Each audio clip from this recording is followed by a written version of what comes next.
Apparently, I am muted. Well, should go back down and start this whole darn cast over. I was contributing to chat, and it actually sounded like Park was responding to me when he was responding to Baller.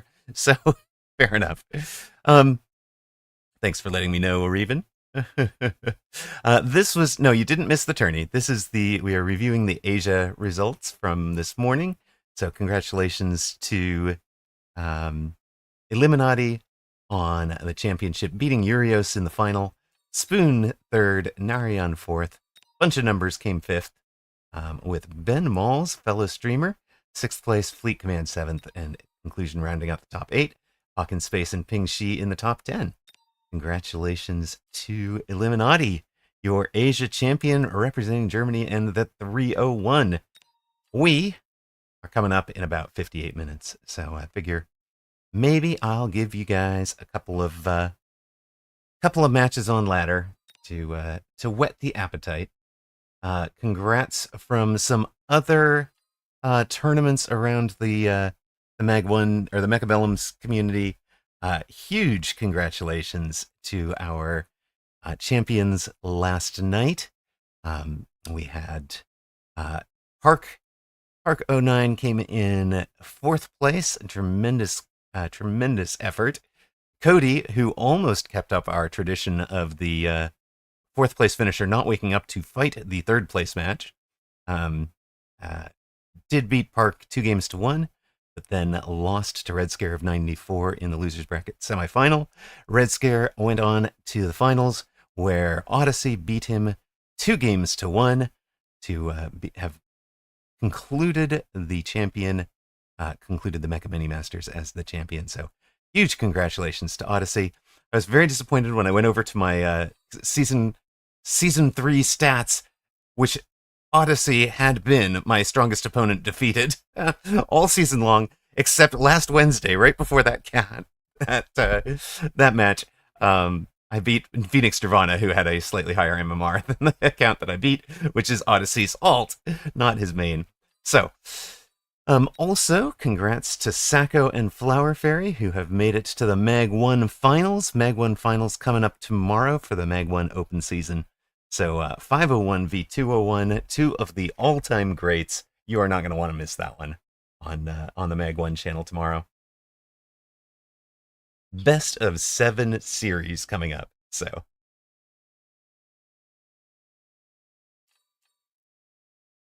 yeah, Red is scary. I mean, I don't think anybody was going to bet against him going into that. Red Scare is amazing. So, welcome home, gamer. Welcome back to Mechabellum, where we are here for Mechabellum Championship Season 3 European, coming up in 56 minutes. We'll give you a couple of games on ladder to whet the appetite. And the first one is going to be, speaking of Red Scare of 94, let's go. Channel point predictions are up there. This'll be exciting.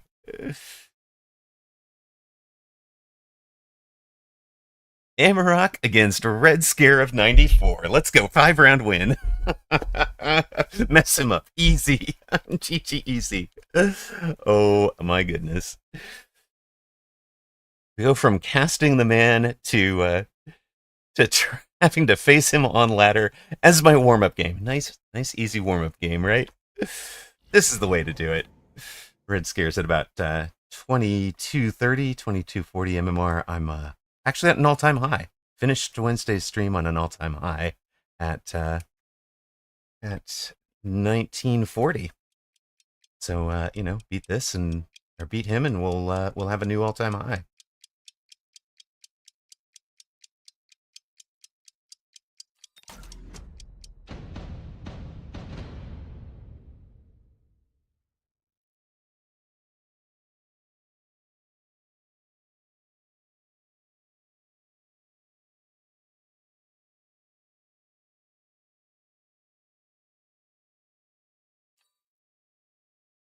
He's going to be a speed specialist. We've taken a Rhino specialist. Speed specialist on the Sabres. We saw him run that a couple of times.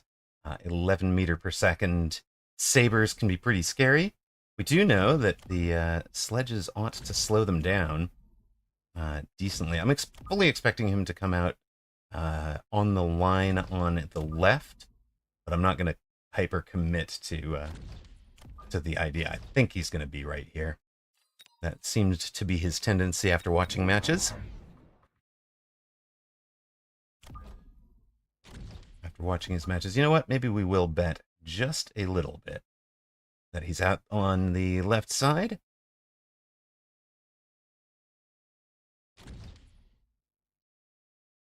Wonder if that's the play.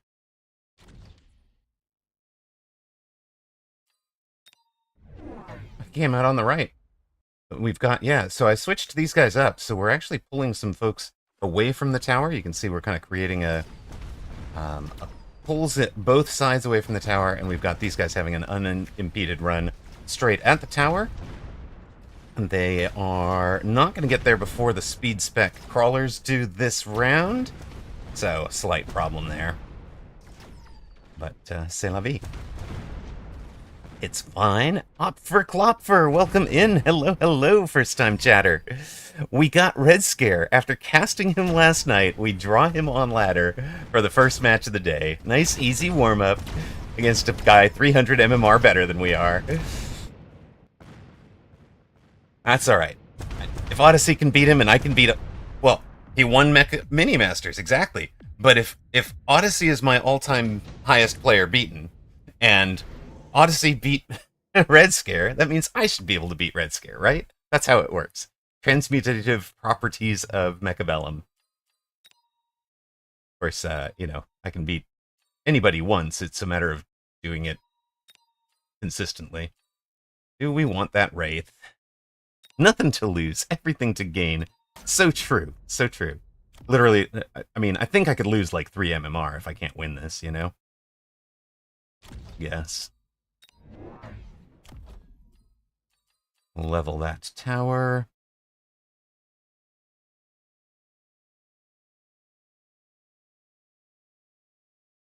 Oh, I know.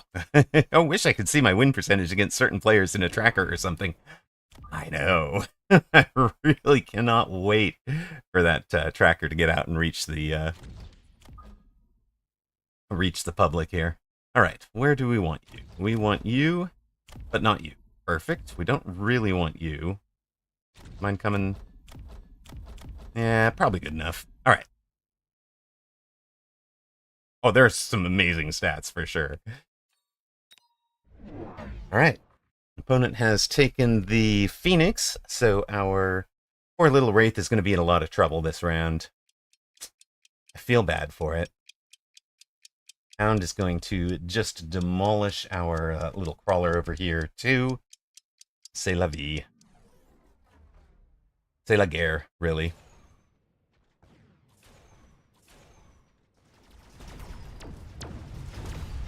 Yeah, a 5-game win streak versus Shout Up, and it would be verified. Fun to have it verified. That's amazing.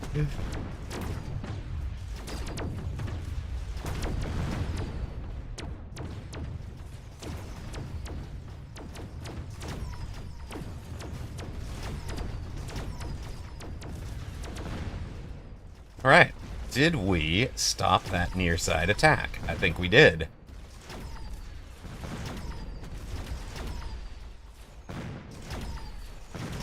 Do you guys mind killing the saber, please? Anyone? Anyone? Thank you. Yeah, all right. Somebody handle the one thing that is flying. All right, good, good. Uh-oh. We had to put down his dogs. Feel bad now. Sorry, Red Scare.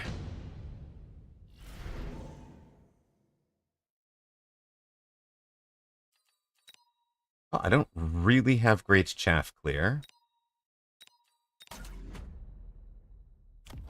I think I like that idea. Old Yeller, no! Hello, Wonder Hamster. Now, while you guys are trickling in, I do want to say a huge thank you to everybody for all of the support last night. That was absolutely amazing. You guys realize we reached a new sub record for the channel, and you guys put down more than 100 subs last night. So thank you very, very much to everybody who subscribed and supported the channel last night. You guys are amazing, and could not do it without you. Just feel so loved.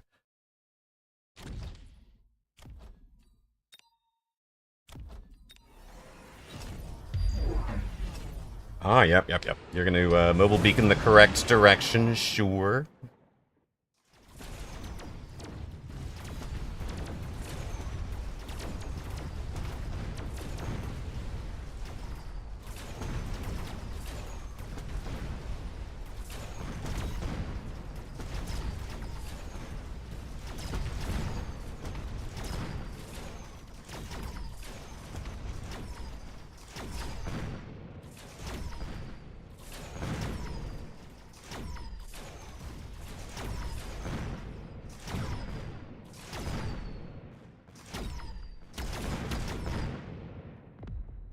Hello, Godius Prime. Welcome in. Are we going Vulcan Marksman? Is that what it looks like? Ooh, I like the redeploy. That's brilliant.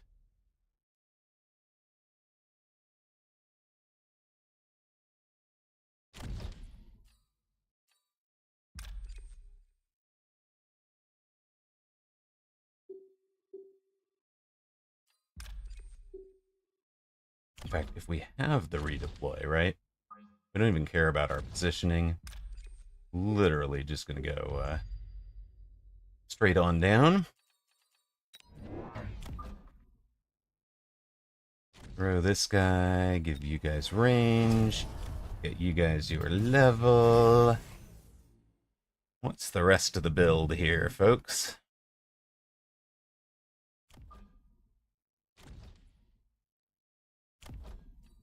Probably 2 more arc lights.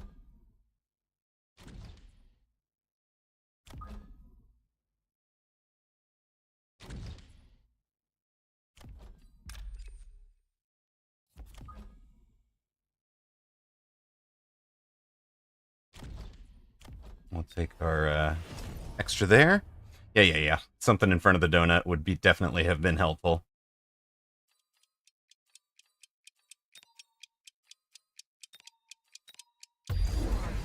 No! My dog. My poor rhino. Go quit shooting my rhino, please. Oh, wait. Okay. You will quit shooting my rhino. Rhino punch. Go, rhino. Good work, buddy. Get to tower. Excellent. Excellent.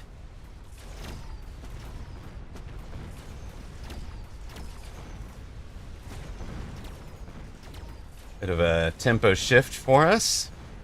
Still have our rhino. Unfortunately, we're going to be out of upshoot. So Red Scare's going to win this one. We'll be on 2,400, actually 2,200 or so at the end of this round. Rhino's had a good round. He's having fun. I punch. That's my job. I punch dog. I stand here and die. All right. Well, that was good. Someone has more gift subs than Toast for a month. Exactly, Godius Prime. You guys gave out 106.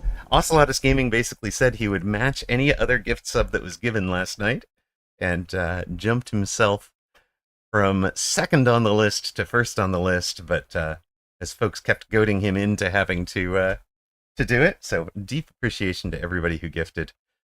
It was amazing. And while we're on that topic, a shout out to BN Joe C for the follow while we were off-piste, if you will, while we were off the air.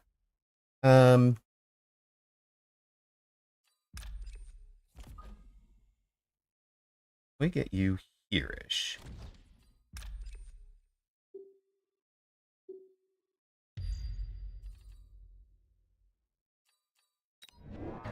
This guy tries to go do that job.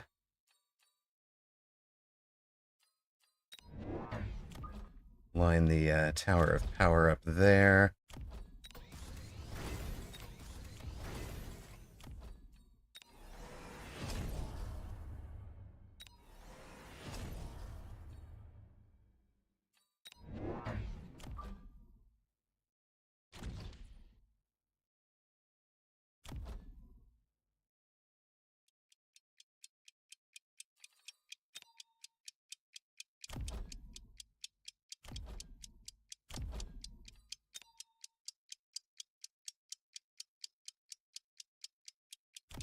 Yeah, I'm thinking that. I'm definitely thinking about double tap, because they are not getting the job done entirely. He's going to have a good run, almost unimpeded, right? That's the plan. Yep, nobody's in the way.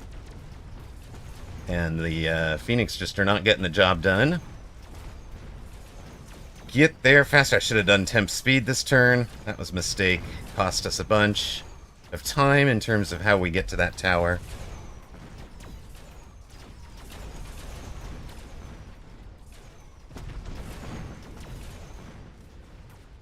Here's the spot where we need double tap, right? Hello, hello, Somnivirus. Hoping for one small win. One small win for mankind. Wait, hold on a sec. Alright, let's try.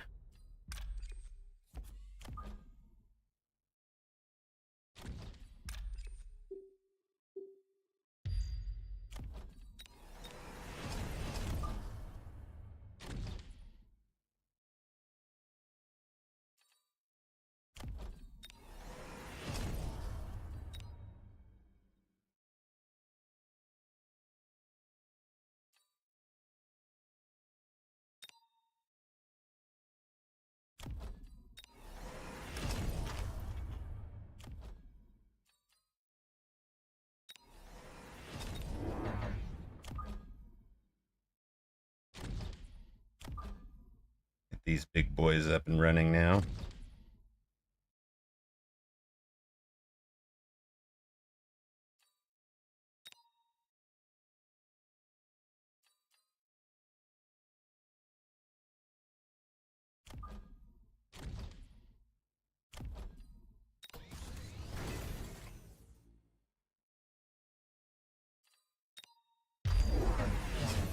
There's the War Factory. It is an improved War Factory. Scheist.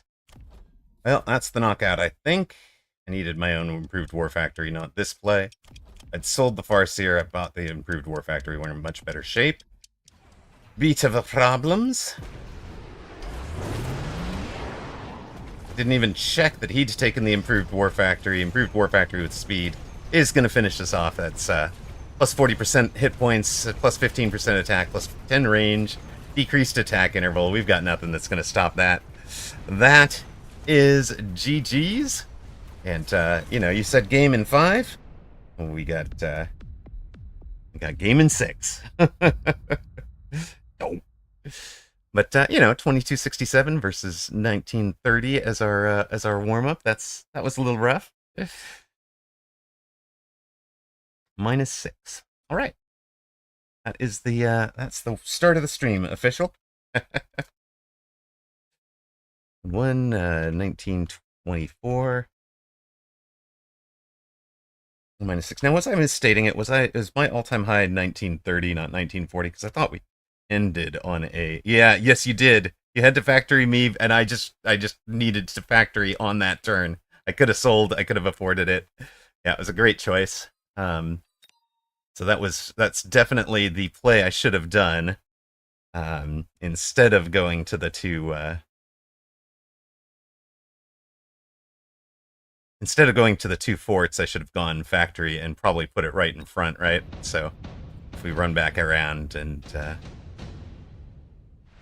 grab that last turn real quick. I'm obviously not going to play knowing where you were. We're just going to go with the... we take that, we sell it, and we bring in the War Factory right here, most likely.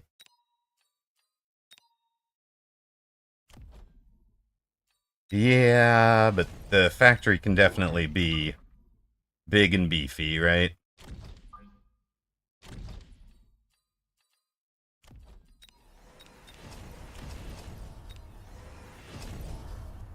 And then who jumps? Who jumps? Do we jump our... probably jump this guy out to try and hit that outside tower while we can. So that'll be it's basically the same play. Except the War Factory trying to defend that side instead of the forts. We're hitting this with... we want the Wraith to clean up over top of it instead. We'll see how that goes. Yeah, that's the loss out of the way. Now, I think we'll just see how this one goes. I'm just interested. So I think he's got a better overall position than we do. He's got anti-air. I mean, he's got the Phoenix, right? So I think he doesn't even die. He might not even lose the round, right?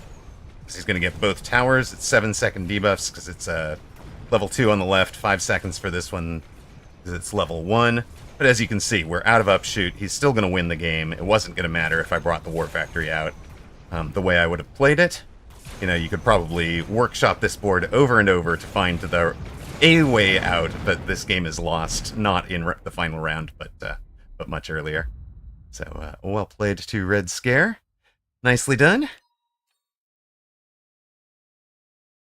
We've got, 39 odd minutes till tourney, 38 minutes. That's certainly enough time for another game on the ladder.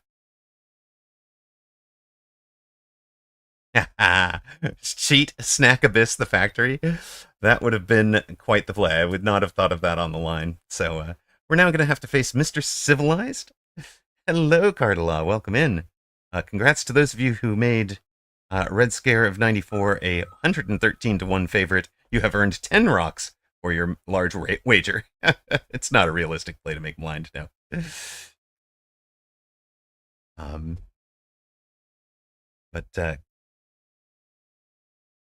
Oh yes, Somnivorous.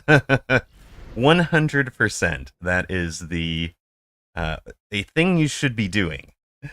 Study your losses, figure out how you lost them, and that will help you to climb for sure. And it's not just, it's what you need to be sure there is that you're not just workshopping the last round to find the one possible way you could have won against exactly what he did, right? What you're looking for is, hey, wait, back on round 7, if I had pivoted to this, would that have prevented the 1,000 hit point loss that I had on round 7 that set me into this whole downward spiral that cost me the game on round 10? Things like that. You really need to be thinking it through from All right, we have another Sabertooth specialist. From a more holistic perspective is, I guess, what I'm trying to say there. It's you're not just cherry picking answers that suit your ego. I didn't deserve to lose that. See, I could have won it if only I had. Alright. We're going to be, again, tightly packed. I liked the way that the first round worked out with the outside crawler, but that was a specific read to Red Scare that the 2 outside crawlers were going to get up to the tower. And even then, with him having speed, it didn't play out. Whoa, our guy is deep. So the outside crawlers wouldn't have been right anyways. And this is one of the mistakes I was making when I was in that big losing streak, was just having the hounds 20 meters forward. You can see how long it took the crawlers to get in front of them. That becomes even longer if I have taken Mech Rage. These crawlers would the hounds would actually be out in front. And what you don't want to have is allowing your chaff clear to get engaged before your chaff does. You don't want to permit that, please. So you do kind of wind up needing, because you can make the hounds up to 14 meters a second. So you do kind of need a chaff that's going to be ahead of them, leading them in. Yes, if only I'd had skill on rounds 2 and subsequent to that game against Red Scare, I would have totally won it. Gosh, I don't know what you guys are. I don't know what you guys are on about. Totally had that.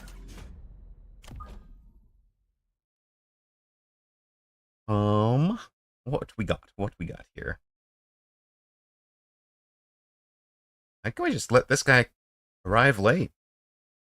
Do we let him arrive late, or do we just let him arrive? Was missile wasn't available. It's a unit drop round. We're not scared. We're not scared. What are you scared of? What are you scared? You think he's going to put a missile right here and blow up all of our packs of units? Never. That could never happen. Hello, Jerry Hattrick. Welcome in. How you doing? You get scared of the random Mumbo missile? It's fair. It's fair. Well, we're giving him the 50-50.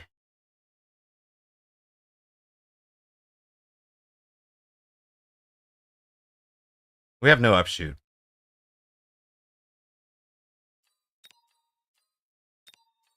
Fine.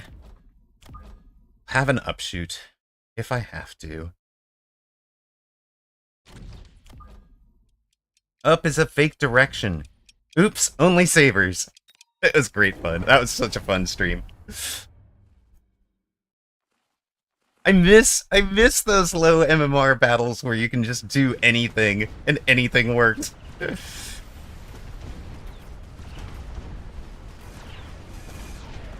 Loved the Meg 1 comment 70 made in chat this morning. So somebody was like, "Yep, I love how Flower Fairy plays a 1400 MMR board, but makes it look like it's a 2500 MMR board." And you know, the response was something like, "Yeah. The difference is Flower Fairy knows when that 1400 board is actually a 2500 board." So true.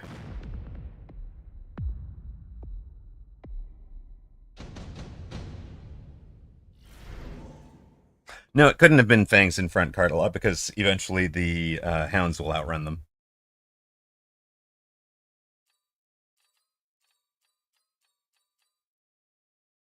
I want to get outranged.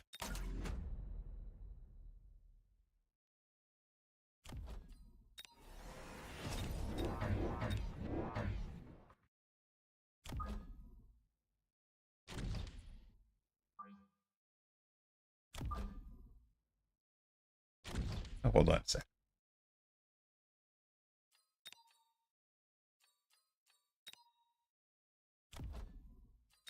Alright. Be the aerial specialist. We should do the aerial thingings.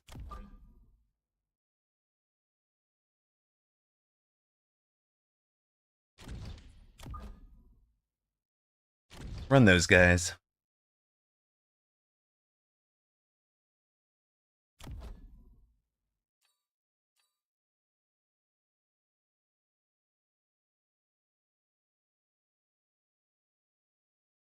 How did he wind up in this formation for 2 sabers? How did he wind up in a saber? Oh, that's the drop, right? Okay, that makes sense. Yeah.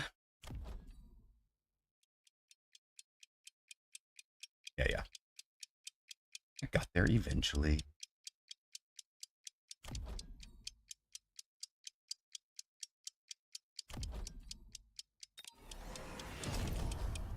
Alright, sure. He has gone to side guns. We've gone to heat on the storms.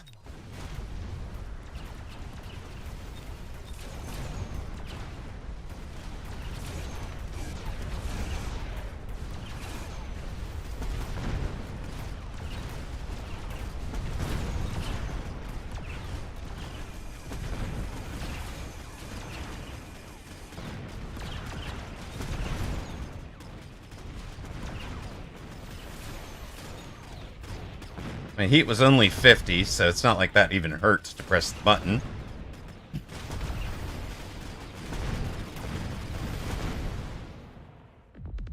Channel point predictions were up for this one, but nobody wanted a part of it, so doesn't really matter. Hello, Zach. Welcome in, brother. How you been? Let's go. It's tourney time. And 18 months, brother. Zach has just signed up for a year and a half. Let's go. Can it really be that long? It can, and it is. Can, and it is, my friend. Let's hold off on that. I think I need to do just you two. Give them that. The balls have problems with the side guns. Yes, it's true. We think we should sell them.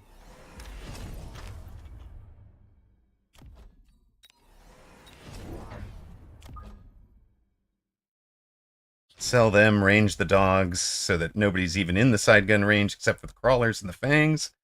Call it a day. That kind of sounds like a plan.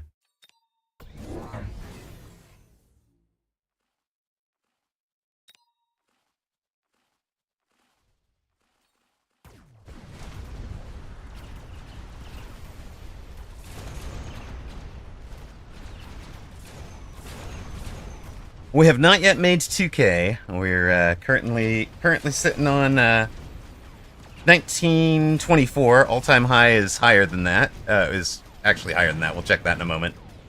So, I've never made 2K either. So, there is still some faint hope for the end of this season. But we would have been doing a lot better if we'd beat Red Scare in the opener today. Mr. Civilized is another 2000 MMR. 1993. Wait, isn't that the year you graduated high school or something?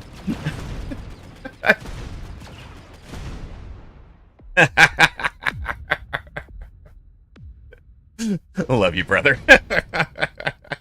Was it really? No, it's not. He's making that up. It is actually no. Okay, that's amazing. Couldn't do that if you tried, sir. Alright. Born in 75, so it actually is 93. Oh my goodness. And I only know that because I know my birth year and graduation.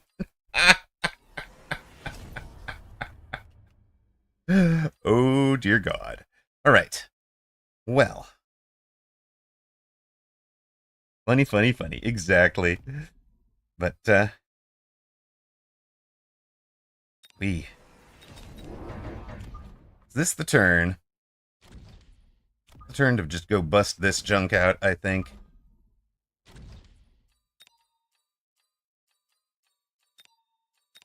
Make sure you just... Yeah, look at that. Hello. Hello. Why are your Mustangs over there? Oh no, the questionable flank strat. Exactly. He's got nothing over there. It's fine. What could go wrong?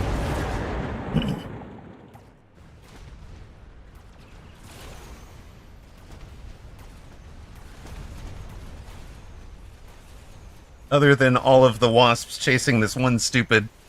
Oh dear. Oh, hey! You are, officially passed the firefighter assessments. Proper firefighter.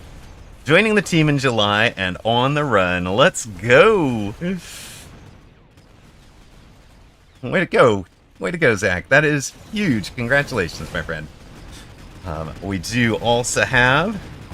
I think there are congrats in order all around the league right now for Illuminati winning the Asia Season 3 Championship this morning, to Odyssey, Red Scare of 94, and Codafly for finishing 1, 2, 3 in the Mecha Mini Masters last night, and to Sacco and Flower Fairy for reaching the Mag 1 finals. Loving it. Well done, everybody. Do I take the... I think I take that. Right? And that, and that. Then we go...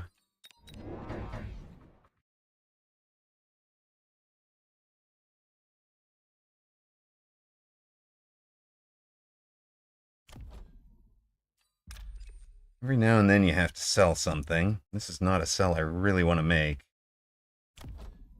These guys were useless. Right? These guys are becoming progressively useless.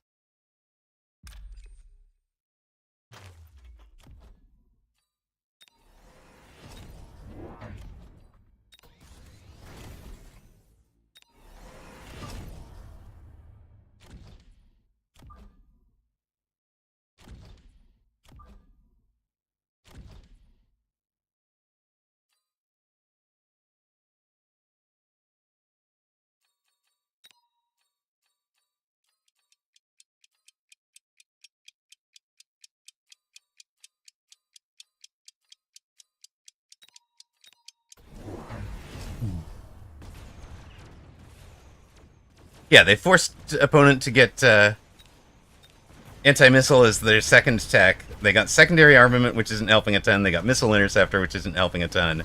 And now they're in, yeah, again, they are just vulnerable to the Wraith at the moment. We get that outside tower.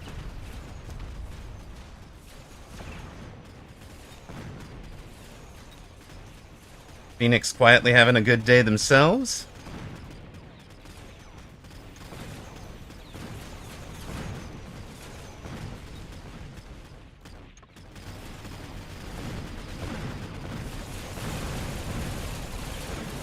There we go.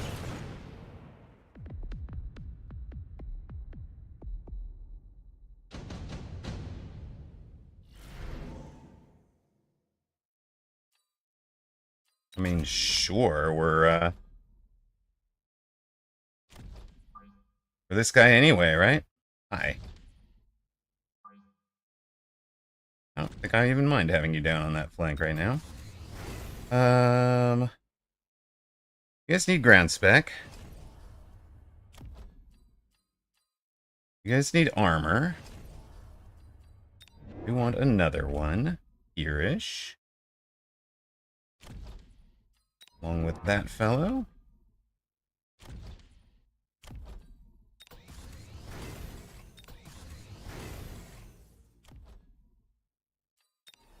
I think we're just going to try to accelerate things here.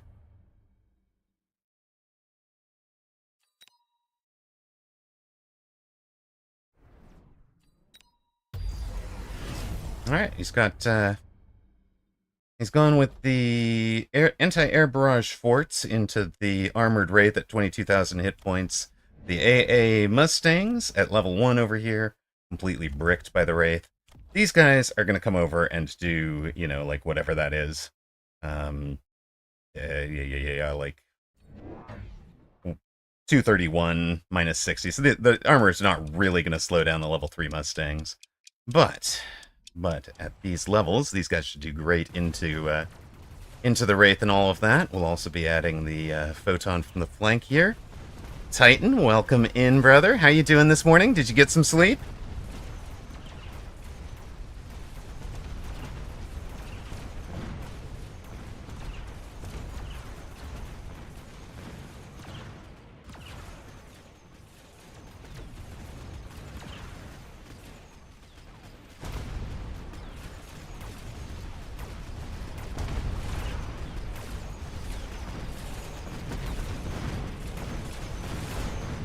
You did? Good to hear. Good to hear. Even wanted to try and stay up to do some stuff, but your body said no. Excellent. Good to hear. Vamo dale, Yatsunehiko. We have just run over Mr. Civilized's right side. And, yeah, it's about 2,000 hit points apiece. Okay, orbital bombardment over top of them could be a bit of a problem. What are we going to do to try and solve that? Well, energy shield helps. Photon emission helps. Do you know what else will help?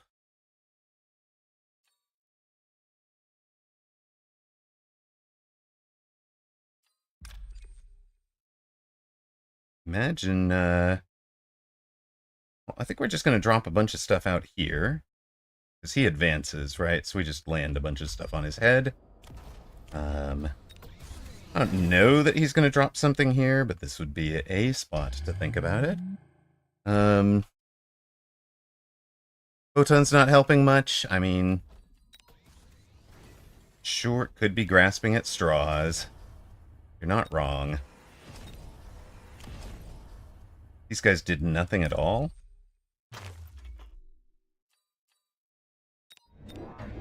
Okay. I'm going to try you from deep, you from shallow.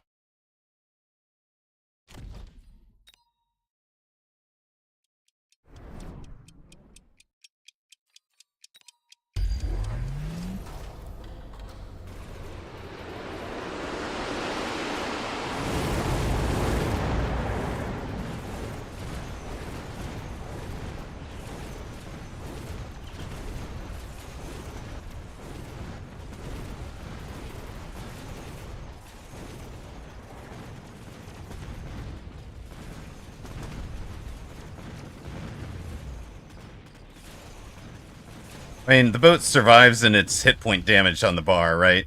That's kind of the only reason it's justified its payment, and look at that. There we go. GG. And we were aerial specialist in that one. So it's a buff boat. We let it be over there. We let everything have extra range, and we just go crushed. You surprised about opponent's answer? I mean, he tried the. He was in the sabers, so we don't wind up in the in Rhino. He winds up with Wraith, but he was right into the face of the armored Wraith to begin with, and then he tries the anti-air barrage. I mean, it's just rough. He goes down. We've seen better answers, but where does that get us to? Oops. And hold on. I think I'm supposed to have.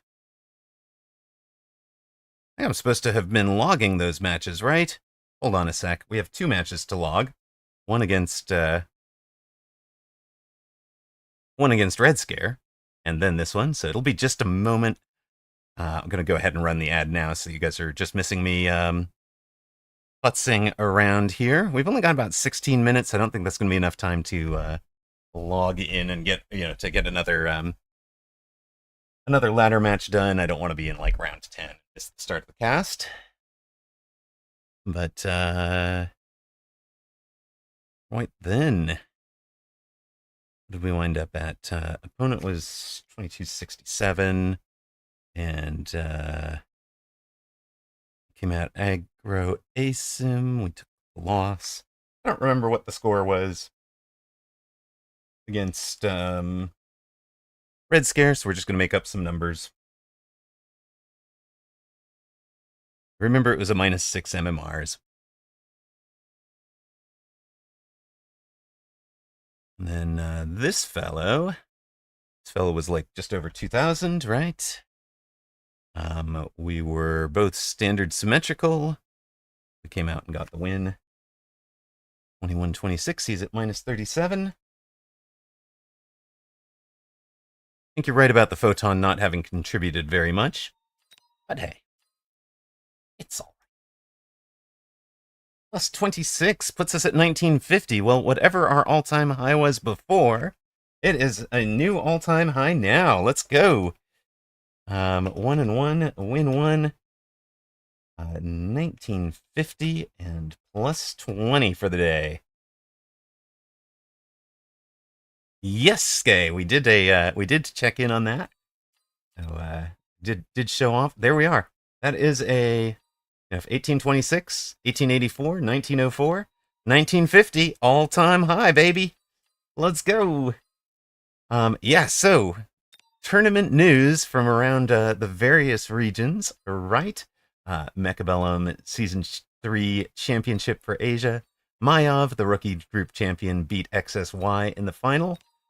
And in the advanced group, Illuminati beats Eurios in the final. Spoon came third, Narayan fourth. Congrats to Ben Moles coming out sixth. Hawkins Space and Ping Shi rounding out the top 10 with Fleet Command in the conclusion in there. So congrats to Illuminati representing the 301. Let's go Europe. Europe wins the Asia. No 201 in the top 10. I mean, to be fair, I think a bunch of the 201s were, a bunch of the top 201s were in the Mag 1 semifinals. Yes, because Feng Feng and Feng Feng wound up third in this season's semifinals. Congrats to Flower Fairy and Sacco, who have advanced to the finals. The finals, if you don't know, are at a pretty good time to watch tomorrow. Tomorrow afternoon, evening, wherever you're at. So I'm really, really looking forward to watching that. That should be a ton of fun. Also, shout out to our top 4 from the Mag 1 or the Mega Mini Masters last night. The great runs from all 4 of them. Park 09 comes 4th. Codafly came 3rd. Red Scare of 94, your runner-up. And the champion was Odyssey. Odyssey and Red Scare now ineligible for future Mecha Mini Masters. And they will have to move on, graduate to the... Was that an ice cream truck? No, that was actually the... that's my brilliant little... The Tourney Reg is open alarm. So, tourney registration is now open. If you're getting in, I see Salt Monkey in there at 1891. I'm not actually playing; we're actually casting this, but and I'm expecting a Alpha Titan at some point. But he's checked in chat, but still getting himself ready. I am going to take a minute to prep myself a lunch and make sure I've got everything that I need for a casting. So instead, I think we're going to jump in and spectate Red Scare against B-Man.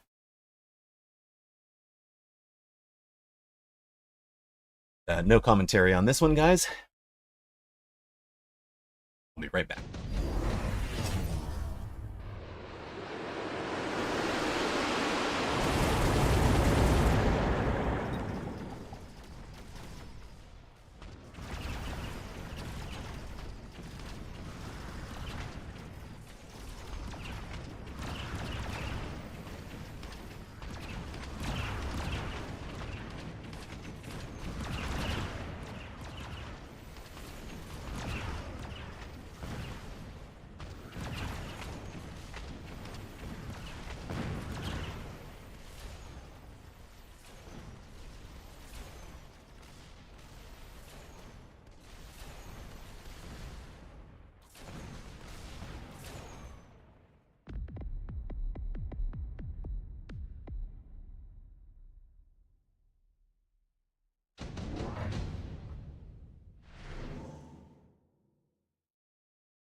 Channel point predictions are up for this one real quick. You've still got about 5 minutes to get in there. They're both at 4,000 or so. We may not even find out what the result of this is. If we wind up in the weekend tournament before this match finishes, I am just going to refund those points to people. Enjoy the match with no commentary. Maybe I'll turn the music on. We haven't done the music.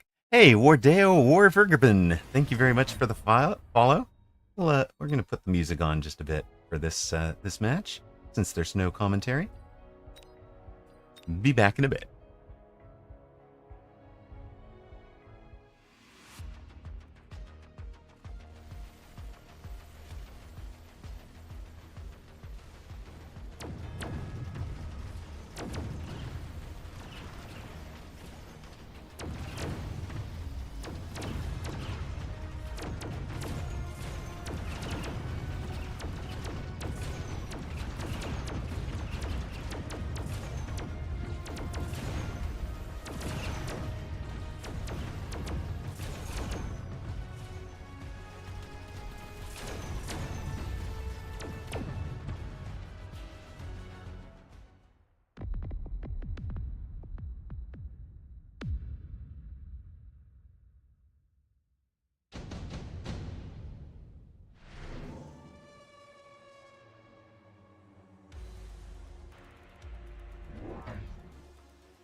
Looks like Red Scare is ahead, but B-Man's gone to the flying Void Eyes. Try and answer both the Rays and the Wraith there. Looks like fun.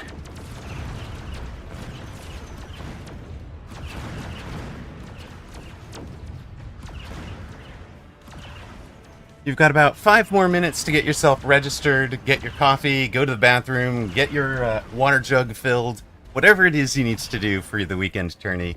Make your popcorn if you're just here to watch.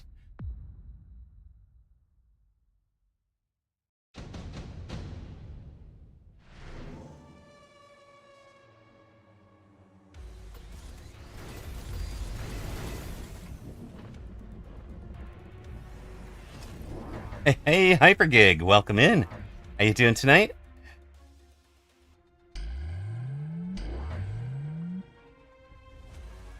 Sorry to disappoint you about the ice cream truck, Zenzuzex. You just wanted to ask if I'm playing today, Dorgon. I am playing the Americas tonight, casting the European today. So if you want to see me play, you got to stick it out to the end of the stream. We're on an all-time high MMR right now at 1950. So,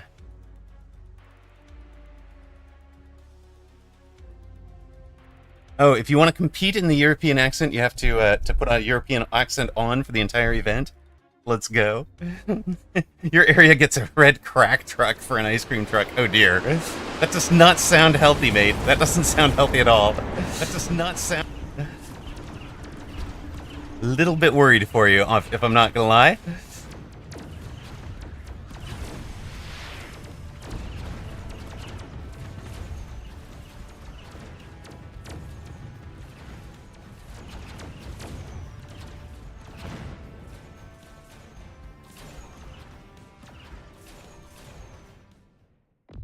Hello, hello.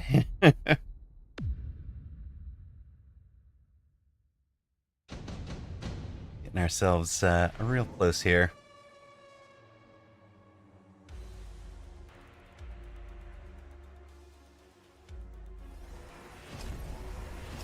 Looks like you've got Poochie and King Dark Turtle, among others, are going to be stringing their runs in tournament. If you've ever been interested in what the rookie group looks like, that would be the, watching King Dark Turtle's run today might be the way to observe that one. I'm going to admit I'm kind of curious. I want to check it out when he has got that up in a VOD. Just to see how wild it gets down there. Alright, 4 minutes to go till tourney. If you're going to get yourself registered, it is definitely time. 4 minutes and counting.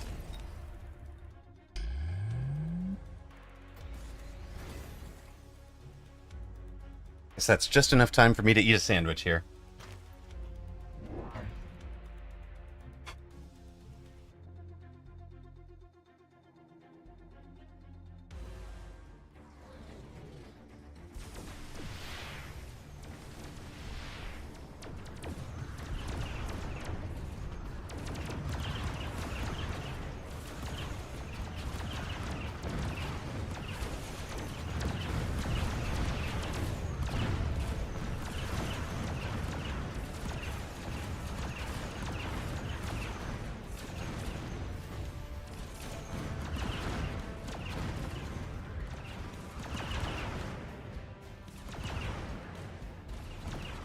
Whoa, wait a minute. Hold the phone. 470 hit points, but the Void Eyes get it done.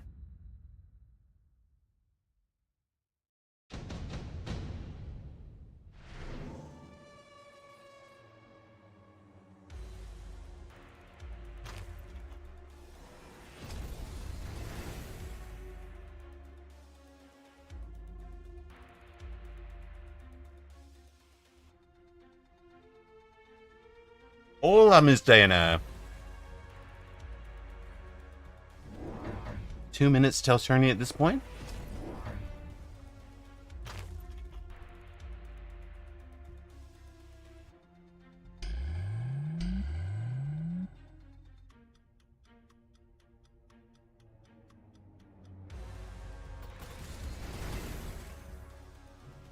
For those of you that see ads, if you somehow managed to dodge all of the gift subs last night, I'm going to throw the 3-minute ad on now so that you don't miss any part of the first round. You should be back in time for the gray countdown screen. Certainly before the gray countdown screen from the first match ends. All you're going to miss is the ladies and gentlemen start your mechs call.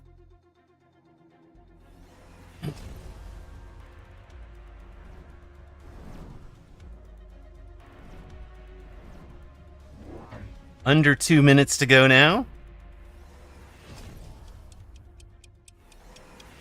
You haven't seen B-Man in a while in Brawl. You figured out how to beat your Brawl strat, but not how to do both that and win.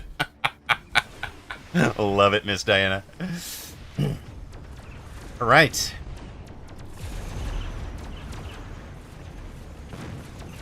This will be we're going to watch the end of round 8, and then we're going to jump out to the tournament, because that will be starting.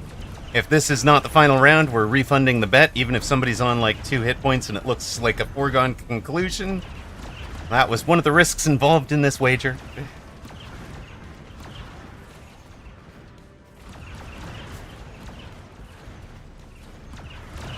And that does not look like that'll be game. B-Man wins the last 2 rounds. That might have paid out in the end. But, there we go. That's us done here.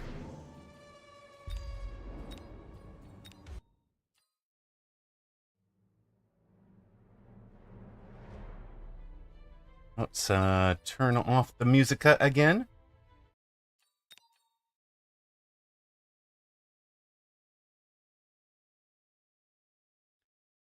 Welcome home, gamer, and welcome to Mechabellum Championship Season 3 European Region, starting in 5, 4, 3. Ladies and gentlemen, start your mechs. Hope you guys are ready for this one. With me in the booth is Season 1 Mecha Mini Masters champion Alpha Titan, who of course was casting with us all day yesterday. Welcome in, my friend. How are you today? I am good, well rested, and ready for more casting of some fun Mechabellum. Excellent. How do you feel about Sunnyside against B-Man? Sounds like quite a round 1.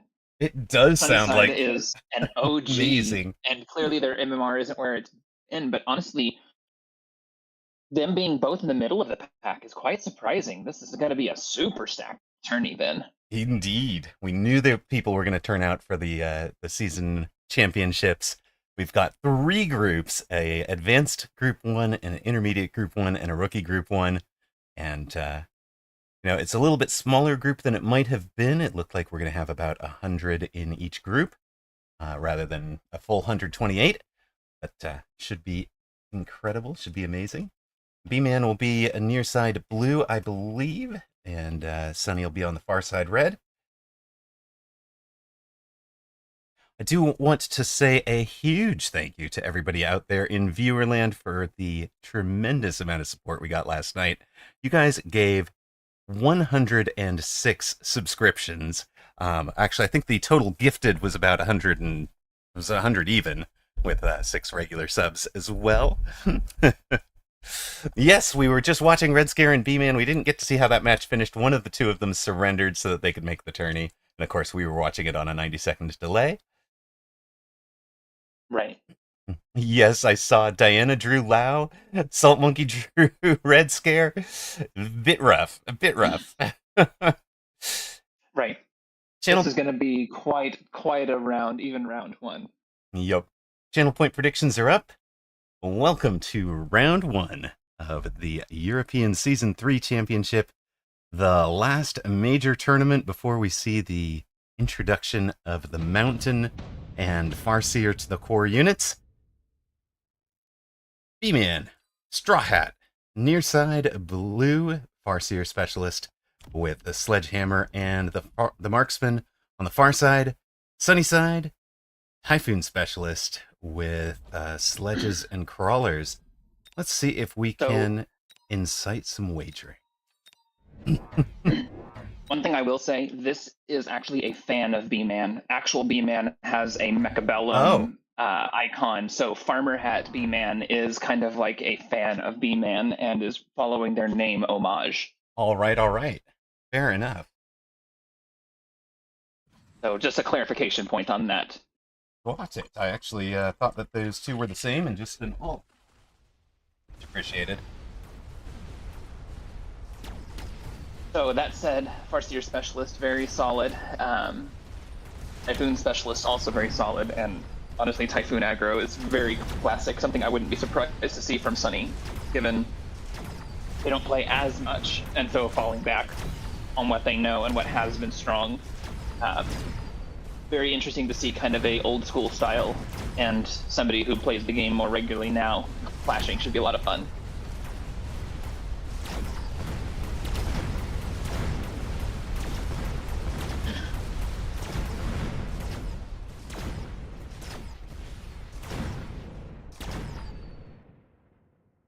Marksman came to take names. Gets his close up, gets the round one win, leaves us like even at 4,000 apiece. Mass produced melter, shield airdrop, extended range Vulcan, and laser sights. It's got to be between shield and laser sight here. Both are so good. Honestly, if I was in Farmer B-Man's position, I would have probably taken the shield just because there's a very significant lack of shield break.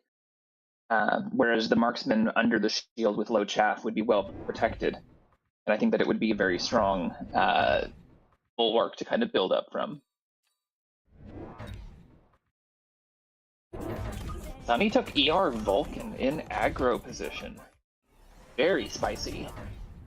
I tend to think of the ER losing health as a bit of a nerf, especially when we have an aggro position in play. As the pushing player, that could signal an intent to kind of pivot into a mid-range defense, trying to let the opponent push back into you. So very curious to see how this plays out.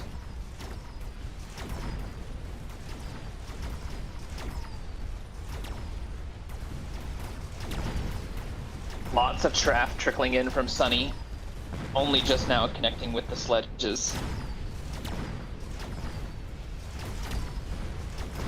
And right side collapsing though. I don't think this tower is going to go down in time for this to save the round. Oh, it's close. Sunny winning. Close. Sunny winning with a sledge and a camouflaged marksman. Drops a B Station Iron Commander down to 3860. Of course, Iron Commander is the name of the game in Mandarin.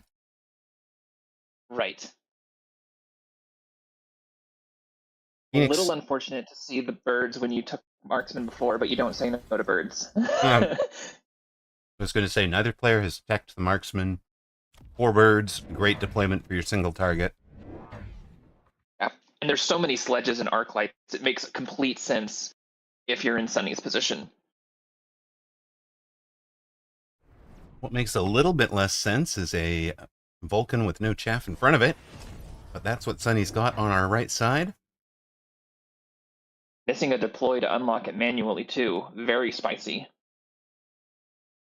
Also, Iron Commander is still sitting on his laser sight.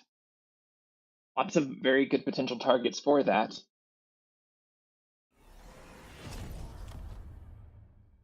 He's taken defense enhancement from tower. Missile, great value missile on that side, but Sunny's going to be looking at that and thinking minus 50. Also, the sledge did level. That missile, I think, was intended to deny it, but it got just enough kills to get the level up. Oof. Right, because one of the sledges has survived. Mm-hmm. We get the -2 -50s on this round, although fairly solid so far. Although this tower timing should let a few of these sledges to get cleaned up.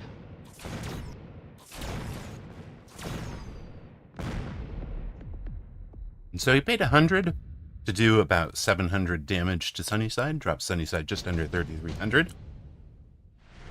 Beast Station Iron Commander also has his Farseer arrive. Yes. And the Typhoon on the other side, which doubly makes me a little surprised about the ER Vulcan and the manual unlock for it.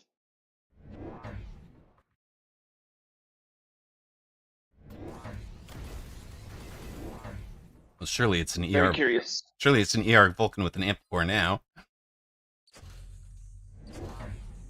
Right. There it is. On the new one on the left side.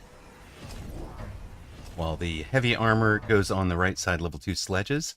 And the laser sight is going on the Farseer. So that's one way to bump up the levels, or the range, from 125 to 145. And keep it behind a bunch of things that you want to keep it behind. Also, this Chicky missile getting blocked by a Fang on the outside. Although that Fang being gone does mean there won't be much in the way of upshoot for these birds, other than the one marksman. Looks like the Phoenix, Fangs, that missile was actually from Sunny. It takes out the sledges on that side, getting that Vulcan a pretty solid run. Megashira, welcome in. First time chatter says, is Sunny going Vulcan Marksman? It kind of looks like Vulcan Phoenix to me, but she does run best partner on the bar here. Of course, if you don't know Sunny, she is basically the highest rated, highest MMR female player on the ladder. And of course, a longtime player. And Straw Hat is also a longtime player. Actually predates me, so you know they're there. That Amp Core putting in work, keeping that Vulcan alive, just barely. It's enough to put Sunny back in the lead, 3,300s to 3,200 or so. We go to a round 5, where you get your second set of reinforcements. Scorpions are really strong here. For both sides as they take it. Yeah. Obviously, for B Station, the theory is the Scorpions are going to first answer the sledges and then target the Vulcans. For Sunny, it's my Scorpions are the answer to your sledges. And oh, by the way, we'll wind up in a Scorpion duel. These are very aggressive positionings from Straw Hat, and it's going to be, okay, we're reconsidering potentially, because that would be very strong this round, but has the potential to get chaffed against and countered. Yeah, I was going to say... we're going to go Melter just straight out of the gate into the showing birds with potential levels on the bar. Yeah, I was going to say, I liked that for at least one Scorpion for a round, especially if you're planning to sell out of them, because you had those instant locks if it wasn't blocked. But Sunny has read the possibility, places a Fang out there, and that Scorpion is basically DOA. With this Scorpion will be able to handle it. Yep.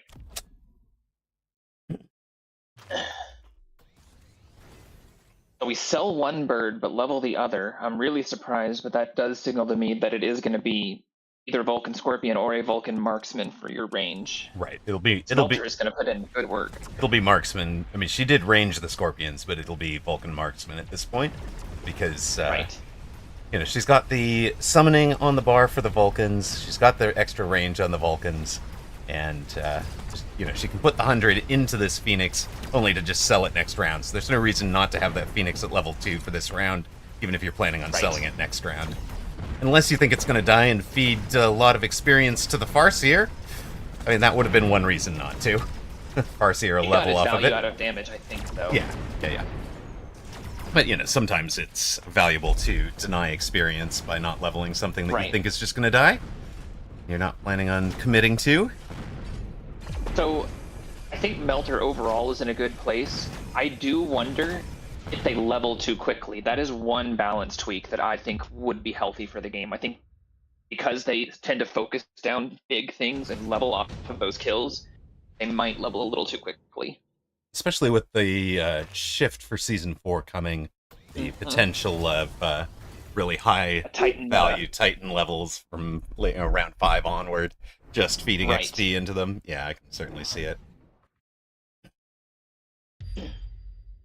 Shield is very strong here, although the Melters do offer shield break, so I like putting it where there aren't big units, where it's instead going to distract the chaff clear.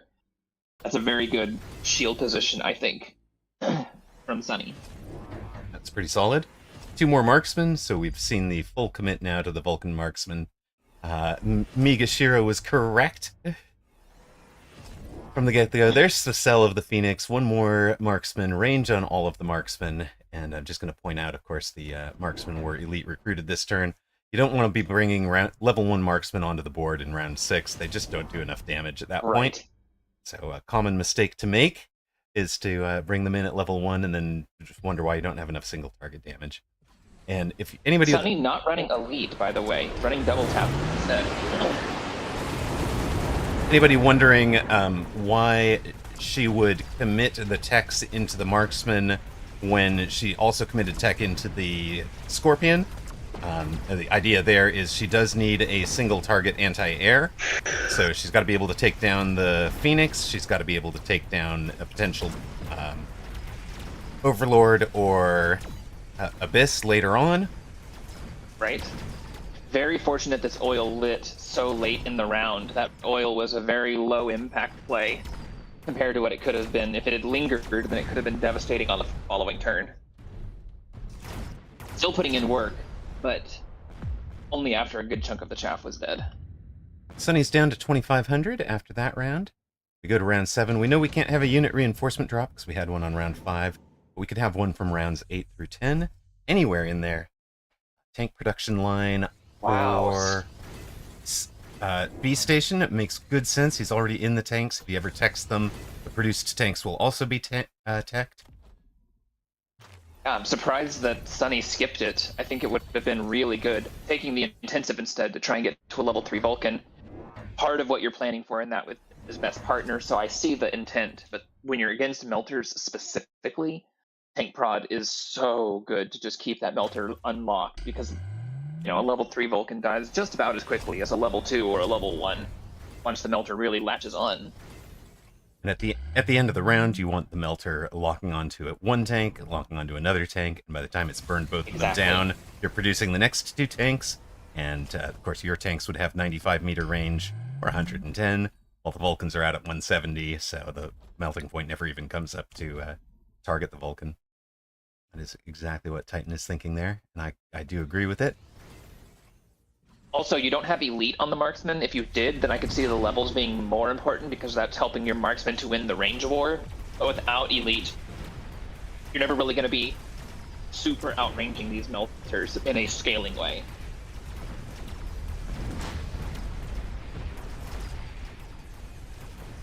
Is this kind of the last hurrah for Vulcan marksmen, or do you think it is going to be viable even into the mountain era?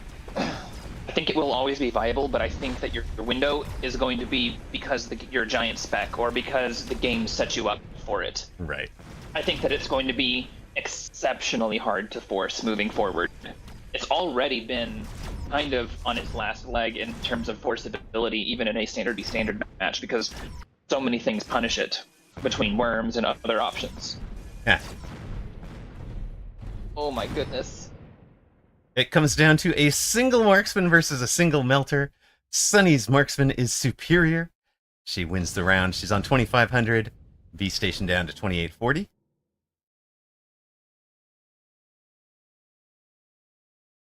Possible 4 hounds or 3 mustangs. B station takes the 2 level 3 rhinos.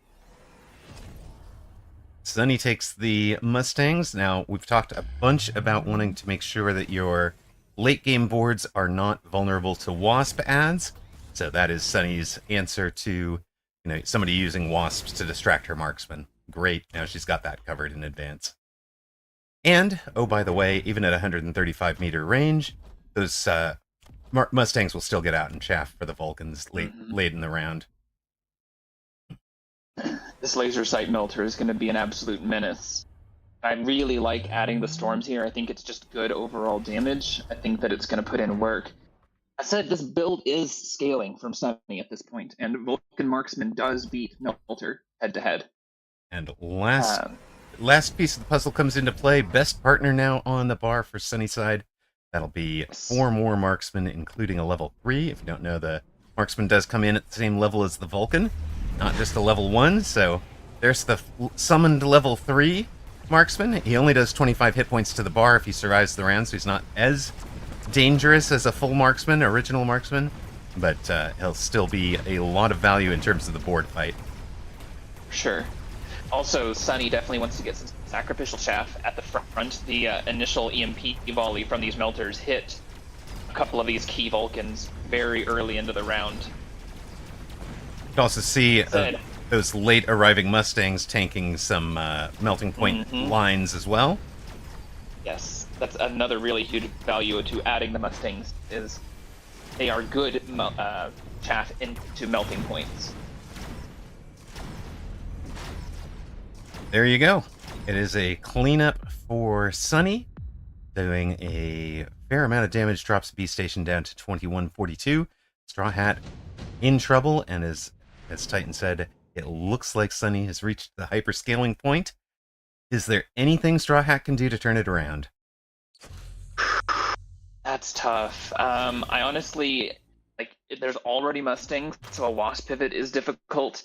There might be a line where you can get armor on the sledges and try to slow this down, but the Vulcans being this high level kind of shuts that down as well.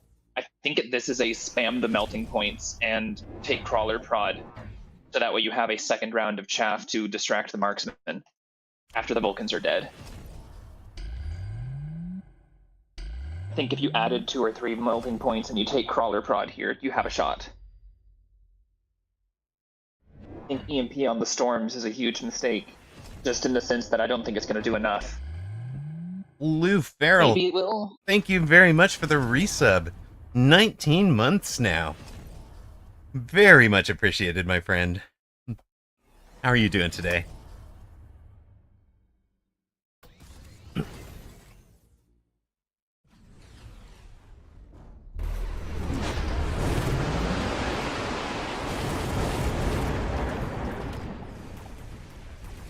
That oil landing is going to be painful.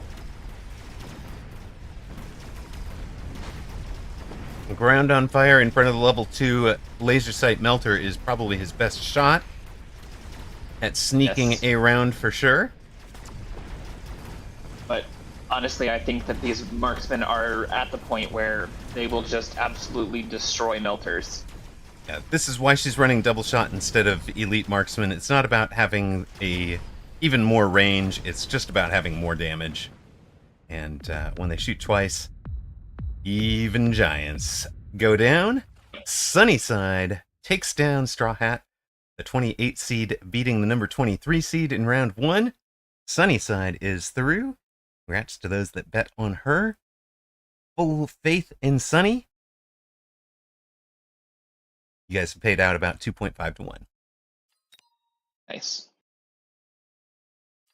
I will say one of the situations that ER Vulcan excels at is against melting points, since the health loss doesn't matter nearly as much. So Straw Hat picked a counter that played into Sunnyside's favor with the cards already taken, usually countering with something like a War Factory or Fortresses that can punish the fragile nature of the ER Vulcan is a better line to try and go in that particular matchup.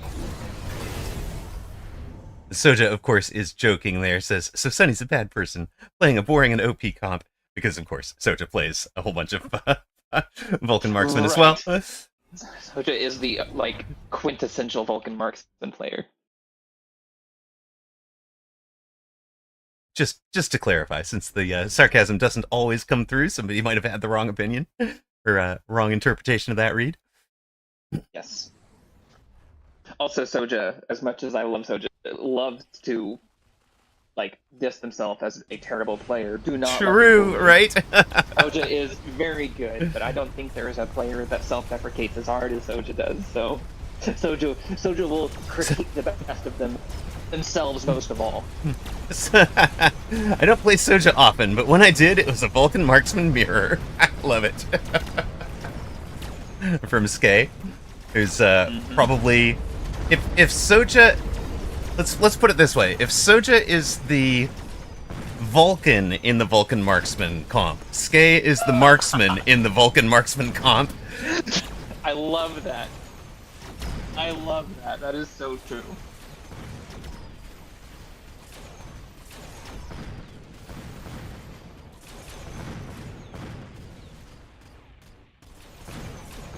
Thanks. All right. Illuminati is also quite the marksman player these days.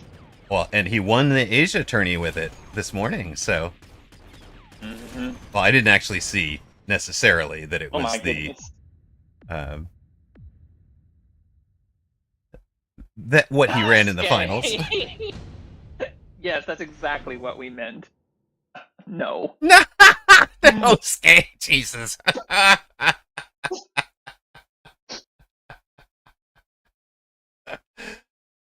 Sigh.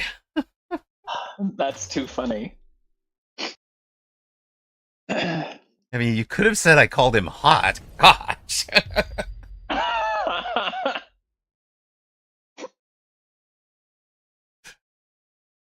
And I thought this was supposed to be a family-friendly stream. Yeah. So, how about Bratwurst and Autodidact? How's that game going? Looks like Bratwurst on the near side, a marksman specialist with no Vulcans, and is that also? Well, he does have some marksman. Autodidact on My the other goodness, side. range on the Abyss here would be huge. Like, I think range on the Abyss just wins. Well, it is into the healing sledges. Yeah. But at level 1, they still die. Although that one is level 2. How many of them are level 2? We've got There's also Scorpions now to help with that. 2, 1, and 2. Yeah, there are some scorpions. I think range on the Abyss goes so hard here. The only thing that can kill them is the birds. There's a couple level 3 marksmen with AA, but that's not going to cut it against the Abyss. So, with missiles to kill the Mustangs, range on the Abyss to stay out of reach of the birds would go really, really hard. That oil is going to be super painful, though. Vulcan is EMP'd. Will it not get to shoot? Keep the range turned off. If that oil lights, that's going to be game.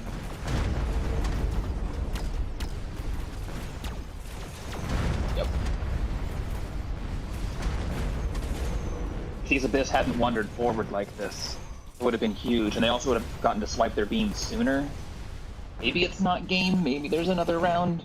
If there is, then I still think my take is that the Abyss player has the edge here with the right techs.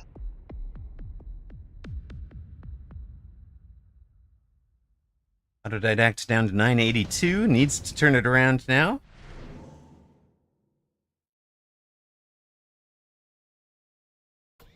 Laser sight is huge for Bratwurst to put on his biggest bird, I think. On the Mustang, into the Abyss missiles. That's wild. And the Abyss is leveled, so they're twice as tanky. That's huge. And we have a photon spell.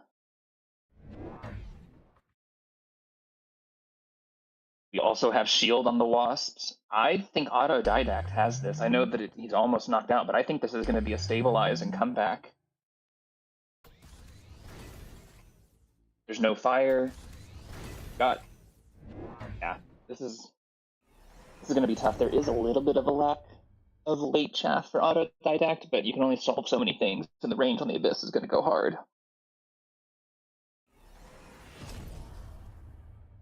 If you're Bratwurst here,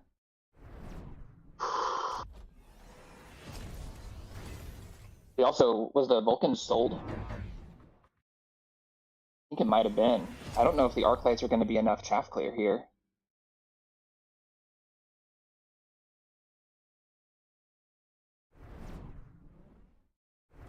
If you're in Bratwurst shoes here, maybe it's charge on the birds, but you don't want to sacrifice too much of their range. That would definitely get you the damage, because Blue Phoenix into Blue Abyss is going to still take 10 shots to kill.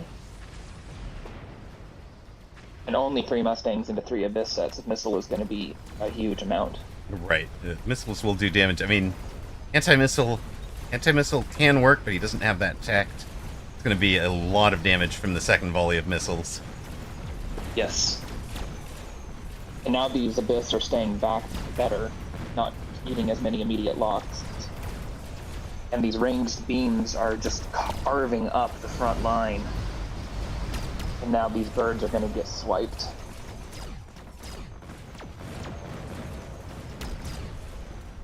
That is going to be a pretty conclusive win, as you predicted. Range Yes. making a huge difference. One Abyss does go down at the end, right at the end. So that's pretty big for Bratwurst. But 2100 to 1900, and it looks like the Abyss player has stabilized.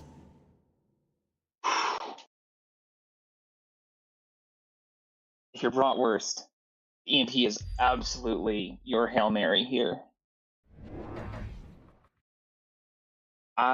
That's so painful if you're autodidact.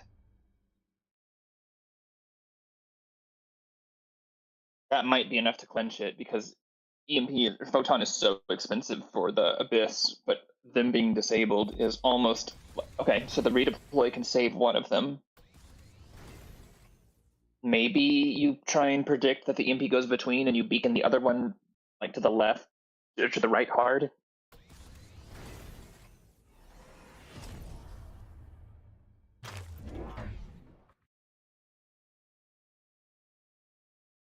So we're adding triple Vulcan here. Spicy. Adding 2 more Abyss. We're not going to get a beacon for that blue one, but we will take temp range, obviously, with our extra money, right? Do like the And runaway honestly, incendiary. It's always a fun play. Mm-hmm. But yeah, I think Reven is correct. The anti-missile of some sort required. I think that's a lost sunk kind of. I think there's just going to be too many missiles for that to be worth the investment. It takes like so many anti-missiles to try and mitigate Abyss missile. Well, there's a difference between negating and mitigating as well, right? That's true. That's true. Oh, and the second Abyss getting tagged is huge, though. That we're too close together. That's pretty big for Bratwurst. Let's see. Yes, it is. The fire on the ground is going to be huge. The Vulcans being added back to help assist with the trap here is also huge. This is definitely, with the EMP, it's a good shot. It's gone a lot better for Bratwurst, and he only needs to win one round with 1,000 surviving. Right. If the Phoenix survive, that will be 1,000. So just keep an eye on the Phoenix. If any Phoenix goes down... That is enough with the EMP and the fire on the ground. Huge round win, and Bratwurst is through. Way to go, my friend. Not shielding was quite a surprise into the EMP spell. I think that you probably at least call where that's going to be and shield some. Right. We'll be back in 2.5 minutes for the next round. For those of you who are here, we'll go around the room. Wins by the top seeds as Lau, Apuchi, Red Scare of 94, Cobalt White, and number 9 seed Reven. Congratulations. Hungry Man, Baru, T-Tophus, and KSP Lapis pulled off straight upsets, knocking out Fleet Command, Blue Mage, Play Archer, and Void Insanity. Definitely not something I was going to see coming. That is an incredible run for you guys. So the 11, 13, 15, and 17 all out on the back of some strong performances. I love Kurumi, Sugar Shane and Harry, Sunnyside with the wins, Pingshi, River Skende, Lord Klinkariat, Bratwurst, Candyman, Onlyfangs, and then up at the top end, Onlyfangs and Candyman both having good upsets over Godius Prime and Spoon. At the top end, Lunaria, Ben Moles with Nightcrawler not readying up, Artur MC, and your number 2 seed is, not Salt Monkey. Your number your number 2 seed, Math is Might, with the win over Giggleplast. All right. That puts us in. Next round, Diana and Zach are like, wait a minute, I'm not playing the number 1 seed. So Zach, you want to jump into the booth with us for and cast one? If you've got a buy, or do you want to just take a minute and catch your breath? Either way is acceptable.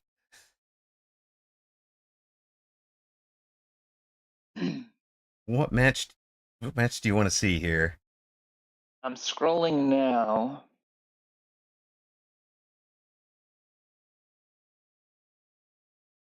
I definitely enjoy casting Subaru at some point. I don't know if this is the round. This is the round for it. Okay. Let's do it. Right. Griffin and It's also Baru. a close.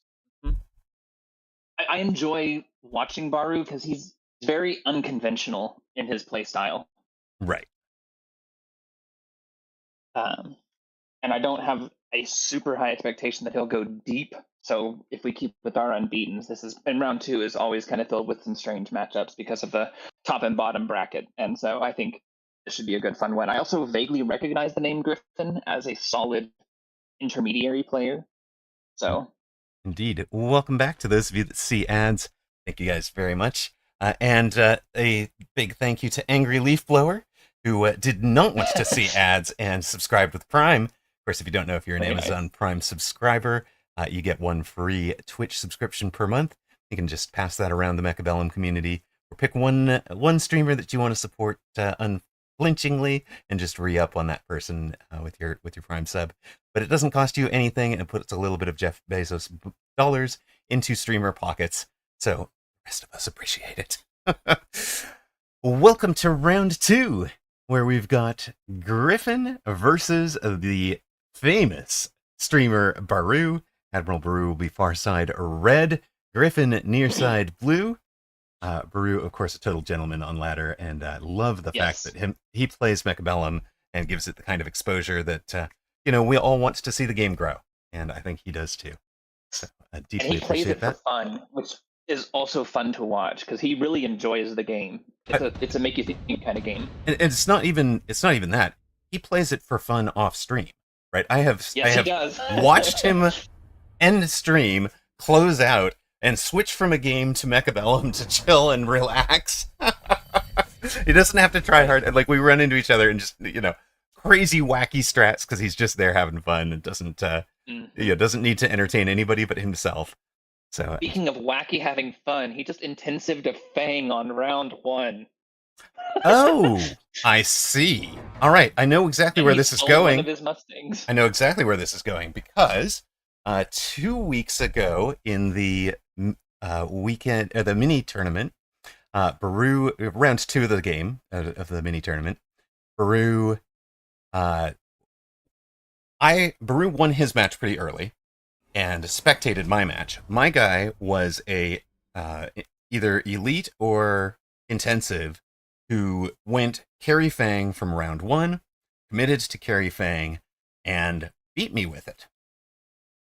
Which, I was like, wait, what the heck? But he ran, instead of running the traditional old school carry Fang, he ran Fang Rhino. And it caught me out. I was elite Rhino, wound up beating me. But Baru got to study that board and think about how he'd beat it. This guy was forcing carry Fang, forced it all the way through the mini tournament, and wound up meeting Baru in the finals, where Baru absolutely dismantled him because he knew exactly what was coming before every play was made.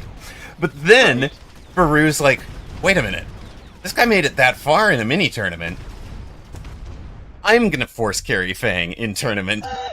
And he won this week's mini tournament with it. He took carry Fang all the way through. Among other things, beat me again with carry Fang. I was like, hey, oh my goodness. No! But having done that, he went on and won it all. And in his honor, I played my 4th round match with carry Fang as well. So I suspect you're going to see carry Fang with Rhino. But, you don't intensive round 1 without committing to the bit, so... Exactly. And so that's my prediction.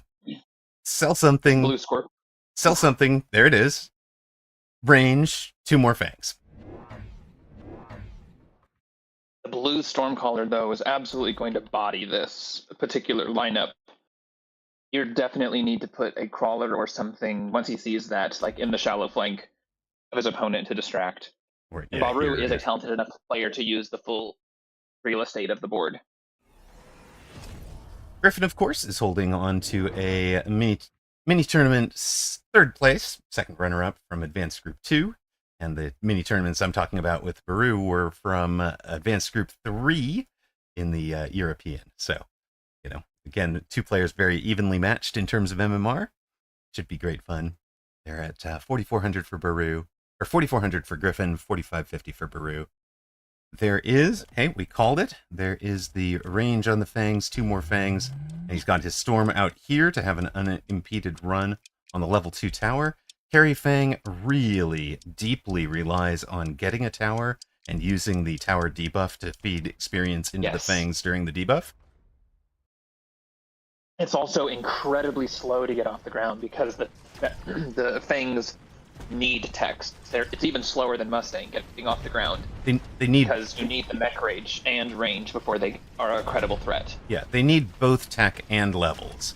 And the wrinkle that player that I'd run into, and then that Baru adopted, is running Carry Fang out of Elite Spec or Training Specialist so that you can force the levels where you need them. Right.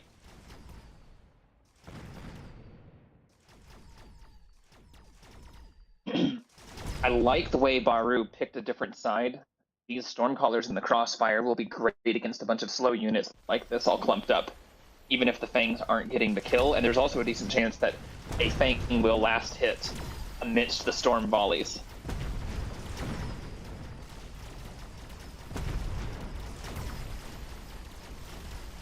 So, despite having a really bad mismatch and having paid $300 in tech by round 2, without having an econ specialist, not losing or coming very close to even potentially winning or tying round 2 is really impressive, and being $100 down in a shield, no less.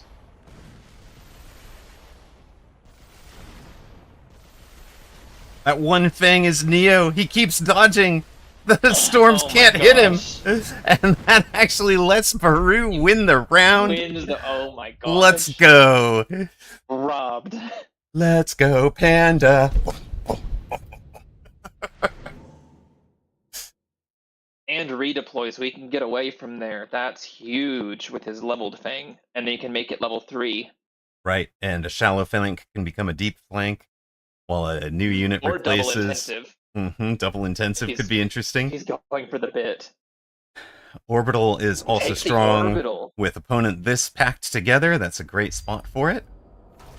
And just, yeah, I actually really like that. I think remember, redeploying might have been better long term, but I like the fact that Baru isn't getting lost in the sauce. He recognizes this is slow. He needs to not lose early, and the Orbital is just really good value against all these slow units. And the kills from the Orbital count into the units nearby, so that is actually going to flood XP into this side of the board. I don't think it'll give much to this side. I think they're too far away to count as alive and on the board for that kill, unless there's just nothing over here at all, in which case they do get the experience. You don't lose experience for spells, which is a important thing for folks to know, if you're relatively new to the game. Here we go. We've got a new flank established with a level 2 and a level 3. We talked about the value of levels for the Fangs. He's elited them and used the intensive to get one up to level 3. And he's also put it somewhere that the Orbital can't possibly be touching him. And just full commit to the bit. That's wild. These Storms dodging all the missiles, though, is really unfortunate. Not anymore, but it did take quite a while. Outside tower is level 2, so it'll still be about a 7-second debuff once he gets that down. We have the fire skin on these Fangs. Oh, yes, we do. Or as I've heard people call them, the Cheeto Fangs. Cheeto Fangs. Indeed. Hot and spicy. He's playing hot and spicy, guys.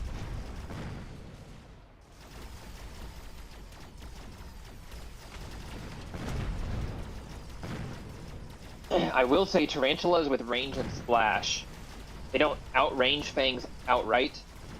They eat Fangs alive when they get in range. Now, in theory, Tarantula wins this head-to-head. We used to run this back when Fang, Carry Fang was popular. Right. And that was about the time that Tarantula came out. And Tarantula is able to outrange them, should be able to eat them. And the important thing there is to deny them the early levels. Baru knows that. That's why the elite recruitment last round. That's why the training specialist. And that's why this unique take on Carry Fang is going to work.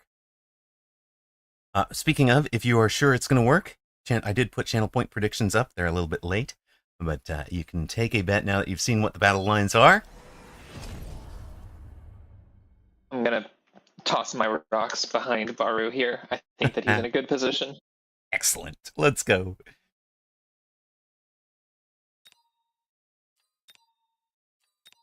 There we go. Baru has 850. I think he's debating whether or not to take Mech Rage or not.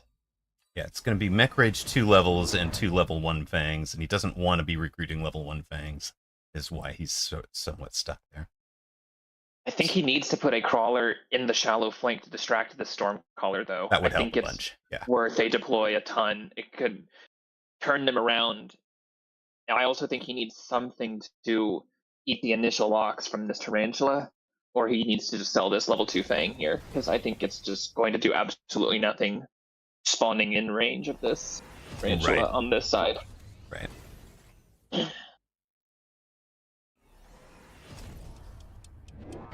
Well, Griffin is throwing a vote of confidence in himself. I love it. I love it. Have the confidence. Make the casters wrong. Let's go.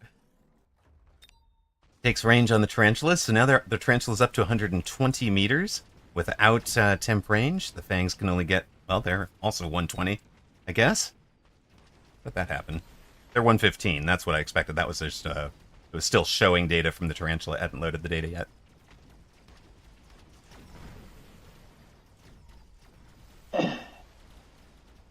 This is going to be a very good tower timing for Baru, though. Also, I think that the crawler flank that Baru did is not ideal. I think it wants to be distracting these storms. That's one area that he could certainly improve. And the AM on the Sabers I also really like. It's a good tempo play.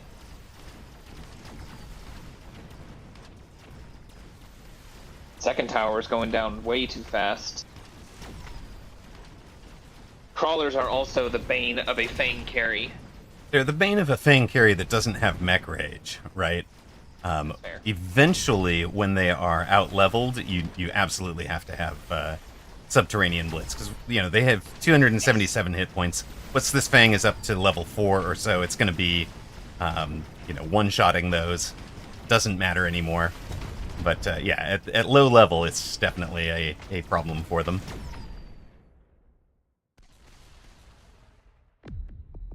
That is a painful round. Griffin takes a good 1,500 off of Baru, 3,700 to 3,000. Lightning Storm.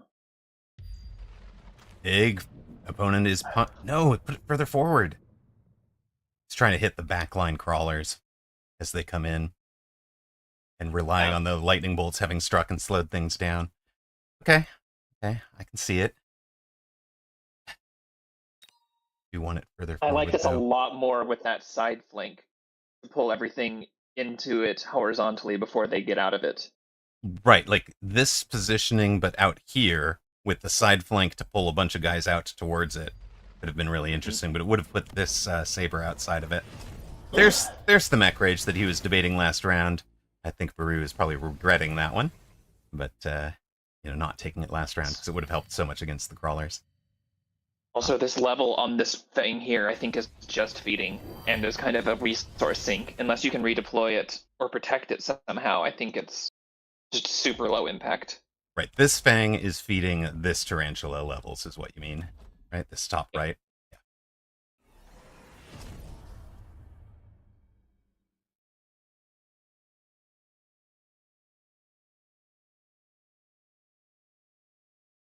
I also think that Griffin should not have taken the Lightning Storm here. Baru is so spread out, it's just not worth the money. Right, he's even if it kills a few things. Absolutely, he's invested a ton of money in it, and leaves it covering, what, 4 units? Right.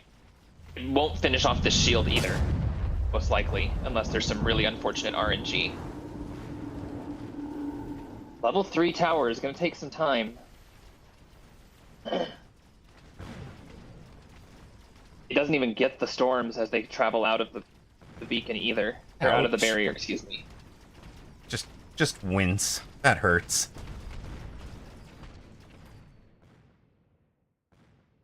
These crawlers could be heroes coming at that backside second tower. I think it is probably time to sell out of the level 3 storms. I don't know that they're doing much Yes. for him. And again, they're another thing that's feeding 5x the experience for very little Also a value right $400 now. paycheck. Yeah. 400s to feed Although whatever. look at that tarantula die to these level 4 fangs. They're doing legit damage. And he has taken the +1 attack. Expect him to also take armor-piercing bullets, possibly even the +2 attack at some point. It's also time to get the tank to go with your fangs here. We need something Yes. chunky. Yes, we do.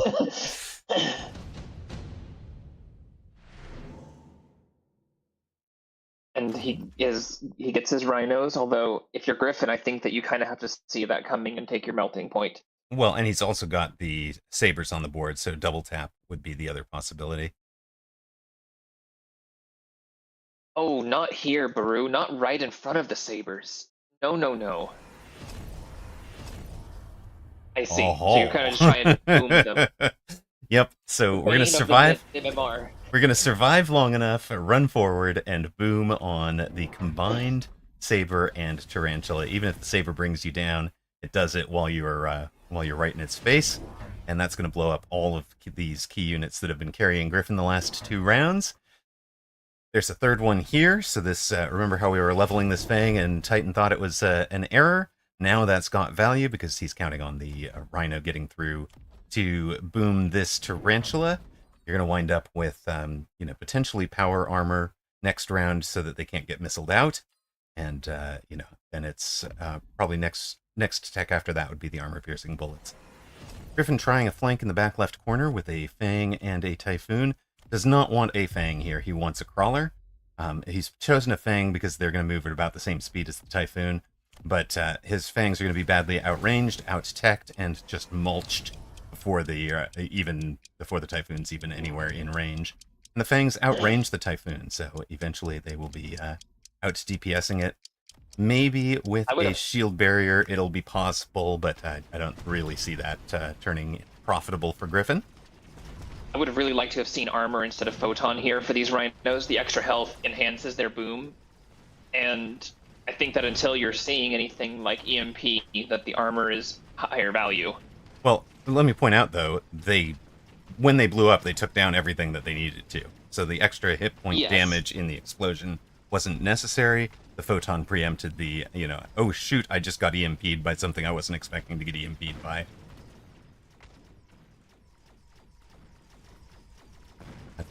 These range. Go ahead. These range splash spiders, though, are absolutely cooking. Yeah, that was the canonical counter to the Fang back in the day, and the wrinkle that the player and then Baru have added to it is the rhinos to tank them, and the splash makes the your anti-Fang substantially weaker against the rhino. It's fun to see it back. It's fun to see it back in tournament play. I suspect it's not, I suspect it is easily counterable at 2500 MMR, right? I think it's also reliably counterable probably at the 2k MMR.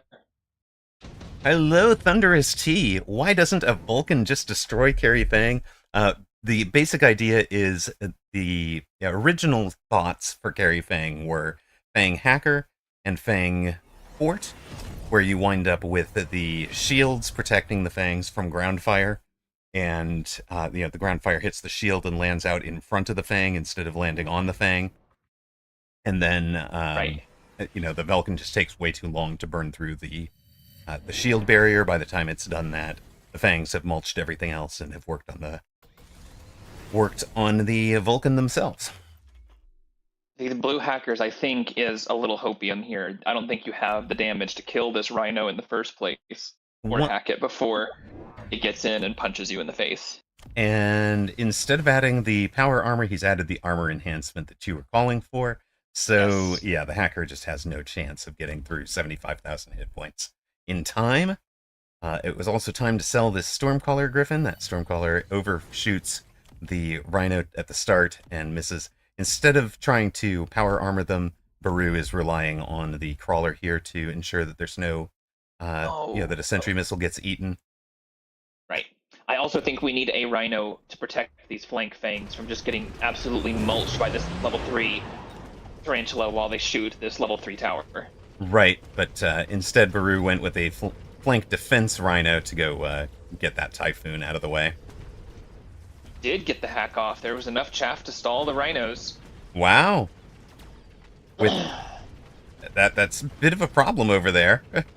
He got all 3 of them, and with full health, he sends the Rhinos back into the main army. Let's go. Griffin with a great defense there. Didn't even take attack enhancement. That is the way that I would normally have expected that to have worked. Is like, maybe if you got yourself up to level, attack enhancement 2, or had an item on them. But no, he just trusted. I knew one of them was very short, had become very, very close, so the hacker added just enough damage for it. Of course, remember, I am curious if the Rhinos leveled, because if they did, that's going to be big for the durability. I was going to say hacked units count 1/4 just like summoned units, but then they all blew up together in a single spectacular explosion. So we're on 1,500 for Baru, still 3,000 something for Griffin. Enhancement, additional deployment. Additional deployment early for a Carry Fang is one of the other positive indicators for it, where you just wind up going wide level 1 Fangs. Right. As a possibility. Also, the portable shield could be incredibly strong for Baru, but honestly, when you're training spec, the enhancement module is also really good. Yeah, these Rhinos will scale a ton with levels, and you can force the levels onto them, and then the enhancement module is bonus stats on top of that. Right. Now, to point out why Titan thinks the portable shield is a valuable item, the portable shield would make so that the Saber and Tarantula are doing damage to the shield, while the hacker is trying to hack the Rhino. Right. And then the Rhino survives long enough to make sure that the hack never completes. So I love the add of a Wraith, too. That's a very good choice here. There is a Marksman, so that is a little spooky, but that will make sure that the Rhinos are punching the thing they need to punch. Right. He doesn't run Whirlwind on them, so he can't get through chaff that way. So they do kind of need some kind of support. And they should be far enough out in front that the Wraith is more than 30 meters away due to the fact that XYZ, the Z axis, counts. And it'll count us up in the air a bit. Nice oil from Griffin, but red by Baru. Red like a book. He gets the shield over most of the oil, not all of it. And, of course, he's got his orbital bombardment coming back for Baru. Just landing on Hacker Bubbles, so the Hacker Bubbles doing good work for Griffin. He does get all the way through and hacks one, now hacks the second, now he gets to work on the third, and it is a problem for Baru. Now, Baru has, I think, erred in a way, because he has never taken the piece that gives the Fangs the real pop of extra damage. Never took the level 2 off of tower or the plus, the plus 50% damage from armor piercing bullets. And it looks like that'll be... Goodness. Hacked Fangs killed the Wraith. I thought the Wraith was going to carry the round, or at the very least mitigate a ton of damage. But Hacked Fangs actually killed his own Wraith. That hurts. That hurts a lot. Traitors! Welcome home, Toast. How are you? We are watching Carry Fang into... Carry Fang with Rhino into Hacker Tarantula, I guess is how to call it.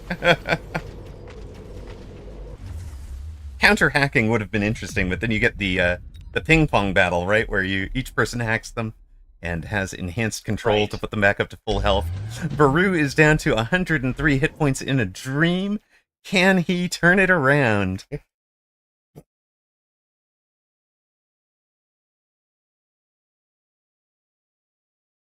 I also don't think that Baru took temp speed, and I think that would be really huge in closing the gap with these Rhinos. Temp speed and temp range is critical for the Carry Fang build. Those are non-negotiable buttons pretty much every round, from probably back around round 4 or round 5. So Definitely difficult to justify when you're trying to buy all of those techs as well. But I think I'm going to point out, I think the mistake Baru makes here is the double tech on the Wraith. You are spending a ton of money to tech out a single instance of a single unit. And you pointed it out as chaff clear, sure, but like if those techs had gone into armor piercing bullets, I think he clears the chaff pretty well as well, even without it. He has sold out of one of the rhinos that's having trouble, mobile beaconing the other one away. There's the lightning storms will be above both of them. Baru desperately needs to shield this whole line of fangs, but can't afford to. Now he has added an overlord. There is a lack of upshoot to an extent, although kind of showed the Wraith, and you can get your own Fang attack. Yeah, I think Baru is getting lost in the sauce. Yep. And again, we haven't taken no the shield. Still haven't taken the temp range, temp speed. We've spent $850 for this level 2 improved overlord. I think that is just a huge investment. I mean, yes, it's an investment into something that can't get hacked, but not shielding on a lightning storm turn is just suicide. I also, honestly, I don't agree with the boom rhino response categorically. I think that is the bane of mid MMR, but I think that it is refutable. It's definitely refutable, and that was not... It was on the bar, but not something that I allowed to do significant work on in the game that I was playing against him. So I really like that Griffin went to the hacker to get rid of the boom rhino. As an answer, I think that was where he turns this game around, and I think if Baru, maybe commits more to the fangs earlier, a little less to the various sauce pieces, as you said, the rhino, the hacker, and the rhino, the wraith, and the overlord, I think he's got a better shot at it. Nice win for Griffin, captured on stream by Baru, so he'll get to enjoy watching both our neutral commentary and then Baru's in-game coverage of it. It really can be helpful if you do play a streamer. Obviously, don't go stream snipe, right? That is rude and uncalled for, and it's not going to help you, right? You don't get to 1800 MMR plus by stream sniping people. It's just not going to, it just does not work. You can't react quickly enough, and you need to learn all of the fundamentals to get to a high level. But do go watch their VOD. Watch their VOD, hear what they were thinking, see how you appear to your opponent, and get your opponent's live responses to it. That's a hugely valuable insight. It is a tremendously valuable thing to see and to hear through what somebody was thinking and trying, how they might be anticipating you, how they might be predicting you, etc. So, congrats to Griffin. He is through. He beats Baru in round 2. Griffin, right. He's up from the bottom half of the group. I was more than willing to pay the insight for that one. That seemed like a worthwhile thing. So during the match, Toast asked how I'm doing. I had a tremendous stream last night. Really, really enjoyed the Mecha Mini Masters. We had a great amount of fun, and then saw a tremendous outpouring from the community.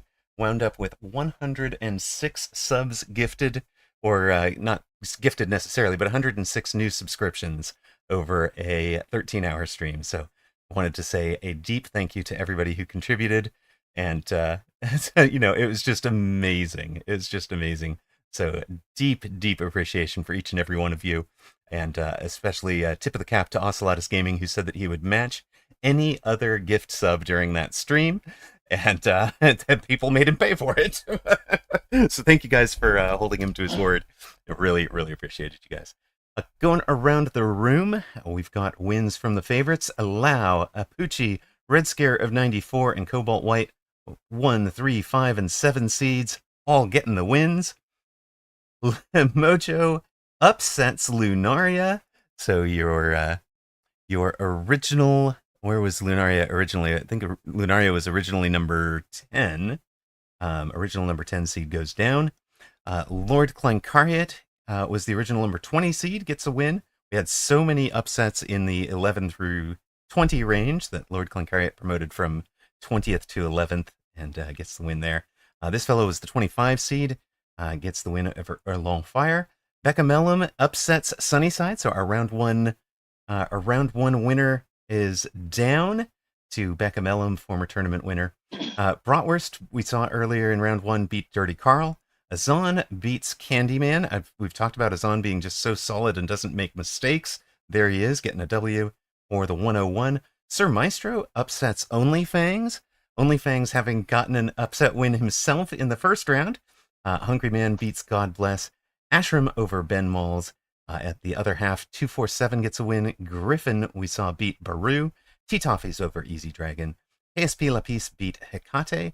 The Sly Turtle, up from the bottom half of the group, beats number 30 seed Sugar Shane and Harry. Ping Shi, who was a top 10 finisher in Asia this morning, looking to better that here with a win over Loken.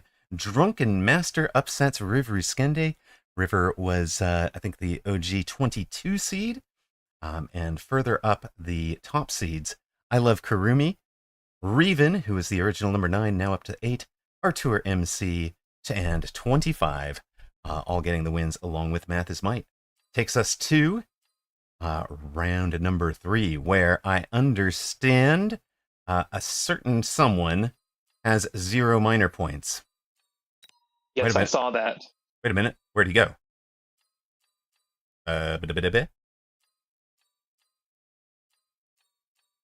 No, he got a minor point eventually. So he's not down at the bottom. Not down at the bottom of the group. Spoiler. So we got 24 left. Drunken Master, Becca Mellum, Azan will be playing up to the very top of the group.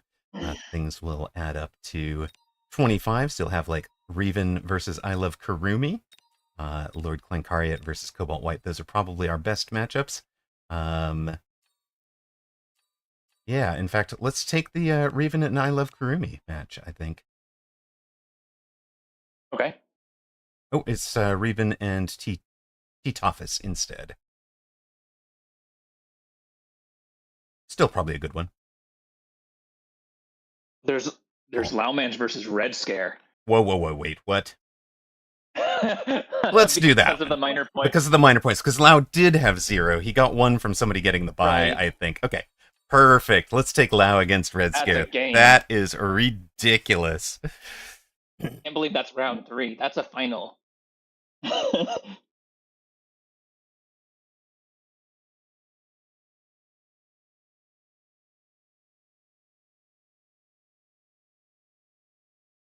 And that's a scary matchup for sure. Yeah, that is not who either of them wanted to see, right? No, right. And for those that were not able to join us last night, Red Scare was one of the finalists in the Mecha Mini Masters. You should go check out the VOD and see. Yeah, thank you very much. Welcome to round 3 of the European Season 3 Championship. We have an epic for you already because of the way that the minor points shook out. Number 1 seed Laumange is facing number 5 seed Red Scare of 94, and as Alpha Titan was just alluding to, Red Scare, of course, just ran to the runner-up finish in the Mecha Mini Masters last night. Bounces back from that to get things going here. Red Scare, far side speed specialist with a steel ball crawler start and adding a pair of hounds to it. Lau, you can see the respect between them from the emojis. Lau, starting out with a supply specialist, sledgehammer, arclight, crawler, adds the arclights to the sledge crawler start. So I'm really curious to see how this match unfolds because I put my sledges in the same place that Laumange does. And with the arc lights immediately behind, that's something I generally avoid. And I'm curious to see how it is played out, if this is part of intending to sell the sledges, or if just wearing the sledgehammers like a shield is intentional and how it fares.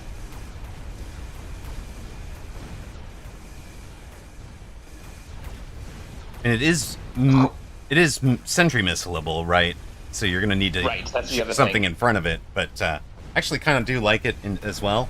Let's put these two together. Let the sledges do their work as a defensive unit.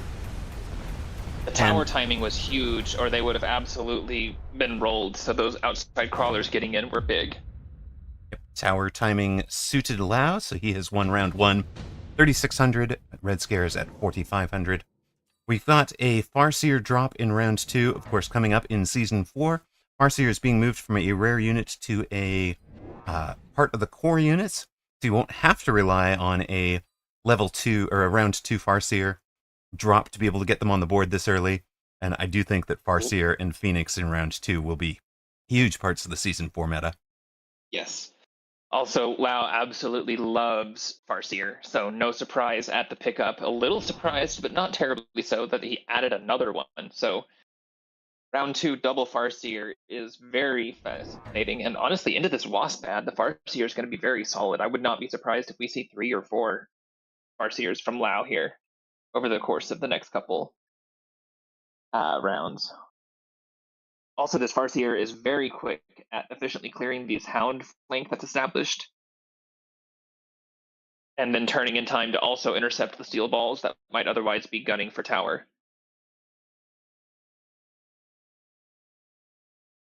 Matt Katamiba wants to know where's the list of season 4 changes. Answer was yesterday's VOD, the first 4 hours. But the two, maybe the 3 big takeaways are there's a lot of small balance changes. So I didn't even go into all of those on the Right. VOD. But let's go with a couple of things. Farseer gets a new tech. It gets the launcher overload, not launcher overload, but burst mode that you've seen on Phantom Rays before. Mountain gets a new tech and anti-air. Both Farseer and Mountain are added to the core units, so they are no longer... Farseer is no longer a rare unit. Mountain is no longer a 4-player free-for-all only unit. It is the 3rd Titan, so I think Season 4 will be the Age of the Titans. And other pieces in there, there's a new musical score that is much more, 80s rock... 80s hard rock ballad style than the current soundtrack. So kind of more suits, I think, the target audience for the game. And it just feels a little more epic. Also, the music shifts to kind of a intense mode when you get low on HP, so it kind of draws you into that in sync with the match kind of vibes. Exactly. Also, we did see Lao get rocked by that value missile. The one we were talking about, yep, kapoomp. Yep. And Red Scare at 4,500 gets a huge win on Lao, drops them to 3,200. We go to round 3. Ooh, I love this mobile beacon play of putting the Farseer on the line for a quick tower take, while also using a chaff to anchor things. I do worry it might be distracted by these crawlers, though, so I think it would have been slightly better to play it off center of the tower just a hair. Well, you used the word mobile beacon. I think you meant the deployment module. And yes, I did with a mobile beacon, you would have been guaranteed that it did not stop and get pulled, and that is exactly what happened. You called it. He gets red, just that slight piece, a little bit past the middle of the, a little bit past the helipad from Red Scare. It was just enough to prevent a kind of cheese Farseer play from Lao, and that should be solid for Red Scare. He's got some chaff arriving to distract that Farseer, and the Wraith and Wasps are going to clean up. That could have been, that would have been instead of taking 800 damage, a deal 1,000 damage round, I think, if you get that tower snipe.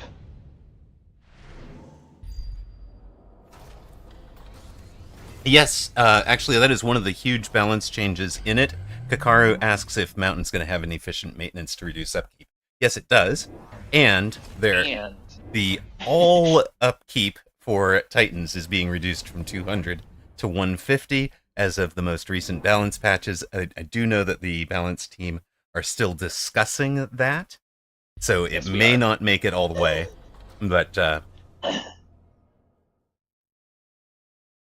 I think that the unit should be tuned, and you've said this as well, Mm-hmm. that they should be tuned with the perspective of they're balanced if you can offset the maintenance costs, because otherwise they are too strong in the rounds where you don't worry about it, or when they're only going to be on board for one turn. And I completely agree. Right. If they are balanced around the idea of an upkeep cost, and we've seen this in other games, this isn't just coming from Mechabellum, right? But if you're balancing a unit based around the idea that it's allowed to be overpowered because the player has to pay a huge cost to keep it on the board every round. Um, it does mean that it's overbalanced overpowered, overtuned for any round in which they don't have to pay the upkeep cost. So bringing it out as a finisher, it just becomes this OP finisher unit, and we were seeing that a bit with War Factory back in the day. It's going to be another solid round for Red Scare, but Oh, it turns for Lau on the left side. He wins the left, comes back over and gets from left to right. 2,500 for Lau, 3,500 for Red Scare. I thought Red Scare was going to get that tower and be able to finish the round out, but he did not. You've got a shield airdrop coming for Lau, a potential orbital javelin, but no, Red Scare will take the shield himself. Orbital is probably the reason for this mobile beacon. This Farseer and Arclight were pretty key to Lau winning that round, so he's moving down and around. I like the Farseer levels. I think that they have been very important in being able to keep up with the level 2 steel balls. I think that that's a very good play on his part. And also the EMP helps to slow units as well as disable any techs they may have. I think Lau did sell a Farseer, though, that was originally behind this kind of center Arclight, and I'm really surprised it was sold because it's putting in a lot of work on these Wraiths in the last round. So a little surprising there. Unless... Both the Farseers are up to level 2. We've got the jump drive Farseer in the back right corner protecting things there. So he's trying to make sure that neither of the Farseers goes down to the orbital javelin. Interesting use of a mobile beacon with the steel balls to try and pull things out and around. So anything that was out here is going to get pulled over to the main unit instead of being allowed to go to the tower. Yes. Also, this shield drop blocking a big chunk of the oil is huge. And that is something that Lau is incredibly good at doing, is using oil to its best possible value.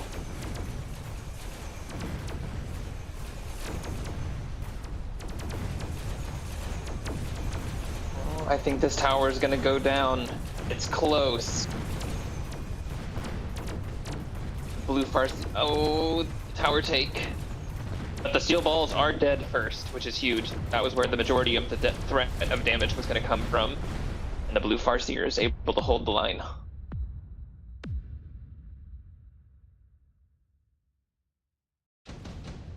$2,500 to 2,700. We get our round 6 unit reinforcements.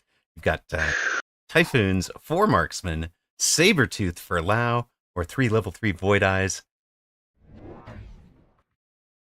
What do you I'm like? kind of surprised at the Saber for Lau, to be honest. Steel balls have a good shot of being able to lock it. I honestly would have thought either the Marksman or a Cell on the Saber would have been a good line. Honestly, though, I didn't have time to really fully consider the options. But this is another reason why I thought the Marksman would be good, is because I think this wants to turn into a boat push. There is the boat, and there is the photon emission.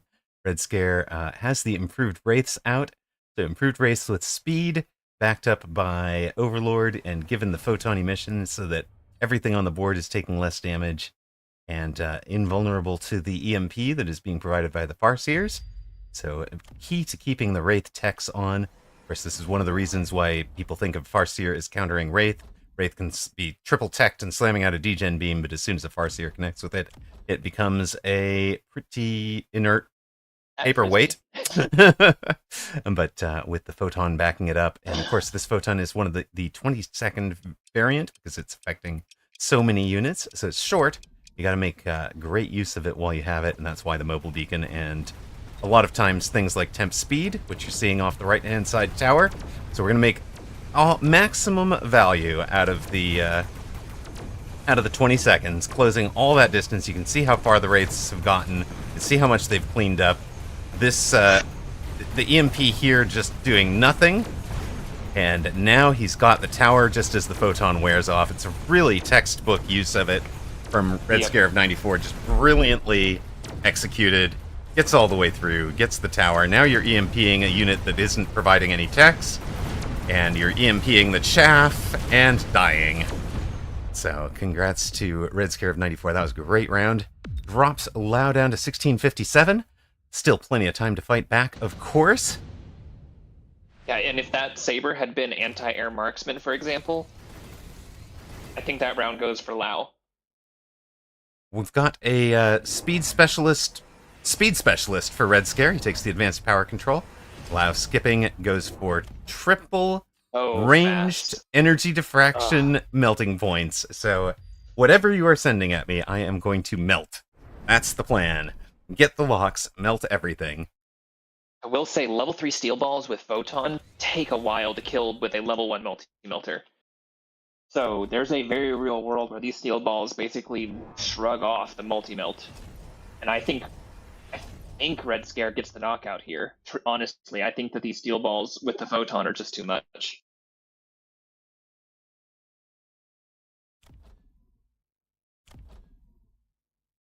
Is there And triple speed is so fast. This tower is just going to melt. There's not going to be time for the melting points to do their thing. Right, the melting points are trying to be the hit point tank. They're sitting there at 30,000 hit points. But Lau hasn't even taken defense enhancement 1, so they are not particularly tanky. We'll say this boat getting distracted by the crawlers could be very bad. If you click on it right now, it's not in the beacon. It's being... Okay, so that missile will at least kill the ones that are distracting the boat, even if it doesn't kill everything. And I think the Wraith will be able to clean up the rest. Mecha Tamiba says, look, we have multi-melter at home. We just build steel balls. Pretty close, pretty close. Oh, it does still distract, but they turn around relatively quickly. That could cost. These steel balls do get locked, and just kill the multi-melter. 1 down, 2 down, tower down, and that is going to be overwhelming. Yep. There were, in fact, I think that's just game, because boats do so much damage. There's Wraith. There's at least a pack of steel balls left. It's going to be really close. I think it's right around 1,700 damage.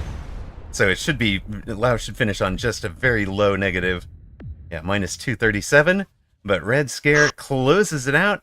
Our Mecha Mini Masters runner-up last night, beating Lau, showing how it's done. The number 1 seed goes down. And Red Scare is through to round 4. Well done. That was a super good game from Red Scare. I really, really liked the way that was played.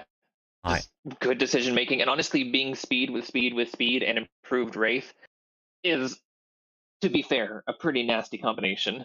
I mean, I think you mean a great combination. It looked like a lot of fun. I want to get back out on ladder and play it. That looks exactly like what I want to do. I'm taking notes here. So nice work from the number 5 seed Red Scare. He is through, and first of our top 10 seeds down in Lau. Well, I guess the second of our top 10 seeds. Shall we jump into who else looks like they're having fun?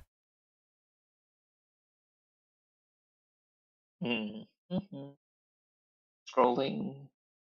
Atlas Might is done. Artur MC and Mojo. Sly Turtle is under pressure against Sir Maestro. Take one of the top 10 in trouble. Be funny. Or it could be just a case of long stabilizing late. Hello, King Dark Turtle. Welcome in. What group did you wind up in? Did you wind up in intermediate or did you wind up in rookie?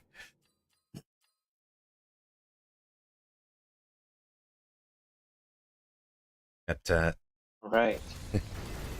King Turtle, of course, rooting for Sly Turtle. Has to be. Yes, the turtle solidarity. Mm-hmm. Cat and dog, King Dark Turtle. Cat and dog are the two established factions in this game. Cat and Range double dog are tap are the spiders on factions. standard. You don't get to add turtles and sloths and all these other things. No, The animal kingdom is clearly comprised of only 3 participants. Cats and dogs, exactly, Also, and wolves. also, the Sly Turtle has a goose as its profile picture, so some confusion in its identity there, maybe. Well, maybe that's why he's been losing the first couple of rounds. Wrong PFP here. I see. I think these sabers get the job done, honestly. Does look like it. Those are beefy sabers. And with EMP on these arcs means that they will have the range advantage going into the melters, and if they don't die to the melters, then this one with healing module and this one with heavy armor just don't die to what's showing as the rest of the damage on board. Both players in a bunch of Mustangs, but Sir Maestro has both the level advantage and an item advantage in those. So level 4 and level 3 versus level 3s and 2s. The range Like advantage to see the as Rhino well. Goomba. Yes, he is going to Goomba the Phantom Ray. Nice. Right down there in the corner. If it hits, it does hit 2 out of 3.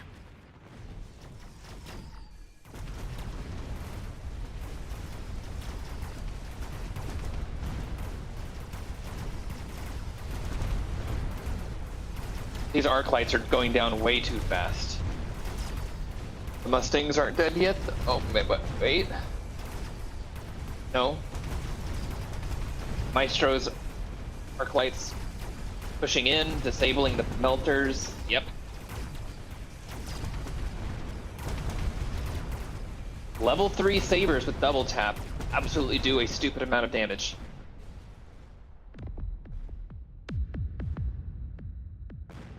Nicely done by Sir Maestro. Sir Maestro, 1854, closes out the Sly Turtle. So I guess the Sly Turtle was not one of our original top 10, but had promoted into it on the grounds of minor points. So Maestro through.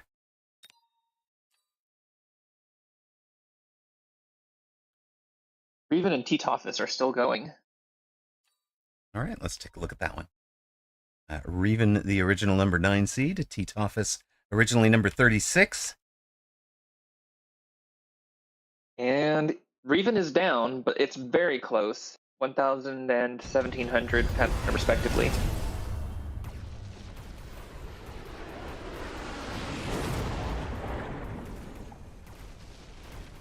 Ooh, that fire is nasty.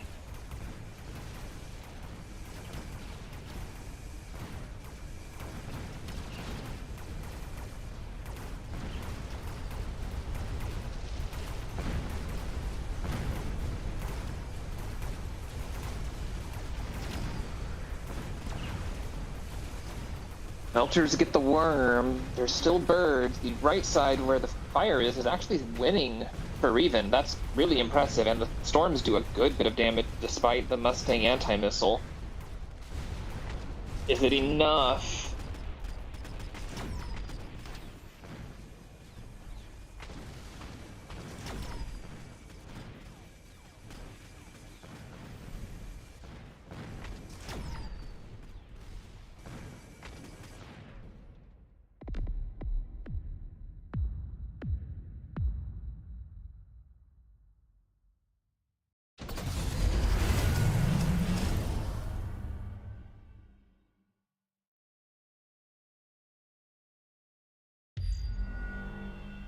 See, this EMP from Reven in the top right corner, disabling a lot of important Mustangs, and that melter as well, also clipping the shield.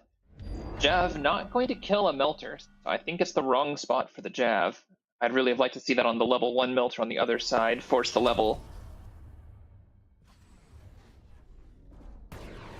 Back-to-back Jav turn, crazy though.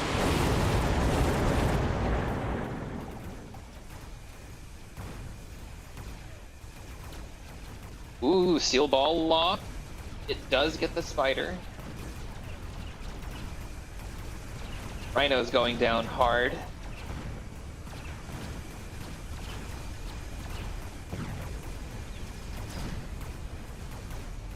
Ooh.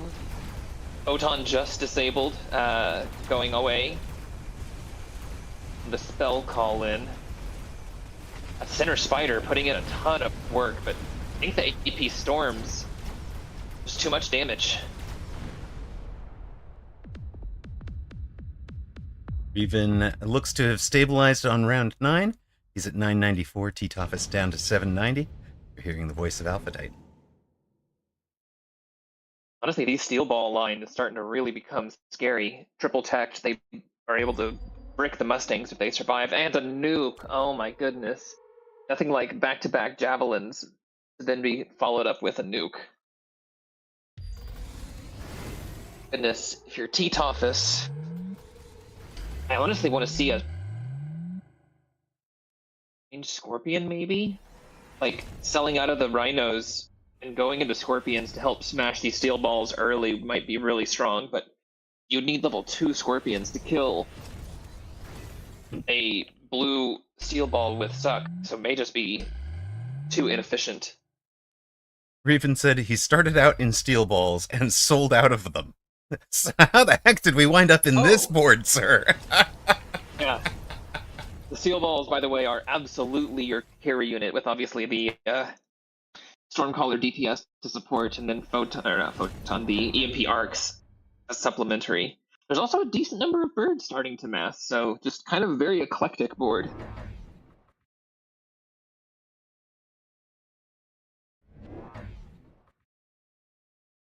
This nuke, though, is going to be very strong, I think, for Reven more so. I would have honestly liked to have seen T-Toffus's nuke more central rather than on the side, and use a beacon to try and pull everything into a consolidated point. The flank is also potentially going to save a lot of the units from being in T-Toffus's nuke, and this is where if it was in the middle, it'd be hitting the steel balls that are all clumped up here. Nuking his own units with that shield, with that nuke, T-Toffus.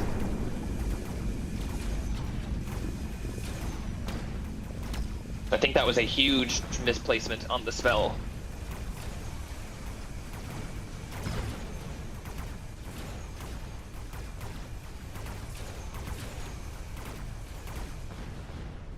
With that, it's just going to be a massive swing. Probably 2,000, 1,500 overkill? I don't know. There's going to be a lot of damage here. It says, the full quote from Reven was, I started ball, I sold out of ball. I won with ball. And the answer to how the heck did we get here was, I went for worms on the round opponent wasn't supposed to melt her, and he did. Then things happened. So, yeah, there you are. Reven, your number 9 seed, gets it done against T-Toffus. 36 seed had a great run and put a scare into one of your top 10. Let's go. That was close. Let's see. Math is Might is through. Artur MC is through. Becca Mellum with a win over Bratwurst. We saw Bratwurst at Wow. the 33 seed, but Becca Mellum is on a tear today. What is? I mean, she was outside the top 50. I didn't even write down her starting seed because she was so low. I didn't expect she'd get this far. Quick, I need a stat keeper. Sir Maestro, we saw with the win over Sly Turtle. 251 is the original number 4 seed here, getting a win over the original number 41 seed. Or Sugar Shane and Harry with he's the Sugar Shane and Harry, the original number 30 seed, has just subscribed with Prime for 5 months. So thank you very much, sir. Hope you're doing well today. Ping Shi gets a win over Lord Kleinkariat. Let's another one of our top 20 seeds goes down. Wow. I'm watching the Krolik versus Dorian game, and there is a level 9 Fang with Amp Core and a level 7 Fang with super heavy armor that was tanking Vulcan fire. Oh, good God. Well, somebody is having too much fun with his fangs. I see. Oh my gosh. I've never seen Fangs sit in Vulcan fire and kill the Vulcan. KSP Lapis was the 34 seed, gets the win over I Love Kurumi. I Love Kurumi, another one of our original top 20. So we are down more than half of the top 20 seeds in this game. Cobalt White gets the win over Hungry Man. We see that Apucci um, beat Griffin, so no continued effort for our round 2 winner who beat Baru. What else do we have? Azan beat Ashram, so Azan continuing that solid performance from him. Again, another player up from the bottom half of the seedings. Drunken Master goes down to our 201 player, originally the number 25 seed, and we saw Red Scare of 94 beat Lao. So that is the top group. We've gone from 24 unbeaten to 12, 13 even, with Bratwurst to play the spoiler for round 4. And Bratwurst will be facing Apucci. Beccamelum will be facing Red Scare. Azan against Math is Might. I think that might be the end of that run. Sir Maestro against Artur MC. ASP Lapis facing Cobalt White.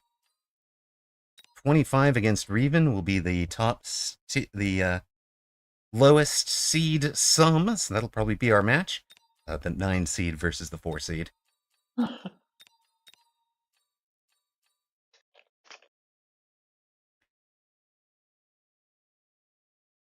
Tell them thanks for the memories. Never underestimate the girl power. Let's go. Becca Mellum, of course.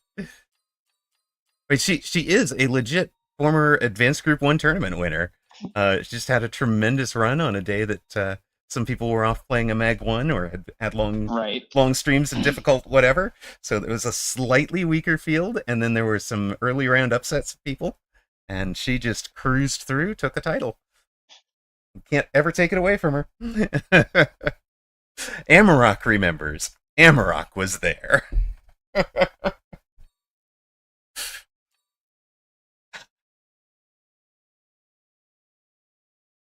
That was wild. Did the level 9 Fang wind up winning? They did. The Fangs got the job done, and there were level 5 Mustangs with AP as well. Like they just got out of control. There was like 20 deploys of Fang, and they were all like level 5 plus. It was I don't know what happened that game. Yeah. I've never seen that before. Yeah, there were 3,000 HP Fangs with the portable shield tech, so they were like 6,000 HP Fangs. Jeez.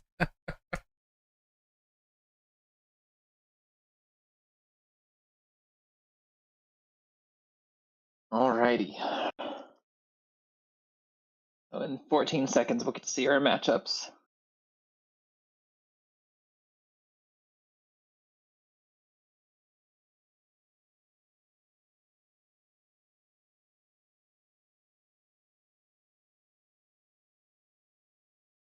Right, there are 13 unbeaten left. 3 of them have made the run up from the deep depths of the group. That'll be Becca Mellum, Azan, and Sir Maestro from the bottom half of the top group seating. They have some respectively difficult matches. Apucci, Red Scare of 94, and Artur MC in order. But yeah, what we are going to take is our number 9 seed, Reven, facing the original number 4 seed, 2515. Right.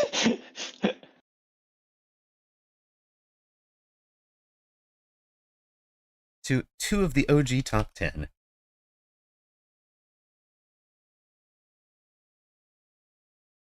And of course, you guys will have seen Reven all over streams. He's always in a Mechabellum stream chat. Probably 3 of them at once. I was just going to say, if you add up the total number of hours spent in streams, it's probably more than 24 across all of them with the multiple streams concurrently. Right? Look, he let's just put it this way. He is single-handedly responsible for getting people over the 3 viewer mark to reach affiliate. It doesn't even require 2 other viewers. But okay, so we've got 3 from the outside of the top half of the group. We have 3 from the 25 through 34 seeds, and the other 7 are from the top 10. So either you were top 10 seed for this group, or you have had a great run so far.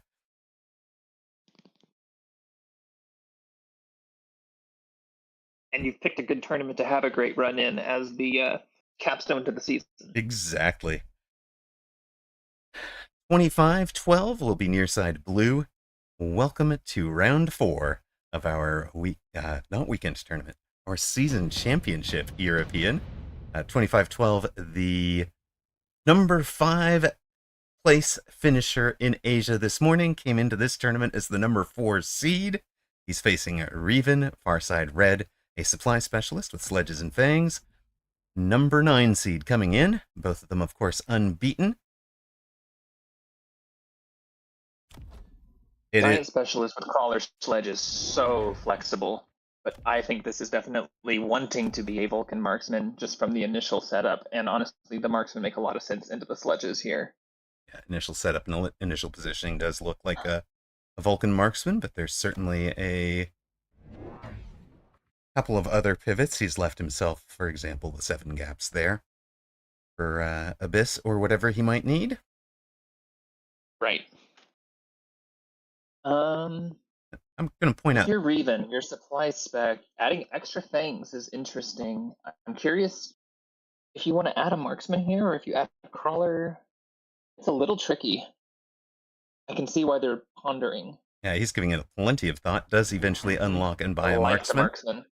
But I did want to take a moment to point out that thinking things through, like leaving a 7x7 gap or a 4x4 gap in important places, is part of giving yourself the flexibility to be able to make the pivots you need later. Yes. You do not want to be stuck trying to play Tetris, where it's like, well, I just need to add this one unit and I can win. Oops. Oh, crummy, I don't have anywhere to put it. Right. 7x7s are so important and will be especially important in the upcoming Season 4 meta. Also, when you're in aggro, 5x5s are important because boats are bigger now. And the 5x5 is especially important because your aggro is going to want Photon at some point, and you're going to want to get that from either a boat or a Farseer. And honestly, boat is so much better as an aggro unit. I think Farseer is stronger as a defensive unit, though it's not exclusively so. Interestingly, Reven went for the Arc Light, and I think the marksman would have really helped. It is small damage, and there's obviously plenty of room to go, but I do... Ooh, Improved Wraith is kind of tempting. Probably not. Underground threat for Reven. We did see Red Scare using that Improved Wraith to great effect, but both of these players are going to take the underground threat. Welcome back, Toast. Was the foraging successful? Have we found popcorn? Turbo says they should add some Z and L-shaped units for more unit Tetris. Oh my goodness. That is funny. Wow. I could see people getting totally lost in the game and like playing the game purely for the Tetris at that point. Absolutely. Don't let Salix hear you suggest that. He'd be all over it. I like the storms here. I think that is very good, especially when you know you're going to be facing giants. And the strong collar damage is just so valuable. And he's expecting Vulcan, and those guys are going to get to lock on the Vulcan with high explosive anti-tank. And even if it's a different ground-based giant, these are going to be great shield break against a fortress, etc. They outrange a melting point, so they're just very, very solid against all of the core classic original giants, if you will. Of course, Worm, not so great against Worm. Don't help you against the Abyss, but... I actually think that Storms can be very good into Worm. I watched a game from Mathesmite where he defended with one Acid Crawler, and he spaced it so that it would time with where the Worms would stop. Mm-hmm. For the Storm volleys with AP, and level 2 AP Storms blew up 2 level 1 Worms in one volley with the Acid because they were clumped. Right. And this is one of the reasons I've always said that your crawlers are the key to beating sandworm. You have to have the right Yes. drip crawler arriving to keep the sandworm locked on the surface. You don't want to let it get back underground ever. And that lets whatever your DPS unit is, whether that's a melter, a fortress, a steel ball, a stormcaller, whatever your DPS unit is going to lock it in place. So, conversely, there are no crawlers on Reven's board, so 25 knows he's in pretty good shape to go to a sandworm with portable shield, and that's where he's gone. He also hasn't invested any techs in it, so he's going to be able to sell out of that if Reven commits to a specific anti-worm defense right now, I really over like that commits to decision it, then he'll be able to sell and get because into something else. you have to know that your opponent expecting a lumbering giant for those storms to pound. So the worm is actually going to help distract the storm volleys, and when it pops up, it's going to draw a lot of the chaff clear fire so that your crawlers can then do their job.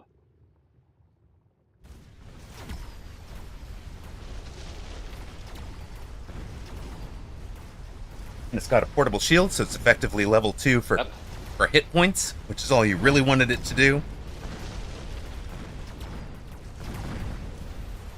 And it's never going to die with that shield this round. And honestly, barring a drop, your opponent is going to be forced into some kind of DPS because a level 2 worm, effectively with the shield in terms of health, is unkillable.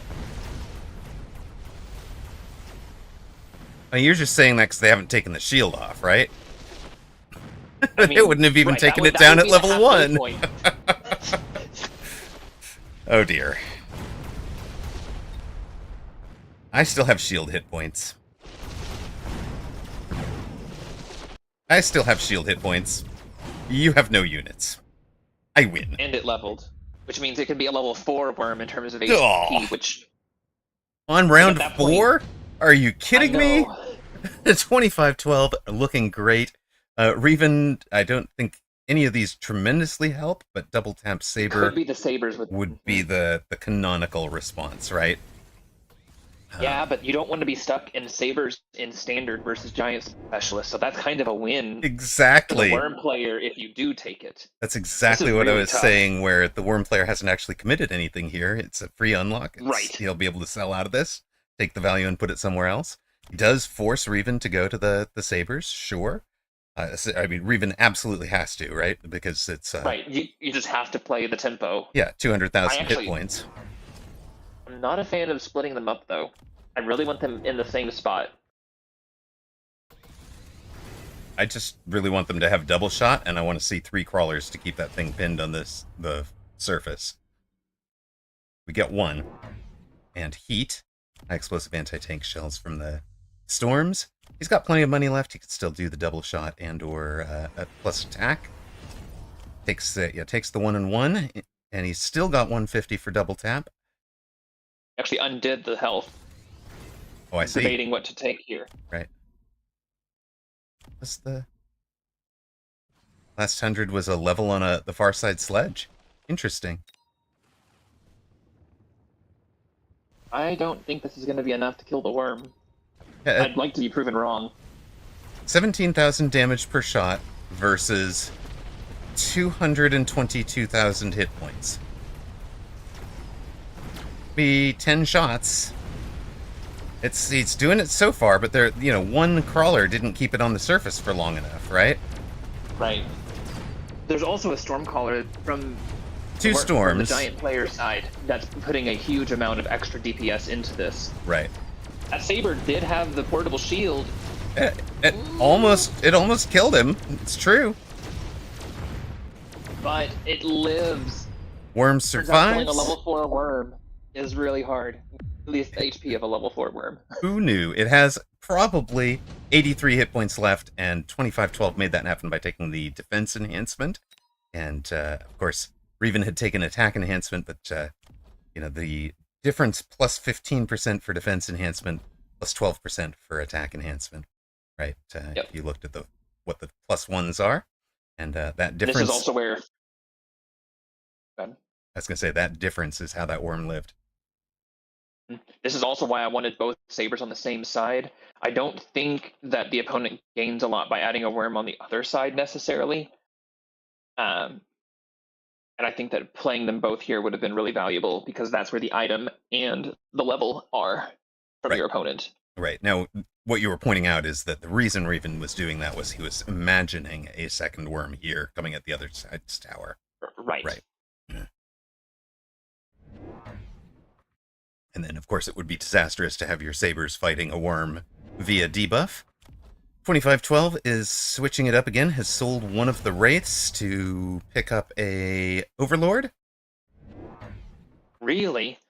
Choosing to play Overlord as your standard giant of choice, I think, is a mistake here. I think that, honestly, this is where you could go Melter and really punish your opponent for having committed into a short range DPS unit. The boat kind of, I don't know. Also, It's not not the ideal giant from standard. yeah, and it's not full carry boat, right? It doesn't have splash. He's not in improved boats. He's just got, range, launcher overload, and mothership. He doesn't run chin gun. So it's not great from super long range, right? Right. Which is what you're saying. And of course, Reven has just picked up the Phoenix, so a great call. The Phoenix was the answer to the Wraith that was here. The Wraith got sold for the Overlord, but because the Overlord is in this exact same spot, that is where the Phoenix are, and the Phoenix can kind of counter it. Double tap, getting it done. Worm is dead. Yeah, that's huge. That is why I've wanted to see double tap last round, but, Yes. better late than never. Now, of course, 2512 is going to sell out of the worm because he's got no text in it. Of course. Would be what I would expect. He's forced Reven into a permanent commit 150 on the double shot, and kind of get out of there with no, with an economic advantage. And at the highest level, Say the boat. I was going to say at the highest level that a 150 advantage. I don't want to give an extra plus 150. I don't want to give Red Scare an extra plus 150.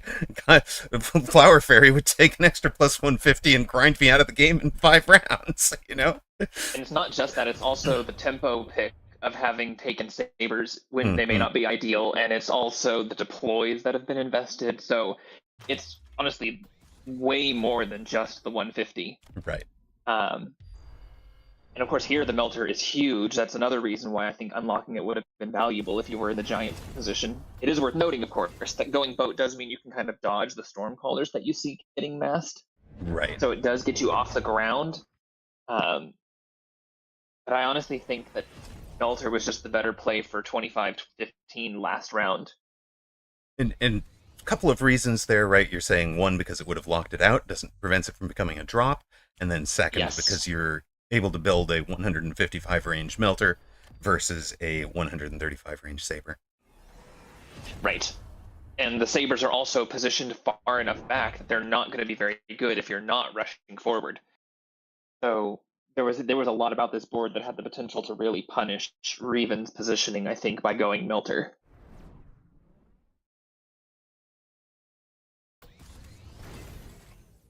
But I really like Reven's board from here. I think that the anti-missile on Saber is underrated. I don't think that it is ever really good, but I think that it is usually good enough to be worth it. Dual techs on the Overlord and a second Overlord added. So range launcher overload at 2512 making his commit now. And with efficient tech research, its anti-missile off of the Sabers turns out to be very lucky with the triple Storm and HE buy. Of course, they'll be overwhelmed by the sum total of number of missiles coming. Right. But they will earn their keep. They're definitely going to do some work. Exactly. But if it's expensive to do that as a second tech, right? That's not just a cheap throwaway. That's more commitment into our Sabers.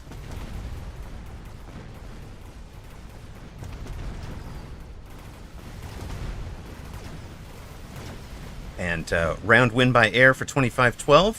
Reven, your tournament number 9 seed, going to be in a lot of trouble after 6 rounds.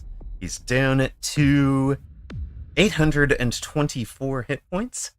25-12. Number 5 in Asia, number 4 seed tonight. In the lead here in round 4 of this tournament. Ooh. Steel Ball Prod is really good, honestly, for both, but I would say especially for the boat player, because the boats obviously can't be targeted by that. Passing out some melters is absolutely Reven's best play here, and I would like to see some anti-missile devices to help mitigate, or some zigzagging to help distract, because honestly, chaff clear is by far the biggest weakness for 25-15. All of their chaff clear is coming from missiles. And in particular, chaff clear against crawlers is completely missing, right? Because all those missiles target the area on the ground that the crawler would be, and the crawler runs right past you. So, right past that before the missile explodes. Anti-missile puts a ton of work here on this board. For both players, and it's actually 25-15 that adding them, which is going to really help. I honestly wonder if Reven should have skipped the Steel Ball Prod line. It's certainly good, but there aren't a lot of Steel Ball valid targets on the board. Reven says, I got him right where I want him. He's complete confidence.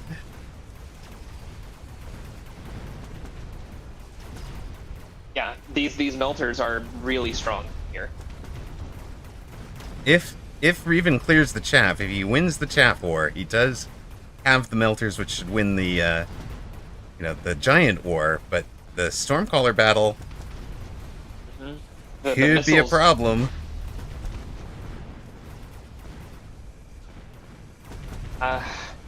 This may be. I mean, Reven wins. Reven wins on the left. 25-12 wins on the right. Tower timing is going to be terrible for Reven. Oh no. That's going to be game. Yeah. I like Reven's position long term, but there is no long term. Yep. Too many missiles, he says. It would have been fine if they didn't go for launcher overload on the boats, but the launcher overload on Overlords plus the addition of the 3 Stormcallers turned out to be just perfectly timed, as Reven happened to commit into missile interceptor at that point. He winds up with the missile interception getting overwhelmed.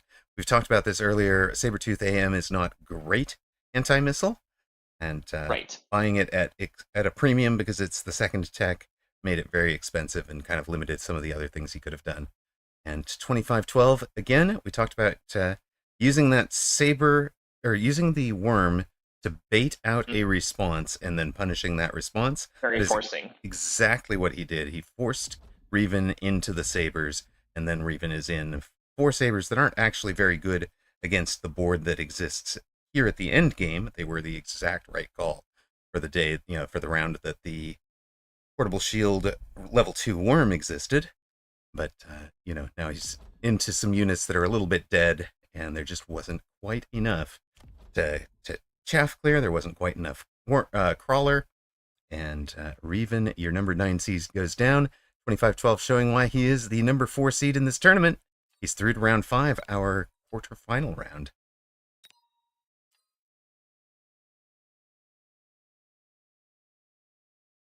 We'll jump into Cobalt White against KSP Lapis. They have 3,000 apiece. I see wins from Apucci and Math is Might, so 2 of your 501 favorites getting the job done against the upstarts from below, from Sir Maestro of Beccamelum and Azan, who are the unfortunates that ran up into them. Red Scare also getting a win over Beccamelum. Yeah, there we go. That's the third. So 501 favorites are through. 25-12 is through. So your top 2, 3, 4, and 5 seeds are in. Let's take a look at what we've got for Cobalt White and KSP Lapis. Cobalt White is the number 7 seed originally in this tournament. KSP Lapis is the number 34 seed.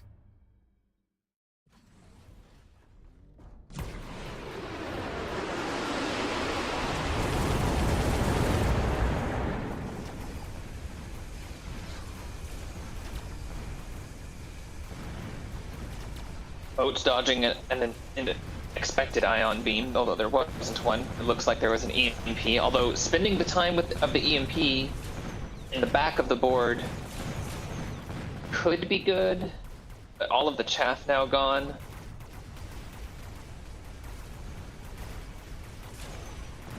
Now, Cobalt White might not be a name that is as familiar to some of you folks, but he is the top 7 seed in this tournament. He's somebody that has been around the game for a long, long time. He was playing at the Amarok level. We would run into each other in midweek mini tournaments all the time. Then he reached the point where he was, I was running into him every now and then because he would be in the mini group above me. Now he's reached the point where he's in Advanced Group 1 more often than not. And he has just been slowly and steadily grinding his way up the MMRs. So really well done. He's been around almost a full 2 years at this point. Very experienced player, and even when he was back down, fighting at my level, it wasn't. He was always an interesting player. He's a total gentleman, as many people are at this high level. But really, really plays some solid stuff. And one of the things that I see from him is he will throw in a sudden surprise, a sudden pivot. If he has jump drive on these overlords, it might be a Woot style pivot to the opposite side tower. It could be suddenly appearing with a bunch of flank whatever. It could be an unconventional play like Typhoon Missile when it looks like everything is jammed up all close. But whatever it is, like he'll find a little inefficiency in your board and then exploit it in a way that you're not necessarily seeing coming, rather than playing a standard comp all the way to victory. So that's one of the things I've always enjoyed about Cobalt White, is you have to have you have to be able to beat him in whatever comp you're showing, but you also have to be watching for the occasional Diana-esque use of a mobile beacon or cheese-esque appearance of a flank.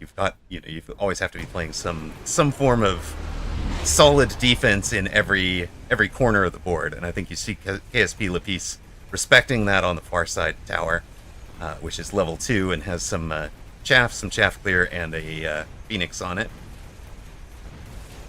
Photon huge to thwart that small EMP, and also just adding good tankiness. These chin guns stacked like this, I think they're going to be able to punch through the melter.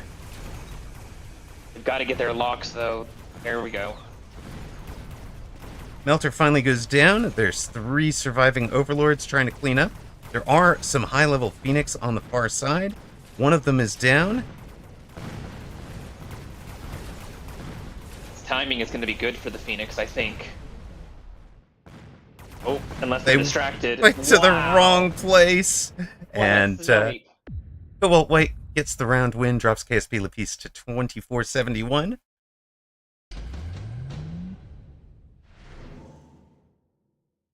A lot of really interesting things on this board. They both took a level 3 steel ball drop, looks like, and both took the level 3 fire badger drop. And I really liked the mobile beacon of this marksman back behind the level 3 tower. It let Cobalt White clear out some of the pushing Phoenix from KSP. And yeah, that was actually on this other side tower. That was really, really key, right? One of the 2 high-level Phoenix went down to this level 1 marksman. You're absolutely right, and that was because of that mobile beacon that he played at the start. What is the EMP marksman for here? Is that just to turn off the multi-melter? I think it's to turn off multi-melt if he punches through, yeah. He's got a couple buried in this big pack of units. Right. Maybe it's not even a couple, maybe it's just one. KSP used 4 missiles on that last round to try and slow the push and to kill all of the frontline chaff. And it still got through. I also find it hilarious how everything is staring at this one lonely little crawler. That is an amazing, like, this is the time to do a first-person perspective from that poor crawler. There's like 4,000 supplies staring at you. Guys. I mean, you're not sacrificial. I'm in danger. That one crawler, yes. Oh my goodness. Oh, he sold the marksman that he beaconed last time instead of leveling it and beaconing it again. That may just have been a too much happening all at once to realize how valuable it was moment.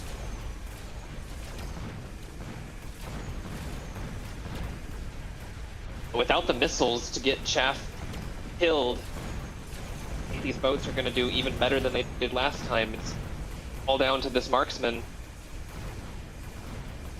If you don't snipe the bird, Yeah, the tower's going to go down. Too much chaff surviving on that left side this time. That marksman never gets engaged with the birds. This time it also looks like the melters have gotten locks for KSP. And there you go. The Kerbal Space Program pencil. That is what he means, right? KSP Lapis. Kerbal Space Program pencil. Pretty sure that's what that. I love that. White down to 350 hit points. He's picked up the Sandworms out of this drop. There's also 2 level 2 Wraiths, 3 Rydens, and 2 level 4 Sabers. Here's the jump drive. I did warn you that the Woot style play might be coming. There it is with the Mechanical Division Worm. He's rethinking it a little bit. Decides he wants some Fire Badgers out there as well, because there was plenty of chaff on that front. Yes. Jump boats left. Burn everything on the right. Go all the way around and fight the melters at the end when you've got some Mechanical Division things appearing and they have no chaff left. Sounds like a plan to me. Sounds like a plan to Reven. Waiting for the oil turn of your opponent is really huge here.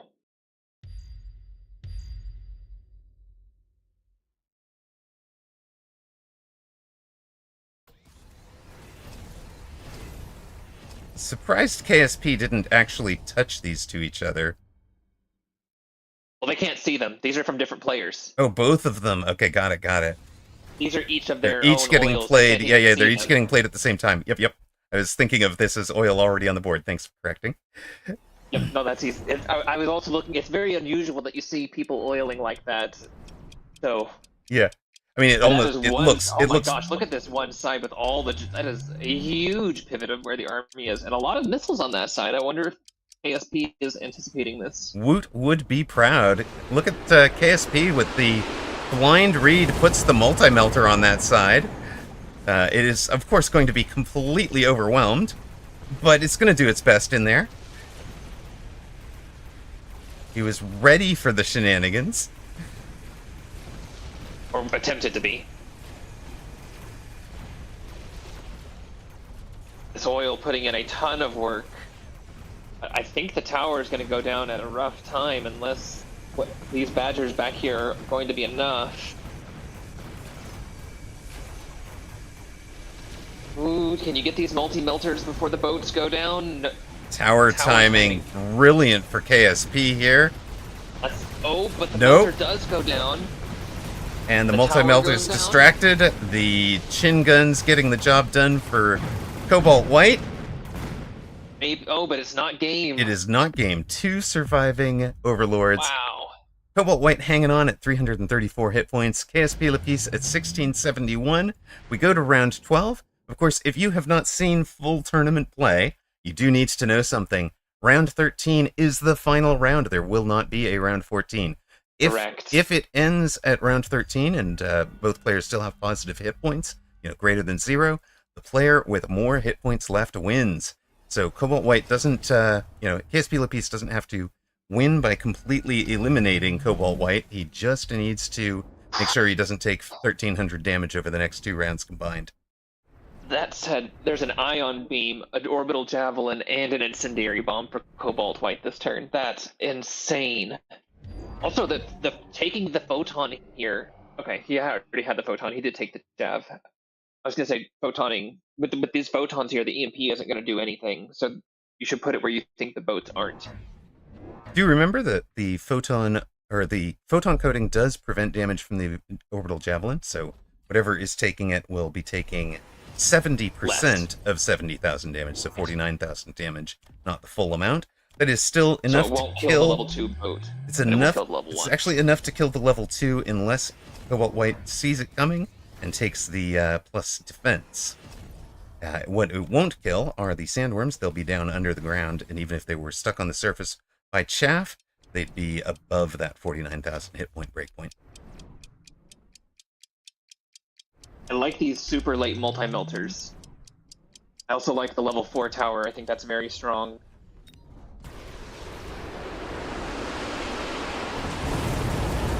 That's super painful. I think ASP is going to hold the line.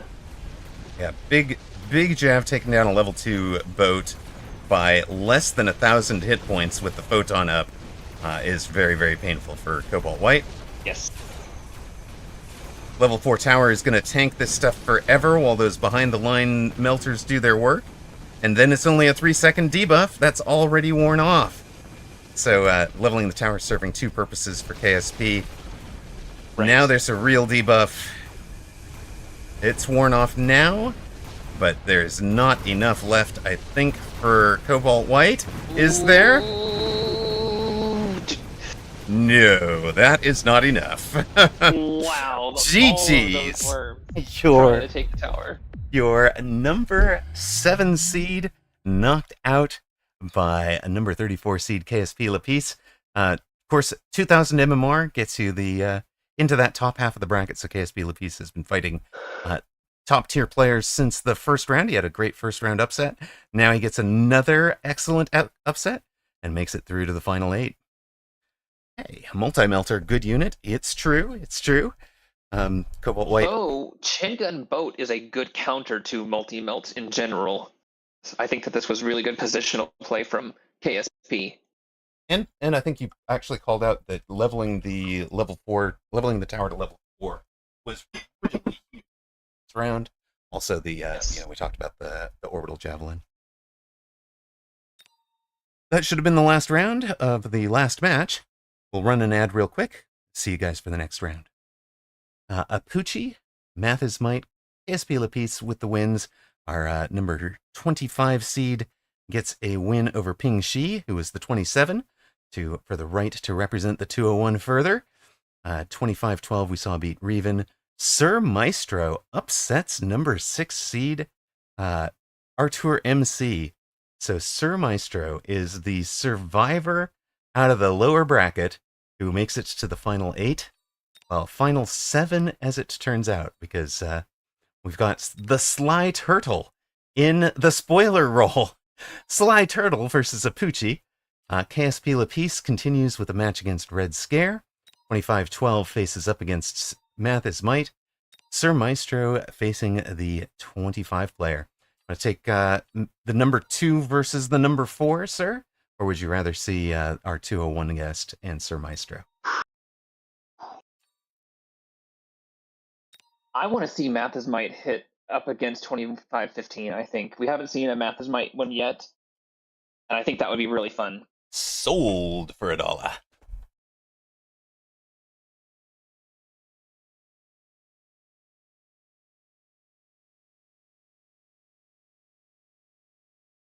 Why don't you give us a quick rundown on what you know about Mathis Might? Oh my goodness. Mathis Might is, in my opinion, a lot like Red Scare in the sense that he plays very good Mechabellum, very flexible with how he plays, has some very strong aggro lines, but also very comfortable in Standard. I think he is more of a Standard player than an aggro player these days now. He was playing a ton of the Spider Bird, but it's kind of been brought in line. It was overtuned. Just really good at using the cards, very good at leveraging the tower, and making very efficient answers when you try to force a reaction. So I think he's kind of a quintessential strong staple player. Excellent. Welcome to the quarterfinals of our European Season 3 Championship. Number 2 seed Mathis Might facing up against number 4 seed 25-12. We've come to the sharp end of the stick. There are 4 of the top 5 remaining after this match. We know there will only be 3. Mathis Might, I know, is one of the players that Alpha Titan, who's here with me in the booth, of course, has studied it greatly. I think he really influenced the way that you play defense, the way that you think about the economy of the game, and in particular in terms of shifting from X counters Y to X is the most economically efficient counter to Y. And I think that is one of the reasons why you have really, really climbed. It stems from studying Mathis Might. Of course, Mathis Might is also your European Advanced Group 1 champion, and his opponent is the 5th place finisher from this morning's Asia Season Championship. Take it away, Titan. Well, immediately I see tarantulas in standard, and I think that it's a good unit, but it is a slow unit and it is a short range unit. So I think that this is a mistake. I think that you can win with this in general, but I don't think it's very efficient.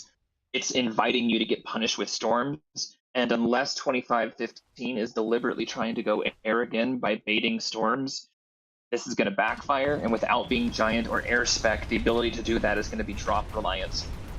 Conversely, Athosmite having Sledge Arc is very strong. It does get bullied by Spider early game, but even so, like with these locks, you may actually get these spiders killed. And if you do, if you beat the spiders as the Sledge player round 1, that's very good sign. And it looks like you will. Wow. So lots to like for Mathasmite's head-to-head here for a standard match. And I think the Sledge Arc combination is the best combination of units in standard versus standard that you can have as a starting point. It's a very, very strong starting pack. Of course, Mathis Might has taken the Supply Specialist, which is one of the best long-term econ cards in the game. Is. Specialists. The punishment for that is that he's only got 3,600 hit points. So weathering round 1, weathering round 2, and not having immediate tempo pressure is tremendous for him. He's also able to get storms and mass recruit because he is Supply Specialist, which is really valuable. Just getting as many bodies on board, which is really important, and adding the storms immediately, also very important. I'm going to add one. Keep these spiders. I'm going to add one other thing. On round 1, he remembered to unlock Arclight, even though he wasn't. I guess he bought 2 of them. They're in front of the towers. Yes. And now he gets a third one in the middle. Adds a crawler on the back line. So round 2 was a storm, an arc, and a crawler. 2512 adds the marksman single target this round. And the heavy armor spider is absolutely going to be a problem on the right side, but depending on how decisive you win the left, these stormcallers I think will be able to chew through it. It's already down to half health without the stormcaller help. That's crazy. Are you going to kill this without the storms helping at all? Almost. One little token missile. Hey, give us some contribution XP, please. we helped. We helped it. Right, Mathis really Might. Like Mathasmite's position. Mathis Might at 3,600 hit points has already dropped 2512 under 3,600, so he's technically in the lead, and he hasn't really come good on his specialist yet. Of course, 2512 gets a tempo injection next turn when the Rhino from Rhino Specialist arrives. Also goes to a Vulcan right now, so it looks like a traditional Vulcan marksman, since he got 2 Vulcan, or had 2 marksmen on the board last turn. Adds a Vulcan this turn. Mathis Might thinking about it, hasn't chosen yet between Wraith, Fire Badger, Wasp, and Vulcan. That's a huge drop for 25-15 because you really needed to get into a long-range chaff clear, and getting the Vulcan drop saved him so hard from having to do the manual unlock. So a really, really fortunate break for him. And he immediately sells out of the Tarantulas, replacing 1 Tarantula with a Vulcan, buys 2 more Marksmen.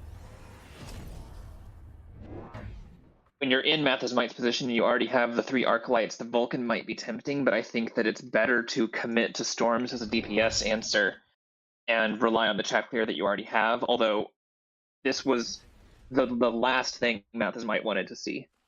Mathasmite adds the Wasps. The Wasps are basically chaff for the Marksmen. We've talked about this a lot, but part of 2512 and part of good Vulcan Marksman build is including the Fangs. The Fangs are the anti-Wasp to make sure that that the Marksmen don't get bricked by sitting there shooting Wasps all day.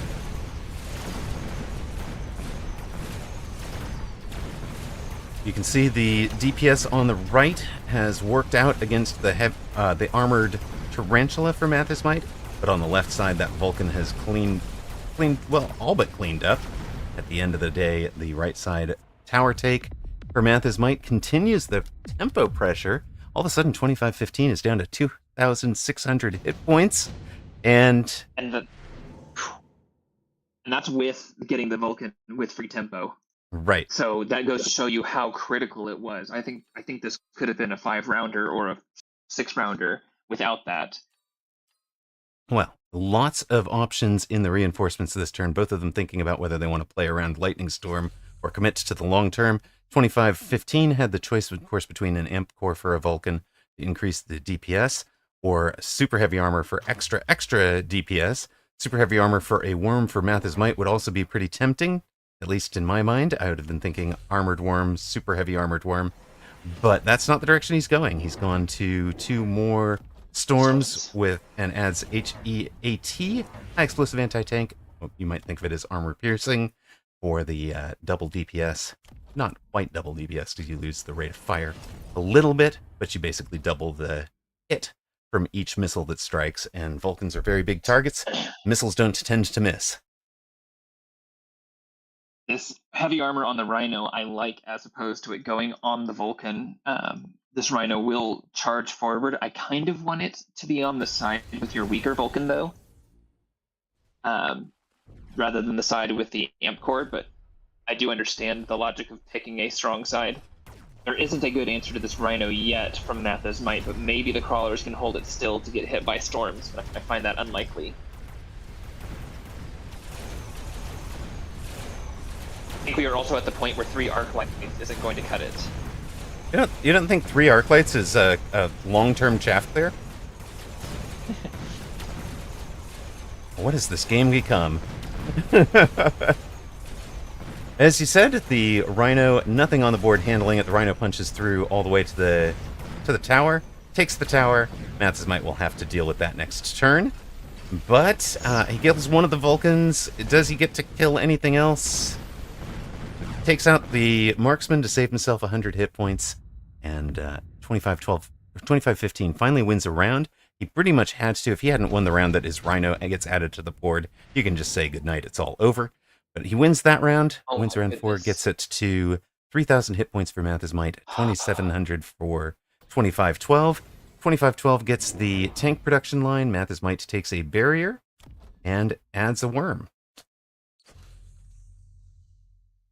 Worm, of course, is a unit that does well the more resources your opponent invests into range. That was the best way I had it described to me when it was difficult to notice when it was mattering and when it wasn't, but since it's underground, it denies any value of the early lock from gap close. So the more text that your opponent has in range, the more efficient Worm will be on your board. That makes total sense, and it punishes the person who's sitting there like, I am going to win the range war. I'm going to buy range on 3 or 4 different core units. I'm going to have 900 invested in range, and I've never once invested in DPS. I've certainly made that mistake, and yeah, 100%. I'll also say you can be in a range war, and if you haven't paid for range, then you oftentimes have the efficiency in other deploys, other techs, other units to handle a worm pivot. But the more, like, once you have range on your Vulcans and range on your marksmen, and so, you know, once you have 1,000 supply committed to range, then the ability to punish the gap close exponentially increases the value of worm.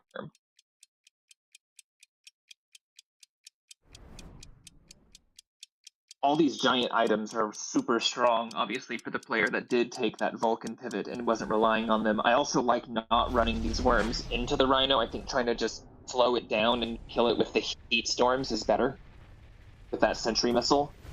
I'd like another crawler to have kind of been coming up from that side flank to further lock it down. But barrier on a worm is a great way to escort chaff up the field while being difficult to kill the unit carrying that shield.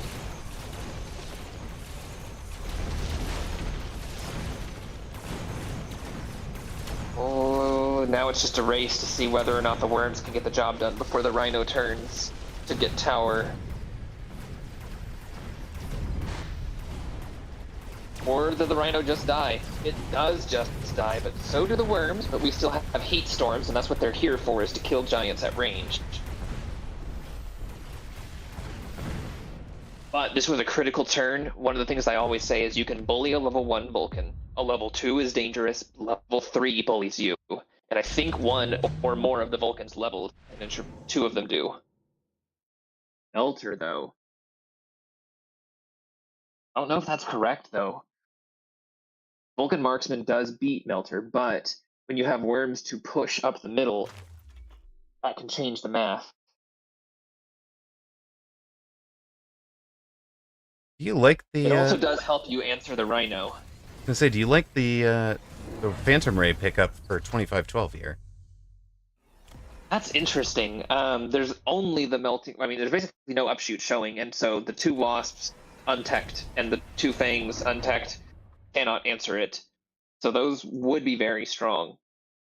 Ends up using them as money. I almost would have liked to see them be played Yeah, because I think they are very strong into the board. And also, by the way, Burst Worm, or sorry, Burst Ray is an amazing DPS on worms once they surface. right. And at least force Mathis Mites to be thinking about that play. Even Yes. if you're going to sell out of them, don't do it this round. Show them and then start selling out Yep. of them. Is kind of the direction I would like to go. We did talk about this early in the game, but here's the 4-pack of worms all together with replicate, and they are going to get mobile beaconed whichever direction Mathis Mite thinks he can get a good run at a tower. And again, all the range stuff gets locked onto anybody else. Doesn't have a whole lot of stuff arriving to bring them, keep them on the surface. But there's only 4 arc lights behind. This new arc light on the far right not doing very much to help protect the sandworms on this particular mobile beacon. There's only 1 worm behind, or 1 arc behind. Are they going to be able to punch through? If Melting not, Point absolutely earned its value. certainly did. It doesn't have range yet either, and so it could be part of the long-term keep against the Vulcans.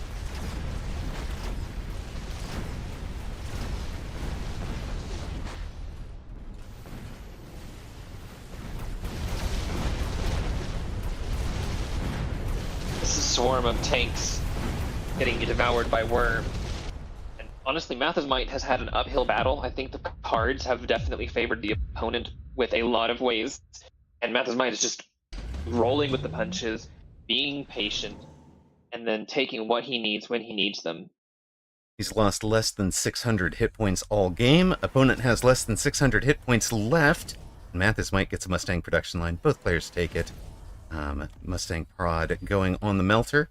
It's now ranged, so it should be sitting at the very back, keeping itself safe, and the Mustangs can go be some chaff for it. Mustangs will go also answer this wasp that's being used as a distraction for it. 2515 Yes. gets the best partner. This is basically his last hurrah. Get the extra 4 deploys from taking a tech and bringing out Oh. the marksman. So if you click on his marksman, he doesn't have any fast damage. He's got quick reload, which isn't DPS. Range and EMP are not DPS, and elite is only going to add like 35% damage on these level 2 marksmen. So there's nothing he has to really represent a credible DPS threat with that marksman line until they get scaled up. And this is also brutal. Look at Mathis Might with the oil. What's going to happen there? Yeah. I talked about how a drip of crawlers is what you need to keep the sandworms on the surface so that you can kill them steadily. But that drip crawlers are somebody's going to get lit on fire because one of the sandworms will be surfaced right about here. All of that oil gets lit on fire. Then there's no crawlers to keep them on the surface. The worms will get right in on the tower and take it out. That'll happen before, I believe, before the ignite gets the job done for 2515, unless I am badly mistaken. If I'm badly mistaken, Copium here. yeah, Ignite is not a bad tech. It is the Vulcan marksman answer to worms, but Ignite does nothing to help through the shield bubble. As we said, the oil gets lit on fire. There's nothing to keep those guys pinned on the surface anymore. Also, in the long term, it's been an arc light or 2 being added by Mathis Might every round. We said 3 was enough, 4 was enough. He's now up to about 6. And all he's going to have to do is click EMP on these, and they will then outrange the Vulcans. If there was another round, I like the lines for Mathis Might even continuing this, and just Mathis Might showing that he knows the textbook answers here.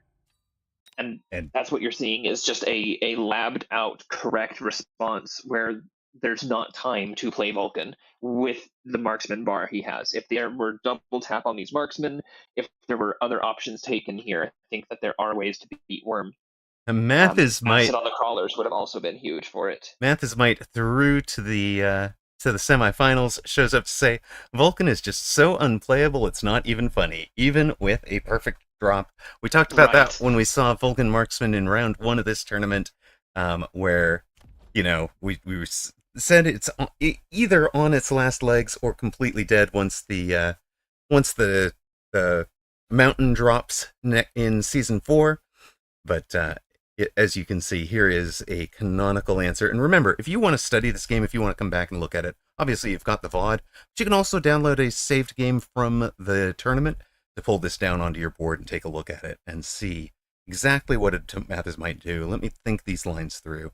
How did you describe it when we started this match?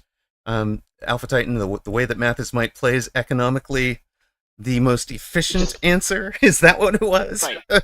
Yes, he efficiently he is hard to force reactions out of, and he knows the lines, and he has such a solid base play that no matter what the game gives, he will use what he has to maximum effect. And unless he is just in a hard losing situation where somebody else is matching him with equally efficient game knowledge, it's very, very rare that he drops a game due to misplay. You really kind of have to find your advantage and force the issue. Well, we see all of our 501 favorites have gotten their wins. Math is might with the win over 25-12. And he says, I love Vulcan Marksman. Me I too. spammed it for the entire season 0 through 2. So does Alpha Titan. And Alpha Titan, I think it's fair to say that Math is might is probably the player that you look up to the most and have learned the most from. I know there are He a and Arbiter bunch of are the top others. two. Yeah, Yes, he and yeah. Arbiter are my top two, and then I think Zemp is probably in that list as well. But Right. I resonate with the efficient defense first, but able to play the cards style, and I really think that it is. There's a lot of ways that I have grown in my use of techs. Like for example, using charge shot was because I watched too many Mathis Might games to deny it, and having used it, it's just irrefutably, I think, the best tech on Phoenix, for example. And there are other examples of you shouldn't just copy a streamer or a player that you like because their tech bar is cool. But if your style resonates and you want to use the unit the way they use the unit, that is when emulating a tech bar has its maximum effect. You can't just be like, oh, this is a tech bar so and so uses, and then play your way and then be like, this tech bar doesn't work. And that also goes to what we've talked about a number of times, but there is no single optimal tech bar that all players should be using, which Right. is why you see, the top players are not all running the exact same tech bar, and I think that's a sign of a well-balanced game. Wins, as expected, Apucci beating the Sly Turtle. Doesn't look like the Sly Turtle managed to take a hit point off of him. Yeah. The Sir Maestro up from the bottom half of the group was easily handled by the number 25 seed R201 player. Red Scare of 94, your number 5 seed originally, knocks out number 34 seed KSP Lapis. And of course, we showed the highlight match, number 2 Math is Might, beating number 4, 25-12, 211, 2-111, 85-71, 25. I'm pretty sure that's what his mom named him. We'll run our ads. We'll take a break. We'll be back to talk about the semifinals coming up once we know exactly what the matchups will be. That'll depend on minor points still being accrued. For those of you who are subscribers, we're going to be putting on the end of. Do you feel like some skip to skip? How about some skip to skip? Sure. Sounds like fun. All right, you've got the con. I'm going to go fill water and take care of stuff. Be ready for the semifinals.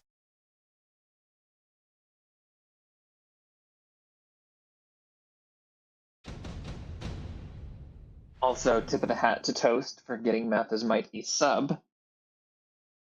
Ooh.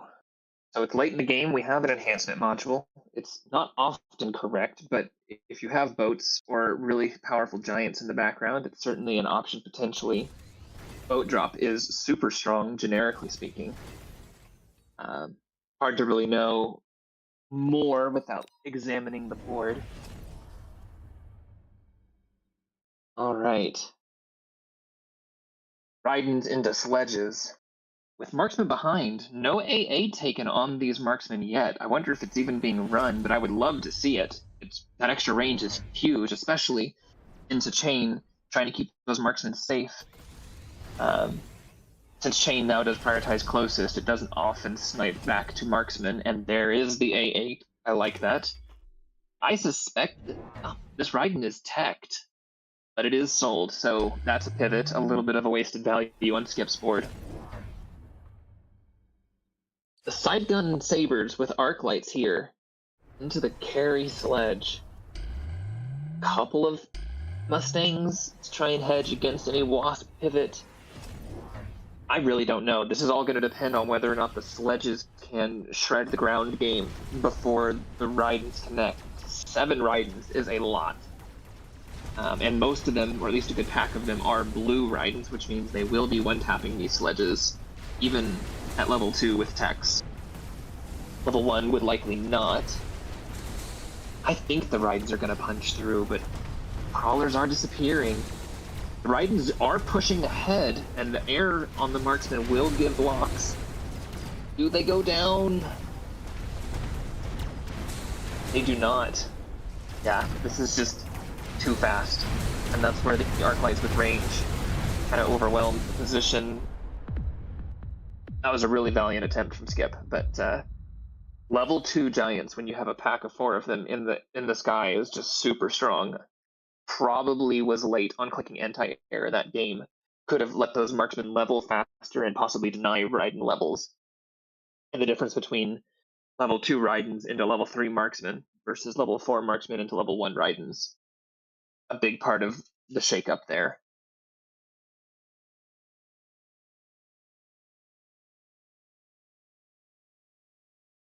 Yes, obviously you don't want to fight. I mean, you literally can't fight Raidens with sledges. The Raidens were probably added into the carry sledge board, but you can beat a Raiden player with a carry sledge board with AA marks as your backup, but you don't want to wait till the last round of the game to click AA to help carry that along.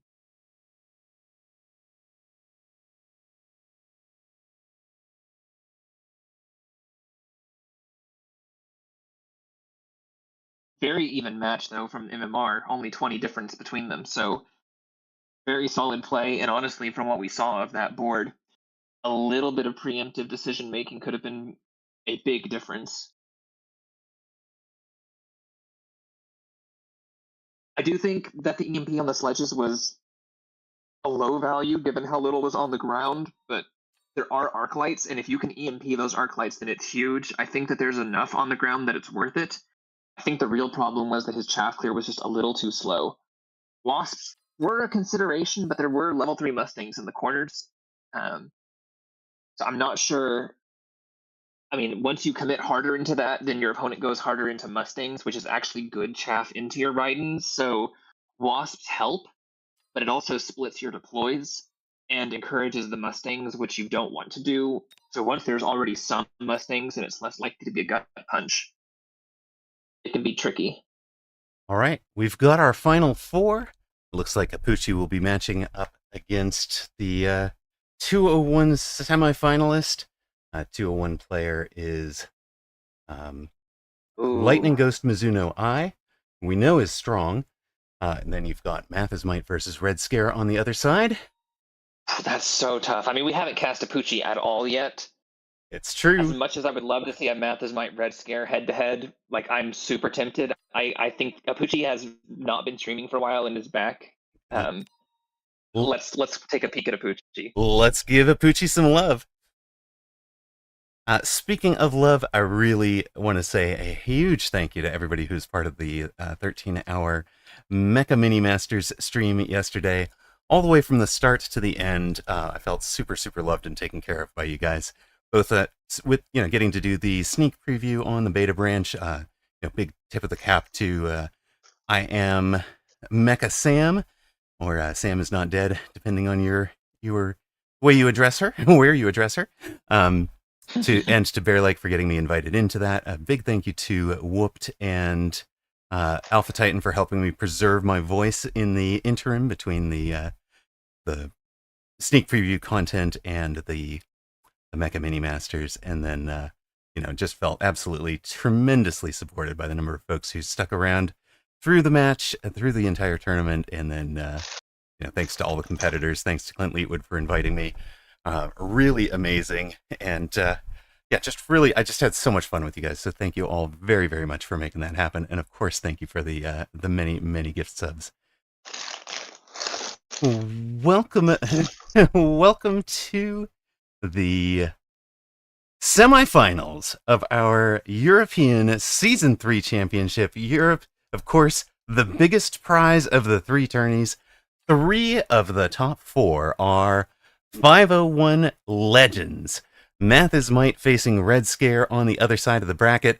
On this side, we've got Apucci, who, if Math is Might is probably... if Math is Might is Alpha Titan's inspiration and model of player, Apucci is mine, for sure. Taught me the sledge carry that I know and love.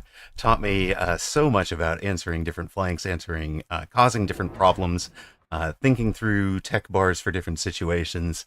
Was really, really grateful to be his teammate on the Triple Threat Tricksters Season 1 and Season 2. And we just deeply appreciate that. On the other side, original number 25 seed in this tournament is Lightning Ghost Mizuno I, the last surviving 201 player. Illuminati won the Asia Season 3 Championship for the 301, so Lightning Ghost Mizuno I trying to return the favor to Europe, while North America trying to steal it in the person of Apucci. And yes, Titan, we can pick up the audio of whatever you are doing, so please mute if you are touching whatever that is. Thank you. Sorry about that. I can... You can mute Mike, it's fine. So, Apucci, near side blue, took the... excuse me, I don't want to block Apucci, thank you. Is a Farseer specialist with the Sledge Arclight start that we've described being so strong in Standard. Far side Lightning Ghost Mizuno I is a Giant specialist with the Stormcallers. The Stormcallers are going to win round 1. Not by much. So Apucci is dropped to 4250. Lightning Ghost Mizuno I at 4200.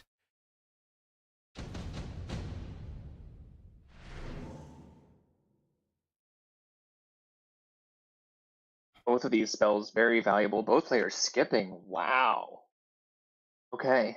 I think round 2 skip is going to be a lot more common in Season 4 with the 50 to unlock a Farseer and bring it out on the board.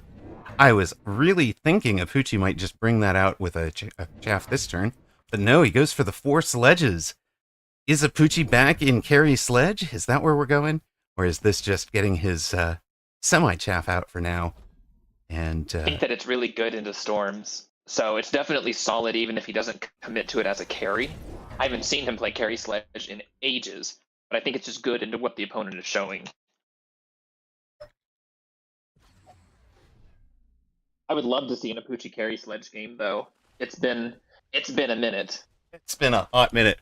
But for those that don't know, he was absolutely dominant with it back around weekend tournaments 25, 26, 27. He won 3 out of 4, including winning Europe and America on the same day. One of very few folks to do that. Of course, Nightcrawler managed that feat most recently, but joining the very select list of players who have managed that.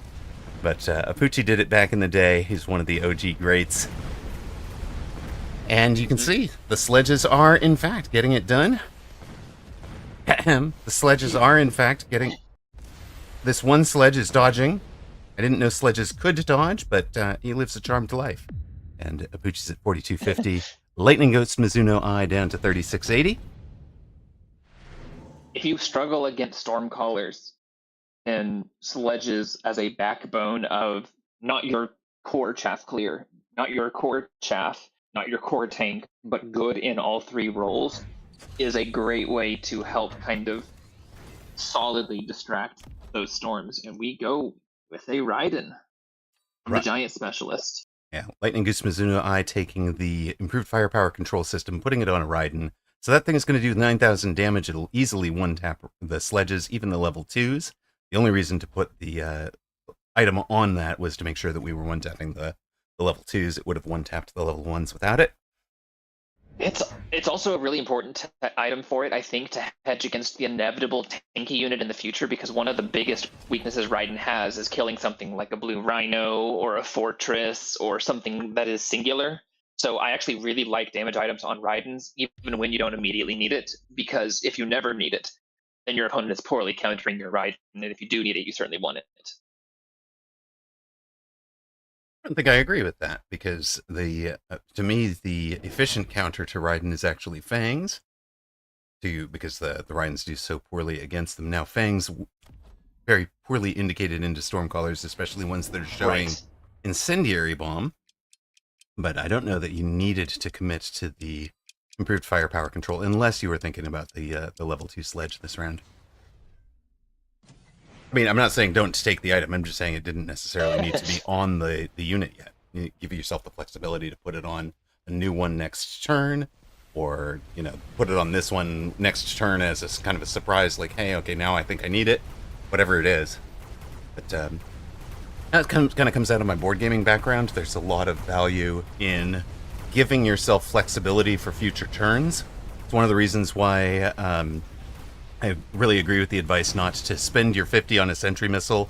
You know, a lot of 700, 800, 900 MMR players will be like, okay, I got 100 left. Fine, I'll just buy 2 sentry missiles. No, just take that 100 to next round. As the sentry missile specialist. Yes. Just get a free one every turn, and it's like that. A very short-term way to look at your specialist. Right. Just save that money. Unless you're buying something with that missile that matters. Right. There are definitely value missiles, but there are also real wastes of money. It's an economy game, and every 50 needs to justify its expenditure.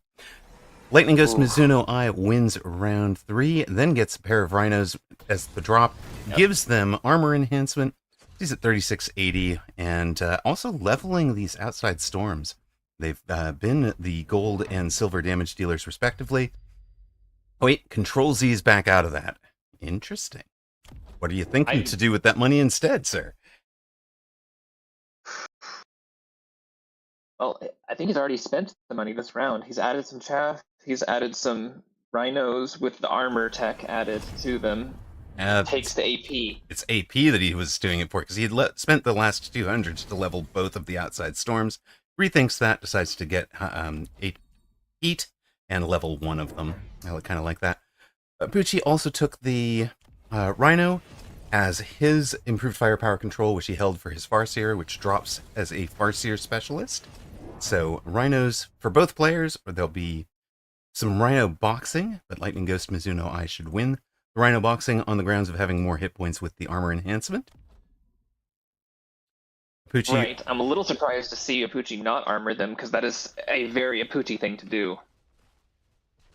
Pucci did take range on the arc lights to try and keep them alive a little bit longer and clear up the chaff. He might... There's not a ton of chaff from the opponent yet. I do generally like range, and round 4 is a good round to get it. But this is where having that fire control on the Raiden is going to be huge for helping you push through the Farseer health and that Rhino, or you might...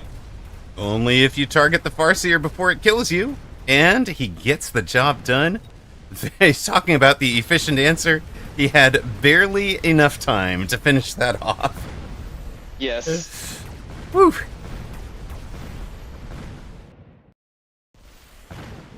And Pucci will, in fact, win the round, even without the armor on the Rhinos, and that's got to feel bad for Lightning Ghost Mizuno Eye. I certainly thought that Lightning Ghost Mizuno Eye had that round won when we saw them deploy it. Pucci's now at 3750, Lightning Ghost Mizuno Eye at 3150. Efficient tech research? I think when you are... There. Oh, he already has 2 techs and he still takes it. I think that's a mistake.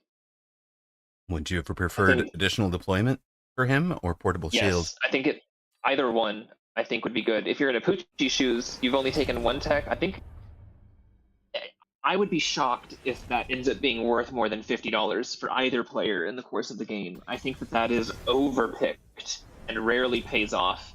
Although double teching the round you take it Yeah. does help to justify. And that's the Capucci's thing, is if you take it, use it soon. Yeah, Apucci was planning on buying text this round anyways. Wanted the armor on the Right. rhinos to get up to parity. Does also need the field maintenance to kind of tank and the storms better and repair some of the Yes. damage better. So he was already thinking 2 techs. He knows he's going to be no unit on the board is his carry unit. He's going to want his tech his carry unit twice. There's his 4 techs that pays for the efficient tech research. And again, for the other player, I haven't teched any of my giants yet. Even if I was already in 2 techs on the board, I know I am going to need to tech whatever giant I decide is my carry at the end of the day. And he gets one of those, spends a little bit already on the Arclight, or saves a little bit already on the Arclight tech to get range parity. That was a really good missile, taking out the sledge arc on that corner to kind of protect this late crawler, which in turn helps to protect your Raiden.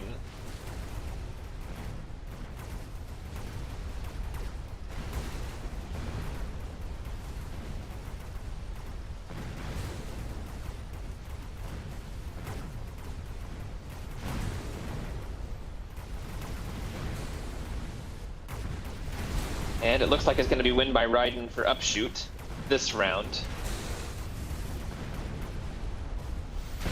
No tech on the Raiden yet, so it's very much uncommitted to at the moment. The item can be moved, the level can be sold out of. But right now, it's definitely putting in enough work to justify its presence on the board unless he wants to go for a hard pivot. Barrier, intensive training, portable shield, and shield airdrop the opportunities. Mapucci goes straight for the portable shield. Expect to see that on either a sledge or a rhino. Definitely the rhino in the bottom right corner. That's the one going into the improved firepower control system. It makes great sense. I need to tank that. I need to make sure I keep the Farseer alive so that the Farseer can get the kill here. Farseer also takes anti-missile, so I'm not even running this on the bar. How good is Farseer anti-missile right now, Titan? I think it's better than Saber AM, and I think that it can be decent as a value tech if you want to be in the unit, but it is never a reason to buy the unit. Right. It's a little bit difficult to justify simply because like Photon can be so strong and it scales the other cost of the techs. However, when you already have them and it's already putting in work and you have efficient tech research, it is a way to get value. And yeah, he had the efficient tech research, but check this out. Cat Say Mew! Cat, where are you? We've got the Cat Say Mew Stormcaller cheese on the unprotected tower. It's just going to get that initial volley, locks right on it, destroys the tower with the first volley. He's worth the expenditure for Apucci, but doing a lot of protection while he gets into the fight. I actually think that was just more fun than super value. I think that the early tower take didn't, like, it just kind of wore off before the fighting started. Right. Everybody was spending 10 seconds around walking towards each other anyways. We spent 9 of those under debuff. And now you don't have a tower to take for your Rhino that gets in. Hey, I'm here to punch tower. Where tower? Why no tower? I think that may have actually hurt him.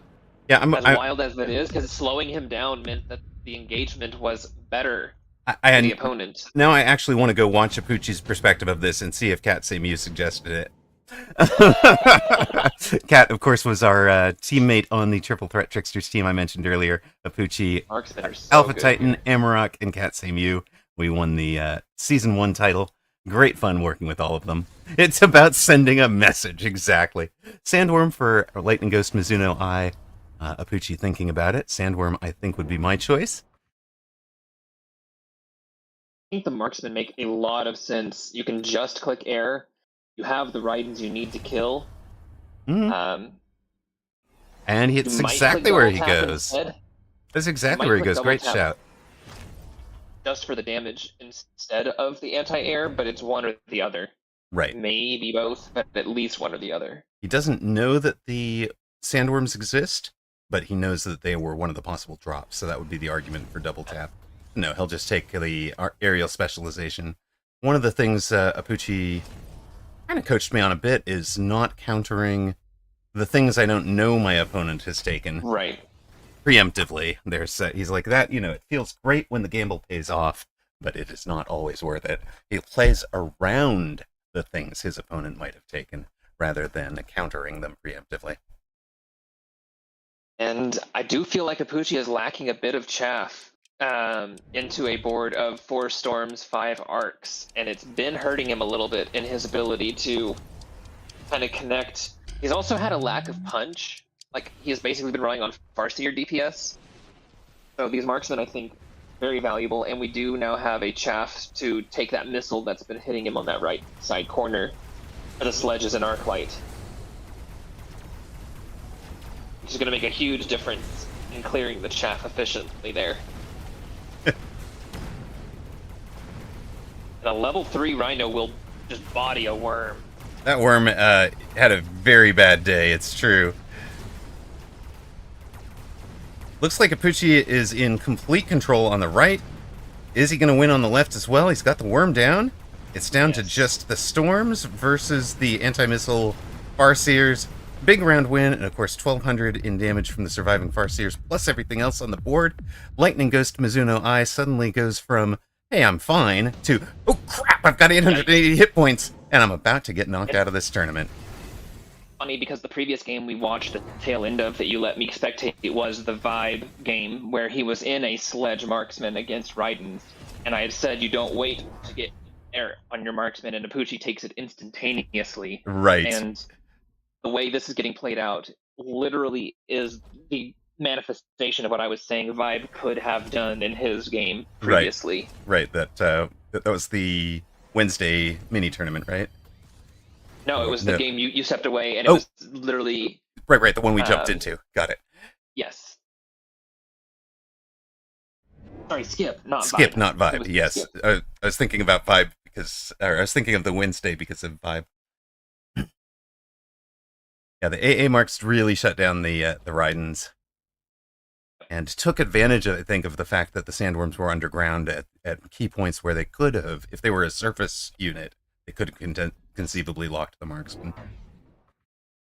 And this, I think, ultimately, this Rhino is the MVP of the entire Apucci board, and you'd be surprised how many times a Rhino is the MVP of an Apucci board. And we are getting the chaff that I felt like was missing, so Apucci shoring up those weaknesses, making sure there's a bunch of targets to shoot. The storms, honestly, locking the sledges but not killing them, and then being distracted, and just earning their keep as tanky frontline units that are hard to break, even into a Raiden line. So much so that the Raidens don't even have range, they have EMP to try and disable the healing.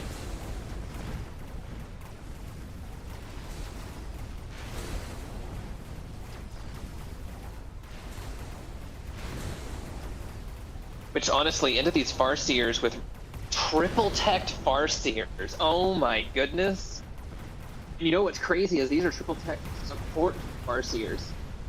They're just long range EMP with a little bit of missile intercept value and just incremental advantages. And Apucci super leaned into the tech card and proved that if you take it, there's a way to use it. And his opponent never even broke even on the card, which is what I see in 90% of the games that people take efficient tech.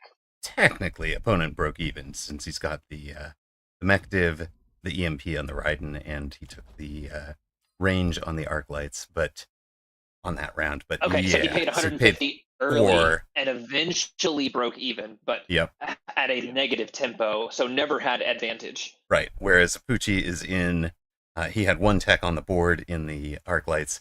He took 1, 2, 3, 4, 5, 6 more techs, so he's plus 150 on the efficient tech. Also, what I'm going to say, I love the idea of the Farseer, triple tech Farseer in that support role. I was very worried when he clicked range enhancement that it was actually going to keep them too far back for the missile interceptor to be useful. I have always steered out of that. Personally, I've steered out of that combo because I felt like they were contraindicated. Apucci here proving that it can be made to work.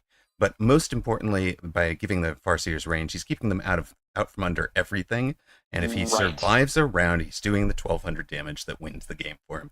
He only needed 960 or whatever. So keep them back, keep them alive, win the game. And he's actually got 5 Farseers. So it's actually another 15 as opposed to the 12, but the logic still sounds. Yeah, sorry. I was missing this one on the corner. My bad.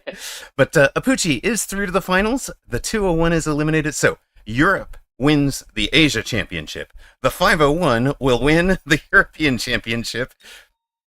Who's going to win the Americas tonight? That's the real question. Meanwhile, let's jump into Math is Might versus Red Scare of 94. Of course, two friends of the channel, Math is Might and Red Scare, were both in chat. Different points of the day today. And let's see. Camp Pillbox says go to that game as fast as you can. It's crazy as F. We've got four sandworms on the board for Math is Might. We've got a tank into an elite war factory. Oof. Hello. Elite War Factory, of course, really good at deleting worm efficiently. It is one of the known counters. Math is Might brings out the range enhancement melters to try and get in a quick lock on that and keep it dead. This is where, another reason why you want that steady stream of crawlers keeping the worms on the board. One of the things you can do is, one of the reasons for that is because the melter is a potential counter to anything big that you're going to do. You need your chaff arriving in waves. We have a lot of wasps into a lot of mustangs. Obviously, we have some double tap marksmen that were likely initially gummed up, but with that many mustangs behind, not for long. This is spicy, and notice it's another ranged arc, re-ranged arc. I think in most situations, Arclight is the best option that you can have if you are playing really efficiently, unless the game gives you an opening to play Vulcans.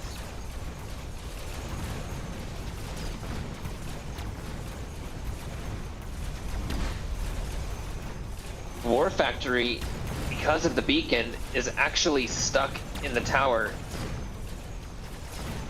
getting to shoot and being delayed. The Mustangs go down, the Melter gets a lock. Melter getting the lock as the worm gets a tower is huge. Is that going to turn the tide for Math is Might? There's still plenty on the board for Red Scare. It's not going to be the end of the game, but has Math is Might turned it? Smoke is going to be gone after this round, and it was definitely contributing to distracting the Mustangs in the middle. This is a good counterpunch. Math is Might at 467 hit points. Red Scare down to 980.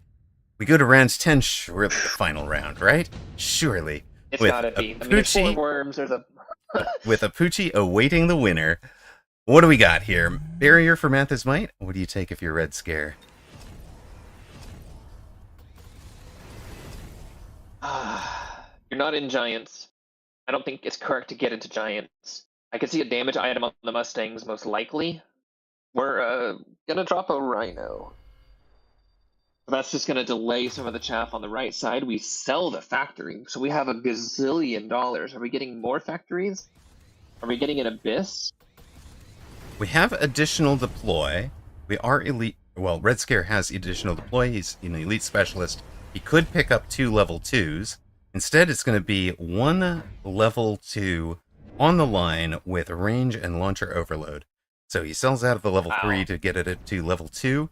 Puts it right on the line. He's going to try and get at the tower, fight during tower debuff, destroy one of the melters. Now, we do know that with that kind of lock and a good sentry missile to clear things out, he should be able to take tower and take down a melting point. We've seen that many times before. Corner factory with a beacon, and look at the subtlety of where he places the beacon as far back on the war factory as possible. A lot of younger players would put it right on it. And the reason that you put it as far back as possible is because the war factory will stop when there's something in the first leg of the beacon. So you don't want to have the beacon as far forward as possible. You want the beacon as far back as possible so that it is continuing to move along the beacon path because there's nothing in it. Too much, though. I think he drew the line too forward. Melter has an insta-lock. The crawler's got the timing to get the... Can we get that tower, please? Anyone? No. Oh, he It does get the came Belter, but so that's gonna go close. down. It came so close, and he does get the tower eventually. But now it's down to the rest of this board cleaning up the worms. The worms got a huge mobile beacon off to the far left for Mathis Might. Is that enough? Another tower debuff for Red Scare.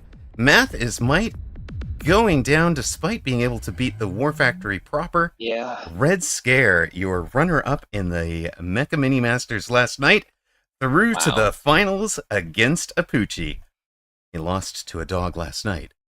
Is he gonna have trauma? Is that gonna be in his head? He's got to face a dog again today.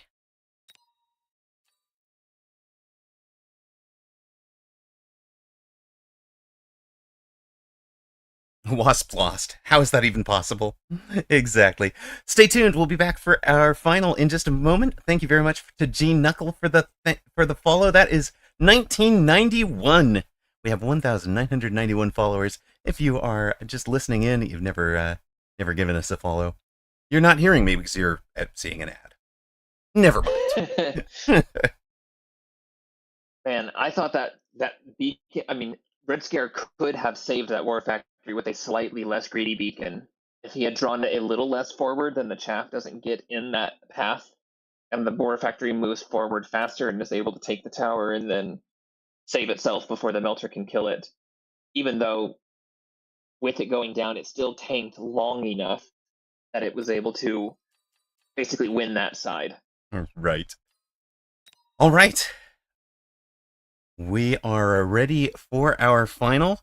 To recap, Apucci is here by beating Lepaco, whoever that was, Griffin, who we saw in our round 2 match against Baru, Bratwurst, the Sly Turtle, and Lightning Ghost Mizuno I, who we saw in the semifinals.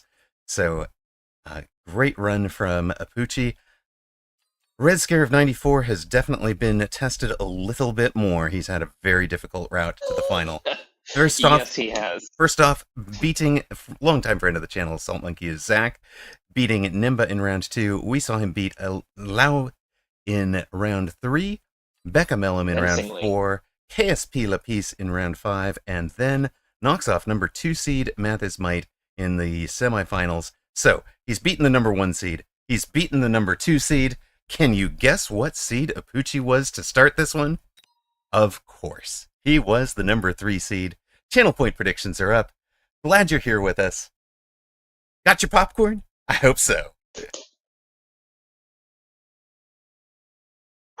And that was a close match. And that's a good example of how to try and answer a worm pod is a blue factory with launcher overload. It takes a bunch of worms or a giga worm to try and muscle through that in terms of raw stats.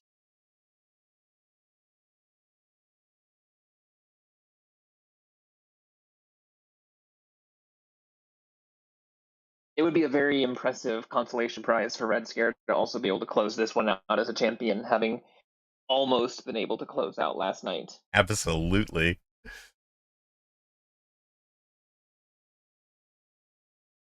Welcome to the finals of the European Championship. Illuminati won the Asian Championship for Season 3, taking Asia's crown to Europe. One of Apucci or Red Scare of 94 will win the European Championship, taking Europe's crown to the 501. Apucci, of course, multiple-time tournament champion. We saw him in the semifinals with a great run against Lightning Ghost Mizuno I. Red Scare of 94, we've seen him beat the number 1 seed, Zlaumamd. We've seen him beat the number 2 seed, Mathis Might. Now he must face the number 3 seed, Apucci. He came runner-up to Odyssey in the Mecha Mini Masters last night, looking to get some redemption by beating a different dog today. Apucci, Nearside Blue, is a fortified specialist with, again, that very, very strong Sledgehammer Arclight start from Standard. We saw him just run that in the semifinals, and he's got it again today.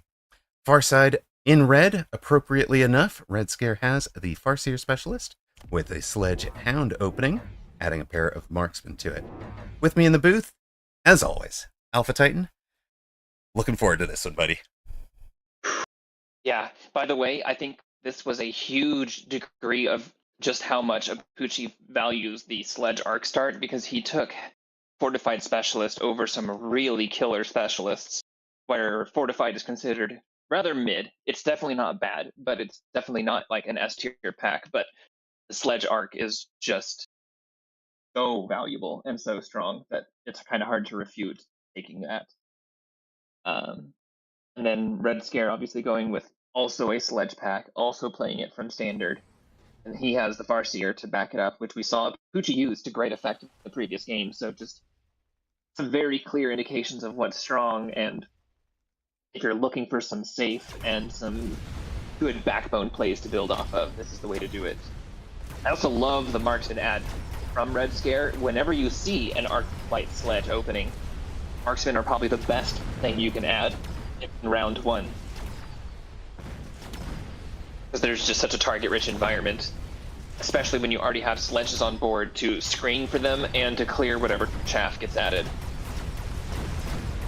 As you say, Red Scare making most use of the marksmen. They get about 8 kills each, but those 8 kills are all value units, and they're both halfway to leveling already, which is huge because that'll change the breakpoint on the sledges.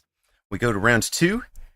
Pucci on, what is it, 4,500 to 4,800, I think? Maybe 47 there. Wasp Swarm for each. Oh, it's 4,580 to 4,300. Wasp Swarm each. And diametrically opposed corners. In a standard, I love the Red Scare adding fangs in the back. It's good into the Wasp Swarm. It's good in generic standard B standard. And another marksman. I almost wondered if you wanted to add a third fang in the middle to meet with either a third fang or a third marksman to get added.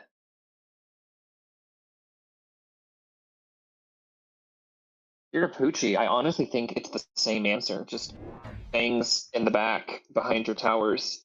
This crawler would draw the middle wasp unit forward onto whatever fang or upshoot you have, and can distract if you're putting the 2 fangs behind, to kind of guarantee that they win that matchup. But he's not buying an upshoot. He goes with a sledgehammer, so just essentially conceding if opponent has a corner wasp like this, it's just going to get a free run at its tower, and I'm only gonna win the round by upshoot on the, if my wasps survive. His wasps will not survive, certainly not in the kind of quantities that Red Scares will. And he'll get the tower first, Red Scare being the one who'll get that tower first, which is going to be huge for the actual initial engagement. Right. Now, we'll get tower eventually, yeah, but you a lot do... of the fighting will be over by then. Right. Now, I want to point out, that fang screen, the reason Apucci came from the side is because he does win 1 pack of Wasp Call-In, does beat 1 unteched level 1 fang, and had 4, 5, or 6 wasps survive. He had 5. But Red Scare plays it because it delays that Wasp Call-In for long enough that he wins his Wasp Call-In, drops Apucci down to 4188. So Red Scare takes the lead at 4,300. Unit reinforcements? Ooh. What do you like here? Pucci loves Rhino. It's very solid. Phoenix level 3 is just an absolute monster, though. It's absolutely the right call for Apucci, given that he doesn't have marksman. Yes. Red Scare... I think it's Phantom Ray, actually. I really like the Phantom Rays to just be bodies. You're kind of anticipating the bird, and it's a way to kind of bully them and also be decent into the sledges. Right. If the Phoenix was not part of this drop, if you weren't getting a level 3 Phoenix, the Rhinos would have been really attractive for Red Scare. But the level 3 Phoenix just bodies that level 1 Rhino. So that's why he steers out of that. He goes for the Phantom Ray instead. And he's got the marksman if he can get a level on this guy, and there it is. That's kind of his hedge against the Phoenix. Apucci is in field maintenance already. Yes, he is, and I think that's very strong. This is usually wrong, but given the drops we saw and how correct it is to take Phoenix, I almost want to see anti-air taken on these marksmen, and I think Red Scare is considering it. That's a lot. That's exactly the It's anti-air exactly effect 250. left. Okay, he goes for mass deploy, and I don't begrudge him that. It's a very good button to click anytime you can afford it. But I think that it would have been a really good call to take that anti-air on the marksman, just blind into this, as much as that is rarely what I advise. Right. I mean, I'm wondering how much that is a knowing. Well, I mean, that is coming, right? There was the Phoenix and the Phantom Rays both in that drop. Right. Which you'd be getting some value from either of those. And if you are the one in air and he's not, like, sledge lines love air behind them, whether it's Abyss, whether it's Boat, whether it's Bird. Now, how much is the healing going to make a difference for Apucci this round? A lot.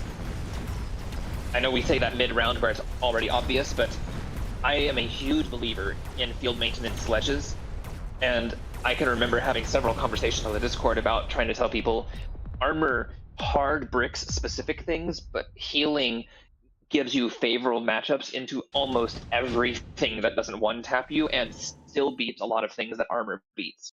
Now, Pucci is running both. When you can only run one, I think field maintenance is the better value pick by a substantial margin. Round 4, Orbital is Orbital. Pucci's ahead 4188 to 3220, but both players take the Orbital Bombardment. Red Scare placing it to have the level 3 Phoenix squarely in his guns, each missile doing 2500 damage. If Apucci does not take the Defense Enhancement 1, those Phoenix can only take 2 missiles before they die. He takes Defense Enhancement, that can buy a little bit more viability against the Orbital, but that's not worth doing yet. Instead, he's going for a range on the arc lights. Interesting to notice, we've talked a lot about, on the channel about thinking about having ranged chaff clear on round 3. Apucci very consistently going for his ranged chaff clear on round 4, and not at all being punished for that. So well, he is taking a durability tech on a unit that also clears chaff, right, even if it is not his chaff clear. So he is maximizing the value he is getting from his button. It's also remembering he had fortified specialists, so the field maintenance on the sledges is getting a lot of extra value there. Right.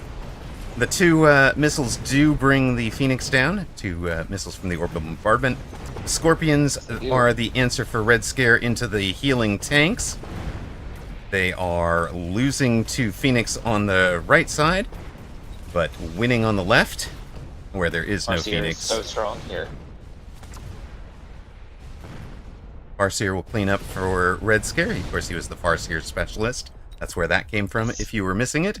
Apucci down to 3380, Red Scare at 3220. What a close game. So far, just some fencing, some jabs and counter jabs. Now we start to get into the real meat of this game. Rounds 5, 6, and 7 are where this game is going to get out of control for one of these players. Incendiary for Red Scare. Go ahead. I'm really curious if Pucci takes these levels on sledges. Showing Scorpion is a good way to dissuade that. I think otherwise they would be incredibly strong. I like the early commit to the Scorpion here for Red Scare. You never want a sledge line to get out of control. You never want to add a Scorpion after the sledges are, up to the point where you can't one-tap them. So, honestly, really good choice there. Also, the shield bubble.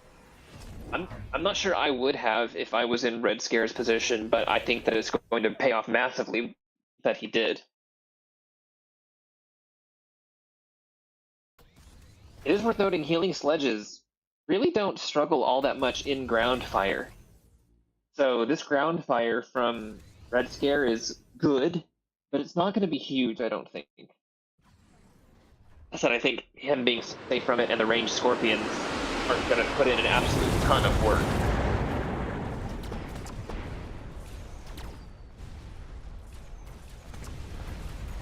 Shield bubbles up from Red Scare do block the fire.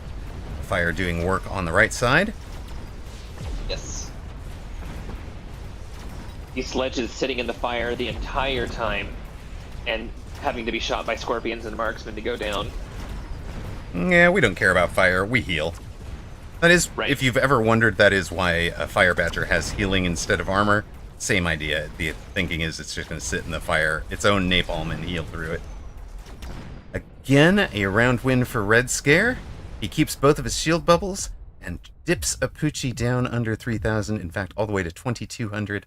Red Scare ahead 3,200 to 2,200. We go to round 6. Reinforcements. Right.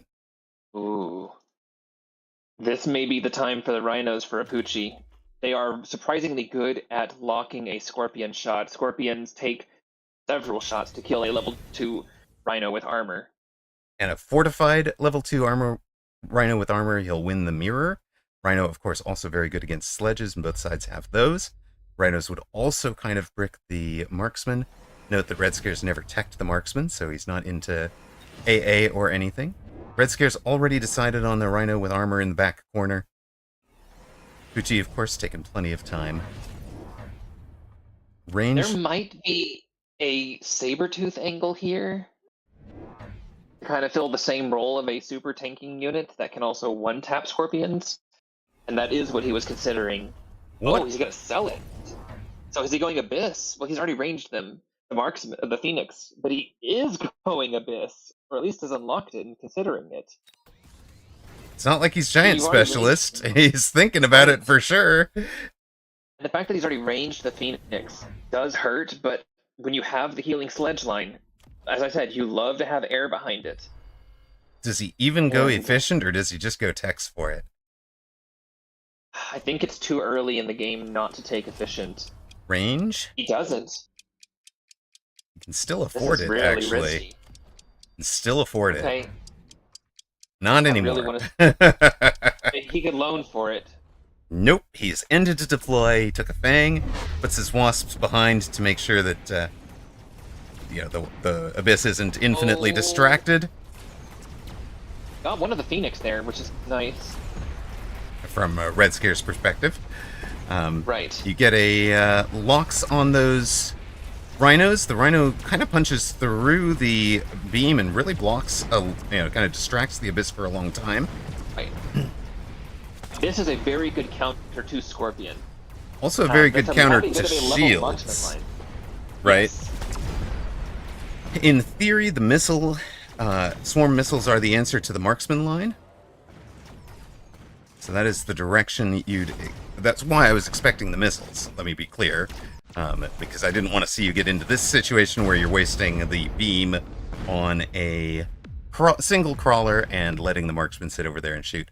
The swarm missiles target individually. You get like 46 of them in a swarm, and they can be absolutely devastating. For Red Scare, I love the additional deployment slot, and he's just using it to put a throwaway chaff in the corner, plus the 2 deployments you want on your normal board. But he's thinking about some other things. Gonna take his time. Apucci with a second Abyss. Of course, he's down economically by the 150 upkeep for Abyss.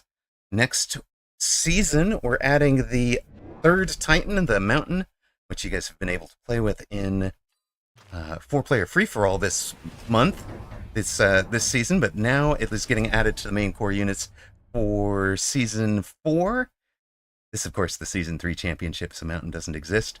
And Abyss has been probably the defining... It was the big unit introduced at the start of the season. It's probably been the defining unit of this season in the way that it plays. Finally providing a counter to the Mustang. Great to see it here in the finals. Apucci's on 1,000 hit points. Red Scare's at 3,220. Still no missiles? It's tough. There's so many things you need if you're Apucci here. You want the missiles. At this point, the econ hurts. And you're kind of in a sinking ship in the long term with that regard, despite the value of Abyss. Got a second Abyss out, but no swarm, and Red Scare has gone to field maintenance. If you're not really sure why players are in so much sledge right now, watch the way these sledges heal through the Abyss. Yeah. Even the Sentry Missile, right? They've got more than 5,000 hit points now. They just shrug that off. They have enough hit points to survive because the beam is basically only doing 1 tick of beam damage per sledge as it passes through there. And that is just not enough to bring down the sledge line. You can see a Red Scare, runner-up last night, lost to Odyssey in an epic two series back-to-back against Odyssey. to come runner-up in the Mecha Mini Masters. It's not over yet. Not over yet. He's won on the right side. I was thinking he had lost on that right side. Now he's getting the value. Don't have AA. Apuchi's getting the value he expected against the Abyss. It's going to be almost exactly 1,000 damage. Apuchi's on 81 hit points and a dream. Okay, I just want to say, people have asked what the 81 in the Amarok 81 is about. It was a prediction of this match for the Season 3 Championship when I first made the account back in, 2023. There you go. Red Scare of 94. Wasp Swarm, again in that back corner. Apuchi takes a Wasp Swarm as well. Placing it central. Please get the missiles. Apuchi. I think a missile is necessary here, but another Abyss is definitely tempting. I think the level on the Phoenix may actually be a mistake here. I think that level 3 was doing more or less the job already, and every dollar counts. We obviously have to temp range, loan, probably speed. Warp? It's disintegration on the Abyss. No. Apuchi in a completely different line. I've never seen this line. So I can't even give you a yes or a no. This is unique to me. He's taken his loan. He's got 450 left for temp range, temp speed. On the other side, you're going to see an aerial specialization from Red Scare of 94 on the Marksman, trying to have those as the answer to the Abyss. Keep them further back, maybe keep them out of range. And he's also got EMP on the Farseers to try and turn things off. He adds 2 more Farseers on the back line. He's expecting a Abyss in one of these 2 7 gaps.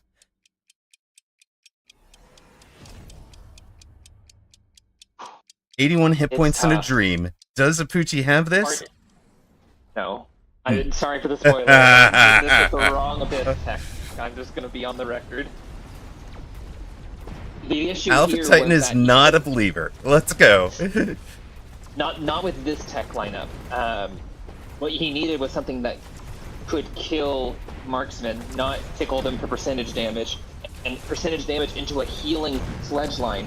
When you connect with these scorpions, you're already killing them. There's nothing here where the slow matters or the possible percentile damage matters, and he's just getting overwhelmed.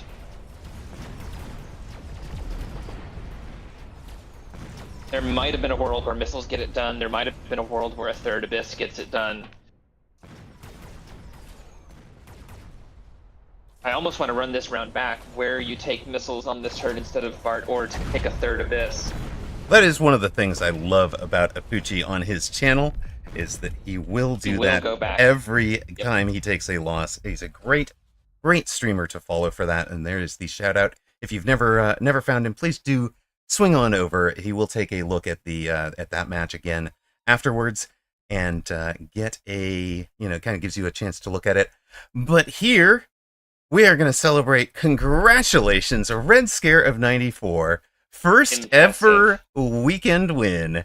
Congratulations, my friend. He has been busting his butt in training for weeks for the Mecha Mini Masters, and that all paid off tonight. Of course, he took home the second place prize last night, took home cash prize monies, but takes home the thing that he really, really wanted, which is a gift sub from Toast94.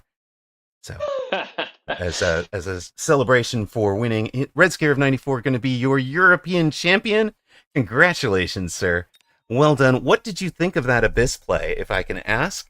And was there a line you were afraid of the Apuchi doing in those last couple of rounds?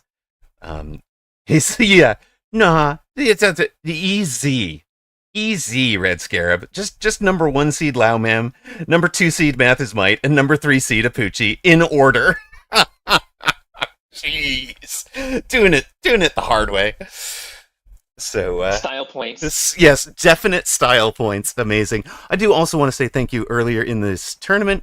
Toast94 also with a gift sub to Math is Might that I didn't compliment at the time. Thank you very much for that, Toast. Really appreciate it. No one is safe. No one is safe from Toast. It is true.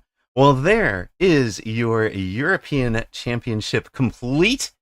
Let's give the shout outs all around. So top 12, Cobalt White, we talked about. had a great run, abandoned after that lost. Mathis might as well. Godius Prime 10th, Lepaco 9th, Rakamakafon. How many times have I called this guy out as kind of my stand-in for where Amarok would be? 8th place. Beckamelum 7th after a great run from the bottom half of the table. T comes 6th. 25-15, the number 4 seed, originally comes 5th. The first of the 6-1 players, or lowest of the 6-1 players. Original number 25 seed, Lightning Ghost Mizuno I, comes 4th. KSP Lapis was the original, where were you, number 34. And of course, at the top, Apucci, runner-up, losing to Red Scare of 94 in the finals. Red Scare of 94, what a time to take your very first weekend tournament. Congratulations. And I'm going to say, it's obviously because one of your warm-up matches was defeating the legendary Amarok, so it just gave you all the commentary, all the confidence you needed to just go in and crush 100%. this. 100%. Clearly credit where credit is due. Right, and that's why we had the 81 in the name. It's just it all fits together. I just don't believe this, do you? Kiddo doesn't believe it. Titan, I tell Kiddo that thing, tell Kiddo, like, nope, that is too yummy for children. It's only for adults. And she doesn't believe me either. I don't understand. Funny how that works. I don't get it. Why does nobody take me seriously? I am taking my crack at Apucci's last round. Oh, excellent. To see if missiles are enough with some Fang chaff. Give a quick shout out to Bobster12. Congratulations on winning the rookie group down there. The intermediate group, intermediate group is still ongoing, but 9 Body Bags has won the intermediate group title with a win over, it looks like, Jinku Tayu in the final.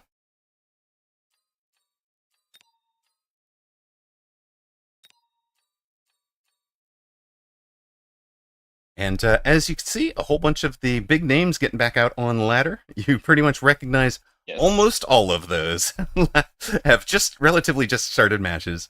Laumam, Arctorius Blood. Laumam, I think, abandoned earlier. Keppel's Salt Monkey, HR Giga Chad, Autodidact, Sugar Shane and Harry, Reven.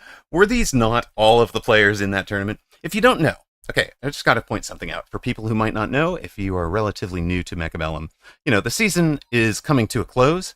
You've only got a couple more days, 4 more days. The Season 4 launches on July 4th, 10 a.m. Pacific, I believe, which is, obviously afternoon in Europe, Friday afternoon for you guys that who don't celebrate American Independence Day. I don't understand why, Germans and French don't celebrate American Independence Day, but you guys will have a normal work day. You'll come home and you'll have the latest update for your Friday night.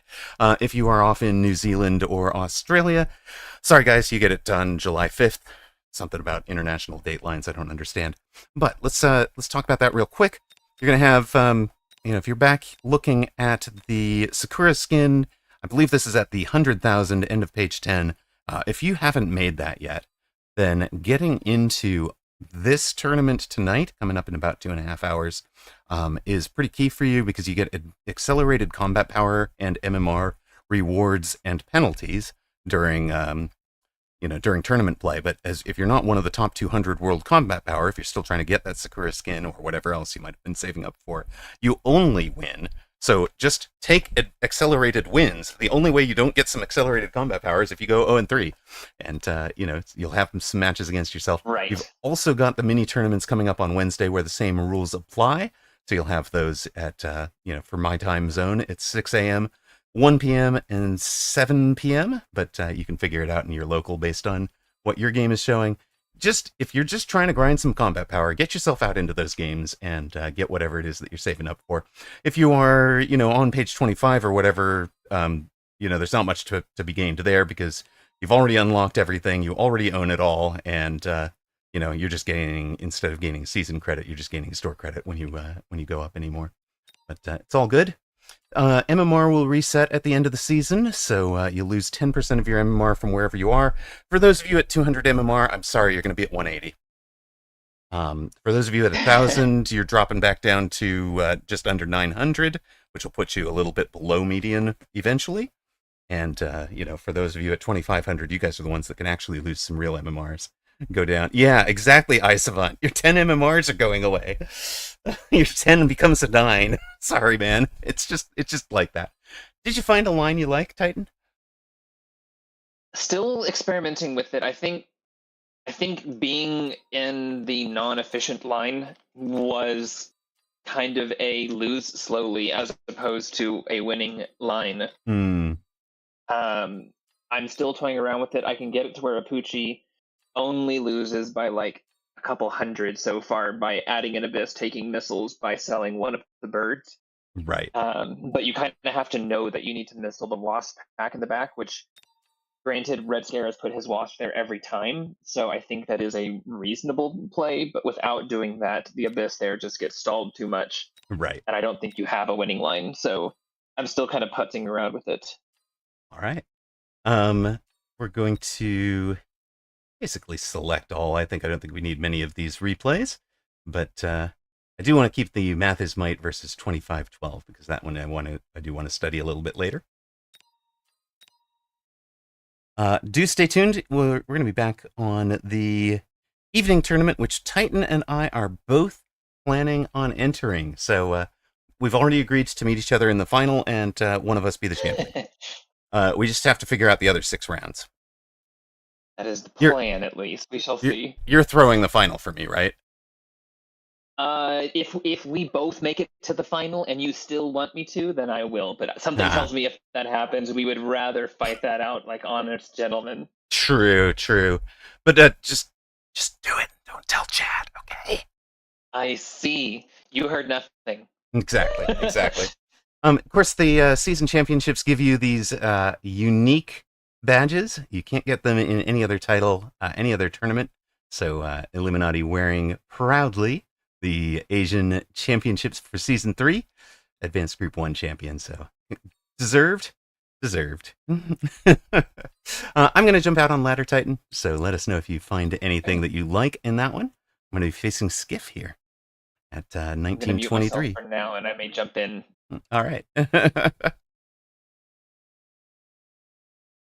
So we are at an all-time high, guys. We hit an all-time high of 1950 just before that tournament started, which is kind of exciting. Can we build on that? I'm going to delete and return points because nobody bet on Red Scare. Red Scare was too busy on that last match to bet on himself. And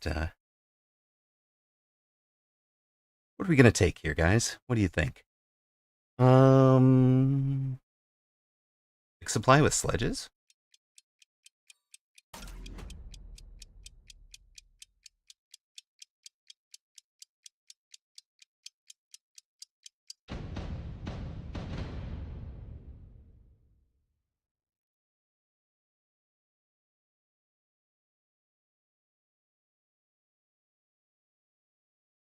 Think we're going to be able to crack 2K tonight?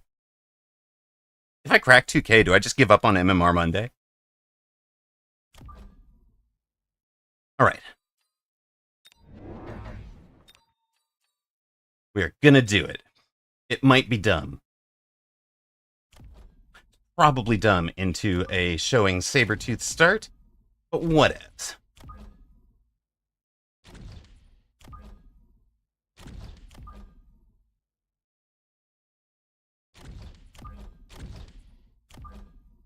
I haven't run a 4-sledge start in forevers.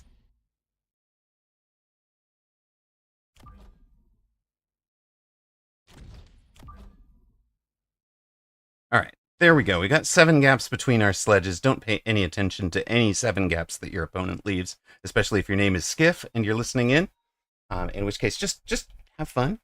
Just have fun. Oh, no, don't. No, Skiff cheats. Skiff cheats. He's a supply specialist. He unlocked Phoenix and flies on round 1. How is this legit?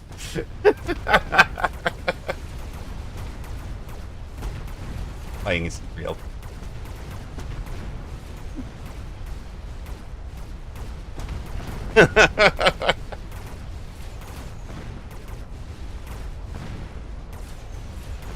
Words don't exist. No need to look up over. No need to look up over here.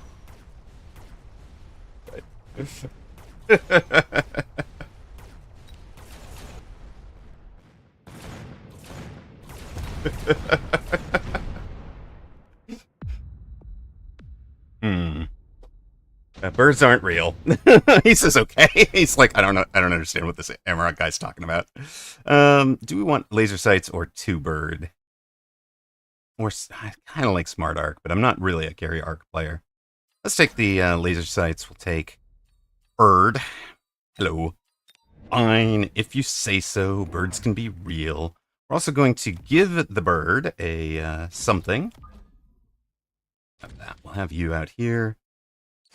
And let's see if we can get anything done. Birds aren't real. They're just spy drones the government made in the late 20th century. The last real bird was the carrier pigeon. Right? Channel point predictions are up for this one. Some of you apparently are going to see an ad. I do owe Hell77 a thank you for the follow. Much appreciated. Your follower number 1992. We are 8 away from 2000. So if you enjoyed that tournament coverage and you want to catch it again next week, don't forget to give us a follow. Trying to close in on that. I was in I had two competitions going. One was with somebody who was trying to get 2,000 subscribers, which we are not going to get 2,000 followers before she got her 2,000 subscribers. And the other one, we're in a strict competition for 2,000 follows. We're very close. Hey, running Kojak, very, very close.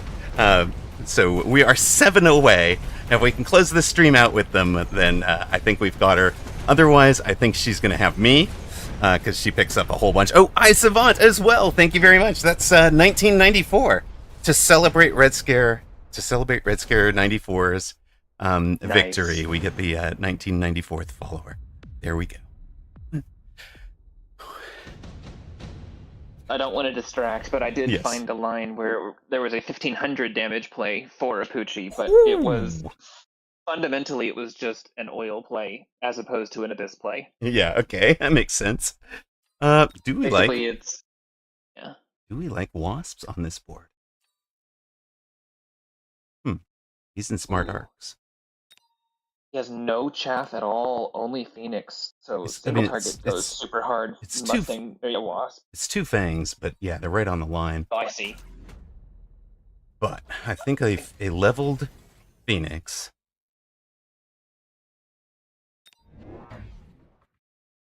And then just like we haven't had a unit drop.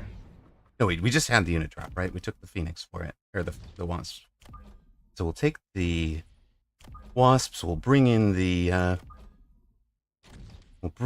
everybody and their brother on that flank.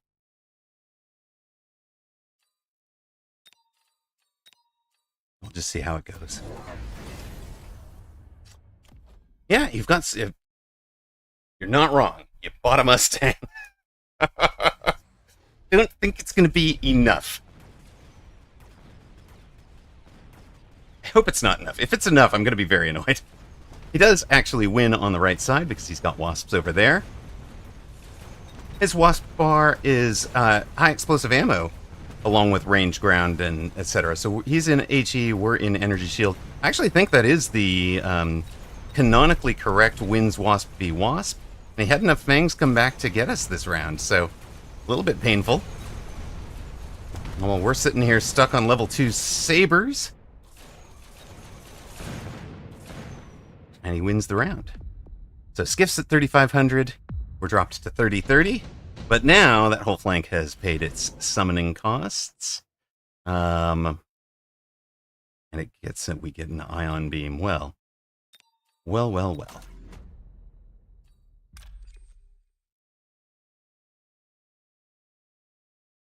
Let's just start the ion beam there and go that way.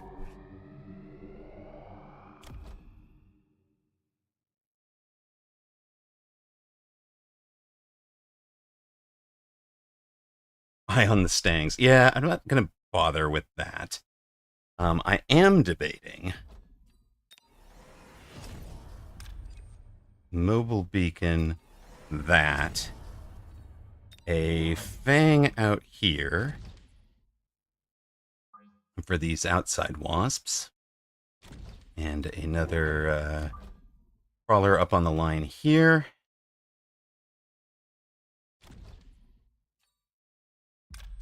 Now, can we do anything clever here? Is there a...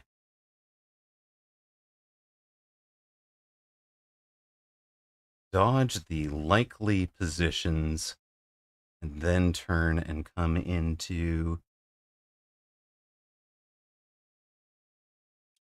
Actually, let's make sure we do get locked on the tower at tower distance.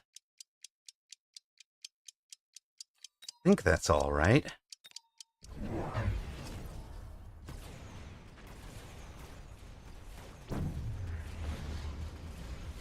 We put a lot of damage on that fellow.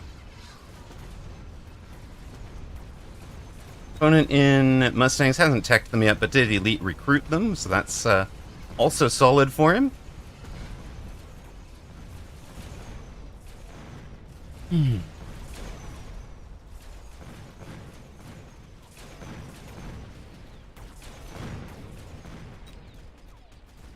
Phoenix have quietly been our gold damage dealers. Level 2 Phoenix do 5,700.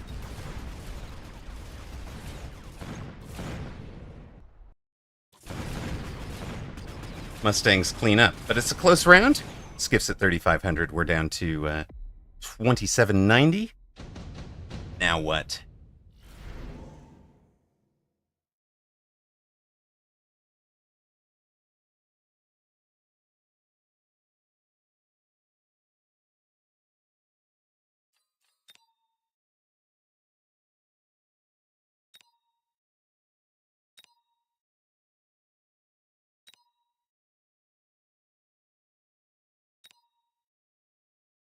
I think we skip this, right? They're all great, but we need to get our tempo going. We do you.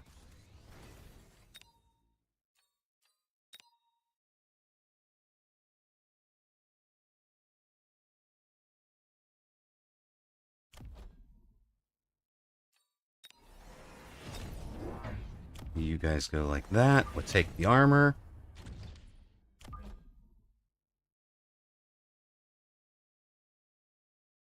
Get him up on the line.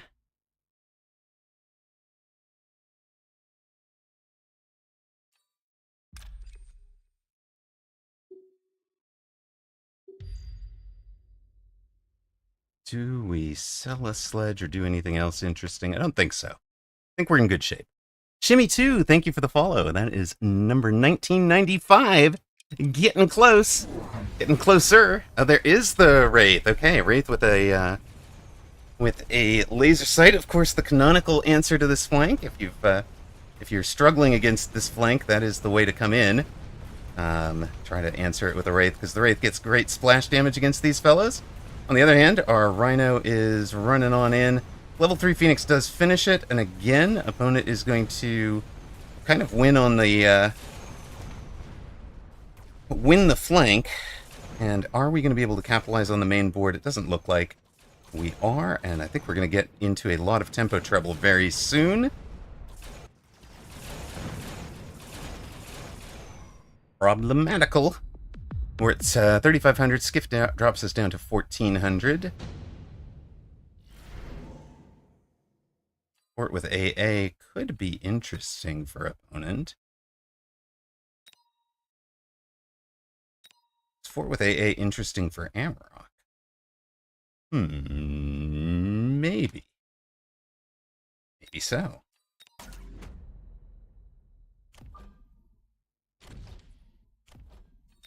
We'll think about it. We'll definitely be thinking about it. Now, I think we sell that boy, right? You get out of here.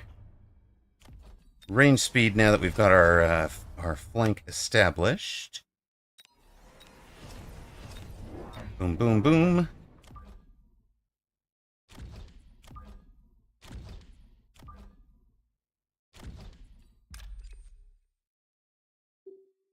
We are not elite specialists. We've been paying for that through the teeth. We just elite these guys because at this point of this board, Level 1s aren't going to be getting the job done for me.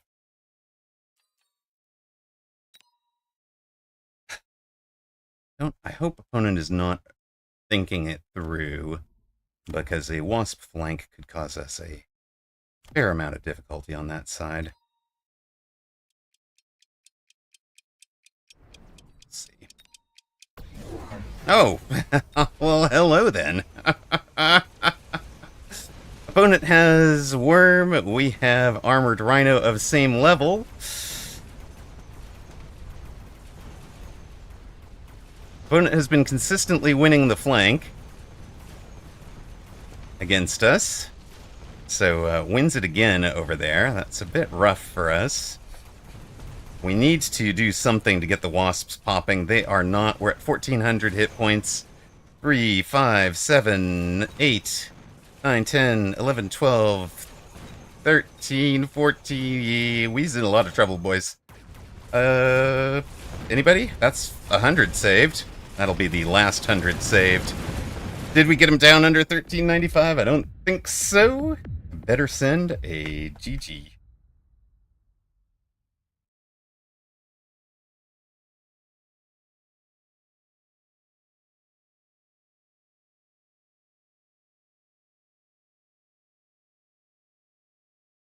It's very expensive to get them all out there. We were climbing, but Skiff was not a fan of our climbing. Congrats to those that bet on Skiff. He has sent us crashing out. So we're gonna have to update the high. I'll do that first in my little Nightbot set record command. We peaked at 1950, right?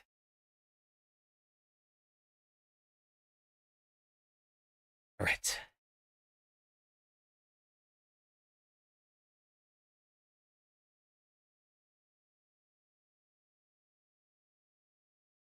So definitely, we're not even climbing. Look at this egophobic music. We're not climbing today.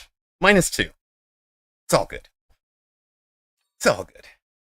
I think we're gonna run a quick ad.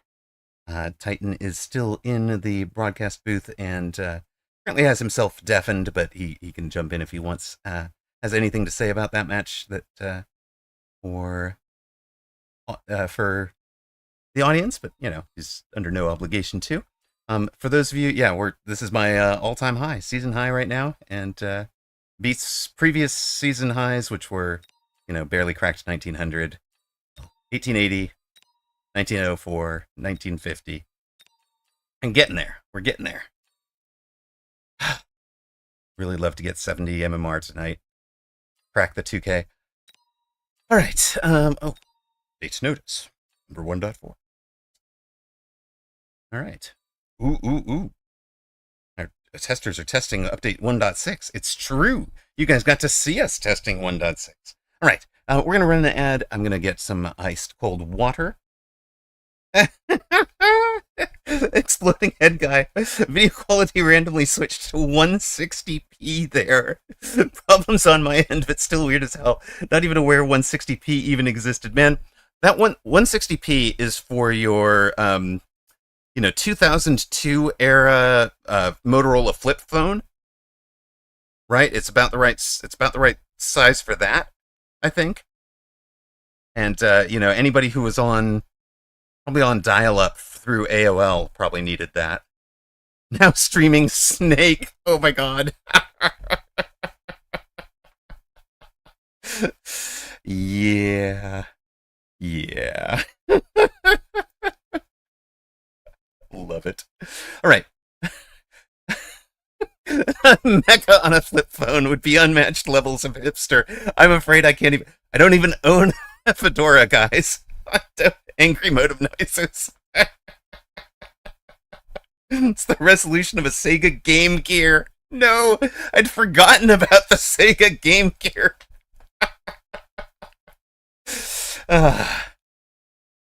I'm pretty sure games are going to come on Laserdisc soon. I'm just waiting. Any day now. Any day now.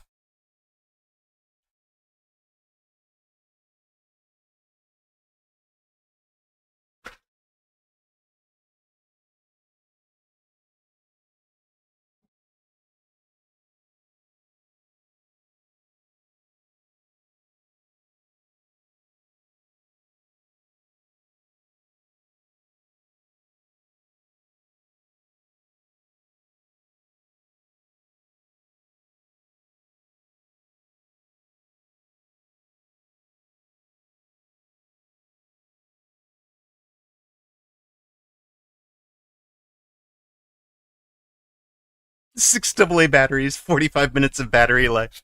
Brilliant. Brilliant.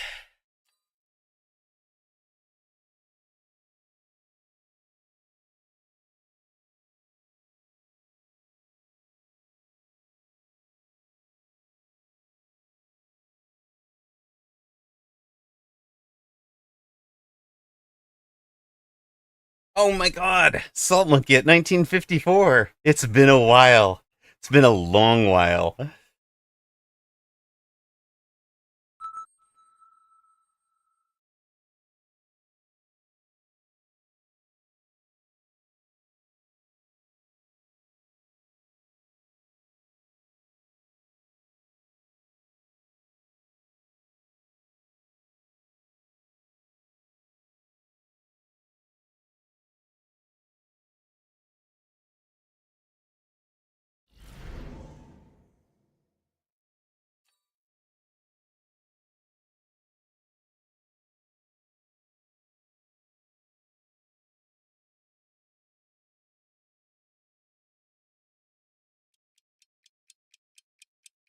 Good luck. Have fun. Give me some of them MMRs, man.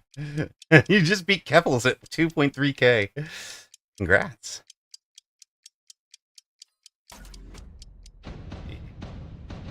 Congrats. See if we can take some of those hard-earned MMRs away from him.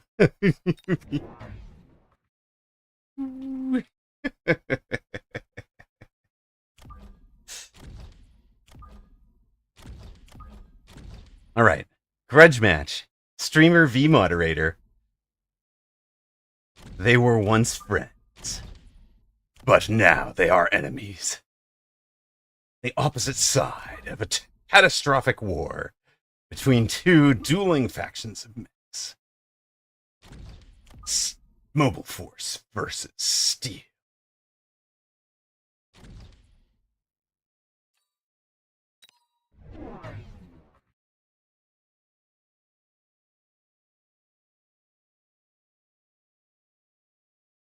Hey, I need to jump out. You rude boy. I'll see you in the game. Let's get the channel points back up there. One moment. What have we done to ourselves?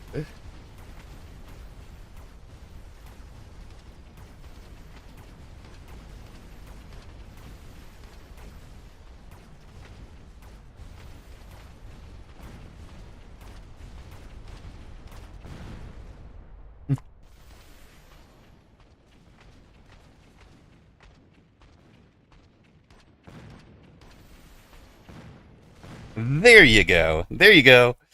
You've got your submissions open for Streamer V Mod. Oh, wait. Gotta.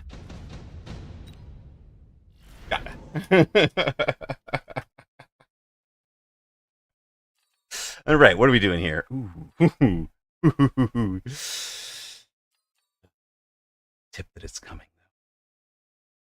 Has he been watching? Has he been watching much? Hmm.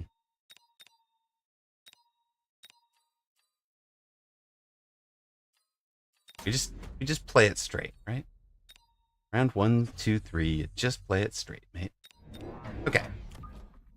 You can go here-ish. The reason this one goes here-ish is to draw the initial volley and make sure it doesn't land on our storms.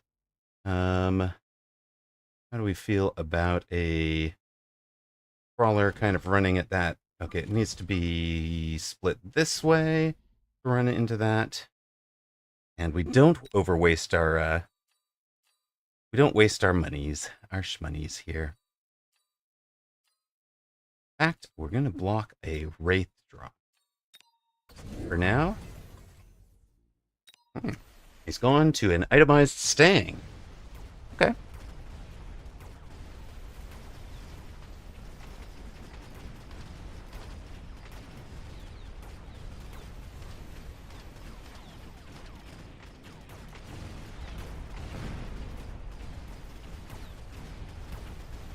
Out of XP for this guy. He was the one that survives. We floated 150, so 37 hit points, etc. Momaro, will I find that in the guild Discord? That replay you are redeeming?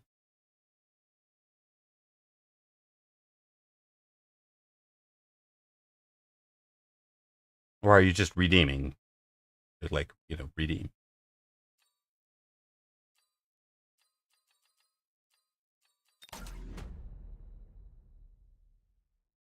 You have a replay you want to... No, it's round 1 of Wednesday Advanced Group 2. Okay, so I can download it. Beautiful.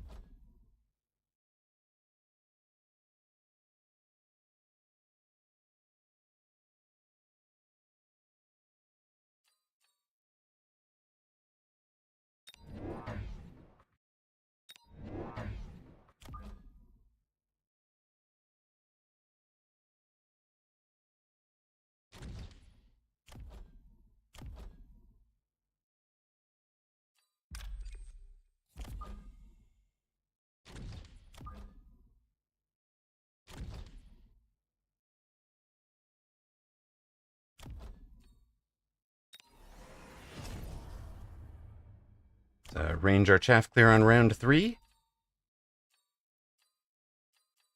What else are we going to do here? We block the Phoenix drop, probably. No reason to let him have some free single target.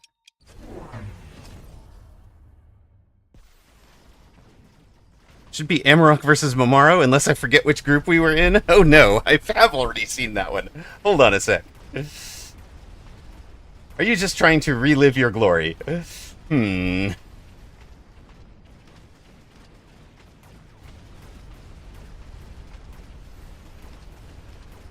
So is this legit in that you didn't get to see it particularly and actually do want to see my perspective and commentary on your play? And don't feel like going to watch the VOD? I'm confused.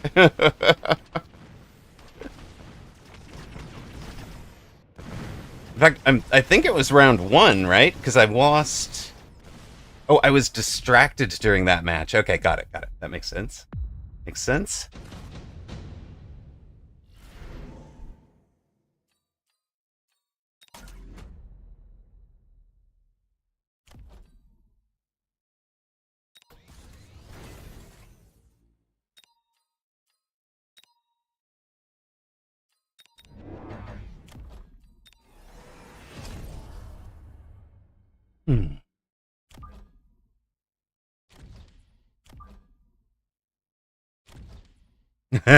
He's like, wait a minute.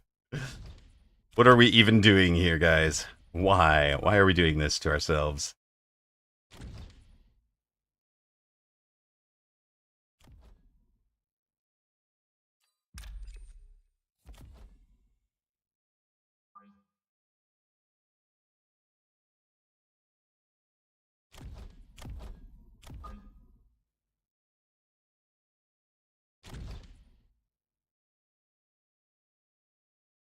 Yeah, and we're aerial specialist and all sorts of other useful things.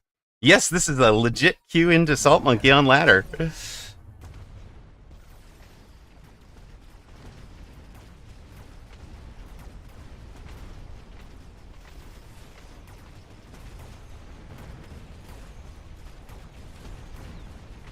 We'll get the...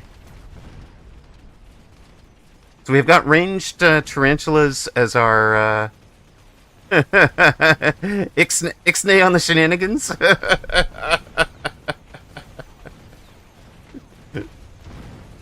Ixnay on the shenanigans. Oh, come on now. Hey. This isn't working. We might need to do something about that far side. The far side is costing us, I tell you. All right, let's. God no. You're 15,000. You are 19,000. Let's take you for this. You get that.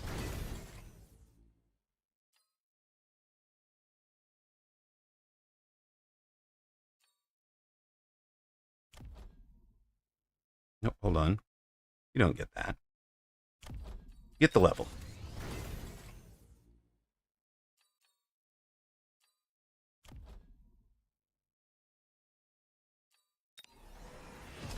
Let's get the armor, which puts you at 28.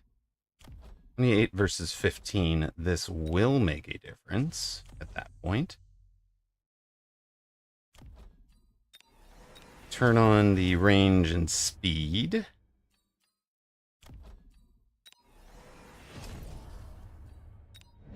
Turn on that.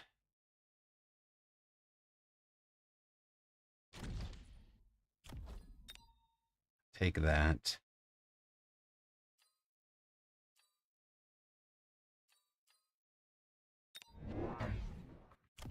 Yes, there can be only one at 2000 MMR, exactly.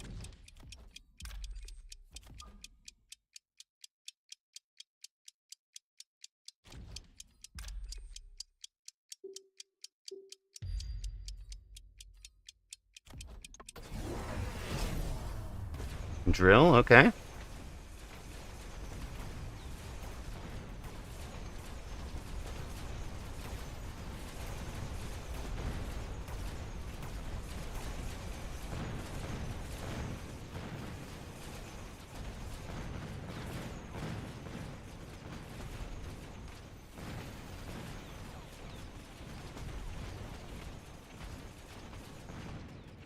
Armor works twice against the Saber double shot.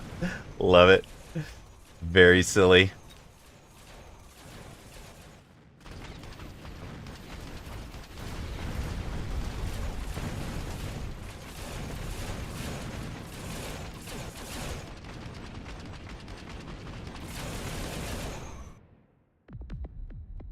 Shenanigans have iggened. There we go.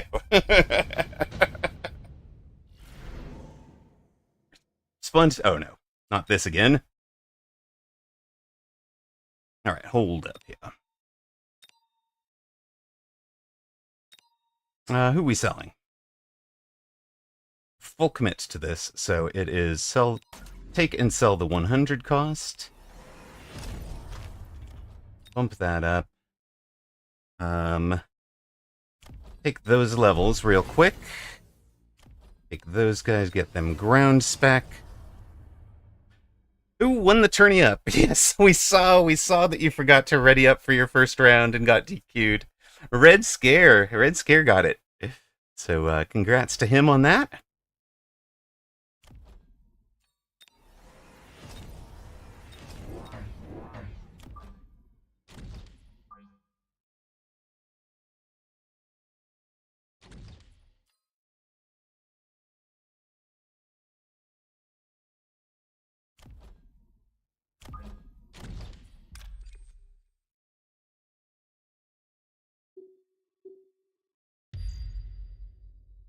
You guys go get him over there.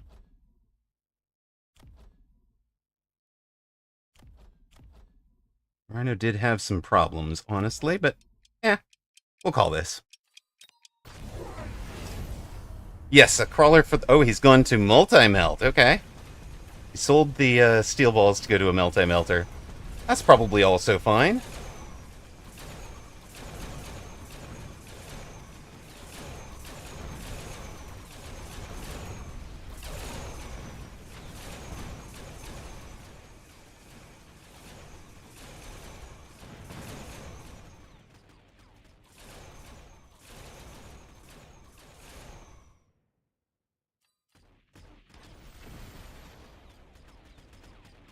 I may regret going melter.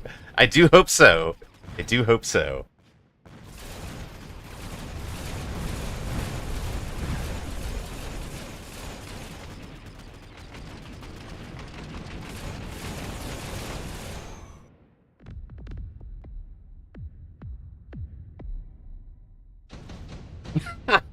Wait, what? Poop Flinger isn't auto-modded? How? How is Automod? Please explain. Explain yourself there, dear Automod. Okay, so he should Rhino probably our back corner, right? Right, but we have armors. Is it here, right? Surely. Maybe, maybe not. We'll see. Actually want that there.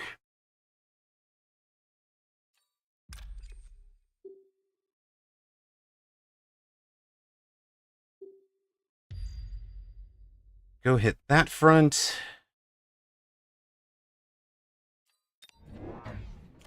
Give this fellow the, that bit.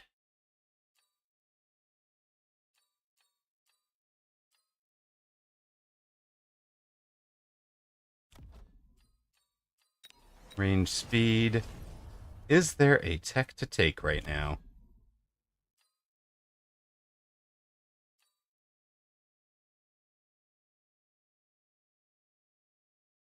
Hold up.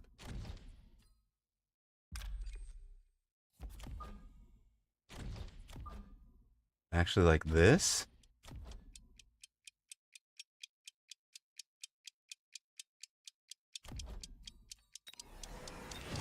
Bust out another one of you guys?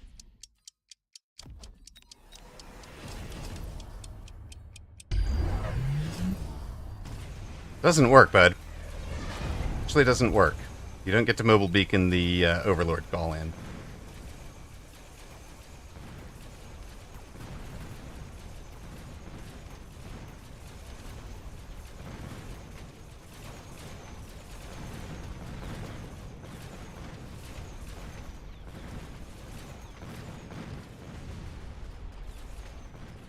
I just found that out. I'd swear I have taught that on this channel. To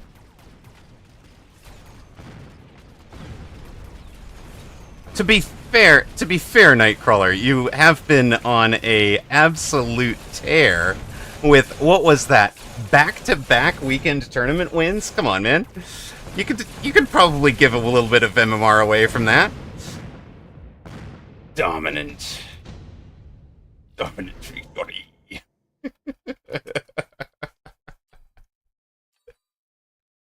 All right, what do we got here? Marksman's.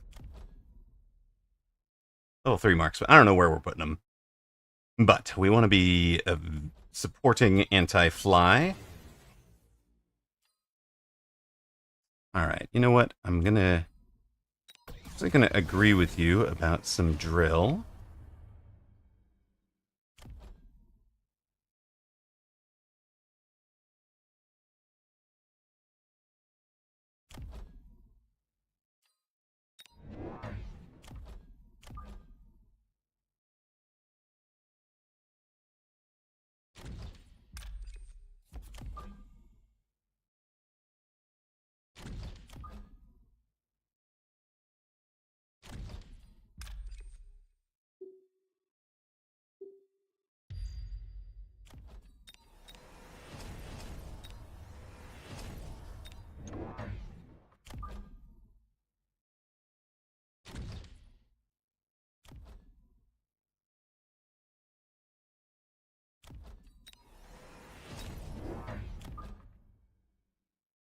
You get to be about here. It's going to take you a minute to get in there, right?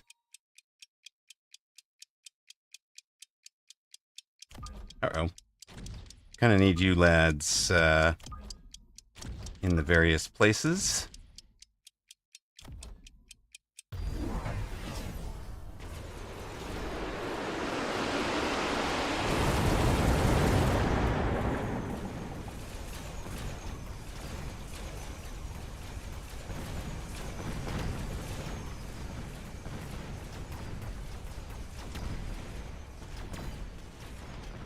Yeah, the helipad marks were probably not the best deployment, so I did get that fixed at the last second.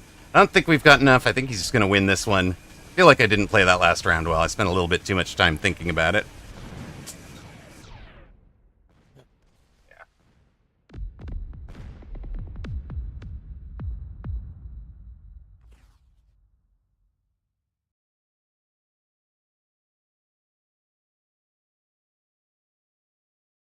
Right, congrats to those that supported mod over streamer. Y'all have paid out. Luckily, to those of you that saw ads, of course I won that game. Don't pay no attention to the end of game screen. Yeah, definitely, I dominated that game. Pay no attention to the numbers. Sorry for letting you guys see ads on the last match. Of course, I was sort of hyper focused in the last couple of seconds there, and did not notice I needed to snooze. So my apologies. Not how I want to run a channel, but we used up a lot of our snooze flexibility, etc., during the tournament. So Zach goes to the multi-melter defense, gets a good answer to us. I feel like we misplayed quite a bit on the last round, and there are some lines I could have used to get out of that. But a big chunk of it was he made great use of the oil. The oil prevents all of my late crawler chaff from getting in and protecting key units, and that is kind of buys the time that he needs to protect that tower.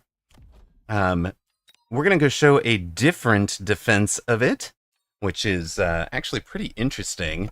Momaro took a totally different tack on it, right? Ways to defend against that same aggro. So if you've ever struggled with the wasp shredding that you've just seen there, the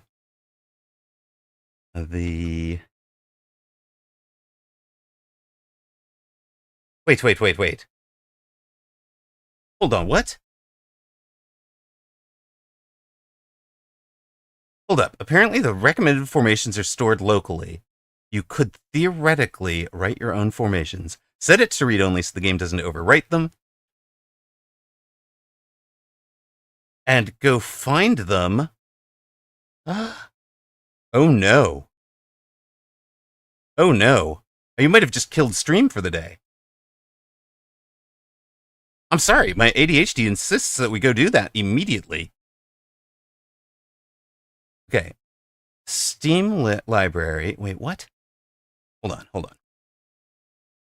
Steam library, Steam apps, common, Mechabellum, project data's recommended formation, group 0, group 1. All right, group 0, I'm going to guess is let's see if it opens into a word. It does. It's just, it calls itself a .rf, but it's actually just a JSON formation. It has an ID, it has a group, it has a user ID. So you would need your own user ID in order to give yourself your correct thing. It does have the user's name as well, so you can find, and then it has a version. Hold on. Those appear to be the actual release build that formation was created on. So like I've got a Zemp build here that's from 1.3.0.4.1539. 1539 will be the exact build number. Time, apparently. Recommend count.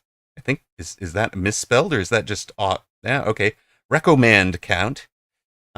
Select count. Win count. Oh my goodness. Wait. So this got recommended this many times, got selected this many times, and has won this many times.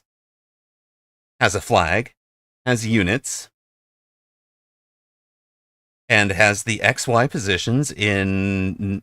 Okay, X is negative, positive around the helipad left, right. Pause Y is negative, positive around the helipad top, down. Direction 1 or 0 seems a little bit odd. Is error false? But you could set that to true if you needed to disable a recommended formation, right? Because nobody's going to use this. So you just need to know the unit IDs and all of that. But luckily, hold a second. Hold up. For anybody that actually wants to do this, we should be able to help you. One moment. I don't even know what game this was that I was in. Was that the Skiff game, I guess? I don't know. Okay. I'm just gonna what? Okay, so that was the Skiff. I don't know. Cancel. All right, all right. All right, all right. Where are we at? Okay, so if we go to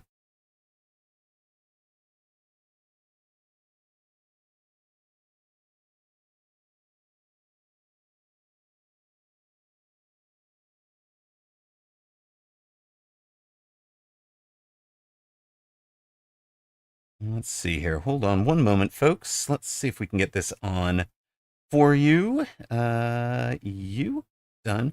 All right, let's see if we can find IDs for you. We're looking for unit IDs. We know that hold on. I know they're in individual games. Here we go. Nope. Hold on. My list of no. All right, whatever. Let's take a look here. Okay. We look at an individual game. There you go. I think that is unit ID 5. Melter. Nope, we've got 5 count, 23 count there. You can start to see, so you can get the positions out of things this way. If you actually wanted, you could parse the save game file from the big game in which you'd built it, so you could just go build it against, just go build your formation against a bot. Let's see if we can do this. Let's see if we can do this real quick. We're going to build our formation against a bot. We're going to stop. We're going to open the file and see if we can do it. Right? Right. Okay. One moment. Solo. Bot. Easy bot. Hello.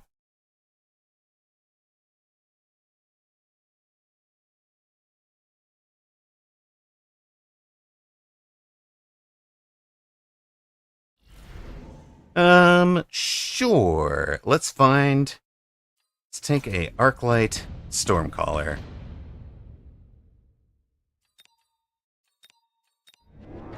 All right. Let's see what we got here. You thump. This formation does not actually matter to us. We don't really care. We're just looking to see what we got.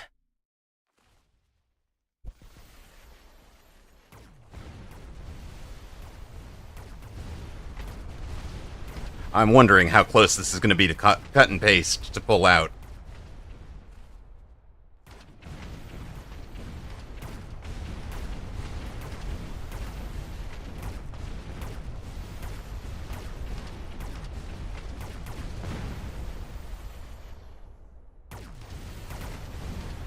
I mean, yeah, stream over. We're now making YouTube video, right?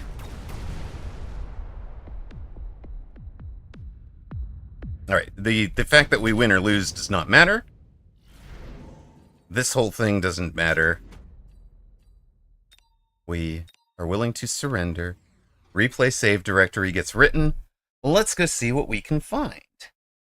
Hey, notepad. Why don't we give you new window? Sure.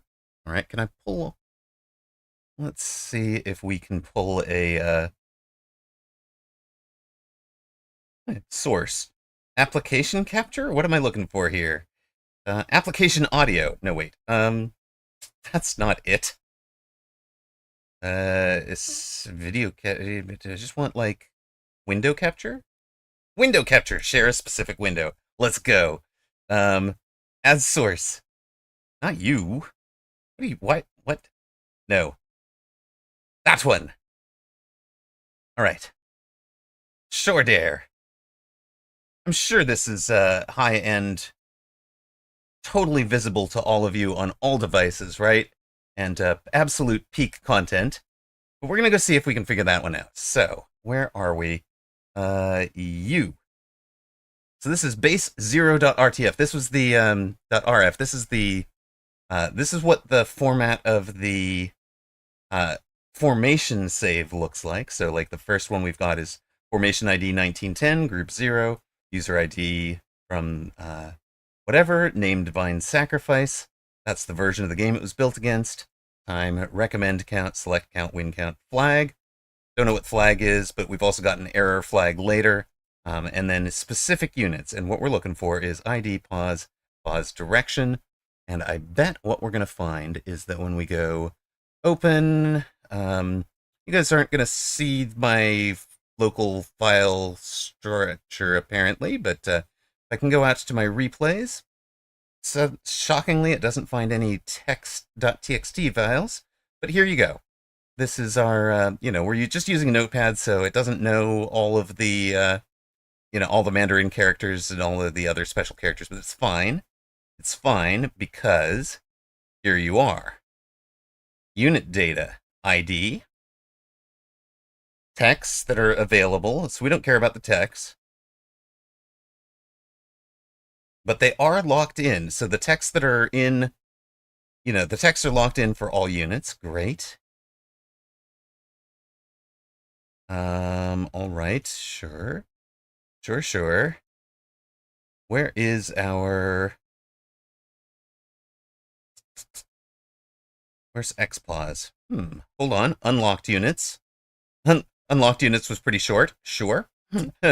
Locked units. Everything is locked. All right, fine. For both players. There we go. Unit ID. Ah, now you're looking at it. Power strengthening levels are 0. Great. Is special supply? No. Time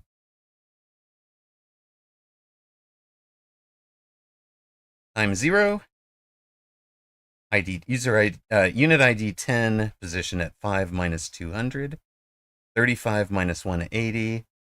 And then you start getting the moves. So we put the unit ID 12, which is index 4. I think index 4 is the specific unit in this game, right? So we're moving unit of type blank to place blank. Here is the position. Here is the whether or not we rotated it. Position record is the previous position, I think. 35 minus 160. Looks very similar to this one, so it's going to have been the arc lights. And of course, you're seeing these in meters, so minus 18, I think, minus 16, so they'll be 20 meters over, right? Move unit. And we get our 125 minus 190, 35 minus 180. Looking like the axis is the very center of the battlefield, not the towers. So not the helipad on your local, but the very center of the battlefield is probably 0, 0. So XY is left, right, but all of my units are negative, right? Yeah, because I'm south of the battlefield. I'm from the blue position. So yeah, you'd be able to pull out what my formation was pretty quickly. Unit ID 15. Don't care about anything else. All right, let's we figure this out. Do we actually take this all the way through and try to deploy it? Sure, why not, right? All right. So UIDs are 15, 10, and 12 for this formation. So, wait, and which one had how much? 12, wait, hold on. We've got 1. We had a 12, a 10, a 12, another 12, another 10, a third 10, and then the 2 15s. So the 2 15s are the crawlers, right?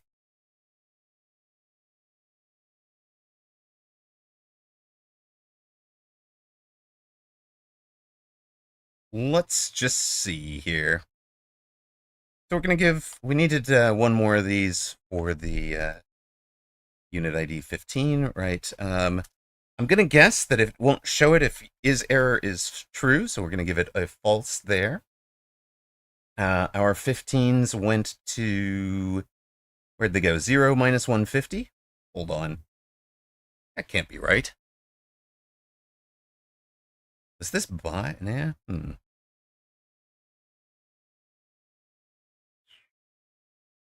Yeah, there's the moves. Okay, so 140 minus 150 is one of them.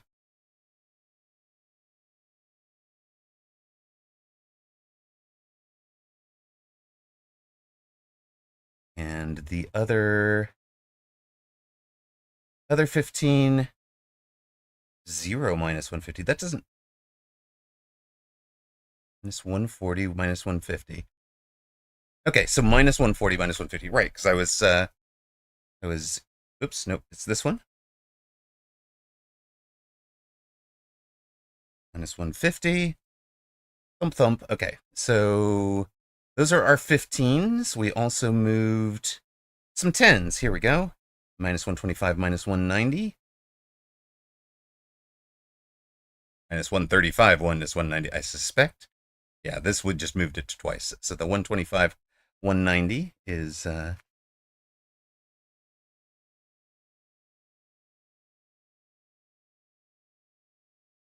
we nope. Oh, there we go.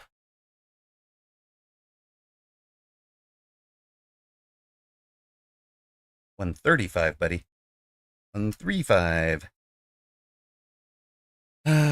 Next one. Next. I'm sorry, Sly. We're busy. Somebody invited us to go play a battle. Don't think they understand. One of these wound up, number 12 winds up at minus 105, minus 170.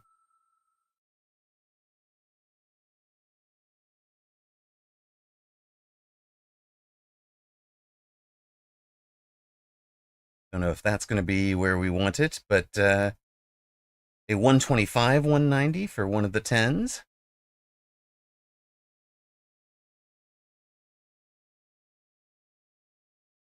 It doesn't. Why are those not? I mean, I thought the other side was like kind of perfectly symmetrical.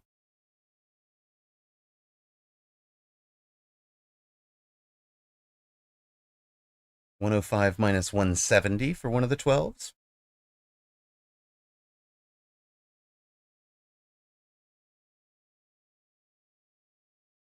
I'd be very amused if we actually don't have.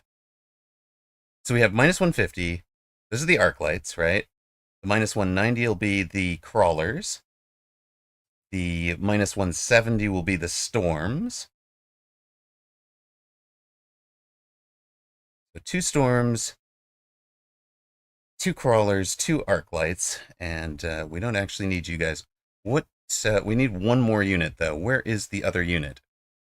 Anybody? Anybody? What am I missing here?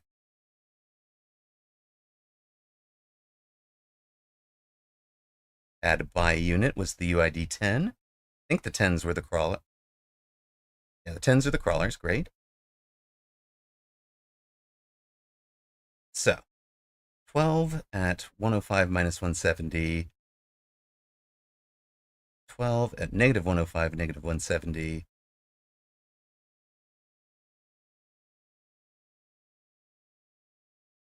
'15s at the minus 140 and plus 140. Oh, wait. And you? 15 at 0 and negative 150. Of course, because we've got one in the middle. Sure thing.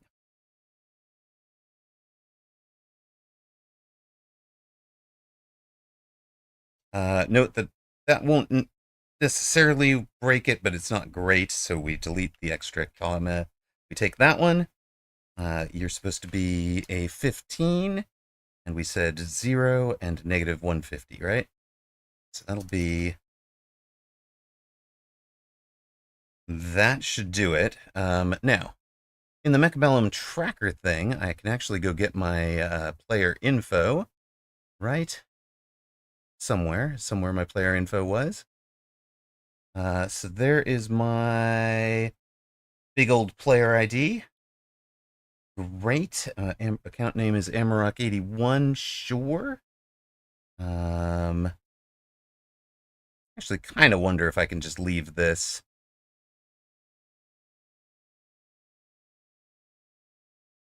I don't know that the build numbers are going to matter a ton, but we're going to go with like 1.5.0.4. And where was that? We had this kind of,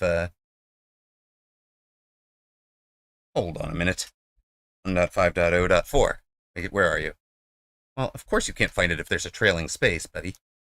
Nope, really? Yeah, sure. We'll just use this one. Stealing I Like Napping's timestamp and build number. Sorry, buddy, you snooze, you lose. There. And obviously we want to pad this thing's stats so that we see it a lot. The heck is flag 1?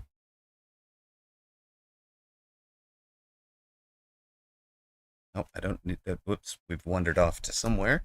What are we doing here? Flag 1. There's also flag 0. Hold on. What do we need to know about flags?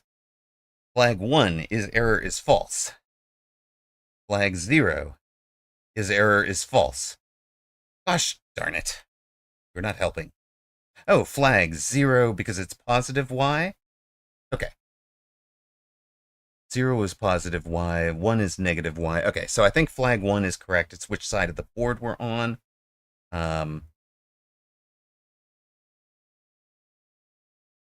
Let's see. Can we even save this file? Okay. So, what did we need? We needed... Alright, we need a 3 crawler start, right? We're hiding... What the heck did we put there? That we're hiding that. Okay, we're looking for storm. Dang it. Alright, restart. We care not. Yeah, flag was blue team or red team. Yep.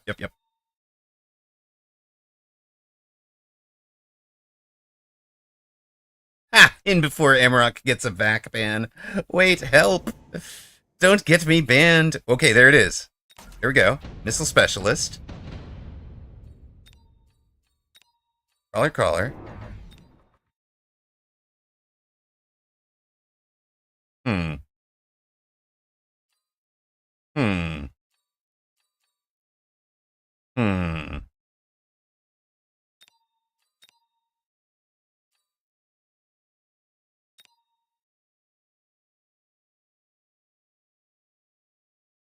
All right. It's not there. What is wrong?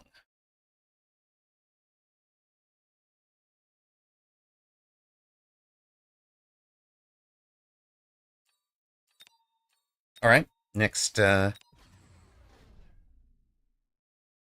thought. Okay, so the original ID on this thing was like 1910 or something. So we're going to make it ID number like 31910. Save it again. See if that gets us a piece.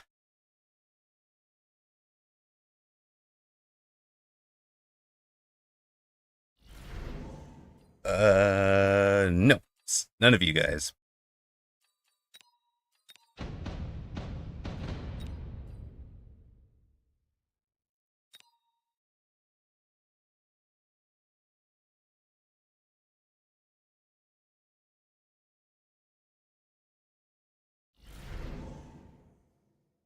Still none of you guys.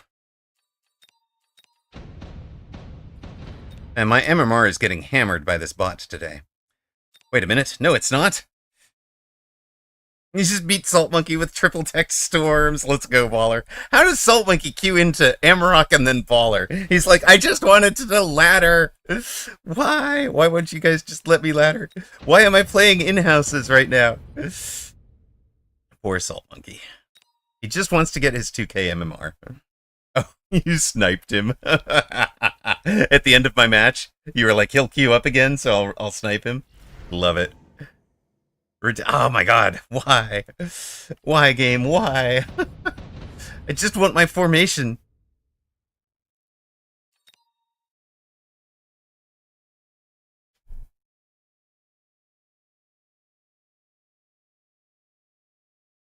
I wonder if it has to be at the bottom of the list, too.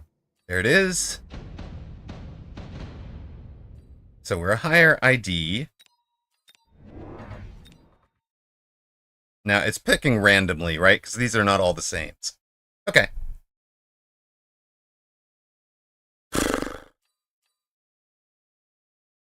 Right. Because so if I like blew this file away, right? Which I do not recommend that you do. So let's go with save a copy. Or to like base 2. Sure. All right. We're gonna make a copy, and then oh my god, this file's huge. Well, no wonder this. Yeah, we have 0 chance of hitting our predictions. Okay, we're gonna do this the other way around. We're gonna just grab my version of a formation, and we're gonna go edit, select all. Sure. Make sure we have the right number of brackets and braces and commas and all that, and that we don't have any errors. Save. You know, the other thing that it occurs to me is we might need to exit to desktop to come back there. All right. Now we tries. So, there's only one recommended formation in Amarok's game right now. According to this... Oh, hold on. Nope. Oops, I've errored. I put the edit in the wrong one. Edit is in second. Oh, hold up. What? There's actually... Oh my god, no. There's actually a whole bunch of different... There's like all sorts of different bases too. What? Oh my goodness. All right. We're gonna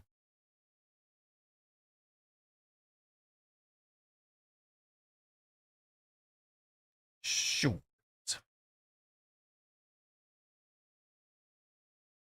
Yeah, there's compact versus standard for sure, right?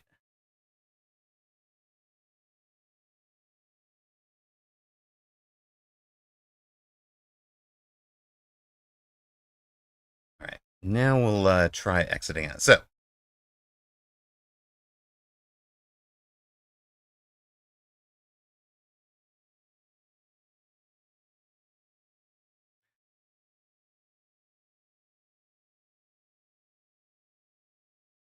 it does. It does. Compact has different recommended formations for sure. No, I didn't actually. I think I have done the tutorial before. Thanks.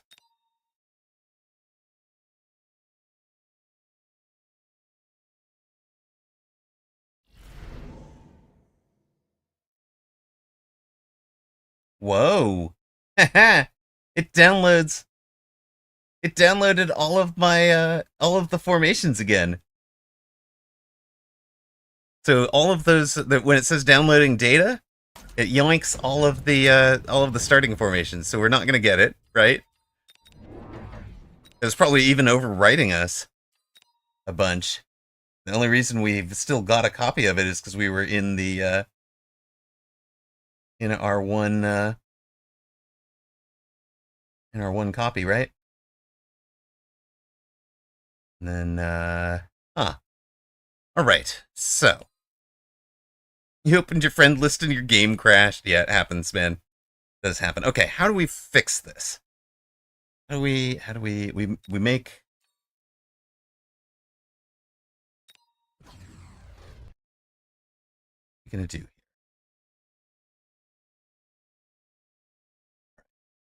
Ooh, rename you. Yeah, that's kind of what I'm thinking, right? Like, oh, I need some kind of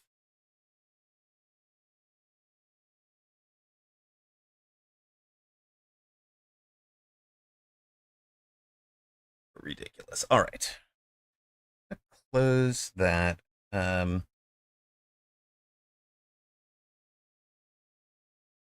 if I delete them all?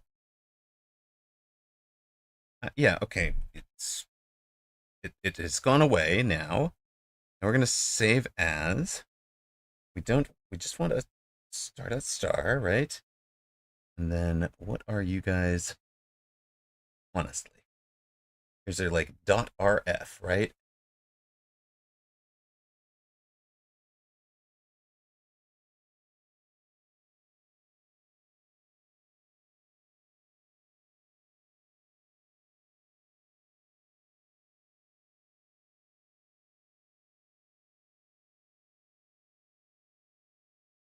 Hmm. Hmm.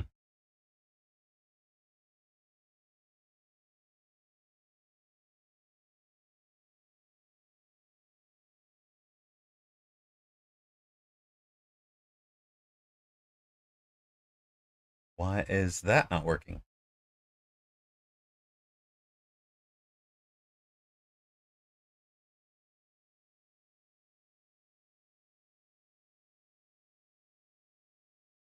Are you trying to pick up the whole folder here? Oh, good God.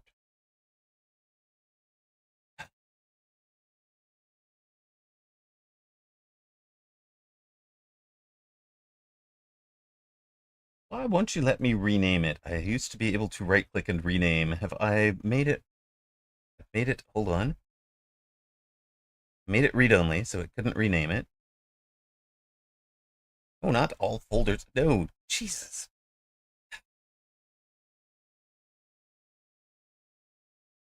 Properties, yes. Read only. All right. There we go. Folder, subfolder, and files. Everything's read only. Let's see if it blows up. How badly is it going to blow up? Couldn't download game data. Blows up.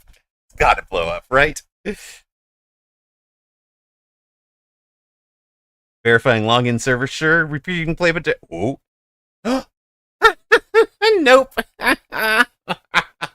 it looks at that. This is too well coded. It looked at it. It said, that's not supposed to be read only," and set it to read write, and wrote the old base formations out. So, getting very clever does not actually solve the problem.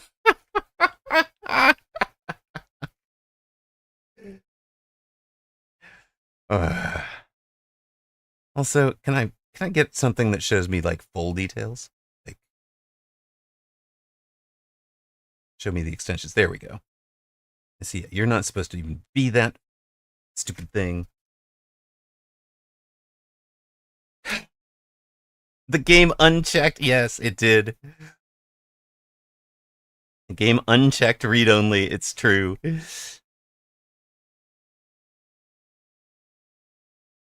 But fine.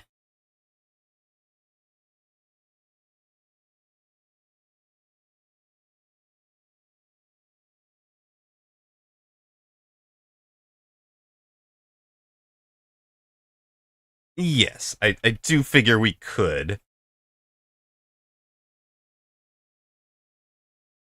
Wait, hold on. Breaking news. It then set it back to read only afterwards.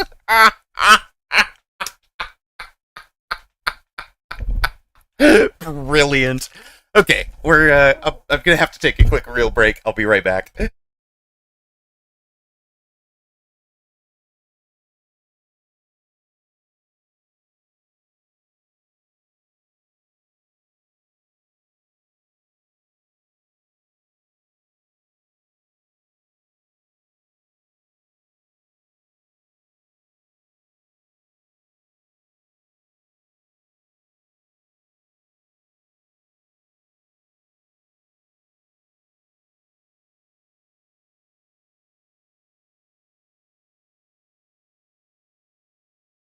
All right. I laugh like an evil old witch. It's true. I just love technical stuff. I love diving into this. It's just so much fun. But okay, I think that's probably enough time to devote to it on stream. I can't imagine you guys being super intrigued by this long form. Just want to know. I just want to know one thing. Deleted all of the files in group 1, except for our thing that has this. There are no other files, and of course, I don't get the... Wait, we can make this work, right? Oh, I am too. No, we can't make it work from here, can we? All right. I promise, Momaro, we will get back over and do your replay in just a moment. All I want to do is see an Amarok recommended formation, guys. I'm never going to get to see an Amarok recommended formation. All right. Churn through a couple of starting packs to get our...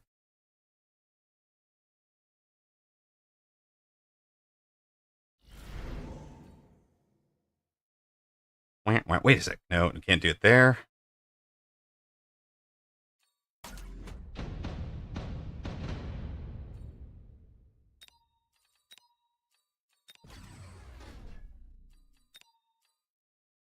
Like the right quick supply or cost control, we can actually bust it out.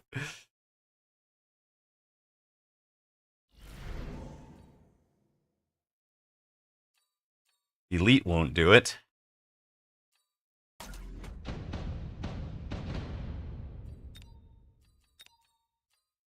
Hold on. Oh dear. That means it's pulling from group 1. Jerk. Why would you do that to me?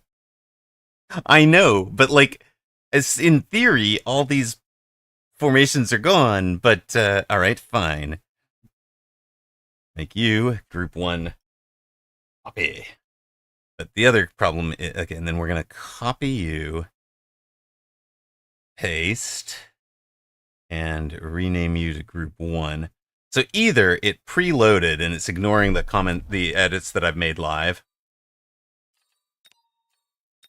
Right?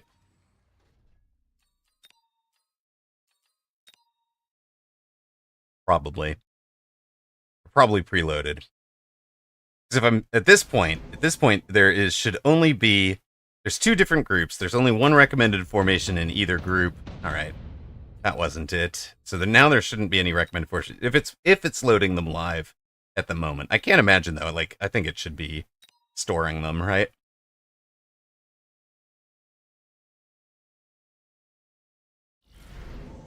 I mean, that's how I would do it anyways. I wouldn't be reloading off of disk every time. Config file stuff can just stay loaded once. Save yourself some hard drive hit, but you know, it's not like hard drives are slow anymore.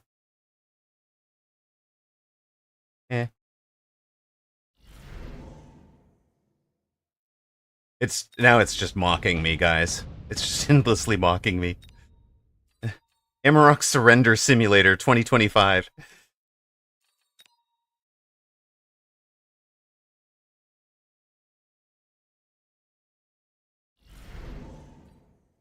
No, why? Game hates me. Bear, like, what did I do? What did I do? How did I lose your favor? Why will you not give me this starting pack? I just want 1.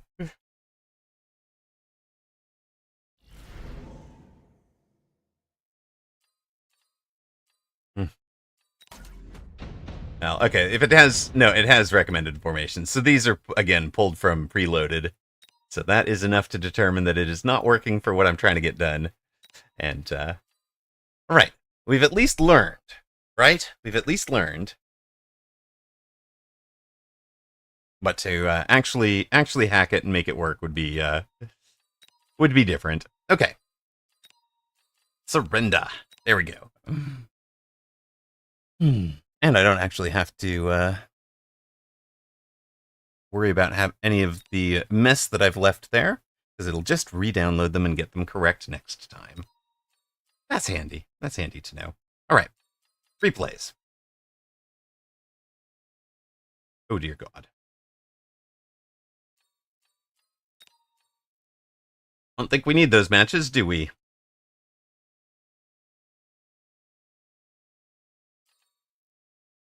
Confirm. Delete the 16. Okay. And then I do need to update my little Mechabellum tracker stuffs. that to hit the couple of games we played. Skiff was 1923. We lost 22. Don't remember what the healths were like, but you know.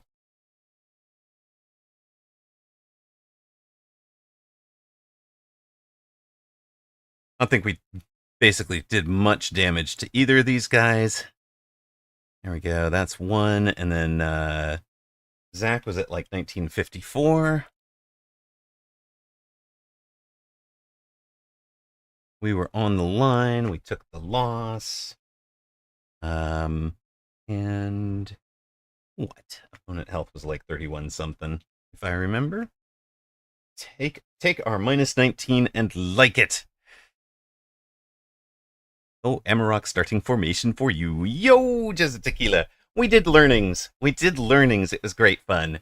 But it is time to go. It's time to go do MMR stealings, right? MMR stealings is the name of the day today. We're about an hour away from a weekend tournament. Well, Mechabella's Championship Season 3 for Americas, which we are planning to enter. Which means I should probably be thinking about some dinner. Pucci versus Arbiter, round 1. Pucci versus Arbiter, round 1. Supposed to be doing some... Give you some dinner too. All right? Will you accept FedExed crumbs? I think I can send you some crumbs. All right, I'm going to put this one on for you lot while I go turn dinner on for myself. What am I having for dinner? Oh, UPS. Okay, fair. Just not. Do you mind? Okay, how about dry pasta? I think I can send you some dry pasta and probably get there safe. Wait, this isn't Forgotten Arbiter. This is the Remembered Arbiter. Hold up a sec. Wait, Nightcrawler, did you just... Nightcrawler plays Salt Monkey, and he's going through the mods right now. He's working his way through the mods. Okay. Well, if this isn't Forgotten Arbiter, it's very different. Remembered Arbiter. He scrimmed. Okay, that makes more sense. I thought he'd like literally queued in. I thought Zach queued into me, Nightcrawler queued into Zach, and then Nightcrawler queued into you, and I thought that was just going to be like the most hilarious little... Like, we just did an in-house round robin. Now all I have to do is face Nightcrawler, and we're good. Right, no, I'm going to leave this on for a moment. I don't know if we're going to get all the way to the end of this match, because I am going to just start some dinner for myself. It shouldn't take a full match of duration, but I'll be back. And then I want to throw down on the ladder, because I want to up my round 1 starting seed, but I'm not queuing into, like, one of the top players. I like to be in the top half of the bracket. So no, I'm not going to scrim. I'm gonna do ladder. I'm gonna try to get 2 ladder games in and to try to win them both to pump the MMR a little bit before tourneys start. Be right back. Enjoy the match. Apucci near side blue, Arbiter far side red. You snipe me on the. All right, man. Well, thanks.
right, we are back for our next match. We've got Chemtrails as opponent. I have to remind myself that I'm not searching for an Arclight Stormcaller start, so quit hyperfixating on those.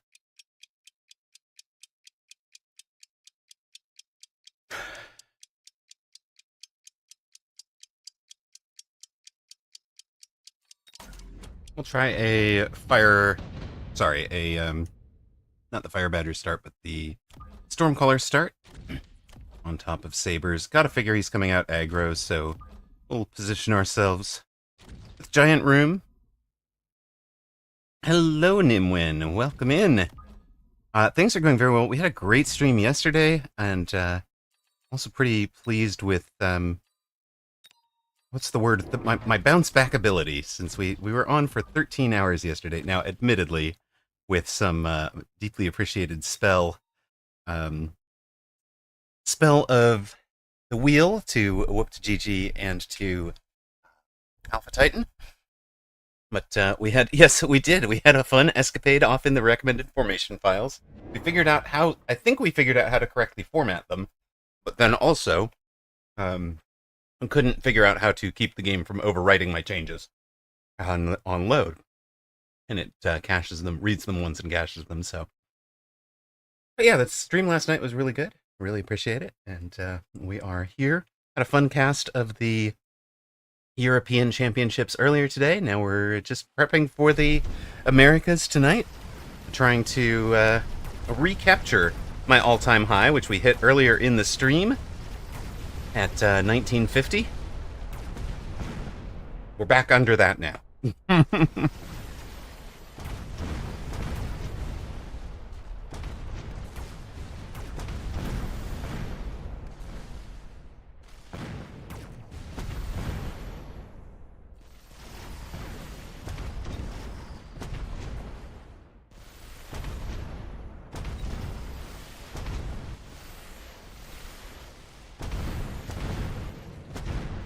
Get him! Oh. If we had plus ATK. Close round. We can definitely hope for that. I'm not necessarily holding my breath for it.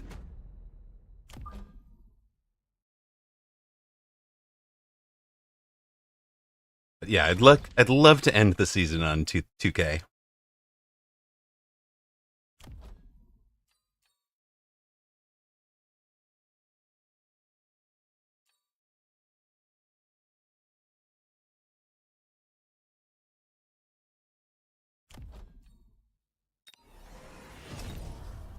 I think we're just going to mass out a pair of chaff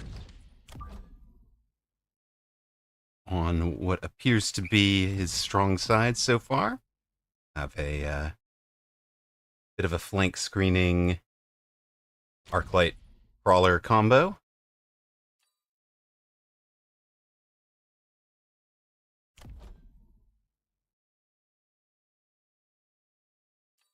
Chemtrails is an updated Thonix. Okay. Chemtrails is running an assault mode marksman strat. Interesting.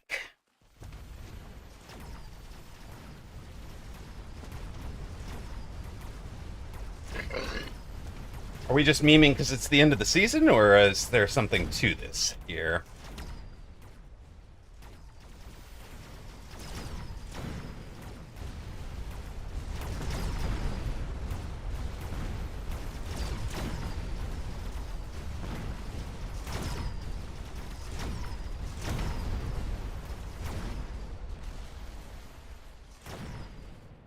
Boats beat this many times? Works for me.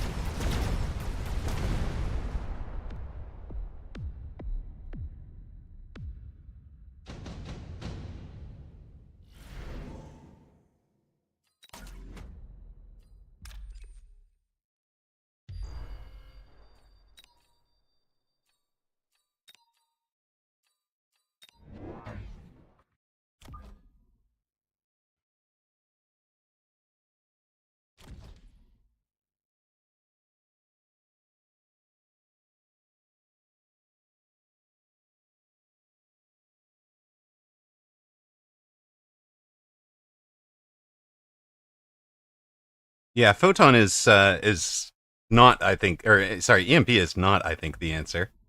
Um, keeping that guy also not our answer. Um,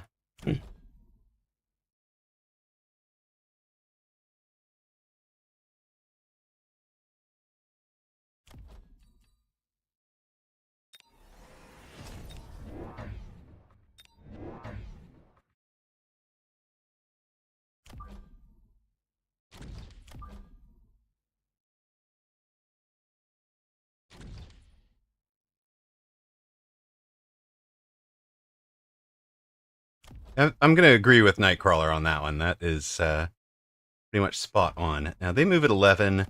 These guys move at 8. They move at 10. So a missile here-ish. It's not going to kill that guy, but it definitely puts the slow on all of that set of units. Kind of, yeah, okay. Up there is one on the back line. Cover the wasps, sure.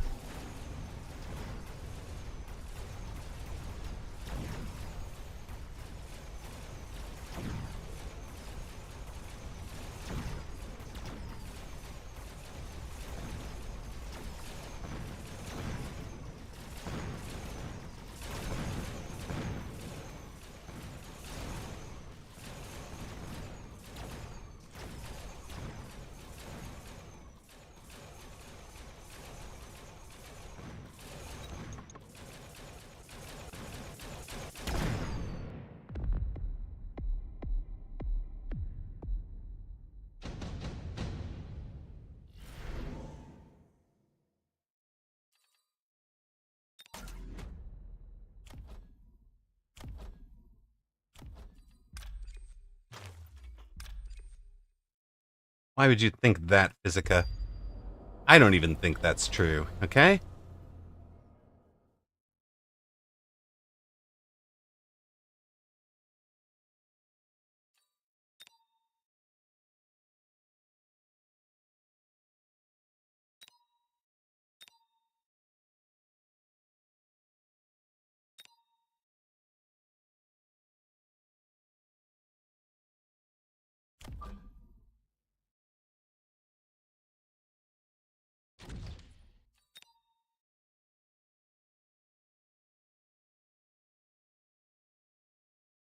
You will bean me with a pinto bean. Oh dear.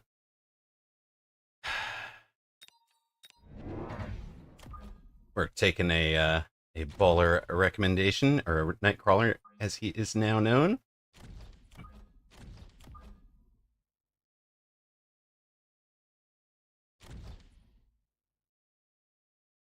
Yeah, Farseer EMP is inexpensive. We can add it. We can't add it this turn, right?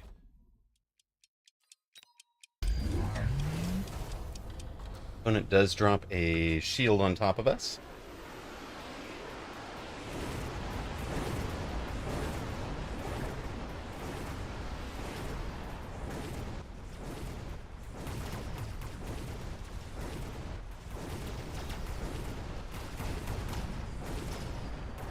Full carry. So photon, launcher overload, range, and splash.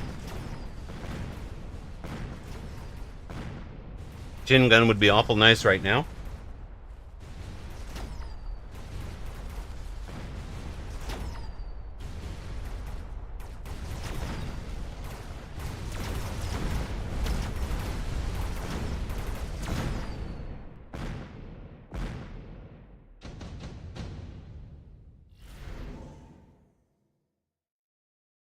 Hmm.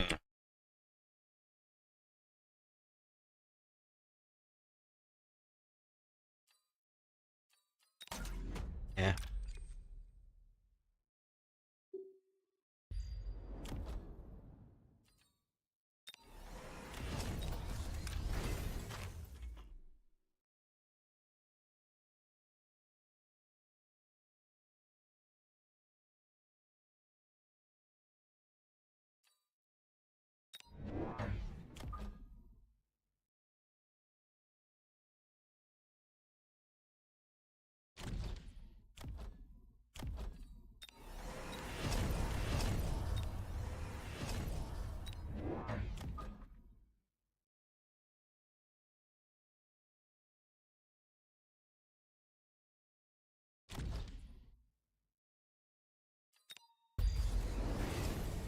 This way, that's fine. That's why we bought a new chaff on this side.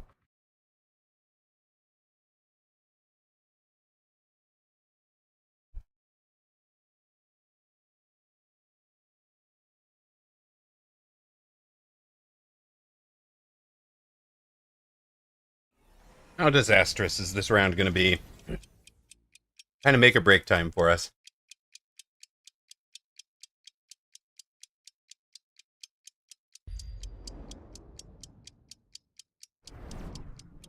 Eh.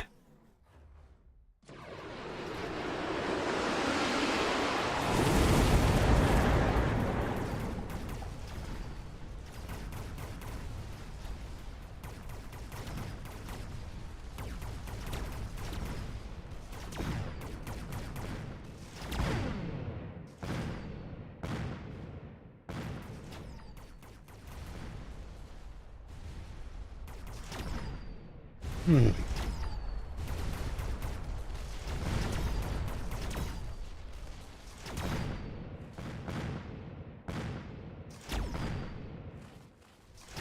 Yep, I do.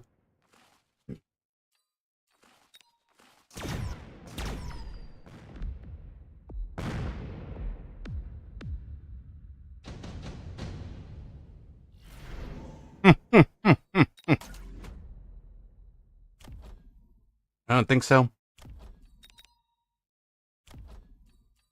going to kind of agree with that, I think.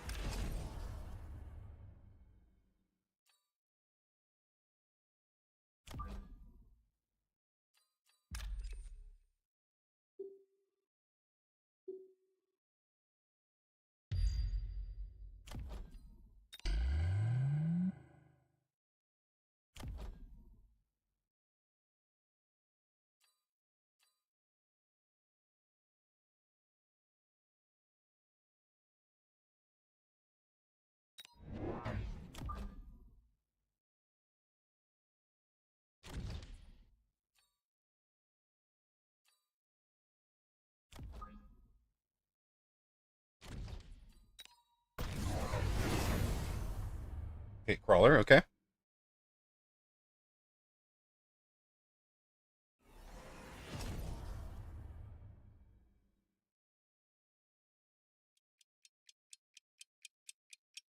I mean, we're committed to it at this point, Toast, right? Right or wrong, we've got to see it out. We may not have piloted it very well. I think we're too deep a little bit. I think we need range on them badly.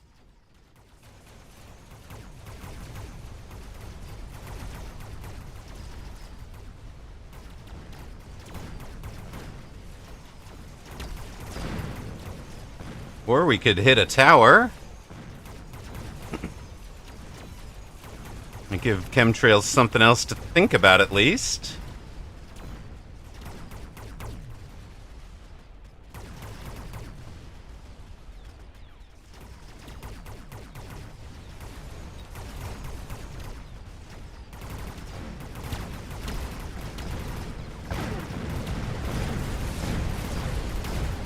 Yeah.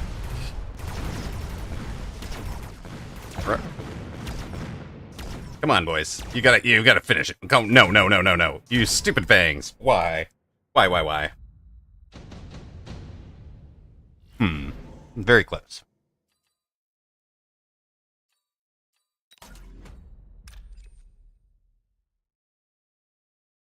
I'm very close indeed. All right.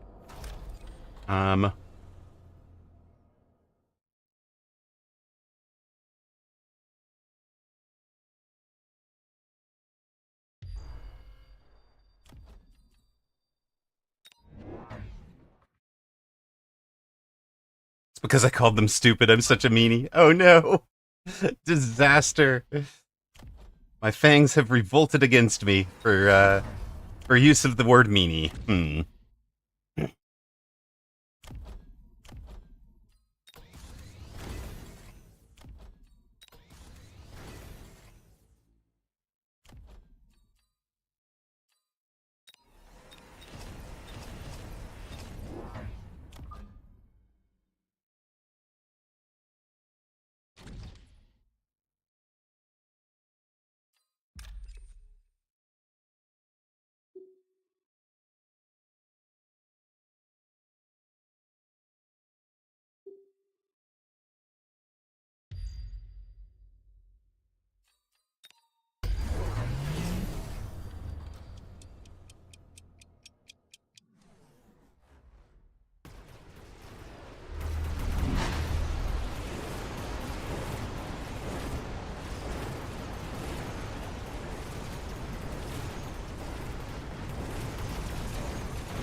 Will we be able to do it without taking out the tower now?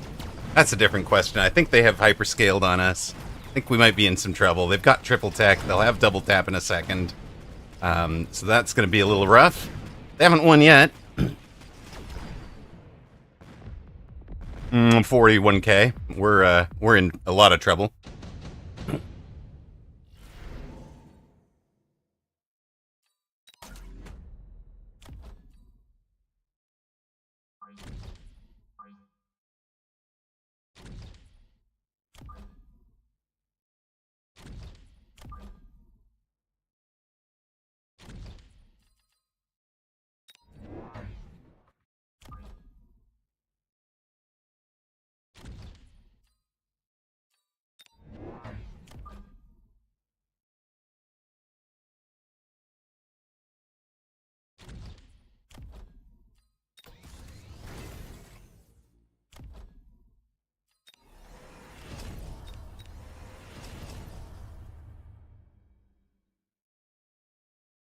No spells up.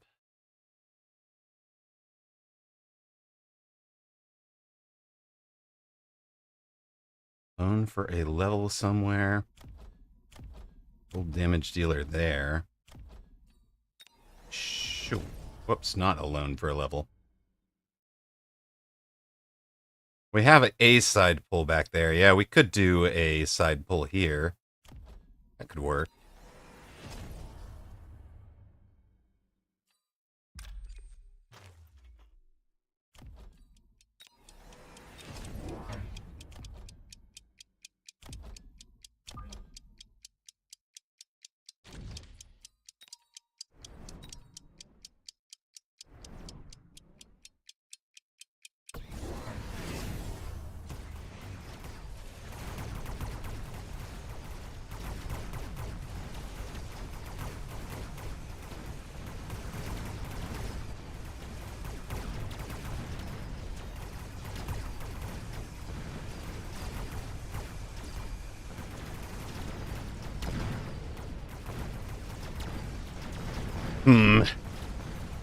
Nope. I think that is GG's for us.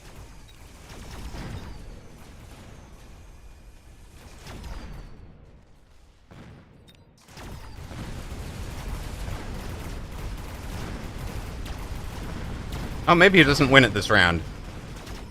Pretty sure he does, though. 35 minutes till tourney, so we'll take our lost. Yeah, that right side boat got insta-locked. We will take our loss and like it.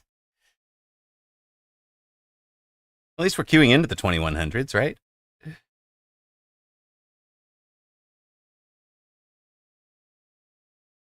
Suppose we probably should have headbutted the aggro side while building that side in defense instead of trying to dodge away from them early. Puts us smack on 1900. So we're back down to minus. Well, we're back down minus 50 from our peak of the day, which is, very sad.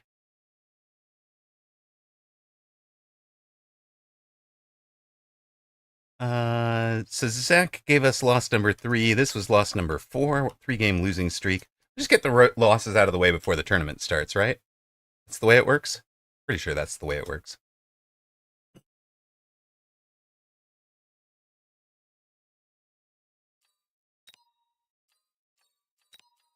Well, did you need to clean something up? I had a little spill during that match, so we're going to run an ad now. We'll be right back.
Yes, Amarok was muted apparently.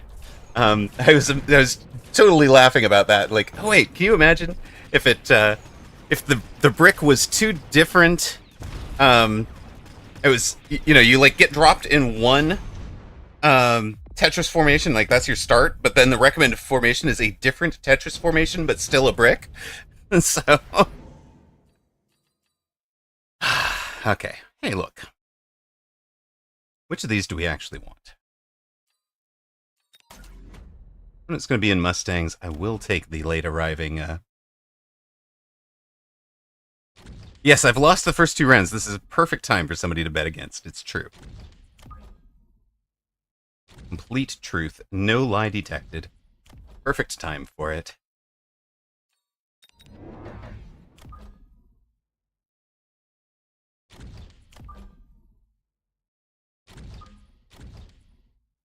Bet! There you go.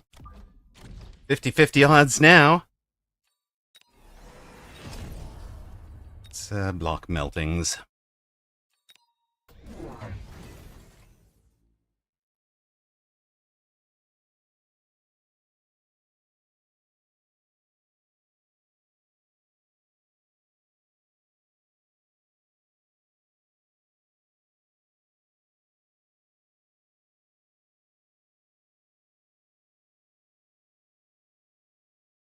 You played high tempo and not prejudice to close out in R5. I love it. I love it. 25 minutes to tourney, so if you're in a game, it'll probably be the last one that you want to run before tourney. You might do a scrim with a friend, which you can abandon. Turns out boards with storm and crawlers is very high tempo against a brick, if anyone's wondering. Excellent. I was wondering how many tempo sentry missiles you spent against the brick.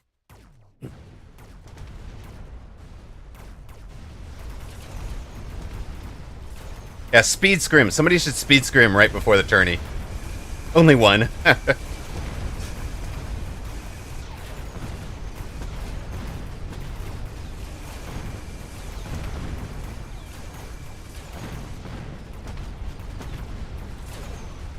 Was that enough to level these guys off the level ones? Because that would be awful nice. They're not quite there yet.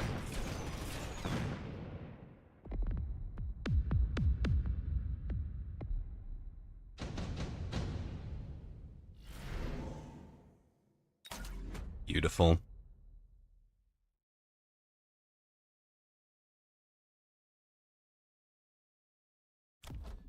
Yeah, advanced missile device is tremendous, right? Like,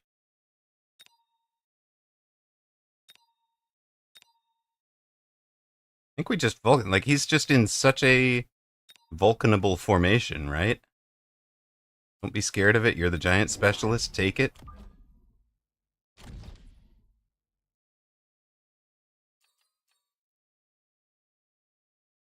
Bust out another friend on that side.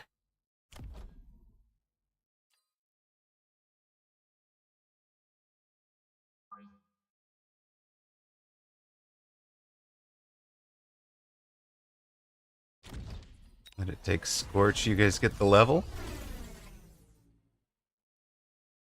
Put it all on the strong side, not the weak side, Amarok. Come on, you know better than that. What are you thinking over there?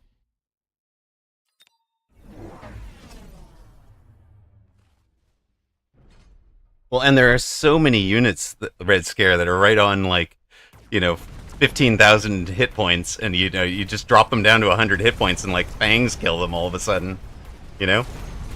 Scorpion for opponent. All right. You don't want me in the steel balls? That's fine. I will sell the steel balls. It's okay.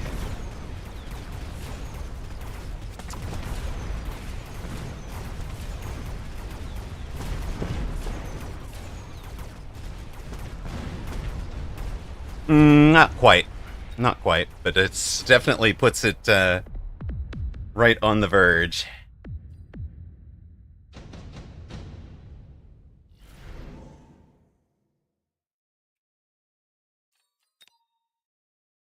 Opponent's anti-air isn't great. We'll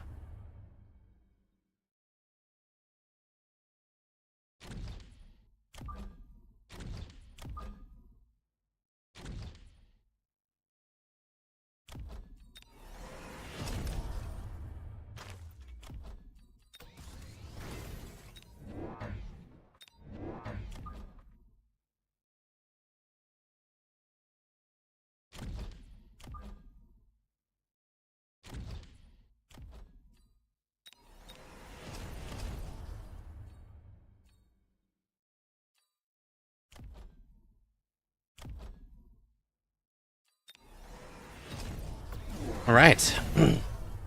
Scorpion's still the bane of Amarok. Hey.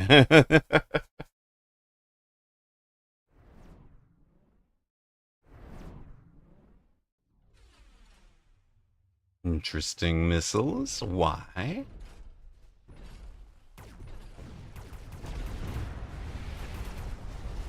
You hit that. Fly down into that. Okay.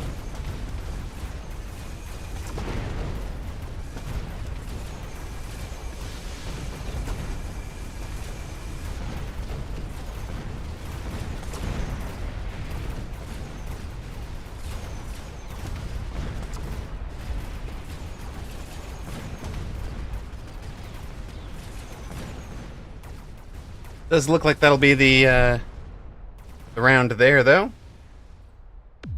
Good work from Shishi. GG's. Stealing my MMRs. Tournament is in 20 minutes, Momaro. 20 minutes from now.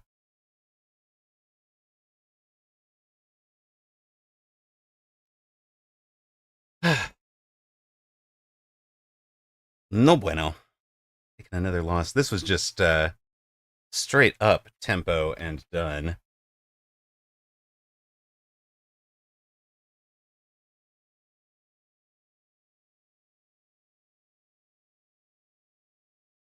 Clean 5-round win for Shishi.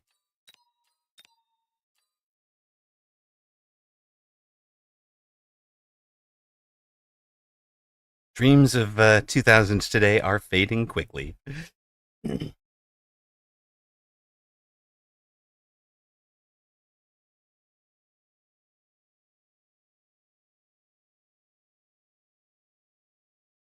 Farseer on the roster is going to be amazing for sure. All right, let's go look at that at Momaro's tournament piece from. Is it this one? No. Is it not that one? Hold on. Is it this one? Think so? Nope. It would be America's Advanced Group 2. Round 1 with Momaro. There we go.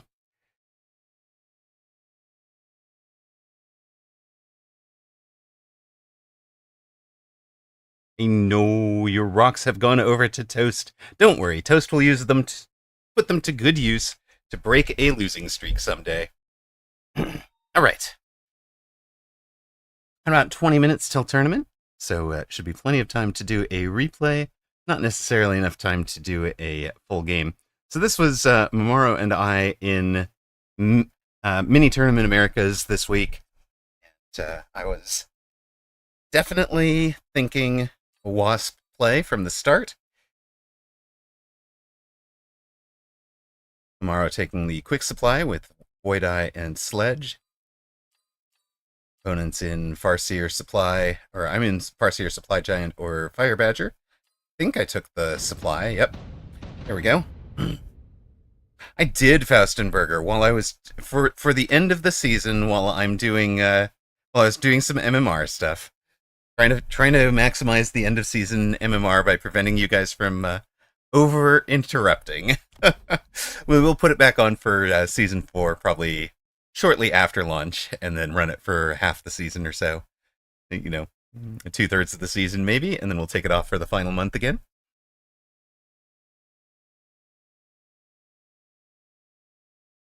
It's almost like he doesn't trust us. Nah, that couldn't be it. That could never be it. That would explain far too much.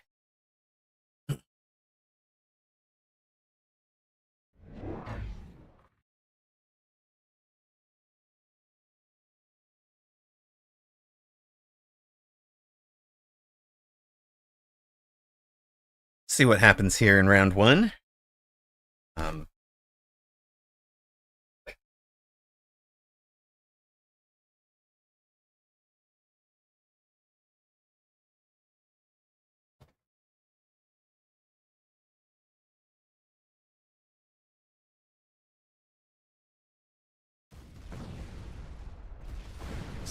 Flow through a little bit. You are out. Good night. Bake yourself a pizza. Enjoy the tourney. Catch you tomorrow. Okay, it's a round 1 hacker from Momaro into what is a planned Rhino Wasp build. He's going to be hacking that saber. But part of the way that that's working is that he's getting so much damage from the Void Eye, but the Void Eyes aren't actually killing the sabers. So my first thought is, well, okay, maybe I'm out of the Rhino. Yes, maybe I'm out of the Rhino stuff. But as it turns out, we go down in round 1. Sure. I know. Big tears, big tears. So, he's in 4 Void Eyes and a hacker. It's amazing. Hello, Ocelotus Gaming. Welcome in. Thank you so much for all of the support last night. Really appreciate it. You guys managed 106 subs last night. So, very, very deeply appreciated. I was thinking no Rhino Wasp shenanigans, but then the Rhino shows up on round 2, and I'm like, well, he can't have a hacker everywhere. Put one out on the flank.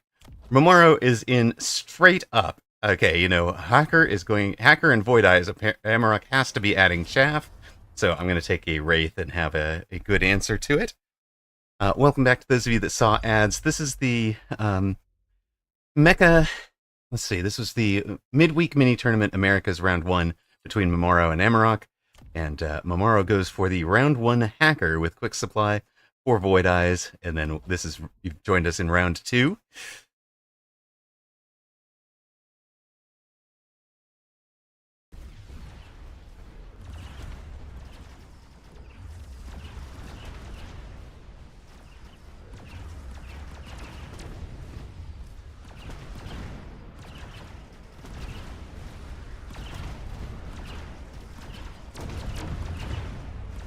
Tournament registration now open for the Americas. Tournament registration is open for the Americas.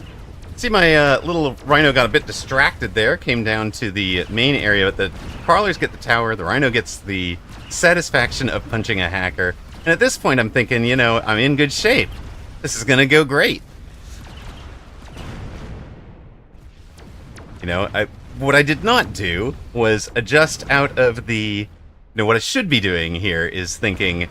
I'm out of Rhino Wasp because he's in Hacker and Wraith, which are 2 great answers to it. But no, I'm stubborn. I'm going to crack my head against this rock. Momaro's at 4,200, I'm at 3,300. We go to our round 3. Of course, there's a Rhino Assault and a Wasp Swarm. This is just telling me to go further into this stuff. If I tech these units, this is going to be great. And no, I am... total pot committed to this, memeing my brains out. Here's the Rhino. I'll go into the far side's tower. Yes. Oh, come on, Andy. That would have been way too much. No. Yes. From round 1 of this match, when I looked at 4 Void Eyes and a hacker, Fang would have been amazing. But no, here we are. We are taking triple Wasp plus a Rhino drop, and ignoring the fact that he can Rhino drop us, because the Rhino is not real. It's going to end well. It's definitely gonna end well, right, guys? Also, USA Andy, welcome in, first time chatter. Don't forget to give a follow.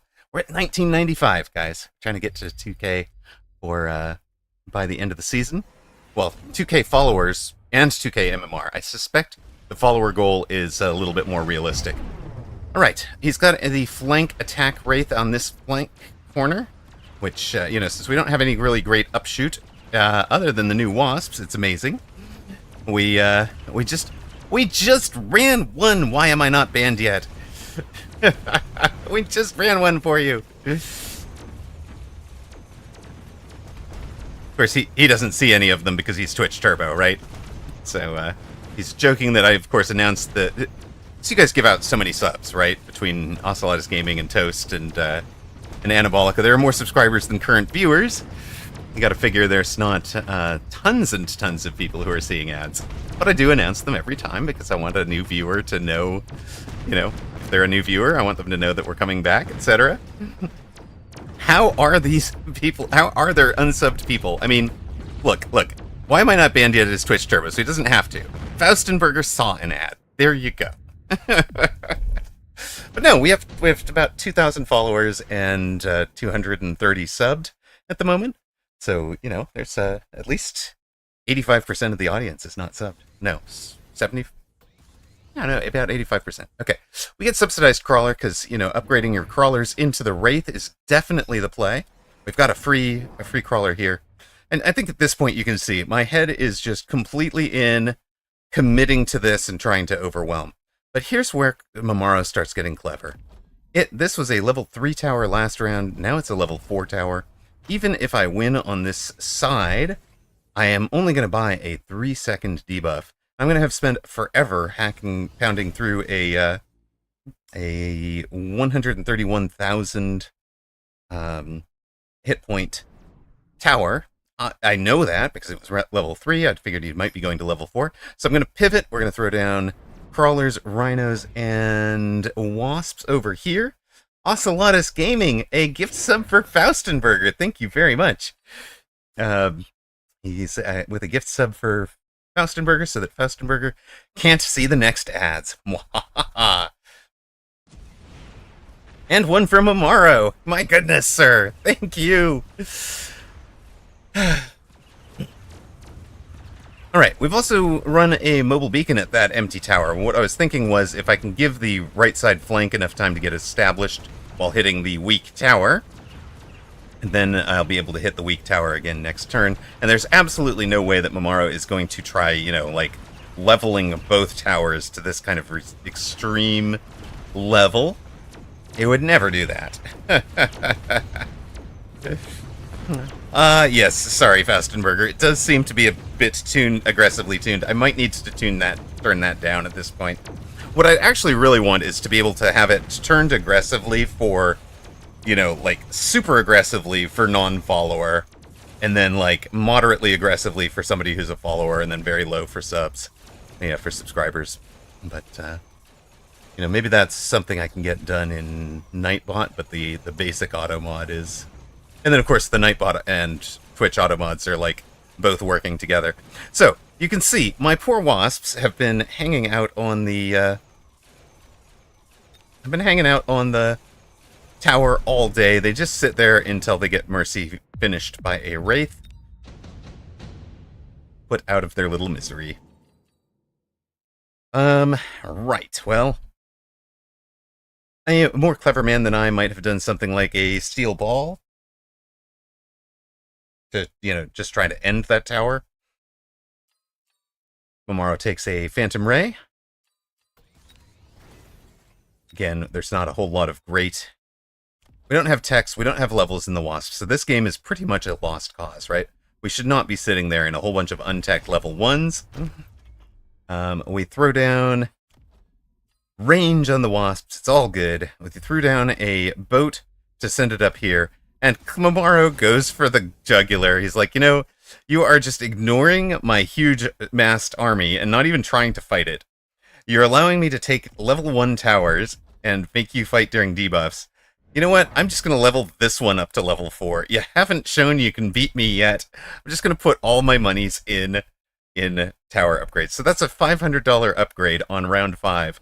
On 2 different towers. He's spent the entirety of his round 5 income, 1,000, on both towers combined.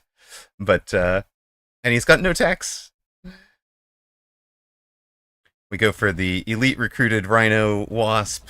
One more Wasp behind. Everything gets a mobile beacon. We'll go get that tower, because I'm sure that's going to work.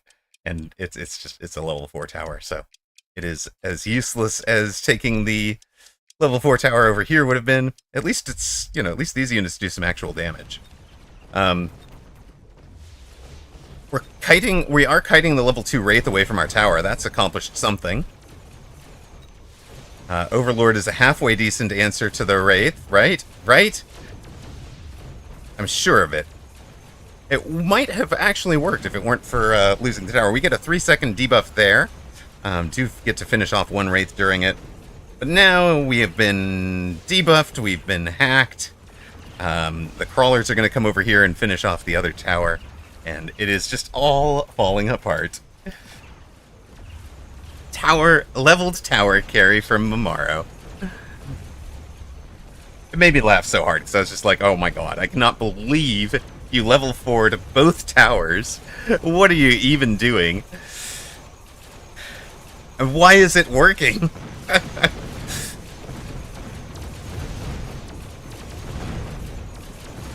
Yeah.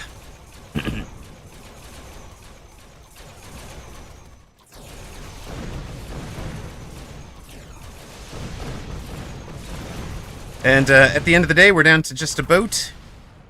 Can the boat survive? No, it cannot. At least we're not done yet.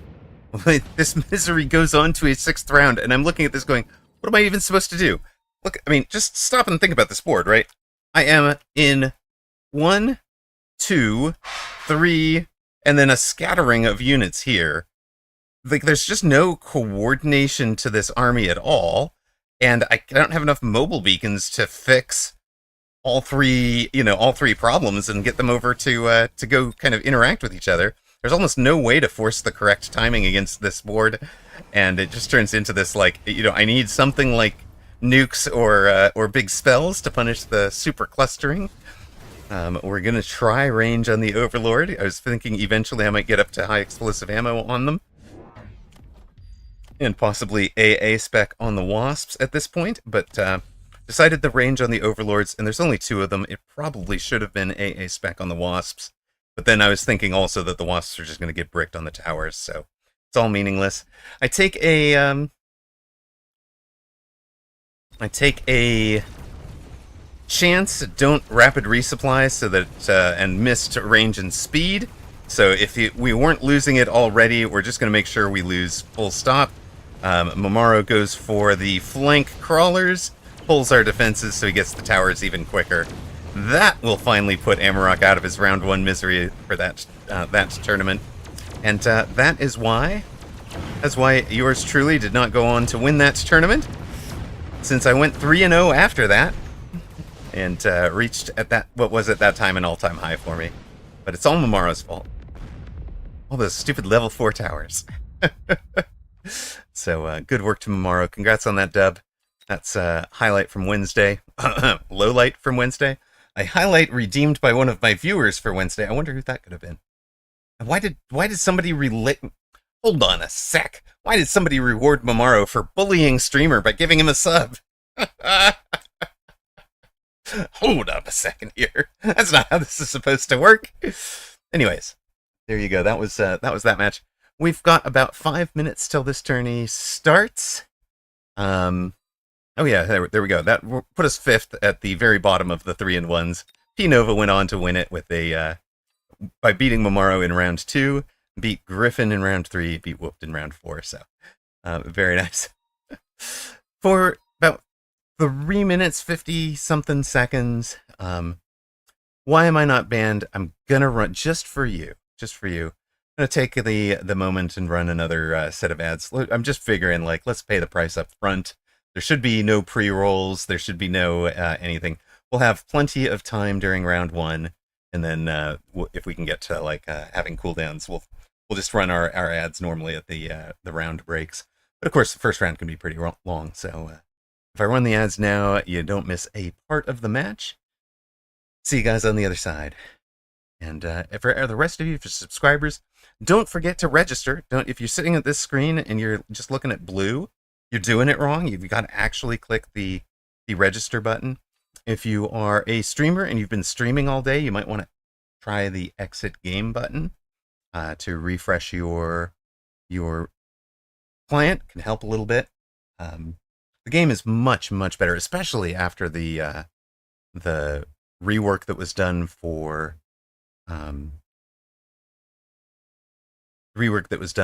the replay and save and undo button that I know we've all been looking forward to.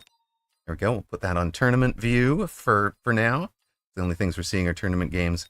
Come on in there, click register. Make sure you're seeing this red, cancel registration, and orange and all of that. Eimer, Top Seed, Nightcrawler, AWM, Luli Vera, Shadoff, Blue Mage, Dachshund, Egophobic, and Sparty, the top 10 right now. Void Insanity and Blood, both over 2K. Well, 2 minutes or so. I've got a full thing of water. I've eaten dinner. I've gone to the bathroom. The only thing I need is coffee, right, guys? Be right back.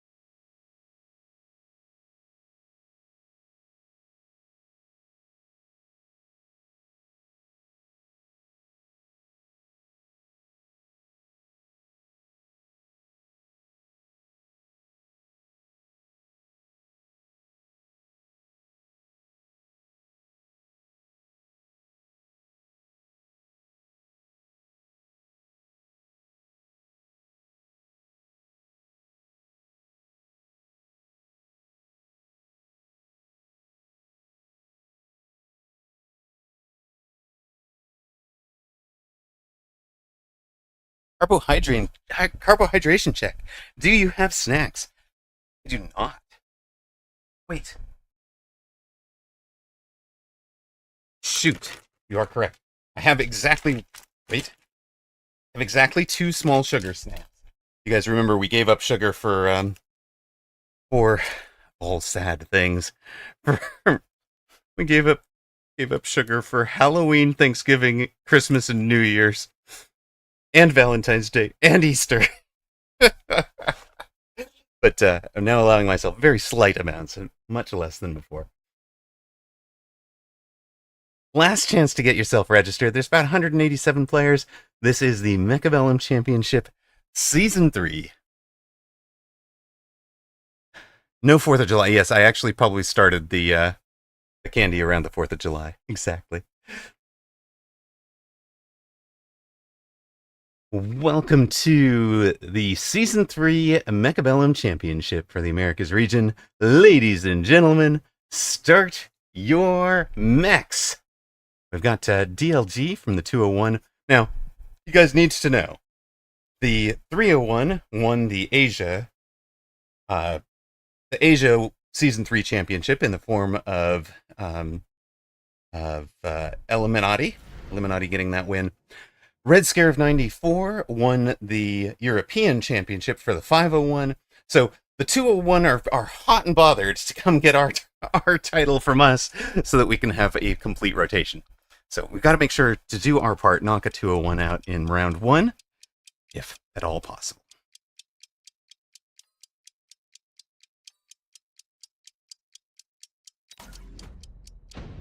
Good luck. Have fun, Julia Sparkles. And welcome back to the folks that see ads.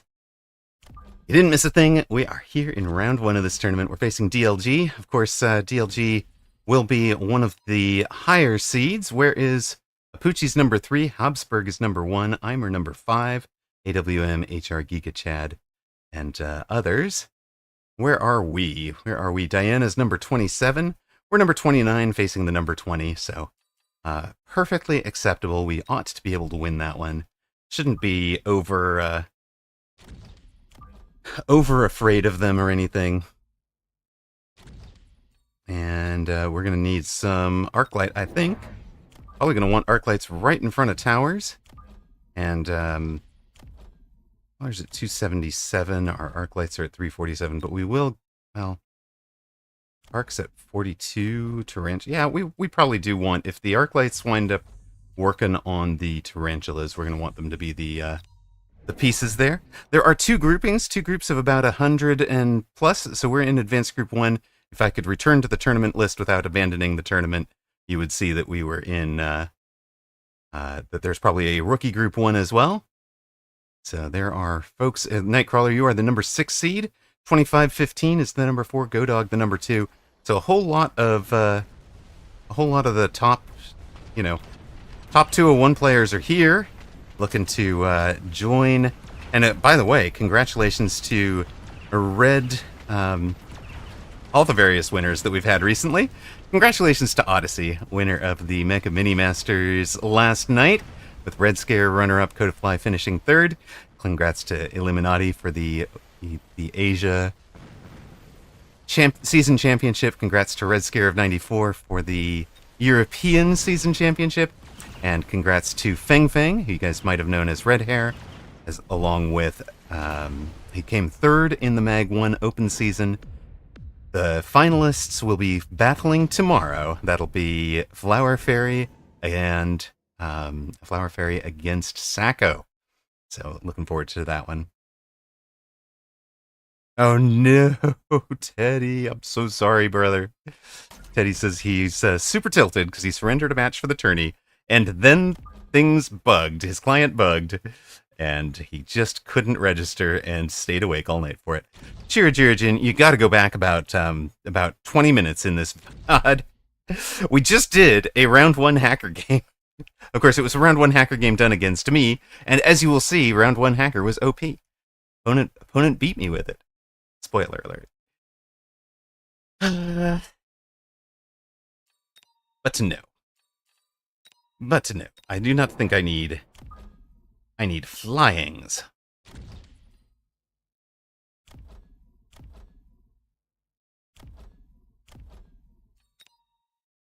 I'll just give you the extra damage. Let's get those items on the board quickly. We're not trying to save them for the perfect unit. Before I was talking to Jirajin, I was thinking I wanted one more hacker on the side we're trying to defend, so what a hacker, actually, not a hacker, a Arclight. Good God. Shira, you've got in my head. Now I'm even speaking hacker. Why? Also, Jirajin, if you go far enough back in the tournament, you'll see us trying to hacks. Look, we actually tried hacks. It didn't work. But we're trying to hacker. Mm-hmm. Well, now he's in 2 different units that we could hack. It's true. It becomes more true the more you say it. No, that's not right. It just feels true at the moment. But he's in all sorts of units we could hack. So, and we're going to win this round on Phoenix. So, it's fine. Could have gone better. Could have gone worse. Oh, hey. We should put up a prediction for you guys.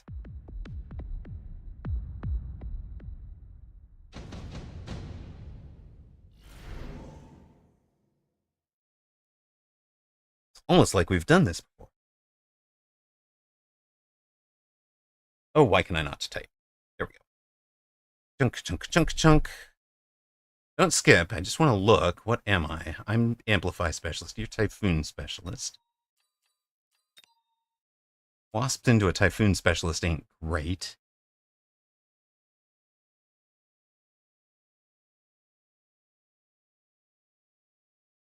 Prediction. Will Amarok get hackers? Yes, no.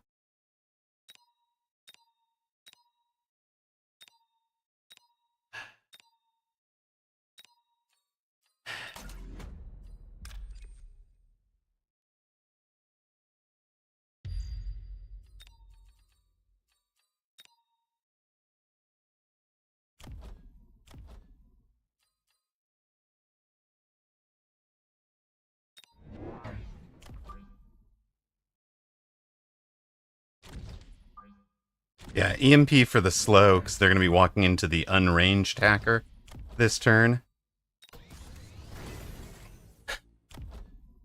And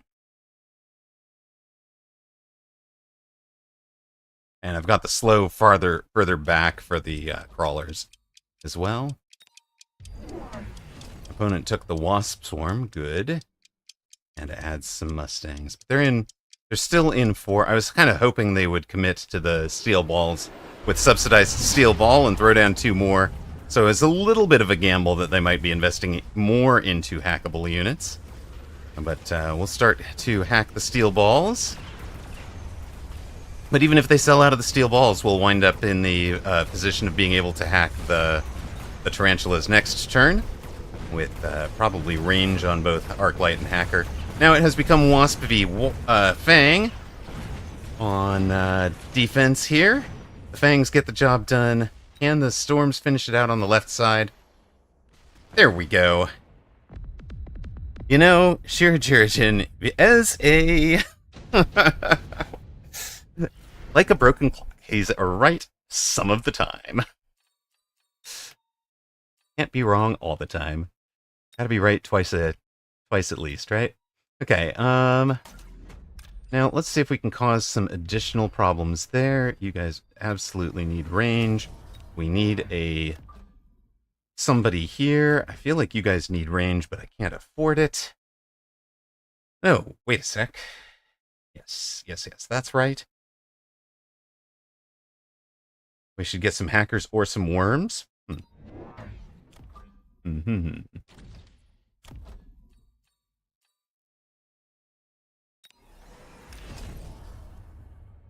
You know what else would benefit from getting slowed down? Whatever the heck you might want to do with that whole side of the board.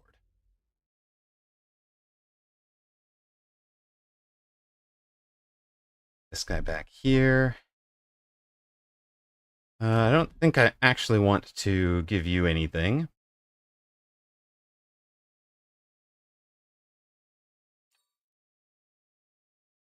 Wish I could level everybody. I've got so many things I want to do.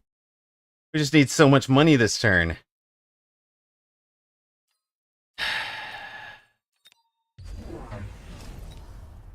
Ooh, baller. My friend does not sell out of the steel balls. That's interesting. It also goes to the Typhoon on the flank. We're going to need anti-chaff out here.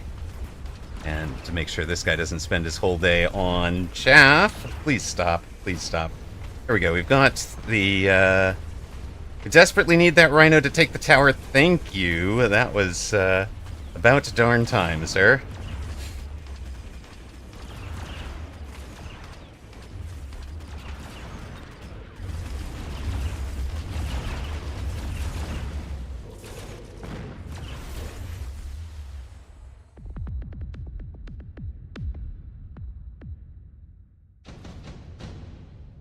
Yeah, ain't nobody betting on DLG, are they?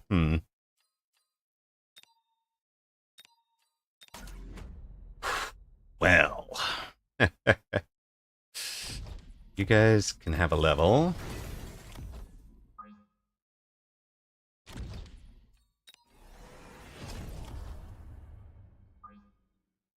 Let those guys go out and play.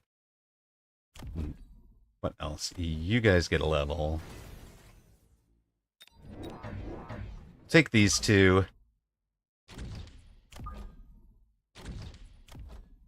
Those two. What is the most impactful thing we can do with 300 on this board?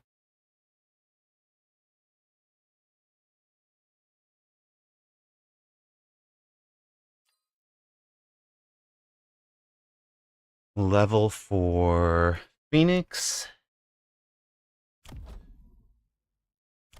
Range for Arclight. Plus attack and hit points, maybe?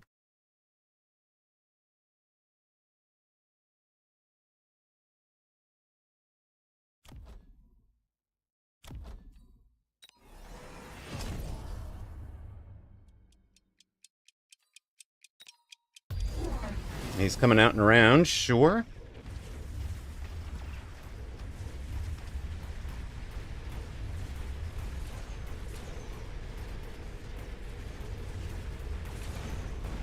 Our rhinos.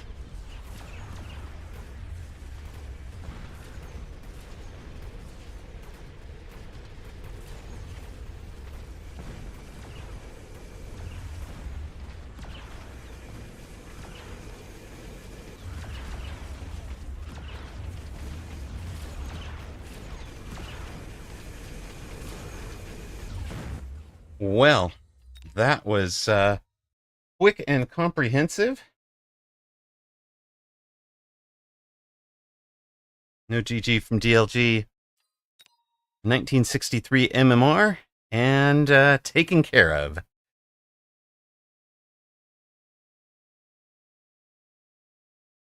So, the climb begins.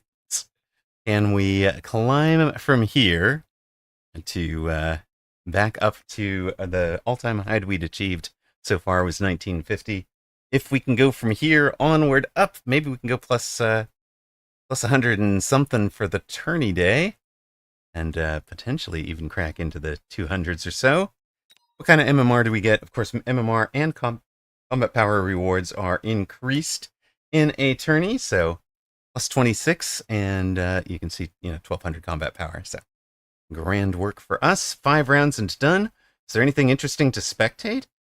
Ben Malls against Jagras. Whooped and Falak are going head to head there. There's lots of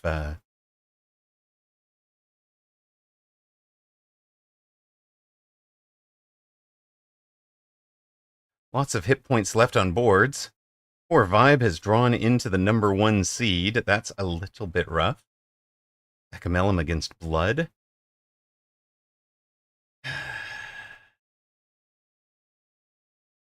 Let's take it. Echamelum's... Actually, let's take the 2201 players. Zhaoji, Queen Huanzhu, and whoever that is.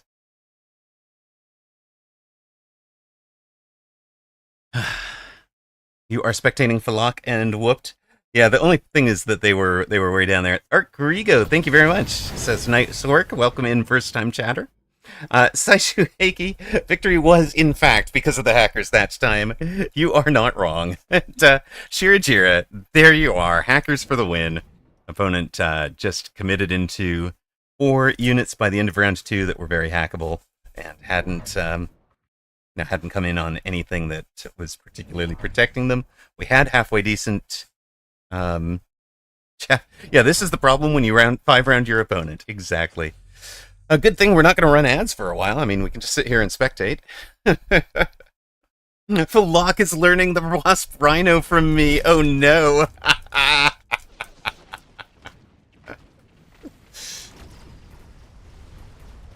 Oh goodness, why are we in... we're in Acid Crawler for the Worm from Zhaoji Quin Huanzhu. Okay.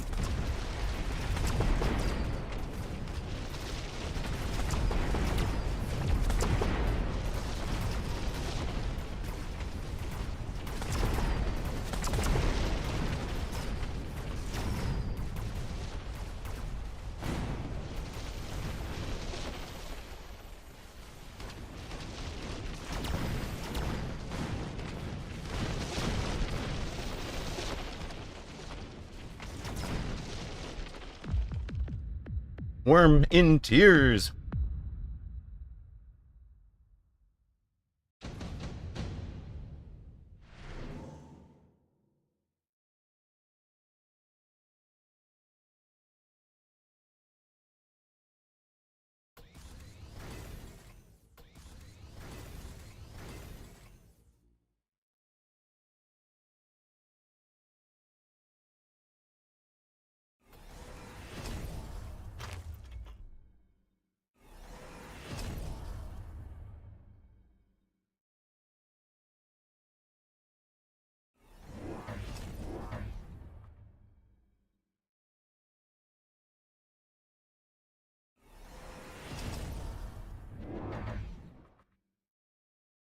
All right, got my coffee. Settle back. Do appreciate you guys choosing to hang with me for the weekend tournaments. And of course, this is the Season 3 Championship. So we are definitely hoping to do well. This round does look like it's going to hurt. Oh dear.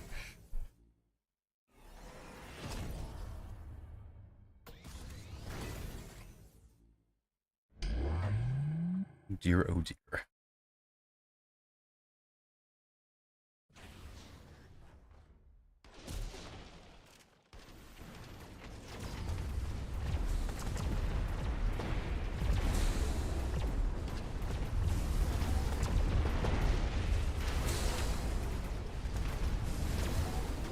See, what did I say? We got the losses out of the way. We get to start with a round 1 win.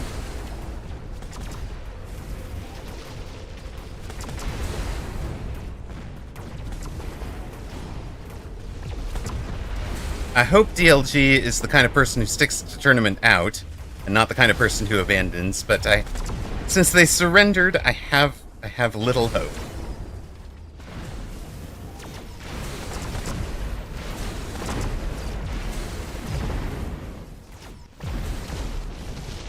Zhaoji Quin Huanzhu is down again.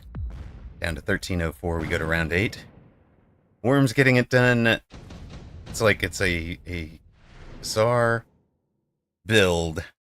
Worm, Tarantula, Worm, Raiden. Wait a minute. Where have I seen Tarantula Raiden before? Hello, Nightcrawler. Is Nightcrawler playing from the 201? Oh, could be it. Nukes for both players, shields for Zhaoji Qin Huanzhu. Hold on, there are hackers. Shira, look! He's got level 2 hackers. With range. Under a nuke. Trying to hack the spider mines, I think. If you hack one spider mine, the rest of the spider mines kind of clump together on them and gets to blow up. This is the unit that they are the strongest against. Do love that for Zhaoji Qin Huanzhu, who was the 21st in what would be yesterday for him. Yesterday's Asia Mechabellum Season 3 Championship.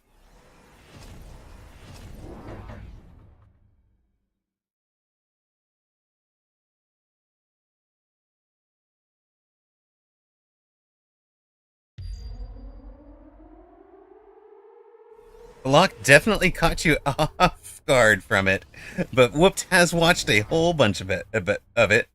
Was hilarious to have it done against me. Love it. Love it. Love it.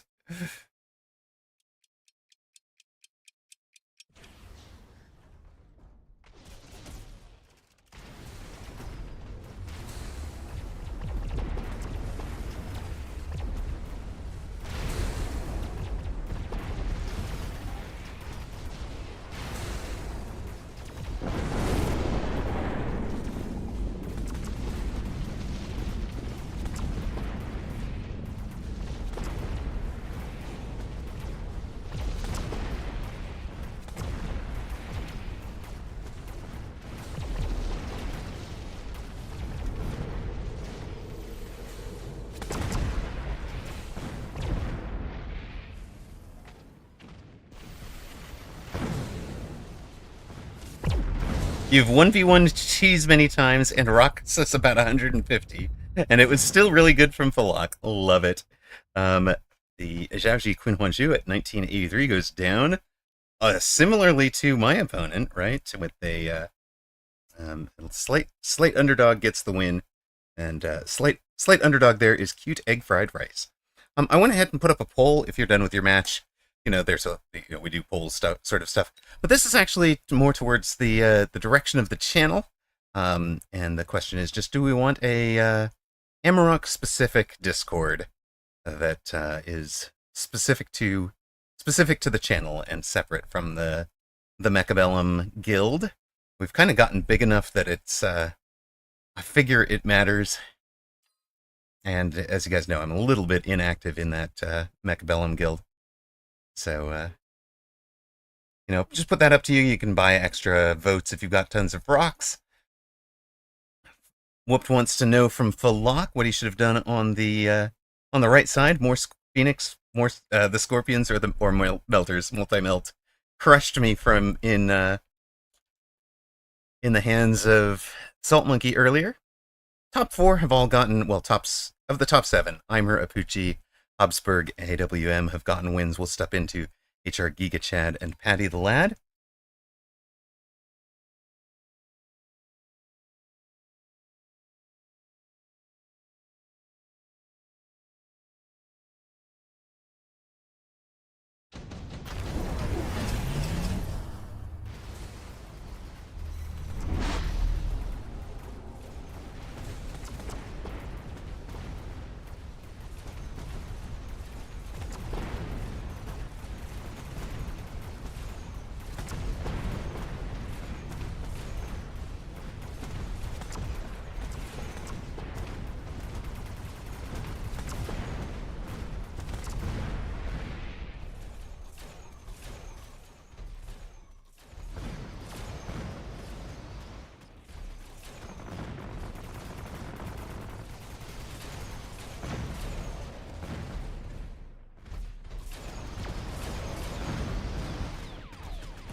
Looks like a big Abyss play from HR Giga Chad, facing Patty the Lad. And getting the job done. Addy does seem to be in a bit of trouble here. I don't think those two wasps are going to carry this round. No. Leaves him with 238 hit points. I don't think the end of this one is going to be particularly interesting. Not fascinating. And Julia Sparkles and Egophobic sending each other some GGs. So after that match, that sledge flank was pretty ill-advised. It kind of just fed me, hey, don't go knocking... don't go knocking sledge flanks. Can't... Knocking sledge flanks is an insta-ban on this channel. Instantly blocked. I did laugh. We got a raid during the Mecha Mini Masters, and there was a player who came in and found themselves instantly blocked. And I actually remember what that person had done. Normally, I don't even care, right? But I actually watch the other Mechabellum streamers, and a lot of times I'm just kind of lurking. But I do pay attention when somebody's super rude or whatever to another streamer, if you're going to be toxic or whatever. I just give you a quick walk, even if I'm not even I'm not even in a Mechabellum. I'm just kind of bopping around and run into somebody's. I might not even be in a streamer who I'm going to follow long term, but somebody throws down some kind of just. If it's in fun, it's fine, but if it's not, then I just block them immediately. So somebody actually showed up who I had preemptively blocked and was like, WTF, how am I blocked on a channel I've never visited? Made me laugh. It's the first time they've actually tried to chat something while after that has happened. So it kind of made me laugh. All right, the floor is lava here. My PC is warming up. The graphics card being tested with all the fire animations. The old fire animation was one of the big memory leak pieces. This new fire animation's been much better. So that's good. Also, I think this this end of round, or tower take even, boom animation has been really fixed up a bunch as well. That was also very memory intensive. There it is. Win for the Abyss from HR Giga Chad. Addy the Lad going down. Sends the GG, a well played. But, 400 MMRs down. It's tough to pull out a dub in a tournament play. Eimer, AWM, HR Giga Chad, Blue Mage, Egophobic beat Julia Sparkles. That's Julia 3000 there. Avoid Insanity beats up, right, down, right. That's not a cheat code.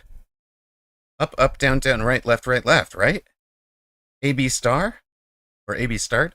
Tachi over Hikikomori. Lepako got the win over Raffadog. Whooped did hold off the wasp flank from Falak. Happens to be the wrong person to try it against. Floral and Ben Malls get their wins. Diana takes a round 1 loss in hers. We went to untouched against DLG. Gotta figure DLG is probably disconnected here. And let's see what else. Xiaoji Quinhuaju was upset. Blood, Sparty, Dachshund, Shadoff, Liulivera, Nightcrawler, 25-15, and Go Dog all getting the wins. So you got your top set. At least we know the top group have all made it through.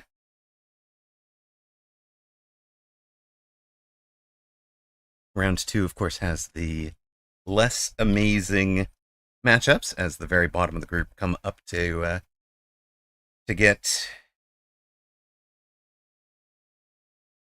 face the very top of the group. So, your reward for winning the 95th versus 96th is to come up and play Habsburg, the number 1 seed.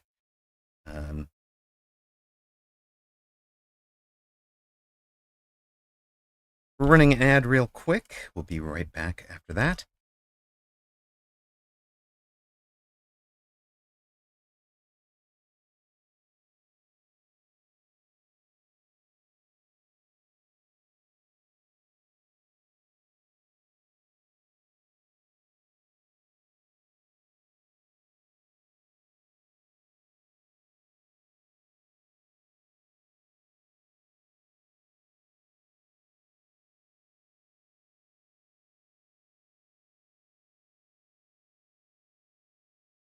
Dachshund trying to represent for the dogs.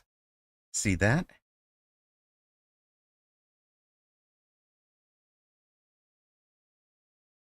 So the top 16 all got their wins, along with Is It the BDU, Garbanzo, Craftpunk, Nikora Blautalk, Idletime, N47, Pujab, Bob 101, Bob 101, Ewok Love Shack, Grey Cloak, Myjov, Misenus, Resnus, Nick, Rendamar, Showingle, DT Bizarro, Johnny Depp, Doodle Squid, the Baron, X Scapegoat, and the TRC. Those are your unbeatens.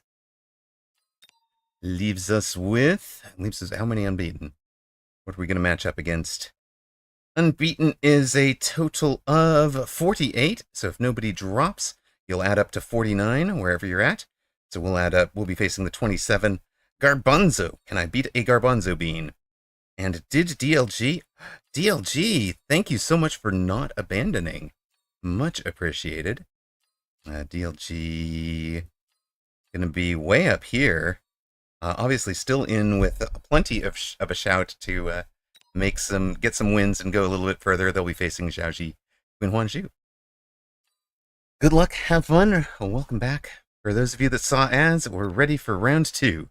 We're facing Garbanzo, who was the 27th seed after the round that would have put them around 4th. And we got a good upset win in our first match. We were the OG, I think, 27 seed. So trying to work our way up the ladder a bit with some W's here. This one should be a good match, but it shouldn't be, we shouldn't be horribly outmatched. Like we're not going up against a 2400 or something. Do we want to try Elite Hounds? No chaff start though. Trained Fangs? No. Don't meme too close to the sun, Amrock. Don't meme too close to the sun.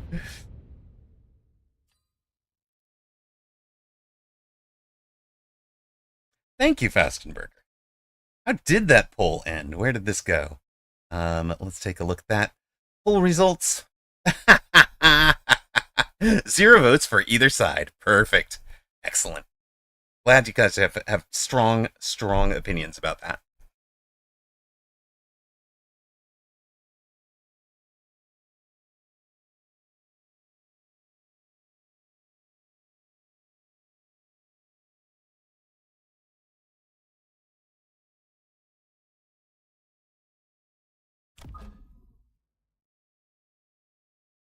Am I woven into the guild? I am. Yes, I am. Deeply integrated in the guild, but I was just wondering if we needed a non-Macabellum place for the for stream,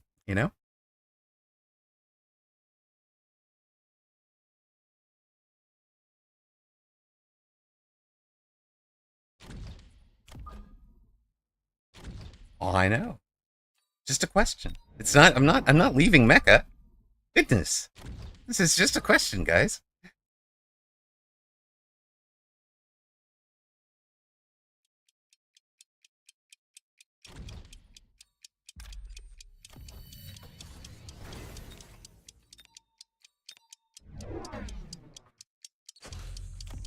All right, he's got fire dogs.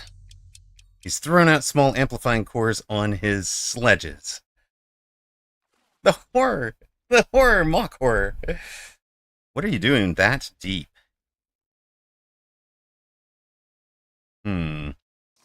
His opponent cooking?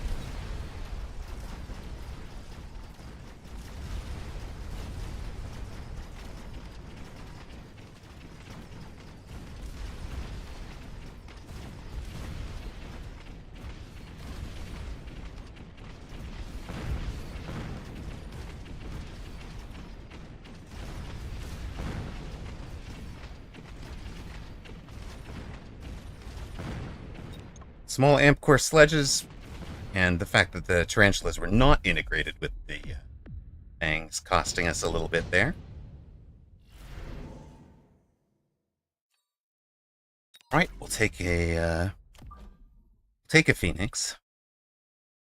Put the phoenix probably over the sledges, I think. Here-ish, maybe. You guys get your range. Guys, get that.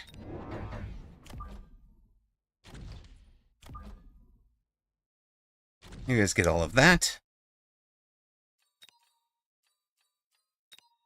See how quickly he responds. He's gone to hounds and a phoenix.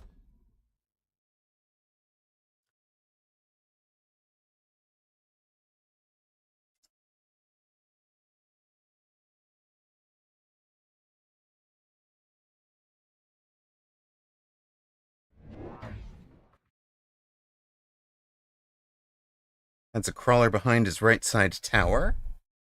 So it's one crawler on the board against and a whole bunch of hounds.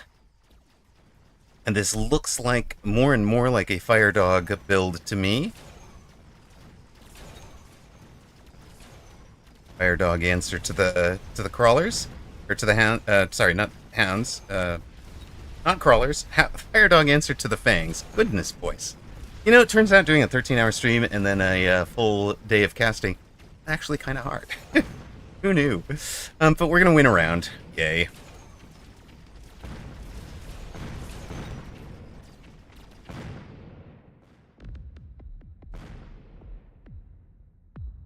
We've dropped him to 4276. Fortified Mustang could be good for him. This could be painful, since he's hanging out pretty deep. We've got a...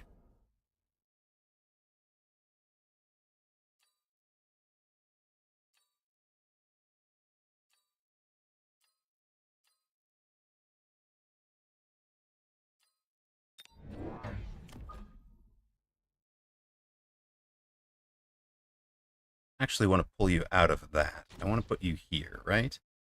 With,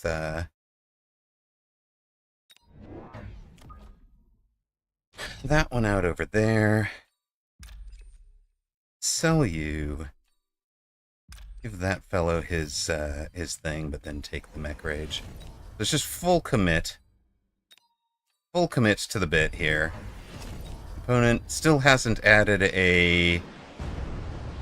Marksman still hasn't fired the hounds.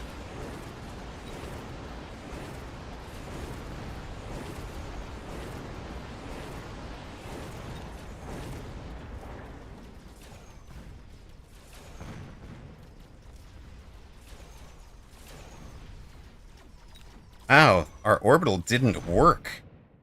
Goodness, that's a bit painful. How are we down like that? That's terrible.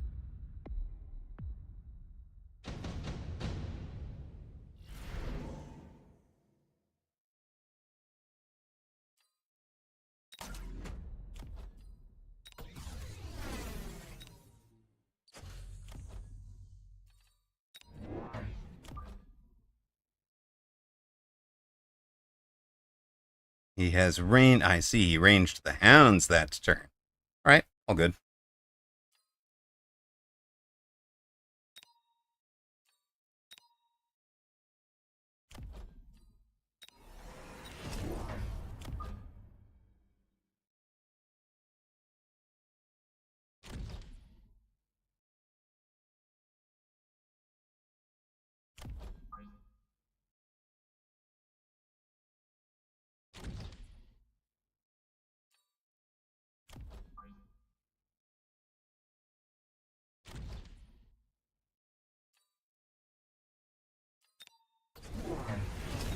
Can be ranged sledge as well.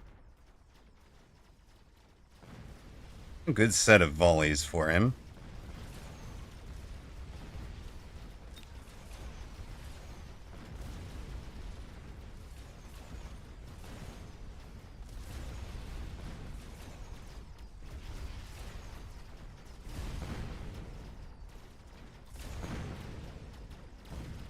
Now we get a tower, could begin collapsing the board a bit. The Rhino working his way from right to left after taking a tower. He's going to go down to the Phoenix, I think. The Phoenix go down to the itemized. We picked the itemized fangs, got them all the way across the board there. They get over under tower debuff and finish, and they actually leveled right away. Amazing. Extra range. Let's take it. Extra range for you guys.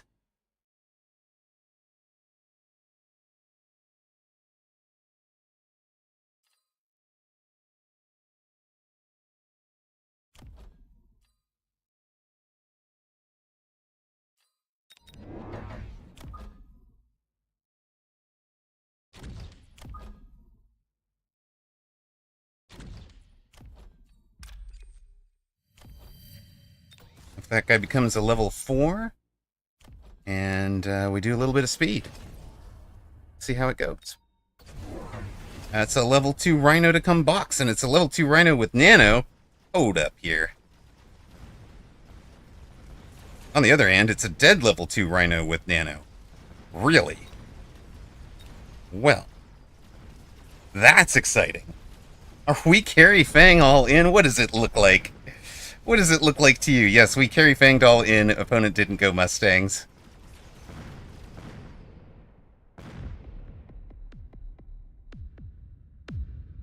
$32.30.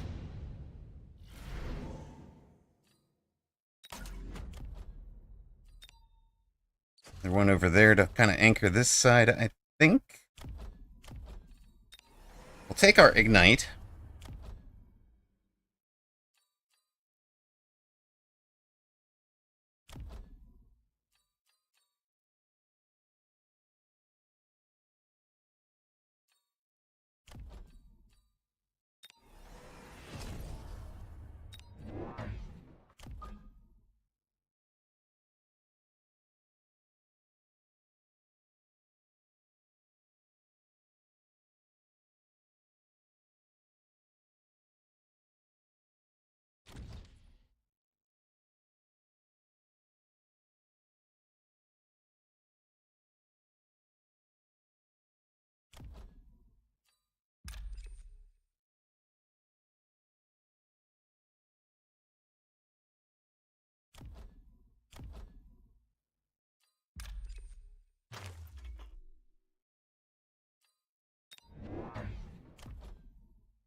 Ah, protecting the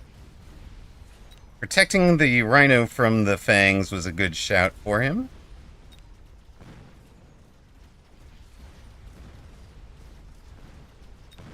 Missiling out the Fangs that were the problem over here was a good shout for him. We still get that outside tower. We've still leveled another itemized Fang.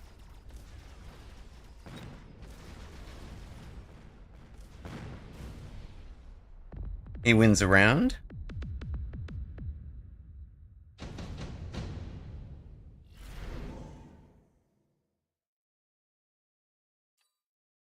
Yeah.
Rhino's in trouble in lots of places for opponent. Worm also going to be in trouble for opponent. Rhino dropped onto the level 2 fangs who get the job done over there.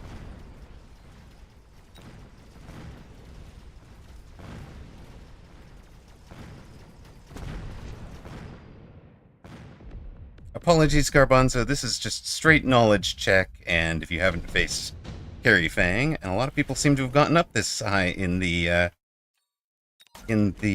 game without facing Carry Fang. So, all right, that's fine. Hey, that thing comes back. This guy comes in on the back line. Where? Here-ish? Probably here-ish. And just show up right about there. Cause problems. You've got your levels. We're gonna have another stopper missile. You two. Is there anything opponent should be doing?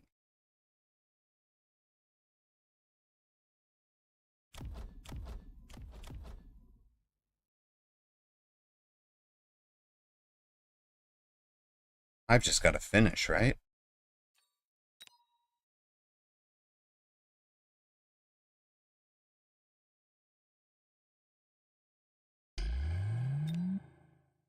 I don't think opponent is orbitaling, but we'll cover it. All-in Mustang with range into the into armored rhinos seems counterintuitive at this point. All in on the worms doesn't seem to get it done.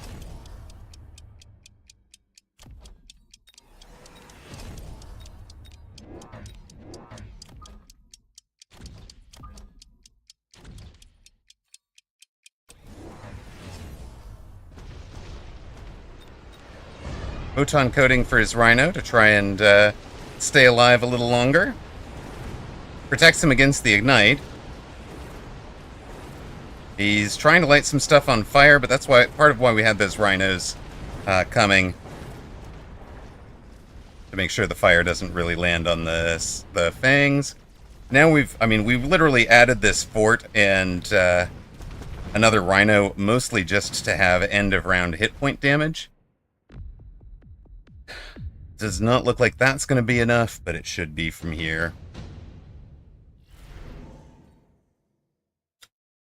A Wraith could conceivably have gotten it done. Big flank could be. Okay, wait. Big flank with a Wraith would be his, I think, single best shot, right?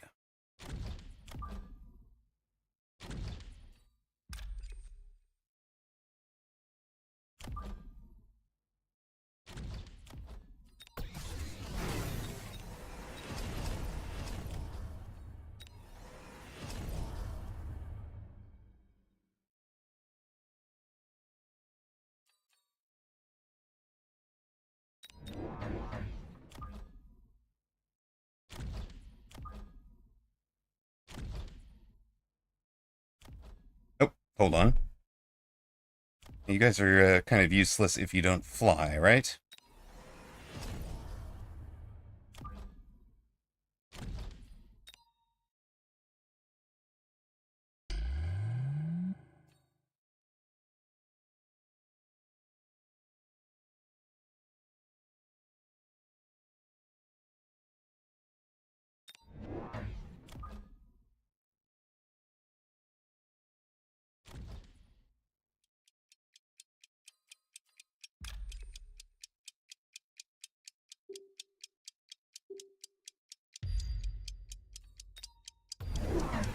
Okay, no Wraith. We basically played around the Wraith for that round. It's fine. Now, a lot of long-range steel balls was a great shout for him. I'm very glad we have some units that are not vulnerable to the steel balls. Thank you, Fangs.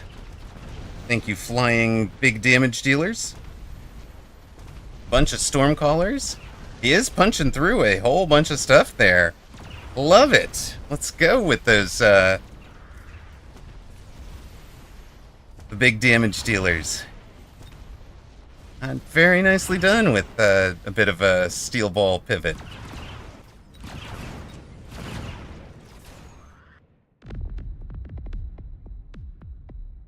Most excellent.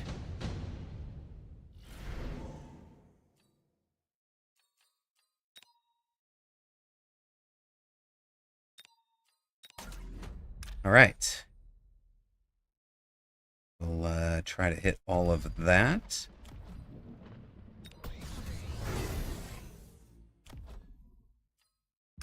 Level 1 is pretty meaningless.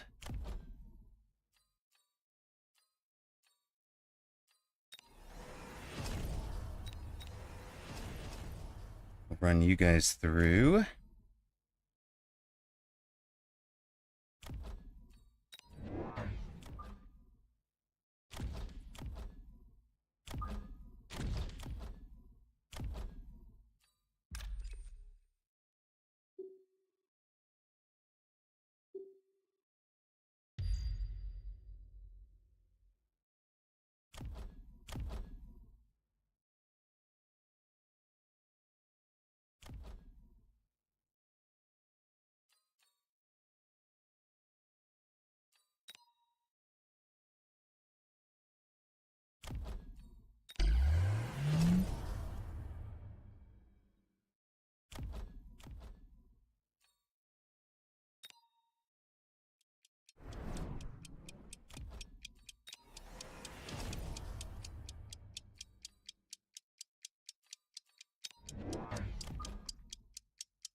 I think that's 1600. It's a problem. Definitely a problem. But he's also out of upshoot? Is that right? Do we have him out of upshoot? I think we do.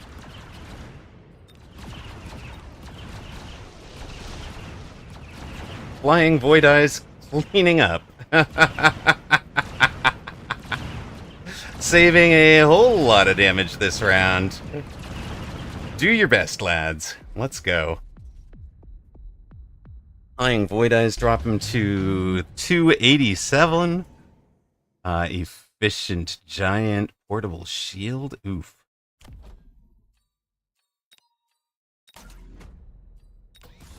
Portable Shield for you.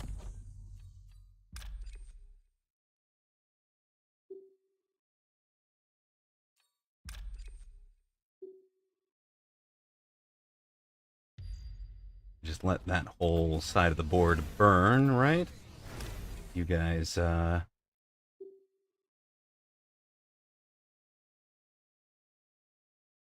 you guys go strafe.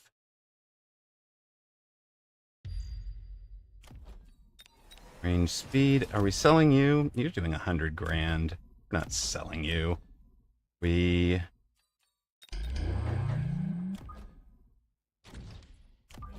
throw down that and that. God. That.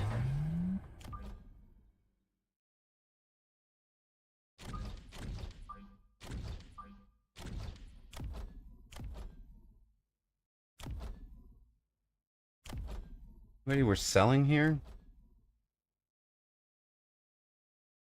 Were you useless? You actually did nothing last round. Yeah, we're selling you.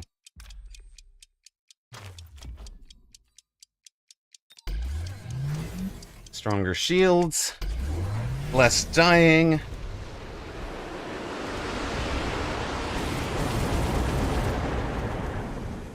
Light the whole ground on fire on the other side of the board. Leave a lot of problems.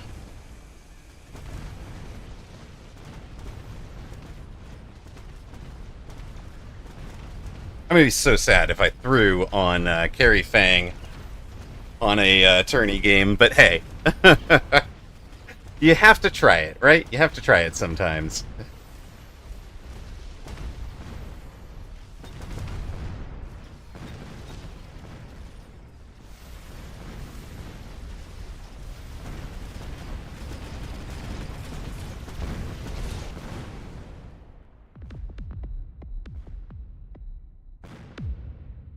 $354, $287. We go to the very lastest round.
Nothing like a mobile beacon right between the two nukes.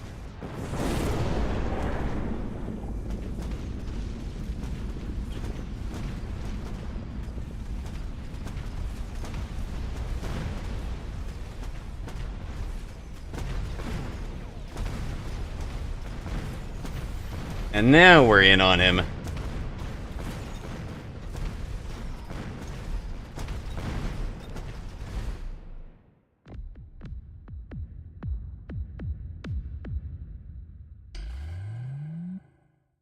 Garbanzo at 1666 manages to take us down to 354 hit points, but we get the W there.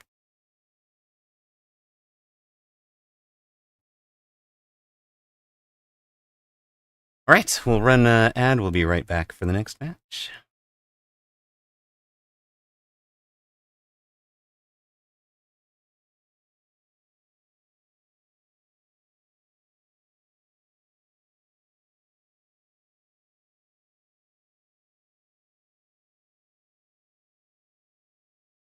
Had it all the way, right? Never doubted. MMR change +9, totally worth the risk for the memes.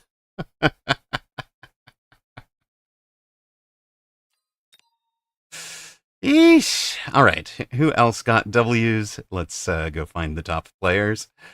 You have wins from, as expected, Godog 2512, Nightcrawler, Lulivera, Shadoff, Dachshund, Sparty, Blood, and Whooped. Favorites all getting the wins. Ben Malls had a no ready up from Nikora Mosca. Amarako over Garbanzo. Is it with the slight upset over Tachi? They were neck and neck there. And the BDU goes down here. Another, that's a favorite. The Floral gets the win. Here's the two upsets. Blautalk over A and N4700,000 over Void, not over Void, I'm sorry, over Lepaco.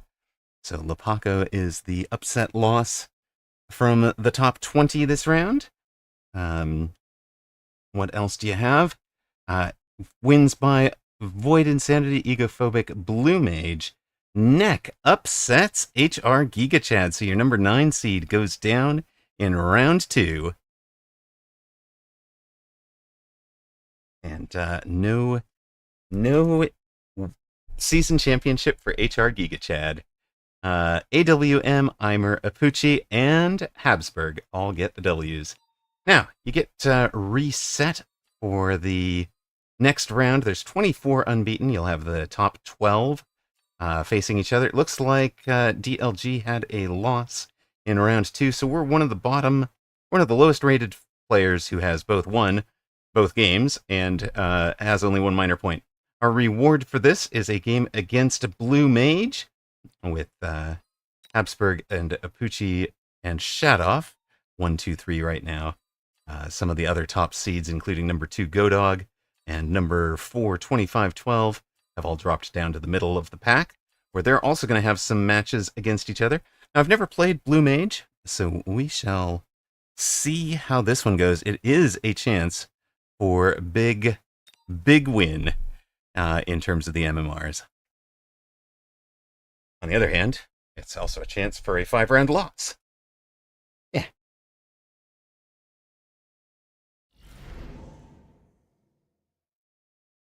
Thank you, thank you.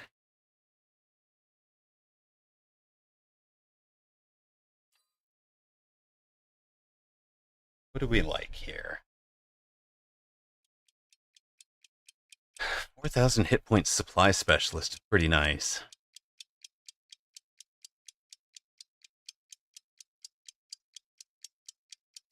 We'll take it.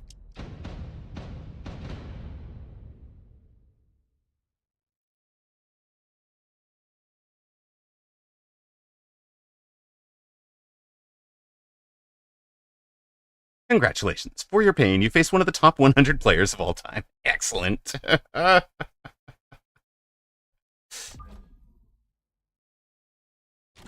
Our precision smurf number 2.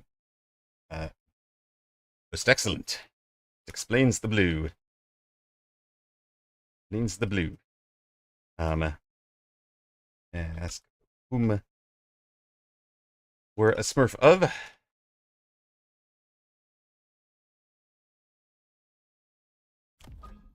Don't think it matters much, but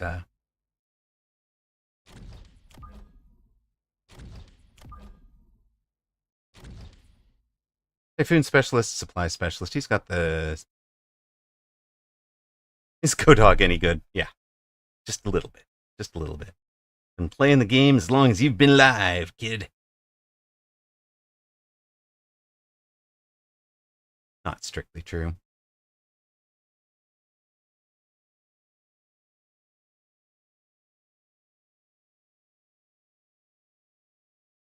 Eh.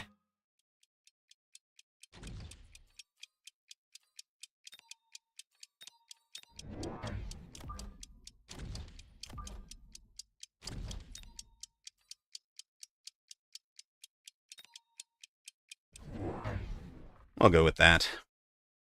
What's the worst that could happen? Hello, Neuronimo. Welcome in.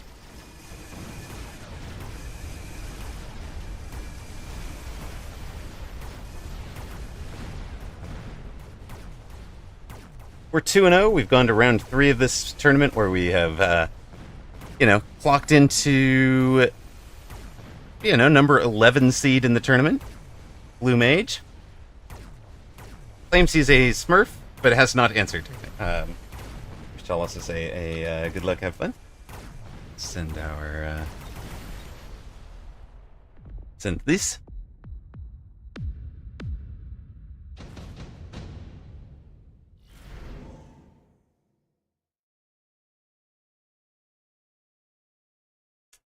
We're not wasping this, right?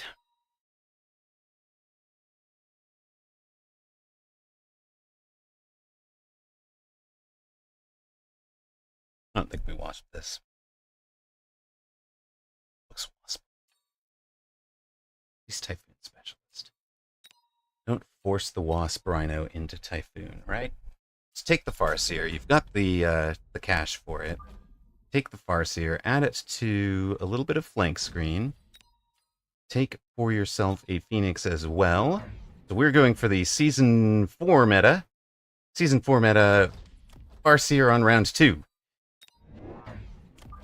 along with, of course, the other season, the season 3 meta, Phoenix on round 2.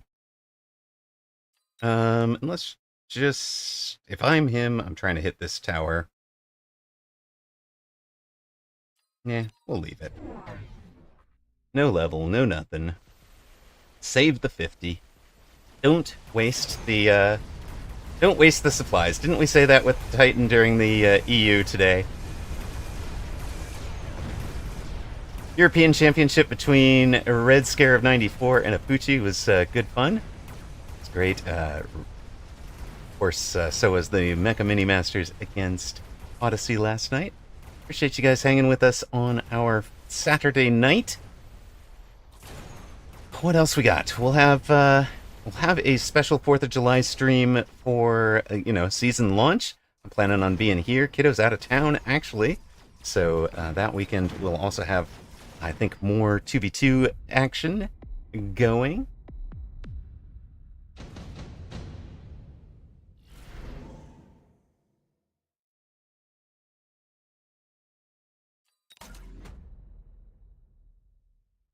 Hanging with you at 3 a.m. Sunday morning. Well, hello tomorrow. How are you tomorrow? I hope everything is going well.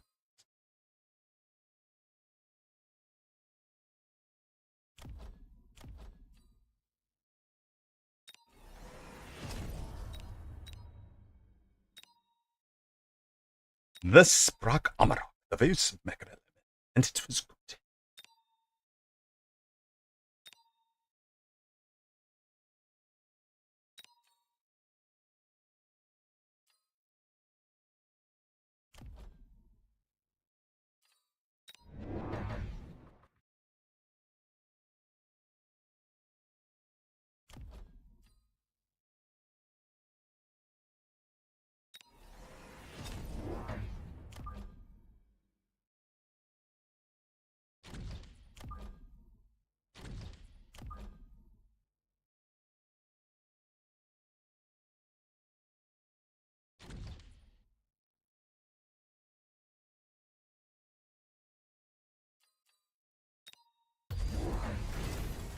Sure.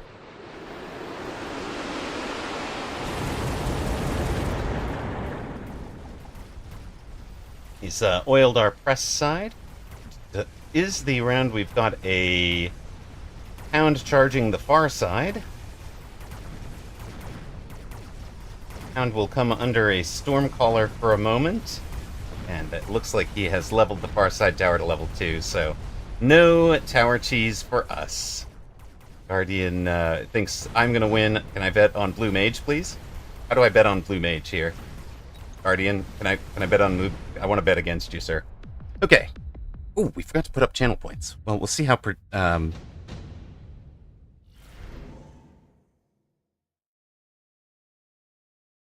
see how you guys feel about this.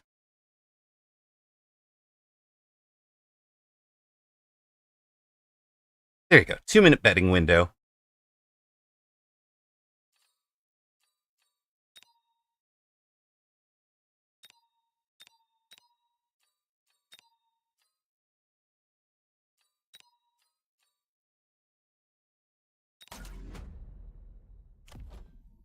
We're not winning. You are our gold damage dealer, which is kind of handy, but let us bring some units out and around that way. Go get that tower, please.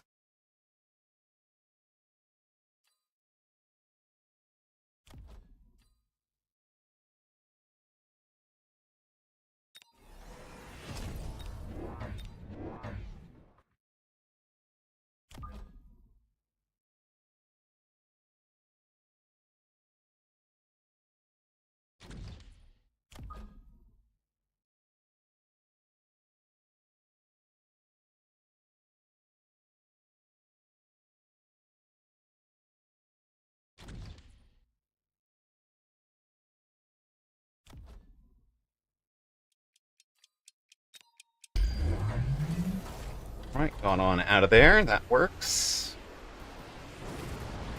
Phoenix did not make it out. Both Phoenix go down. We have no more fly.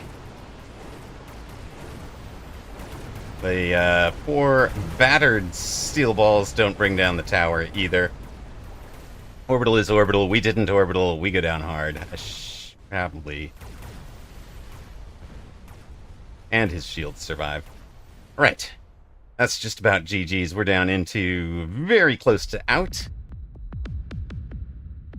4,266. We went for some greed. We took the giant specialist. Oh my goodness. We're supply specialists. We've got efficient giant manufacturing. Get another one. Oh dear, we have 300 cost to giants, guys. I couldn't resist.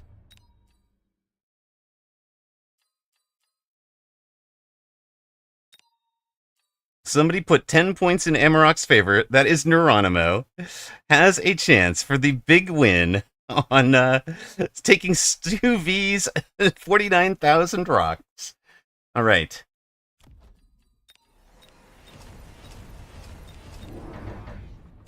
Arrows.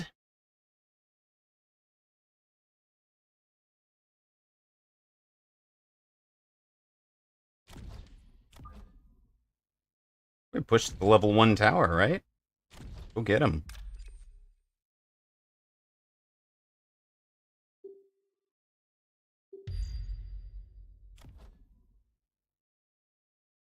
Fly by Phoenix. Shoot.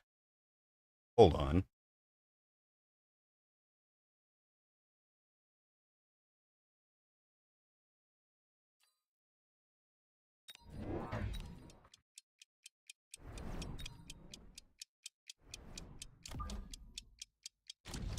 Fly by Phoenix finish, right?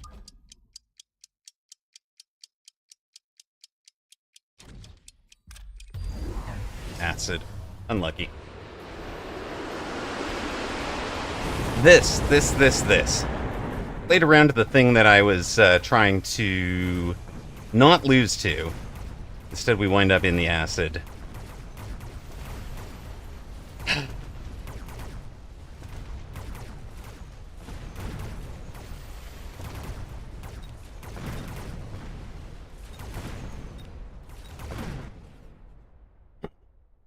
Who made it 2090, giving us the L.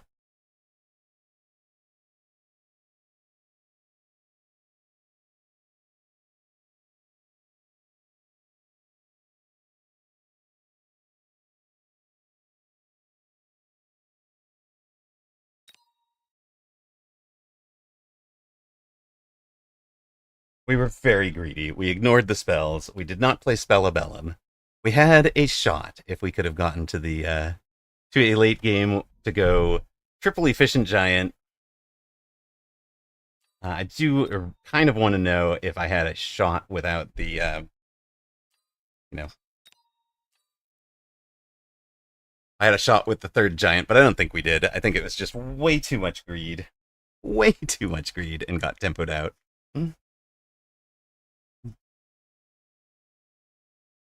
Mm-hmm. 400 cost boats instead of forts. We'll try that one. Big win for Stu V. Stu V 787 taking home 10 rocks on his 49,000 investment. Congratulations.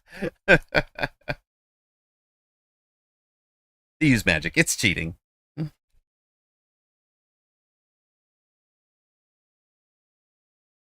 I definitely just got tempoed out there. In a hard way. To have turned off power somewhere I didn't want to. There we go. Earned those rocks the hard way. Yep. Disappointed I gave them to you. I really wanted to see them go to Neuronimo. Okay. Oh, I see. It's Neuronimo. This I earned those rocks the hard way. But that doesn't put us out. That just puts us down a game. It's fine. It's fine. Was there a great matchup out there that we should be watching?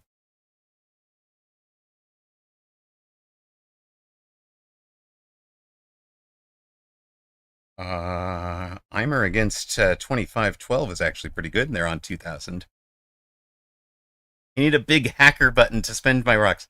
What's the right... Okay, Stu V, what is the right price for the hacker button? Is 25k the right price for like a hacker button?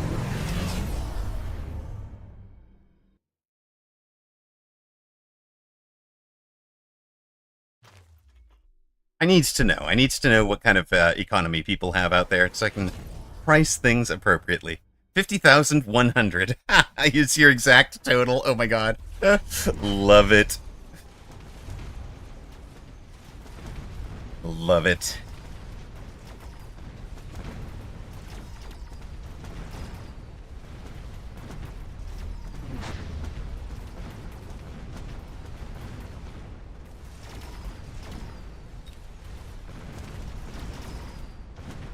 Heimer is last weekend's champion for this tournament, so trying to repeat on the weekend that it matters, the season championship.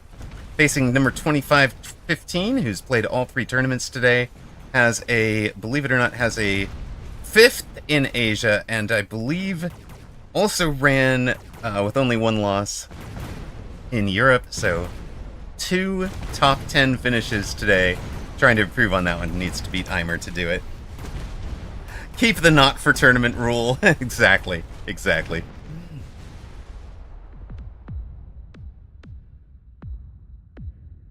They're evened up at about 2,000 apiece.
Eimer has 2515 on the ropes.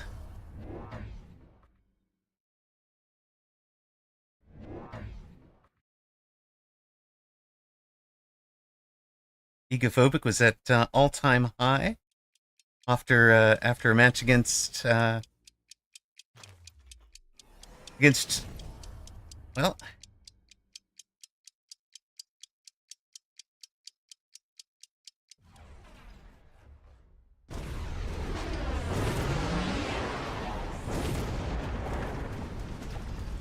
very mindful.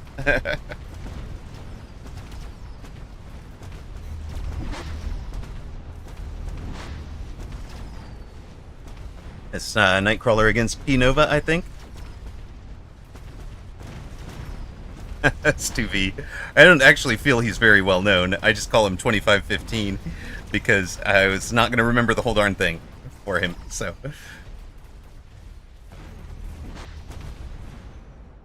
I've just seen him in all 3 tournaments, so that's why he stuck out. He has dropped Eimer to 32 hit points. OP Nova missed tourney by 1 minute. How do you people not have a phone alarm set for like 15 minutes? Set a phone alarm for when registration opens. Gosh. Or tune into this channel because we do a phone alarm and have it go off 15 minutes when registration opens. I tell you guys. Ripsy, thank you very much for the follow during that disastrous loss. Sorry about that. That puts us, by the way, if you are sitting out there and you are thinking about giving us a follow, we're 4 followers away from 2,000 right now. So if you absolutely hate me and you've been thinking about unfollowing, this is probably the time to do it. And if you're on the fence about following, I'd appreciate it if you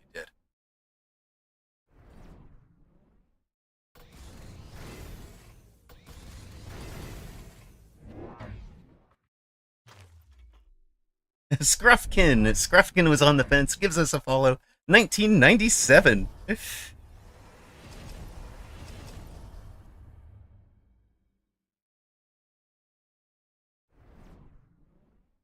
should be back on tomorrow. I'm planning on playing the 2v2s. Do have a bit of a hiccup where I wanted to finish out the season with... Wait, Neuronimo? How were you not...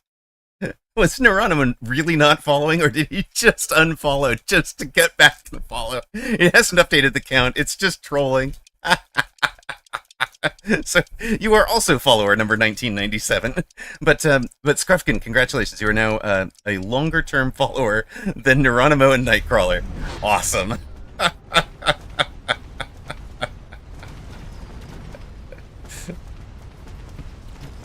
Dig it, Neuronimo, not the most recent follower. My actions had consequences. No. Ugh. I swear, guys, I should just buy air conditioning for this room. It's too damn hot. Window fan is not getting it done. BN Josie subscribed longer than followed. Impressive. BN Josie, you absolutely are, right? Like that's legit. Because BN Josie, first time chatter, welcome in, was the an offline follow last night after the stream had ended, and I believe I remember seeing you get a subscription from from somebody. Buy AC for the whole house. It's worth it. Yeah. It's just. Yeah, I think you were one of the gifts. We were running a big, the 35% off of gift subs, and Ocelotus Gaming decided that he was going to match any gift sub that amount that anybody did. So smack some gift subs around to folks that might be interested in the channel, as well as those that were here last night. Perhaps you were here and lurking. I don't know, but. All right, Habsburg with the win, Shadoff with the win, Sparty in trouble against Ben Malls. Way to go, Ben Malls. Egophobic beat whooped.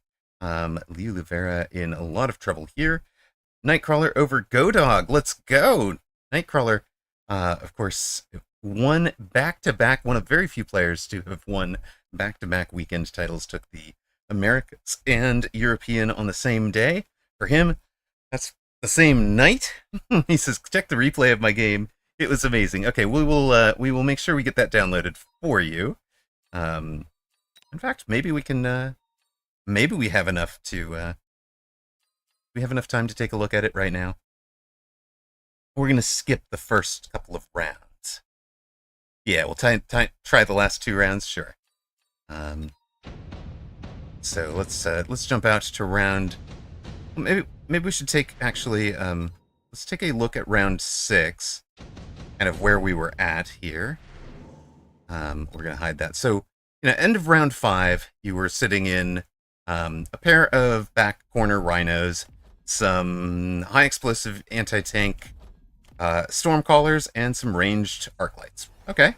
I mean, it just looks like a pretty standard board. He hasn't even committed to a direction yet. In round 6, adds one more arc light. Looks like it's a what is back there with the rhino? Nothing. It's just a bunch of chaff. Added a flank. It looks like a flank phantom ray on each side with those little piece of corner attack. So Godog is going to defend that with ranged wraiths. He's at 1483. Nightcrawler. Hello, Karasha. Welcome, welcome. The round. Oh my goodness. There'll be a level 2 War Factory with Splash from Nightcrawler trying to run at the tower there. And we'll just remember his score. We don't have to watch the animation there. We see the mobile beacon. Should go through get tower. He's kind of distracted the corners. He's still got the anti-air or the HEAT stormcallers against ranged incendiary over there. Let's no, I don't want to quit. I just wanted to quick deploy things. Just go. I'm never going to make it. Okay. So we got to pick round 8. So it's 2770. We've dropped hit. Both sides survived that round. Let's go.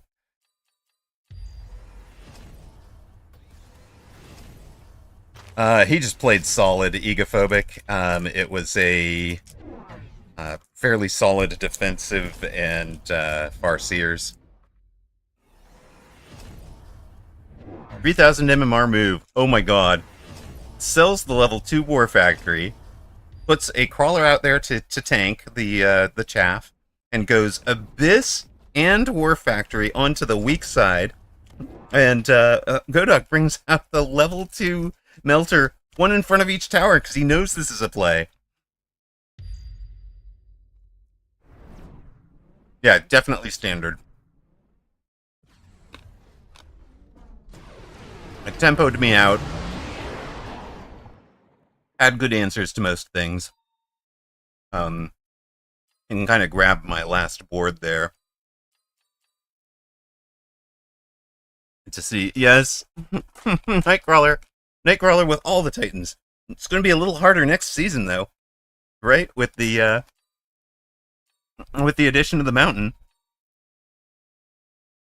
All right, our 12 unbeaten at this point. Ben Malls, Blood, Nightcrawler, Egophobic, Dachshund, AWM 2512 or 2515, and this fellow, Blue Mage, Shadoff, and Apucci. That is pretty much the set of favorites here. I'm sorry, we've lost Sparty and Void.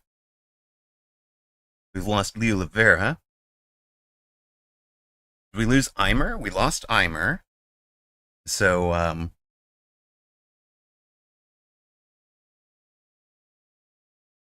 2, 3, 4, 5, 6, 7, 8, 9, 10, 11. 11 of those 12 are from the top 16 seeds. Ben Mall's the only player having a real run above his MMR right now in this tournament.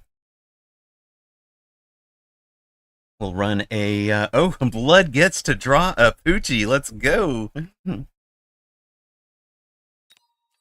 Poochie... No, it's a Poochie v. Ben... Yeah, it's a Poochie v. Blood.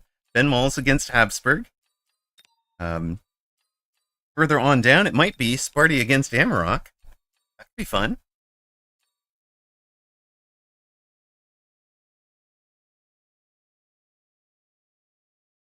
No, we are facing the Force. It looks like Jaws.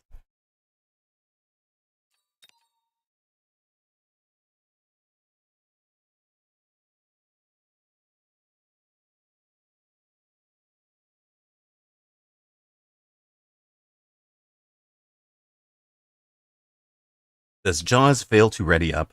No, he does ready up. Okay.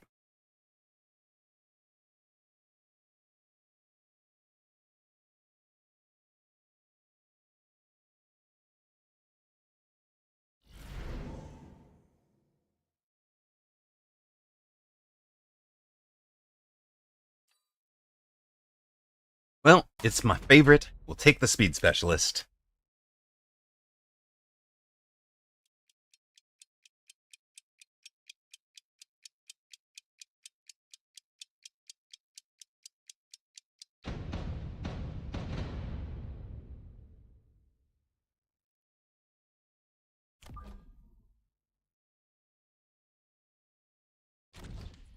The Force is a fortified specialist.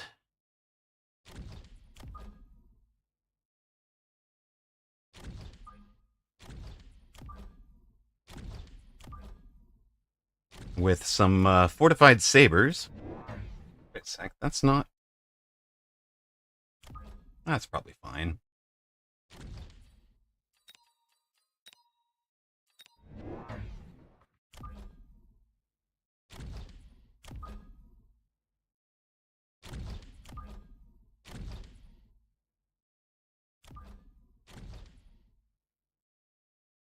I'm going to be a little bit further forces in Karsus. Thank you so much. Subscribes with Prime on a 4-month streak, 5th month with the channel.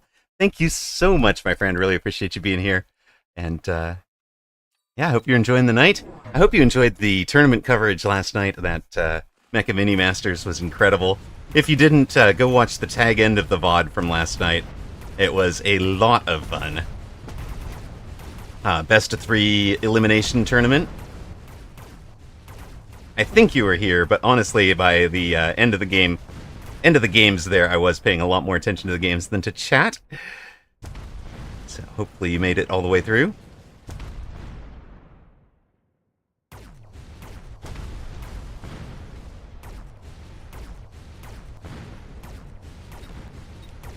Have to keep earning the rocks for the Gamba. Yep, fair enough. Fair enough. I feel you. Boom! Oh, wouldn't have done it anyways. Channel points are up for the Gamba, and Incarsus has bet on Streamer. Alright, well... Improved Melter's not really what I want to see here.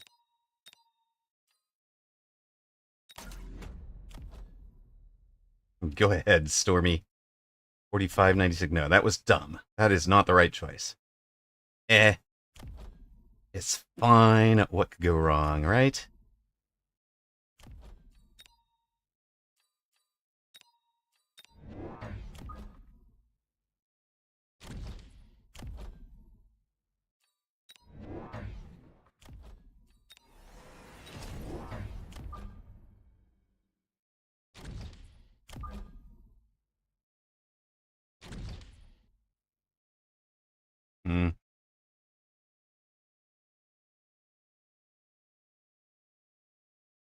Go all the way back. Forget about it. I'm just going to go to you.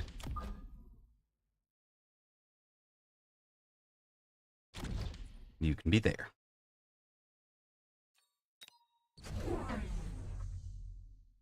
Alright, no fly for opponent.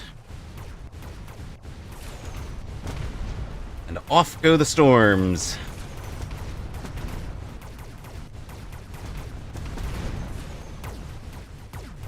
Storm's going to do their best. It's not going to be very good this round. This game... This game has saved me from financial ruin. Thank you to Bear Lake, Game River, and Mechabellum for showing me how bad I consistently would be at gambling. Force voters, I want you to know, says Chaff Dizos Nuts, I noticed the 69-420 bet for a total of 489. Let's go. Every season, I've been top 30 in the world and then on 0 the next day. I mean, there you are. What do we need here? Are any of you good for us?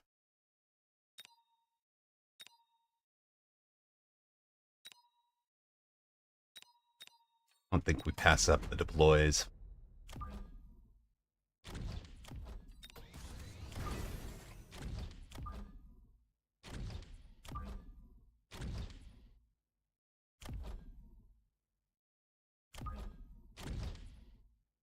Thrilled about level 1 marksmans, though.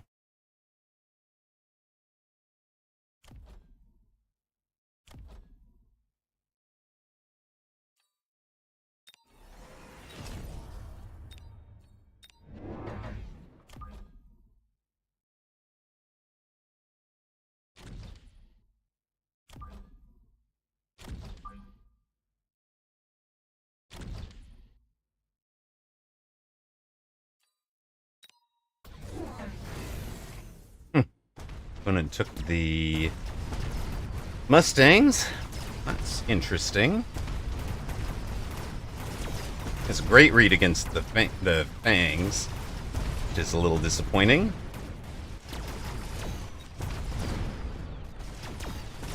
Storms have been the gold damage dealers so far, but they've definitely dropped off. The double tap marksman not getting enough damage dealt to take care of things there. So we were on 4,000, forces at 4,500. All of a sudden we're down to 2,900 rat-row problems. Looks like... Well, I certainly think I want to put...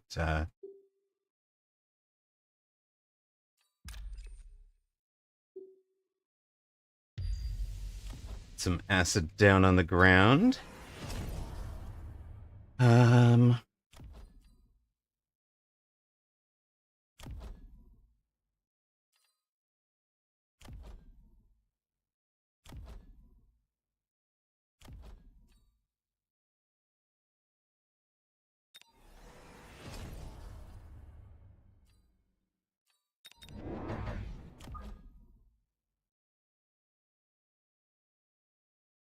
Nope.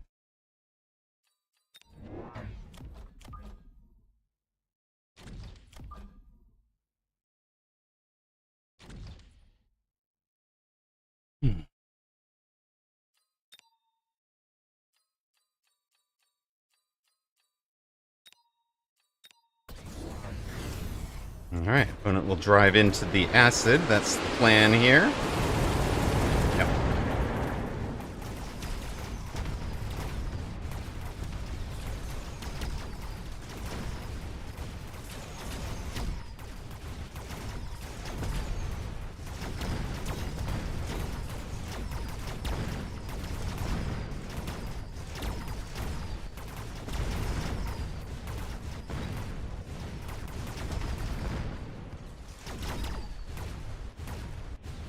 A little bit of acid helped a lot.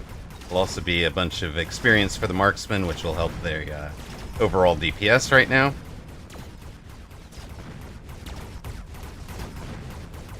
think some of the arcs got locked, which wasn't great. We've dropped force to 2,700.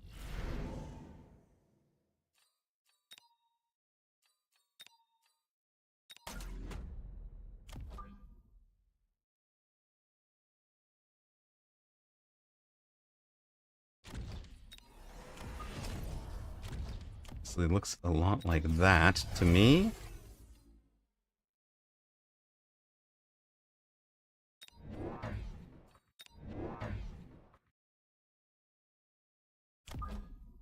We're going to wind up with something like this deep. You there.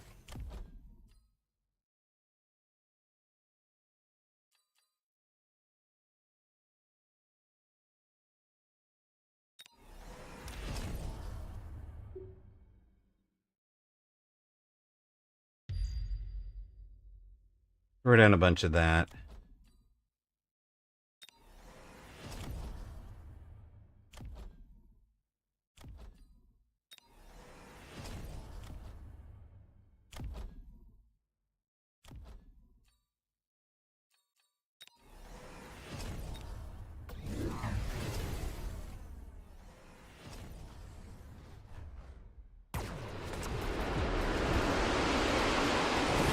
Was the Wraith really the right choice for opponent there? Oh. Not sure.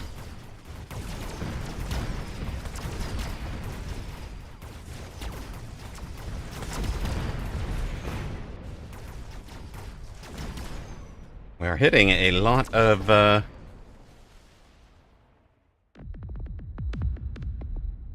shots there. All of a sudden, force from feeling pretty confident is down to 2402. Orbital Javelin can take that saber out no problem. Well, I don't really care about the Wraith. This guy died with doing 831 damage last round. No acid this time will be a little bit harder. We did loan last round. There's 2 reactions to Wraith every time. Oh, heck. And why? True, true, true. Uh-huh, uh-huh. We want that, right?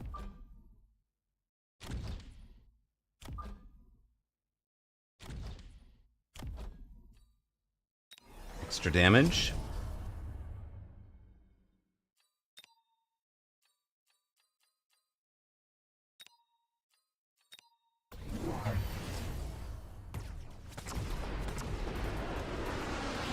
Causing some problems on that unit.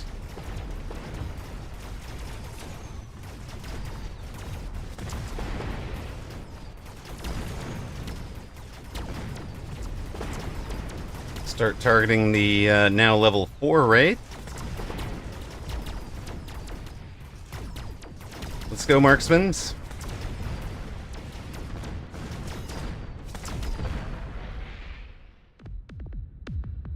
$2,400 becomes $948.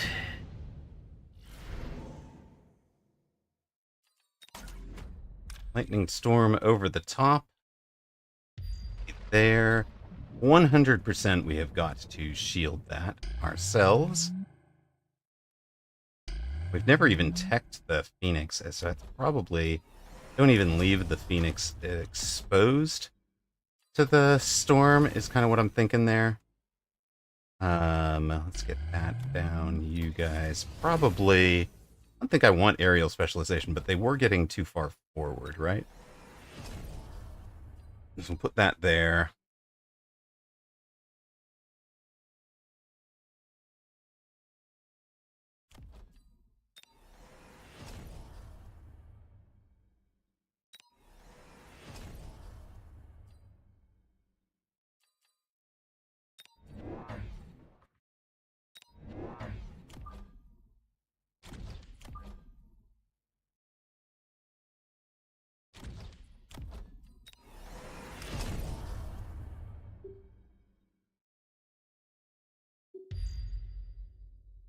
Get him into the shield bubble as quick as possible.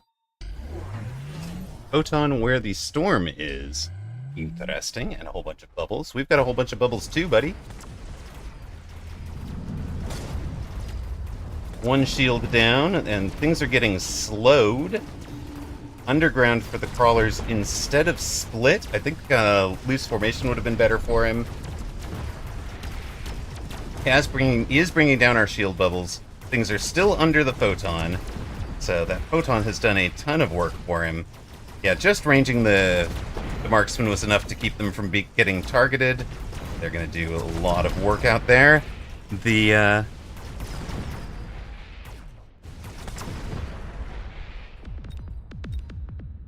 Gee, well played. Good luck, rest. 1519 from the Force. So we do, we did have a quite a bit of aggro on him. Now he does take the Wraith into what was basically a headbutt, but we got Scorpions into his sabers. We outranged them a bit. We've been consistently taking temp range, which opponent has not been. He's been loaning, but he hasn't been taking temp range. Also, both sides in the attack, that's fine. Yeah, we just wound up in, what do you call this? Scorpion Marksman? I think he was well suited to go to Wasps to try and distract the Marksman. That's why I'd been steadily adding these Fangs to be ready for those. So he took some early tempo. We were able to just kind of absorb that and send Jaws packing. What's this? +9, +6, +4. Big money. Big money.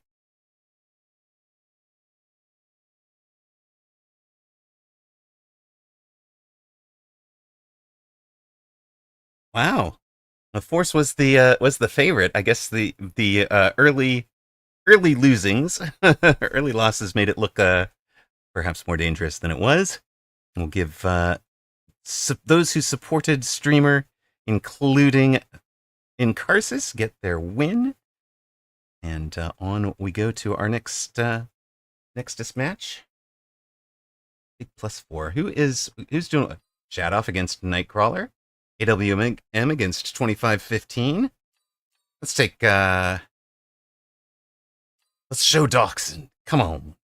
Thank you, Bickerstaff.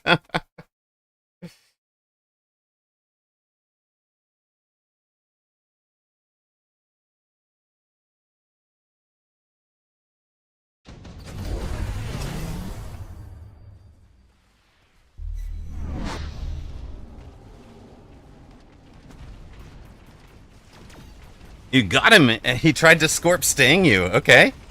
Excellent. Congrats on getting the dub. Yes, Incarsis wins most of that income. It says, I bet 1,700 of the 1,710 that were bet on the home team. Love it. In this one, Dachshund is apparently anti-missiling the heck out of somebody who's gone missile spams. It is a anti-missile versus missile arms race on this board. Oh no, you robbed me of a minor point. I should have told you entirely wrong information.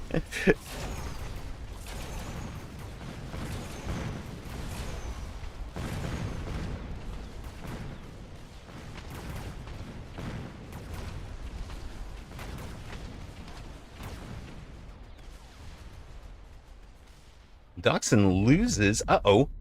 Chainmail. Of course, some of the viewers last night discovered a little bit of something. If you didn't see it last night, we've got the Dachshund emote. This is courtesy Ocelotus Gaming, who originally designed it for this channel. I just didn't have enough slots in the emote spots for. So, oh, you're hitting 2100. Let's go.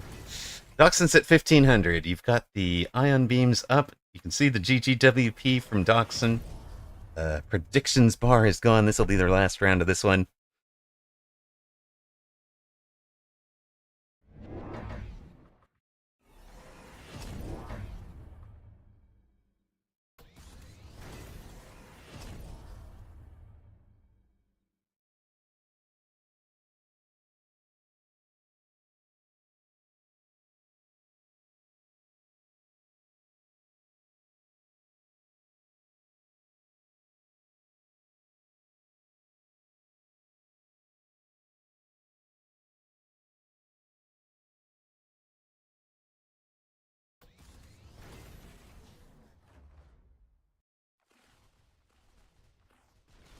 How good is Doc's Ion?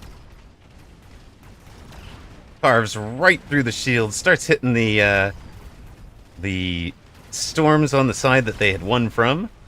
Busts through the other shield. There is enough splash that you kind of get splashed there. And yeah, it takes out a whole bunch of that right side. There is one solitary... Oh, God. Poor solitary... Raiden over there, doing his best. No, don't tell me we tuned in for Dachshund's loss. That's no good. I didn't want to show a Dachshund loss. It didn't happen. Look away. Look away.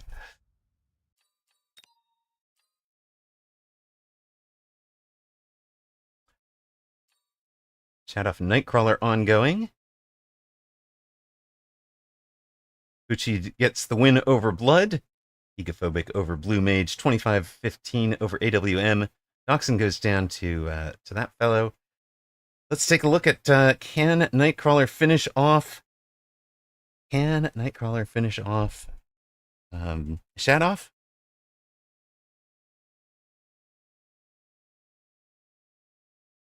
Nightcrawler was the number 6 seed in tourney. Shadoff the number 10. We're in round 9, and you've got GG's from both.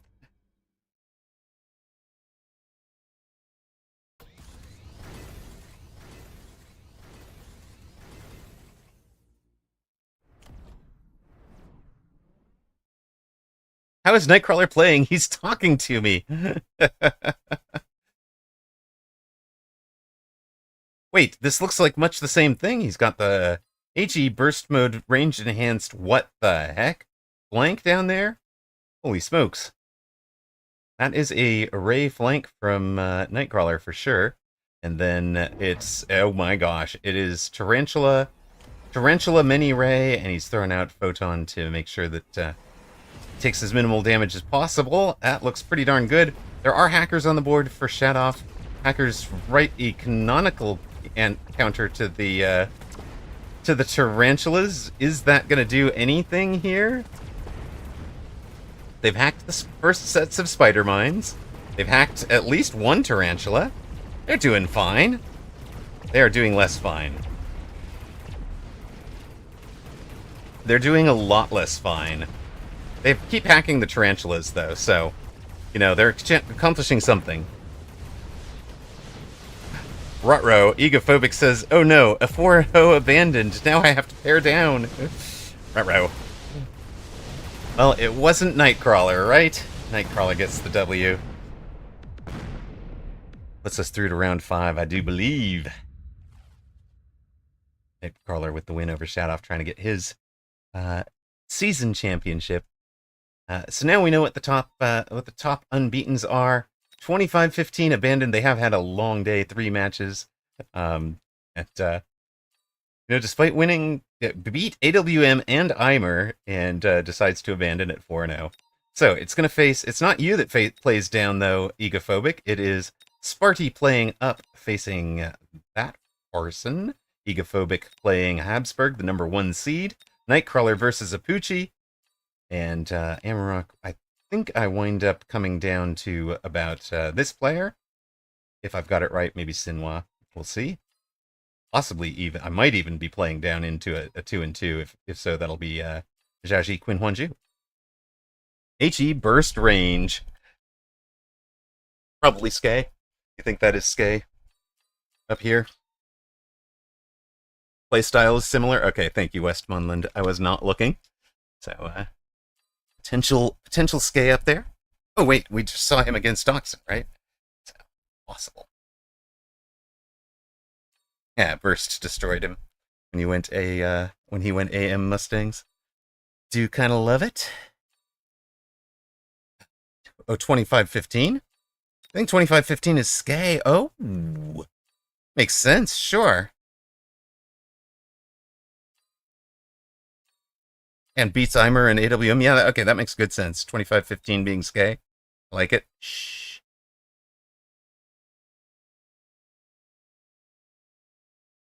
I know. Hey, 25-15 didn't play me. He faced Clarence Boddicker, Doodle Squid, Eimer, and AWM before abandoning. Skay was in your chat when you lost to 25-15. All right. Oh, you said to AWM. Right, Westmoreland is AWM. Okay, got it. Oh.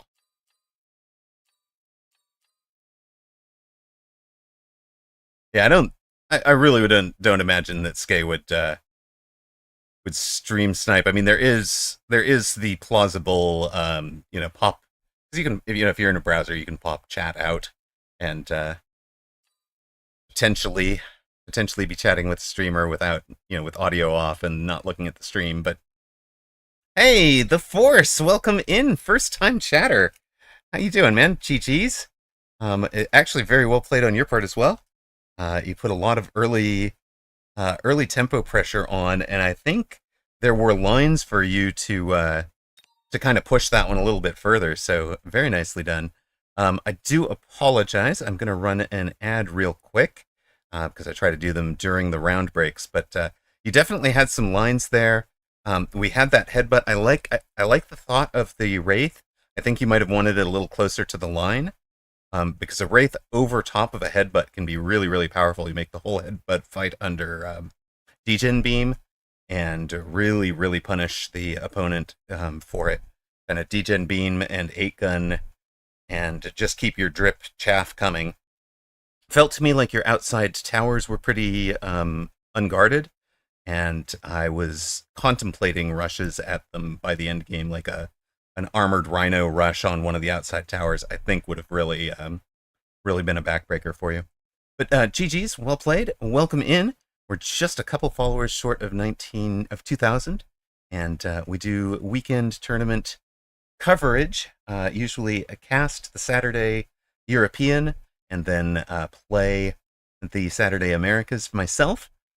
But we also do other tournaments, community challenge tournaments, that sort of thing, and got to do the Mecha Mini Masters last night. Okay, I got to run that ad now. Welcome in. Thanks. Please don't forget to follow, and good luck in your next match. I'll try to get you lots of manure points. Okay.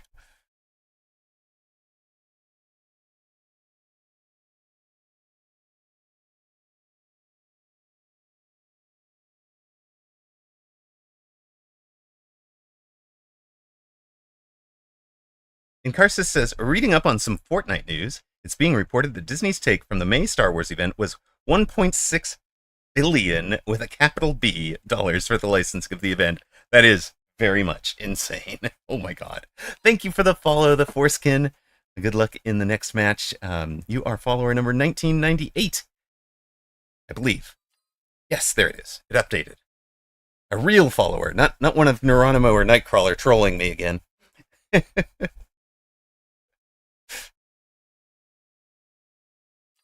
Right.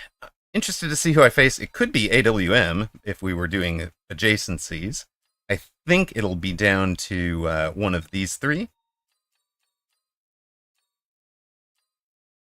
With Sparty playing up. Egophobic, you're going to be facing the number 1 seed Habsburg. Good luck. Nightcrawler, you're facing the number 3 seed Apucci. I know you can beat him. Good luck in that one. Sparty, you are the spoiler role, trying to make this a 6-round tournament instead of a 7-rounder. Good luck in that match. Go get him, everybody. Nope, Zhaoji Qinhuanzhu. I do wind up playing down. Costs me a minor point. That's frustrating that's happened, but okay. It's fine. It's fine. Zhaoji Qinhuanzhu and I are pretty well matched. We've had some very good games.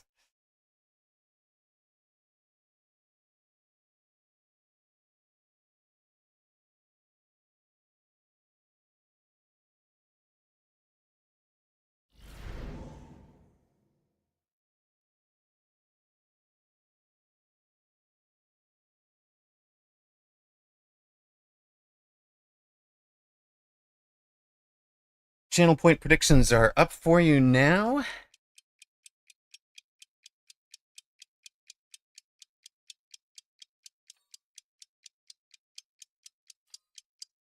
We'll take the aerial specialist. I don't remember what we ran against him last time.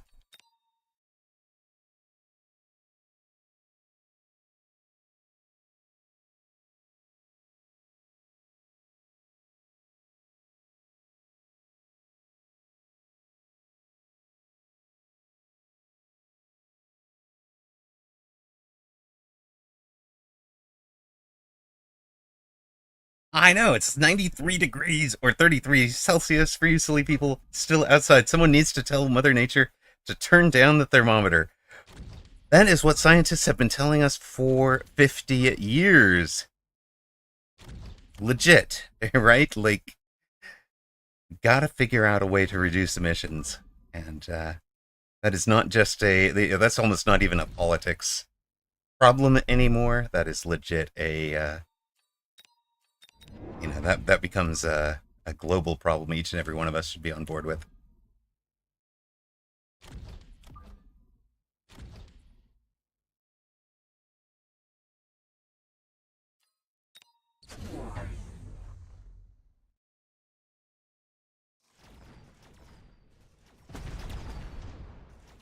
We're trying to push Zhaoji Qinhuanzhu on the right-hand side. He's come out with an amplified specialist. We've split his forces a little bit with a flank screening Fang way wide. That is kind of distracting from going to the tower. And he does have the marksman. Don't mind seeing that right now. They aren't grand for him. We needed the arc lights, otherwise we'd have lost to Chaff on round 1. We've got a very wounded saber is our last significant unit. Tower timing might be decent for us. Doesn't look like it's going to matter. We wasted it driving. Sledge gets saber. Arclight gets sledge. Dominant victory. We are ahead. 5,300 to 4,900.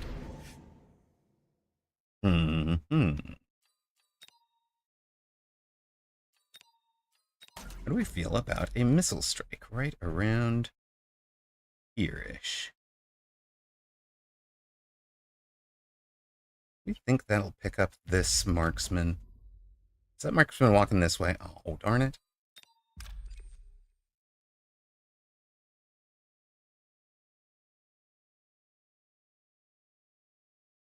Well, we'll hit him. Hit the backside. Oh, hold on. It's not like we can't control where he goes.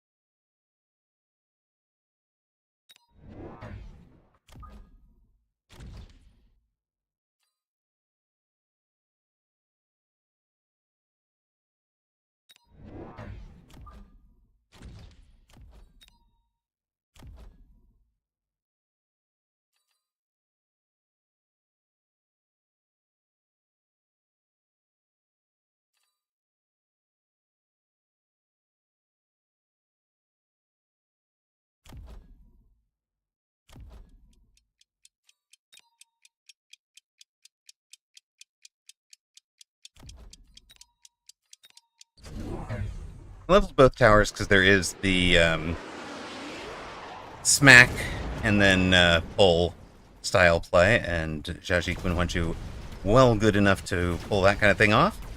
Some storms with great blocks on the sabers. All right, that's fine. Pretty well positioned there.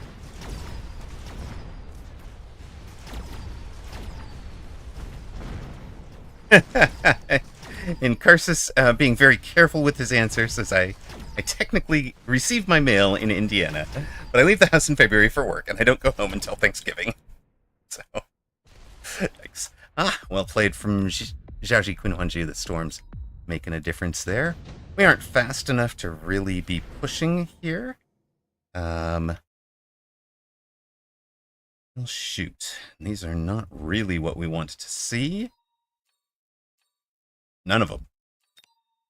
Absolutely none of them are what we wanted to see there. Crawler double arc light, I think, for us. Crawler here to kind of split, draw that initial volley, not be targeted by, keep the initial storm volley from targeting this saber, which it absolutely wrecked last turn. The arc lights are kind of spreading out. We need some chaff clear coverage all around the board. Phoenix out over here.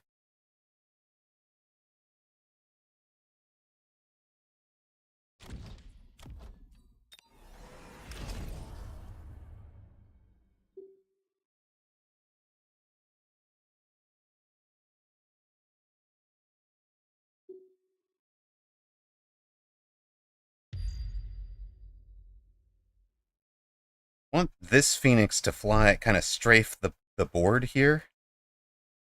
And try to take that guy. Uh-oh. That ain't gonna work. Never mind. He's also taken the level 3 Phoenix. We should have one Phoenix, but not the other, right? One should just stop. And in fact, they both stopped here.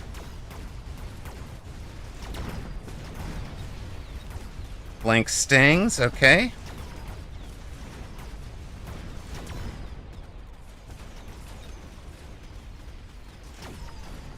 Stang's doing the business for Zhao Qinhuanju, but at the moment we're all just,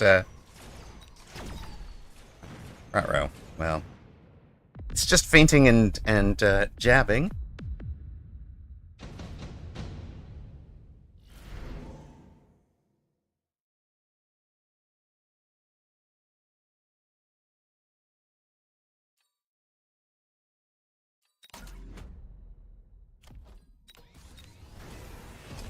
Yes, Neuronimo, I full-heartedly endorse that.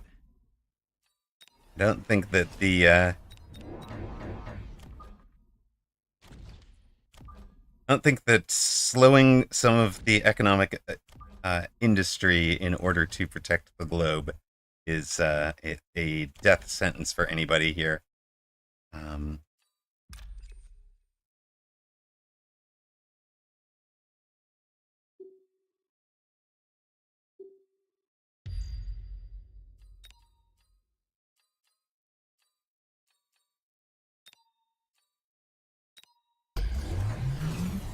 mm-hmm.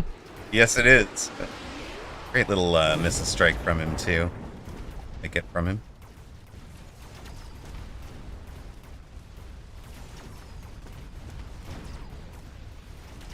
Range Stark's doing the business in the shallow flanks. These kind of mobile beaconed arc lights didn't really get the job done, but they've slowed some of the, hemorrhaging there. Hasn't gone terribly.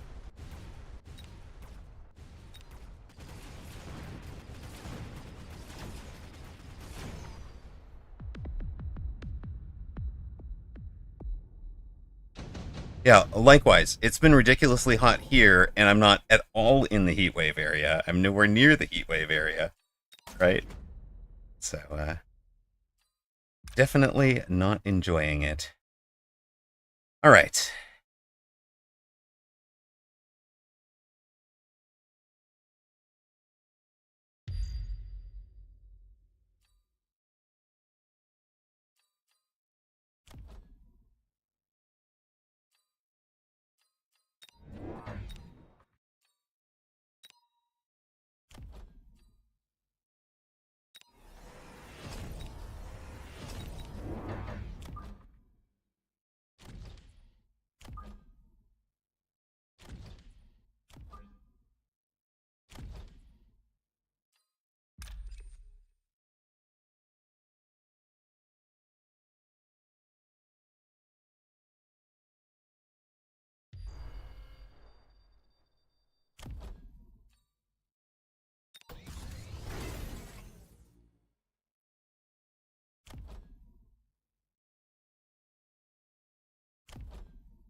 Perfect.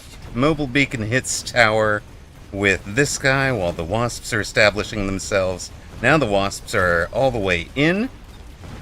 We'll be selling, I believe we'll be selling this saber. Maybe not. We might have to wait and see what he gets in drop.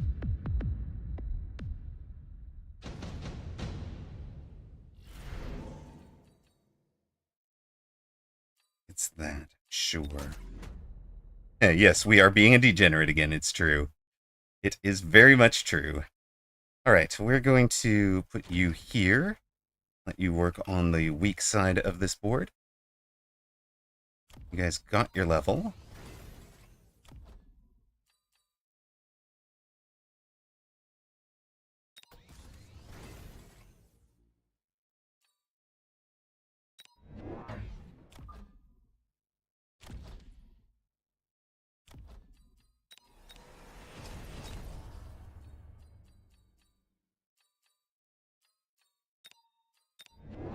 I haven't busted it out all tournament. I haven't seen Zhaoji Qinhuanju in a while, so we'll just give him some love. Here, have some love, buddy.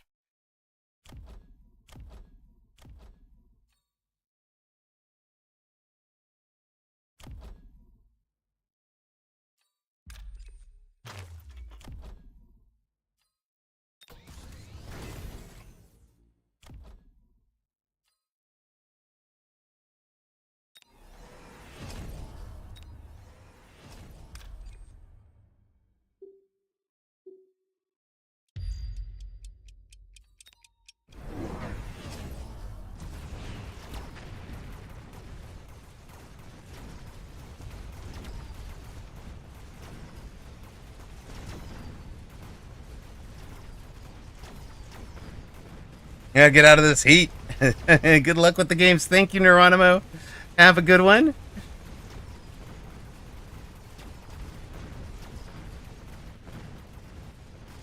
Somebody working on that tower. That's good. Fort is down. The leveled Farseer working on the weak side. Will actually get to kind of clean up, I think. Should be his day. Good work, buddy. Way to go.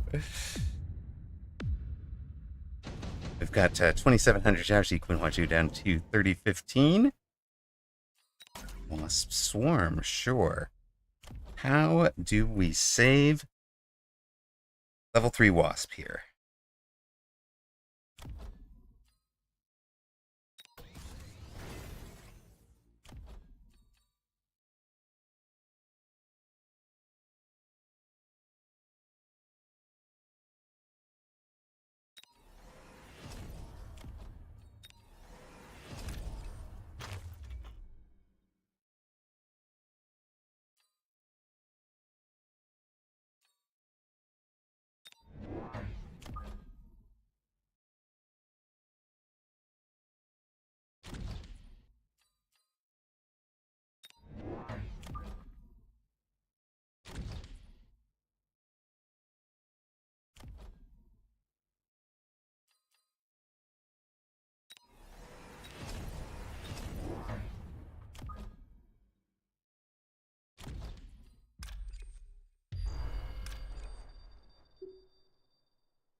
In front of that junk? That's not even where I am, sir.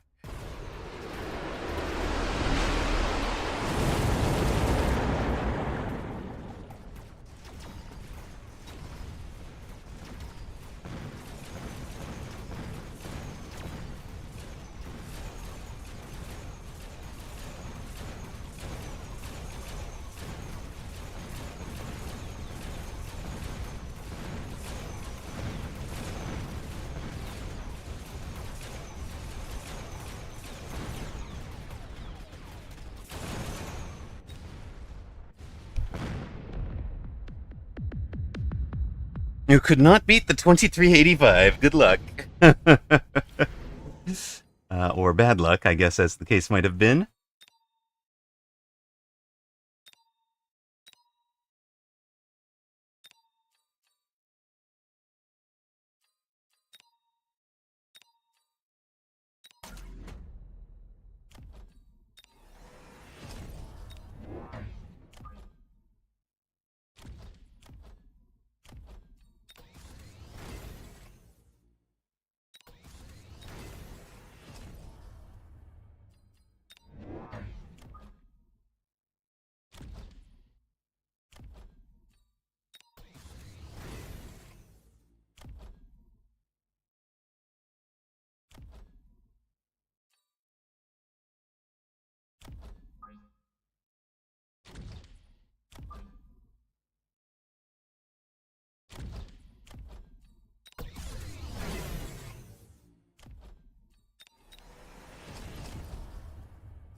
Adding Void Eyes to it was a cute wrinkle, I think.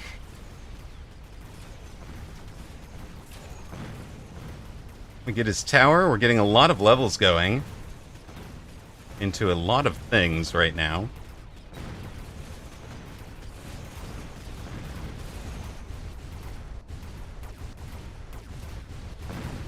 EMP armor Void Eye versus EMP Void Eye armor is quite ridiculous. We've got Xiaoxi Qinhuanshu down to 144 hit points. We're on round 9. Can we finish, folks? This is the question. Well, let's figure it out. What about right? Yeah, we'll just put you right here, I think. Backside contain. Feel like we can run something right through there. Feel like I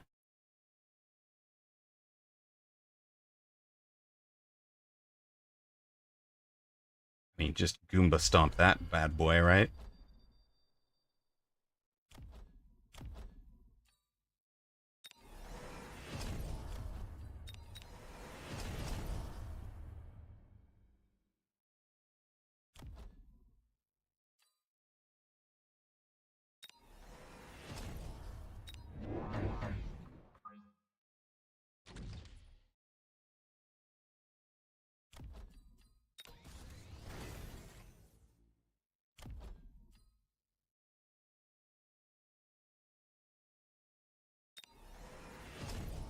Nope, can't do that. No point.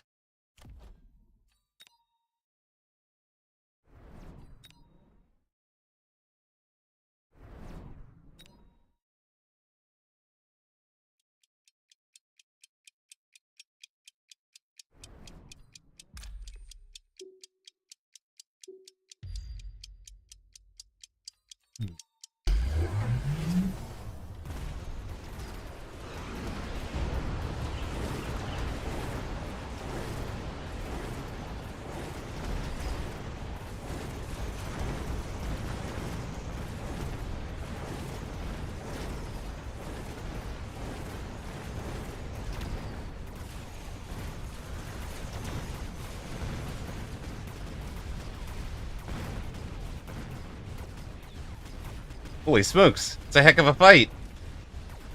He's got a very wounded fort over there, guys. But he gets a round win. Stays alive. Yes, he still booms, Bickerstaff. It's true.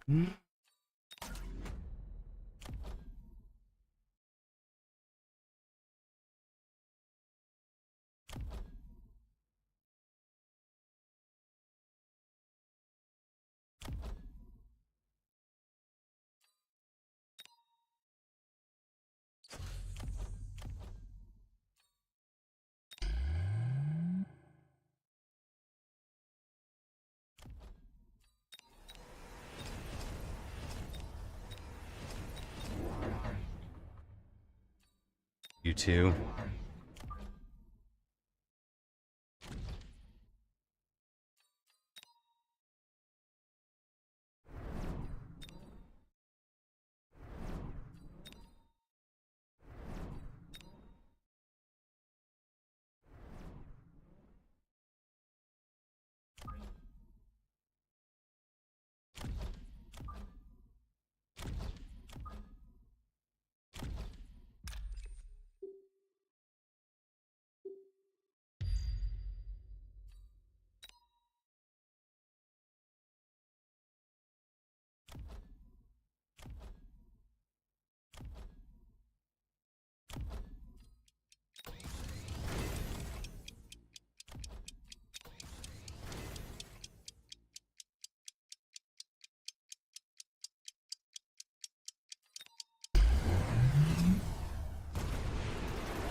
Mm-hmm.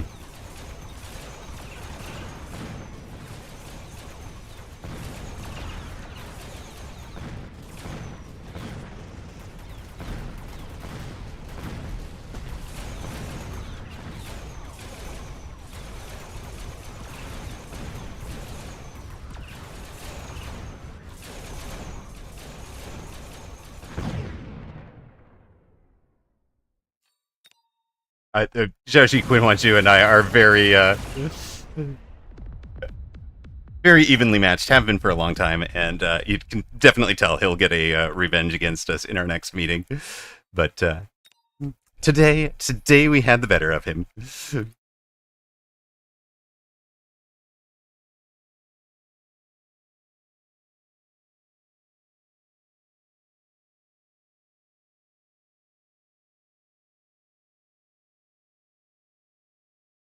I came at him from every angle, made him work at a bunch of things. One of the keys to making that build work this time, we went a lot more patient. Built a fairly standard chaff clear board, and were very patient in terms of when we pulled the trigger on the wasps. Waited for a turn where I could do the missile strike to take out the Mustang while dropping a Rhino on the other side to be able to take the far side tower. So those guys had plenty of time to warp in. We also sold a unit that turn to be able to give them range, so that once they did warp in, they were able to come out and get some experience right away. And then quick tech to ground spec helped us to chew through the forts. And congrats, I would say congrats to those that... No, it definitely does, BN Josie. It definitely boom rhinos when it goes.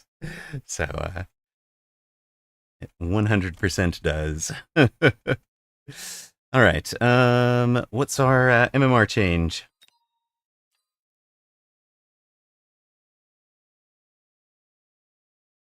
Plus 23s. We're up to 1928.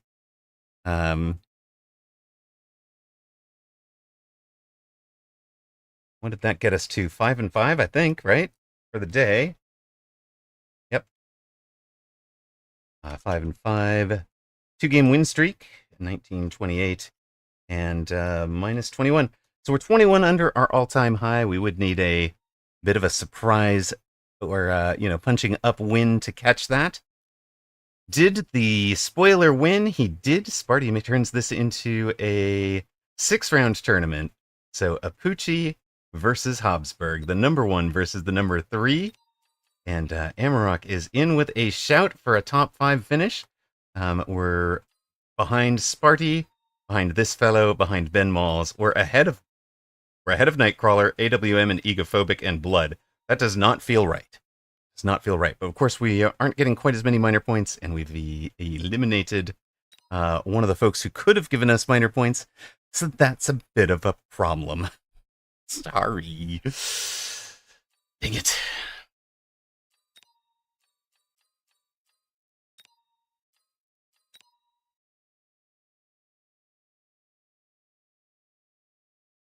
Liu Livera, again, very strong player, not up at the top 12, top 16 level of this tournament, right around the top 20 or so. So it is winnable. It's definitely a winnable match. It's not easy. It's not easy. Last round of the tournament, last match of the stream, guys. So give it up, and give it up if you've been enjoying yourselves. We'll put your... of course, that also means it's the last bet of the stream now. It's a little risky. A little risky. Feel like Lulivera is going to know some defenses to this. Sweaty Sunday, try and hit 2,000? Absolutely. Absolutely.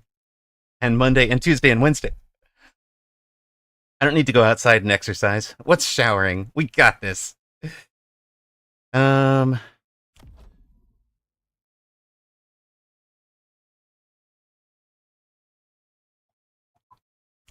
He's in single targets.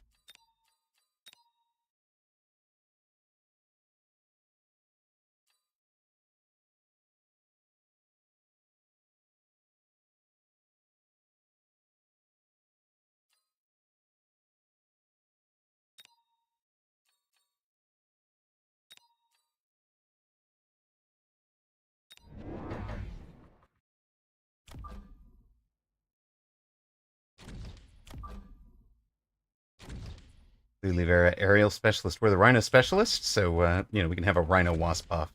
It'll be great. Just as Bear-like intended. Sure.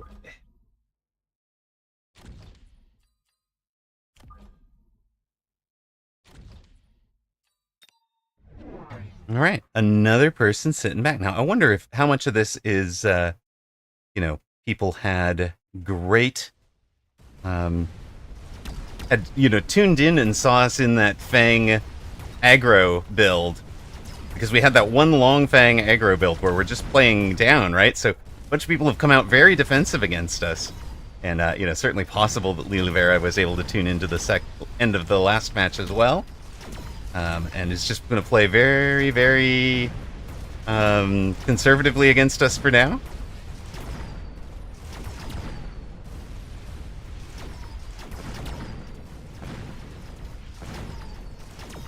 Now, is there enough? I think there might actually be enough MMR on the line for this one that will be really close to our all-time high if we win it. We're at 1928. All-time high is 1950.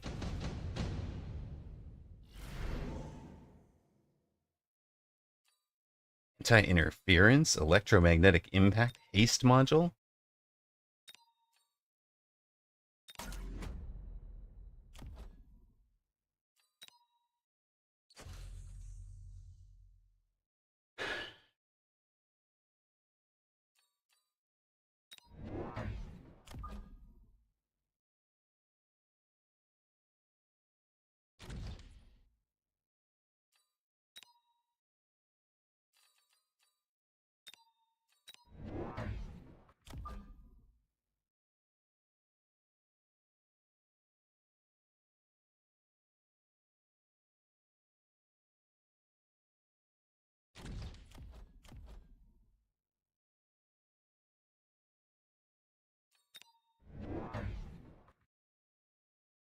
Flank? What are you doing down there with the flank? That's no fun.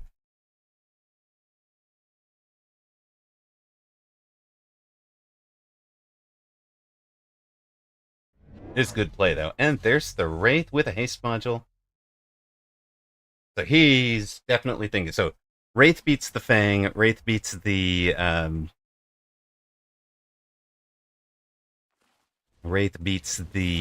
Wasps. So I feel like he's studied our recent matches. Perhaps he had time to think about what we might be doing. Firms.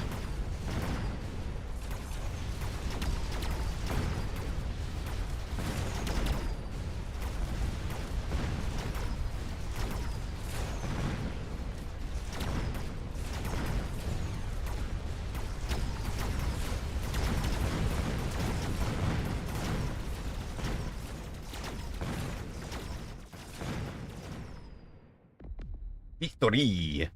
3760, Lilivera at 4552. Level for the... Oh, sweet. Level for this guy helps a ton. This also helps a ton. Being able to take these guys. Give them some range. We can immediately, I think, start selling out of the arc lights. We don't care about arc lights particularly. Actually, hold on. Is that right? 4200s to 619? 7 shots? 7 shots? 2 shots? Eh? Do I care? Maybe I care? Maybe I care.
Lilivera down to 4020. Power, right?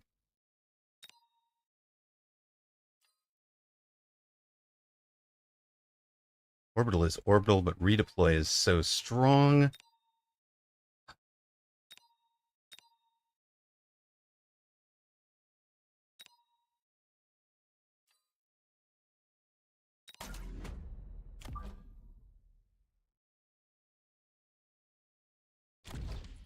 Especially if the orbital is over this side of our board.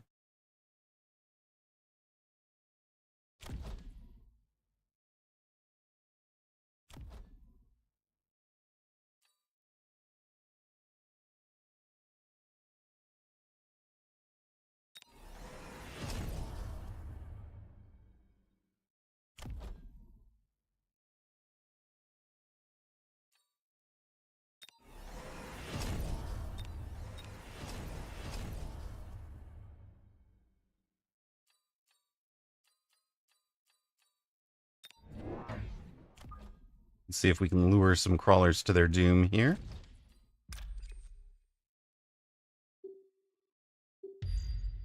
Now you guys take a quick run that direction. And you guys probably ought to have a little bit of backup as well. Some chat clear.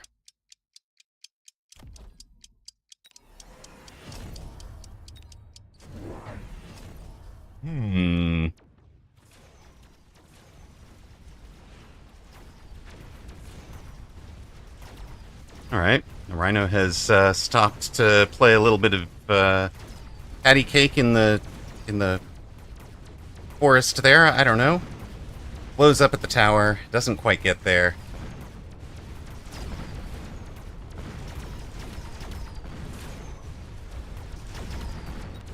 Wraiths get the round win this time. We get the tower, but it's very, very late. And that'll be a round win for Lilivera.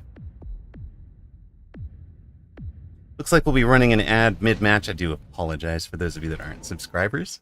We'll be back after that to bring you the remainder uninterrupted.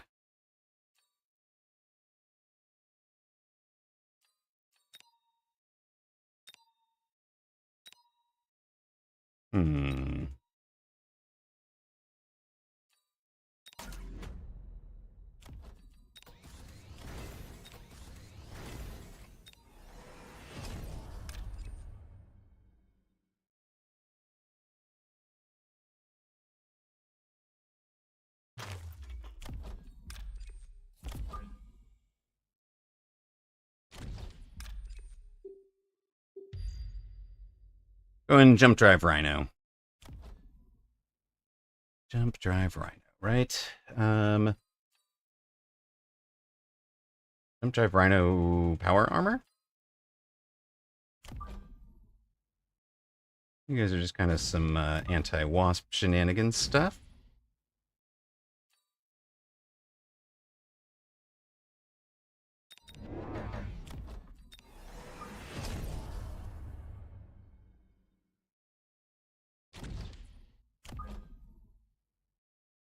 I'm feeling like we're going to run some... You guys from a little bit deep. Just in case there's like wasp flanks in corners or anything fun like that.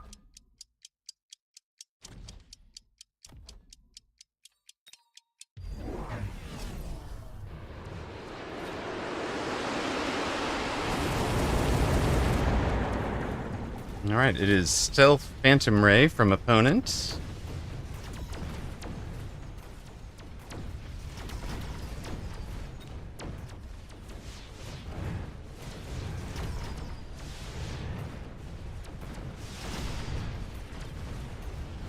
Opponent wins on the right, we're going to win on the left, it looks like. Even though we're stuck in the oil, that's a bit interesting.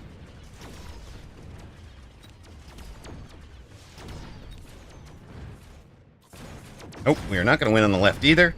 Lilivera getting it done. We in trouble. I'm in danger. 1372 for Amarok, 4020 for Lilivera.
take 2 of these, please, and call me in the morning.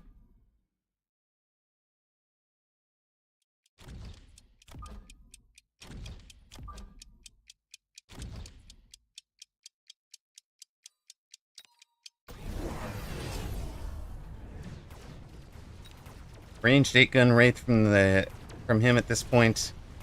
That is just going to chew up that Rhino. Okay, we got to get rid of the Rhino now. Jump Drive Rhino is not getting the job done anymore.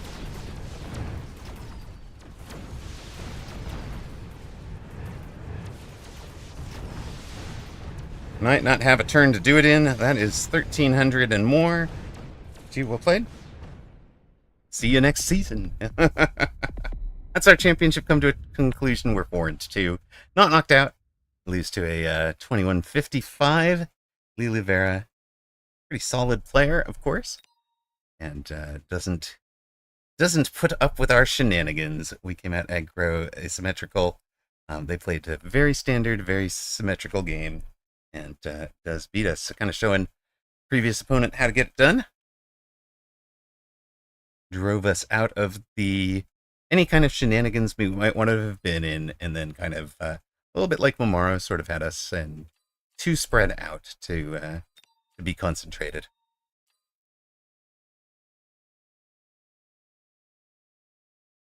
It is -9 MMRs for Amarok. Leaves us at 1919 for the night, which is all well and good. Now, Apucci is in a title fight, I should say, and looks like the man is streaming. Let's send you on over to Apucci. Enjoy. Hopefully, he says, I'm back, weekend tournament. Hopefully you'll get to celebrate a title with Apucci. I'm going to say my thank yous to everybody right after this, but I'll start that raid first so you guys get it going. Thank yous, of course, to our mods. We've had tonight Zalex. We've had Alpha Titan, who co-cast with me. We've had Whoops GG all day long. Salt Monkey Zach dropped by earlier. VIP sponsors include Toast94, Blue Feral, Just Nash XYZ, Ocelotus Gaming, Fab 4200, Xfire X, and Anabolica 23. Hardware support through Blue Feral, Ocelotus Gaming, Mr. John Thursday, and Salt Monkey is Zach. Really appreciate you guys. We'll be back tomorrow for some 2v2 action.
How about photon emission spell on tower? I think that would be good. Sometimes that's how spider openers go. Yeah. You open spider into saber, you just start having to sell, and then like you had fangs, so the elite mustang is like already good into that, and it's already good into your entire pivot. And you took the mass boat card, which like made sense into my board. You probably just aren't supposed to click mass boat if Elite Mustang is also showing in that spot. Because you already like showed Phoenix round 1, so it's actually pretty reasonable for me to take. But yeah, just a really rough game for the opponent. Alright, so that is it for the tourney. We can they're like down a million deploys trying to like not die to Elite Mustang. Jeez. And I got like items on all of them. Feeling good about that one. Ah, and first win in a while. And it's the Elite one, which now I can act like I do care about the Elite tournament. Like, I definitely care, and I have the cool badge. I have a cool fort badge. Let's avoid having the little abandoned symbol on us. And just watch this. Oh, badge is very cool, yeah. Very, very cool. And I didn't quite get the other one. I think Mountain in 4 to 5 days is our guess. We can take a little look at the test server before ending the thingy. Was it a 501 sweep? Was it? You won the middle one. Oh yeah, that's why you're also saying the badge is cool. Who won the Asia one? Oh, Illuminati won Asia. Yeah. He mentioned that.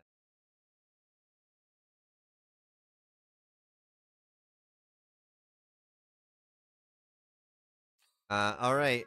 Don't mind me farming the raid. Just going to run a quick ad while we wait for this to finish. Maybe grab myself one last cup of tea. Be right back. And we're just gonna watch this tournament finish out and check out the stuff on the test server. So if you've had enough of the test server, that's like the end of gameplay content. But we'll get to look at the mountain, look at some stuff. All right, be right back. We're still live here, just waiting for the end of the tournament, official end of tournament. There's 5 matches still going. We're not. There's not much going on here. We're just waiting there. I just don't. Nothing to see here. Finish out the night at. Where did we wind up here? Guess it's 5 and 6. At the L1. If we lose in that last game, lost 9. All good. It's fine. So put us at 1919 for the night, minus 31.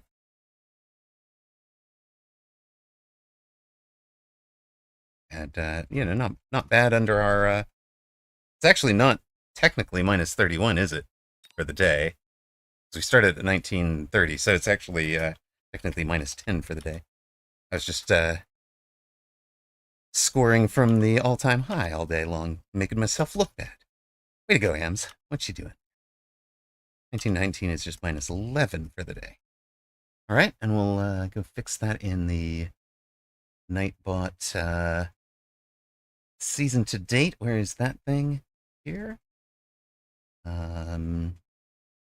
5 wins, 6 losses.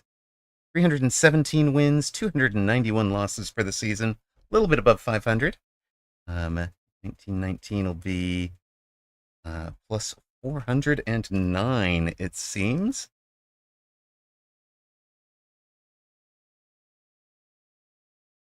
Getting to the sharp end of the season. Don't have much time to do that.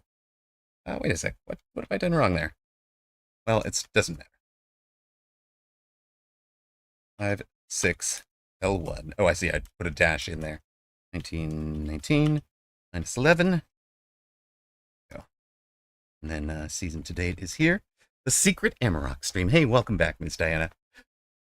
Just waiting for the official end of tourney. Nothing to see here. There's nothing to see here. Why are you guys... How do I still have 14 viewers? Why did you people not go on the raid? I suppose those are folks that were already in an Apuchi channel somewhere else or something like that. Only the elite who notice they're in 2 Apuchi channels at just the right time get to experience it. Love it. Love it. 1 match still going. Just waiting for the final screen. I have been dropped out of the top 10. We'll wind up about 12th or 13th, depending on the last match.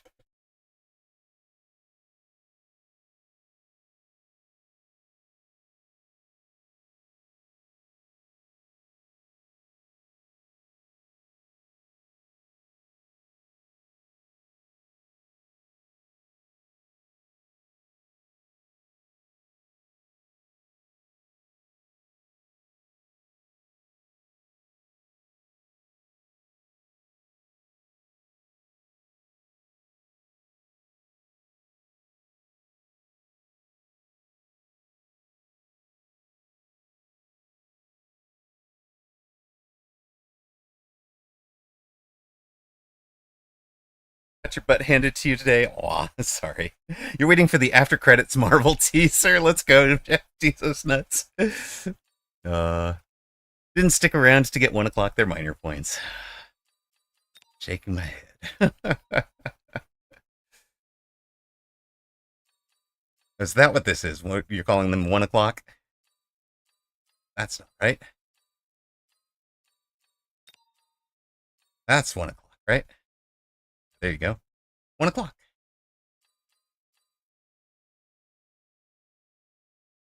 Did get rated over, came back from dinner and saw you were technically still on. That's fair.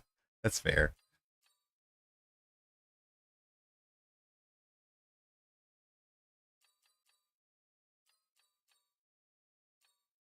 Is there any chance I get a minor point out of this match? I didn't play Vibe or Good Time.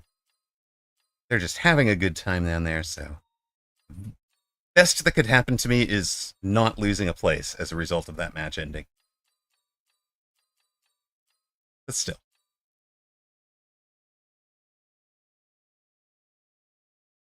Placed ahead of Mamaro, that's the important thing. placed ahead of Mumbo Jumbo. Let's go.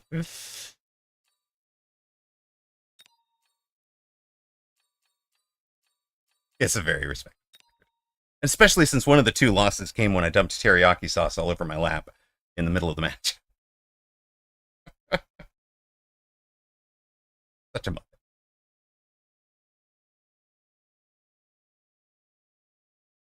Eating dinner during tourney, unwisest.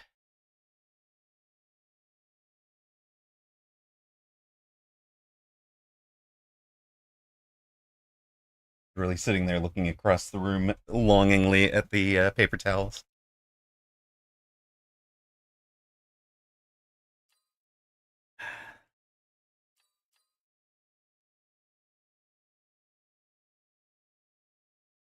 There we are, officially 12th in Mechabellum Championship Season 3.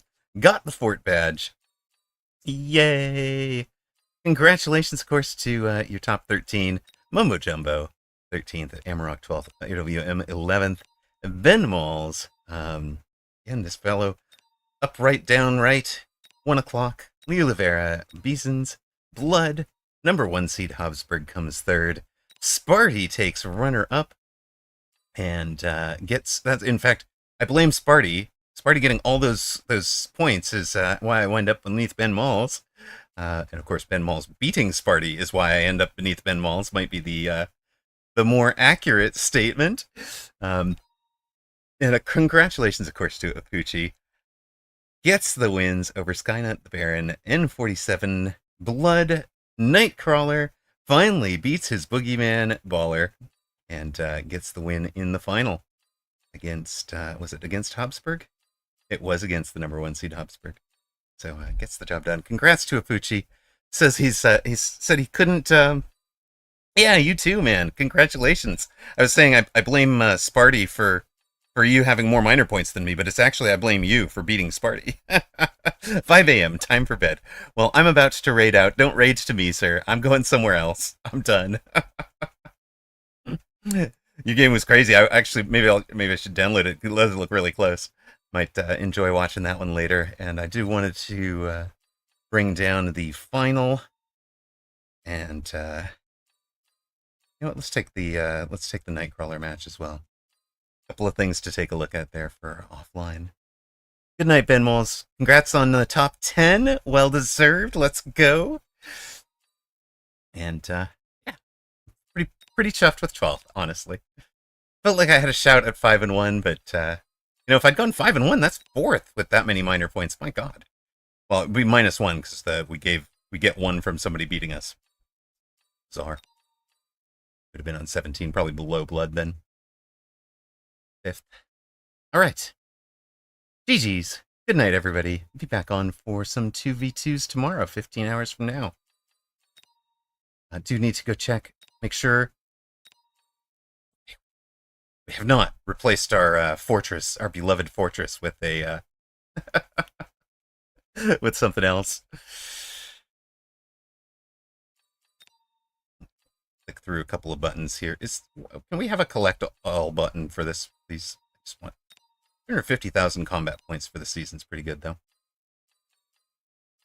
All right, gang. That's it. Secret end of stream is over.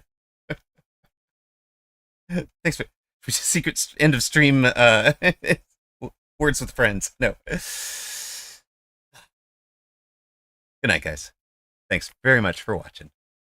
And maybe we'll see if there's somebody else to raid you to. Is there somebody else to raid you to?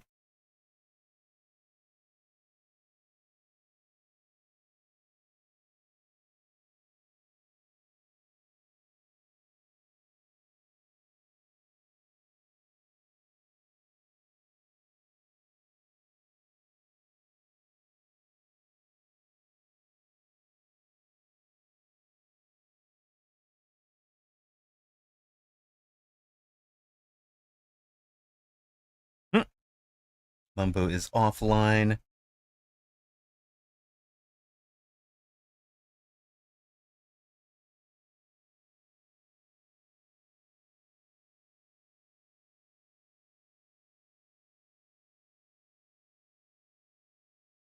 Send you guys on over to Teddy.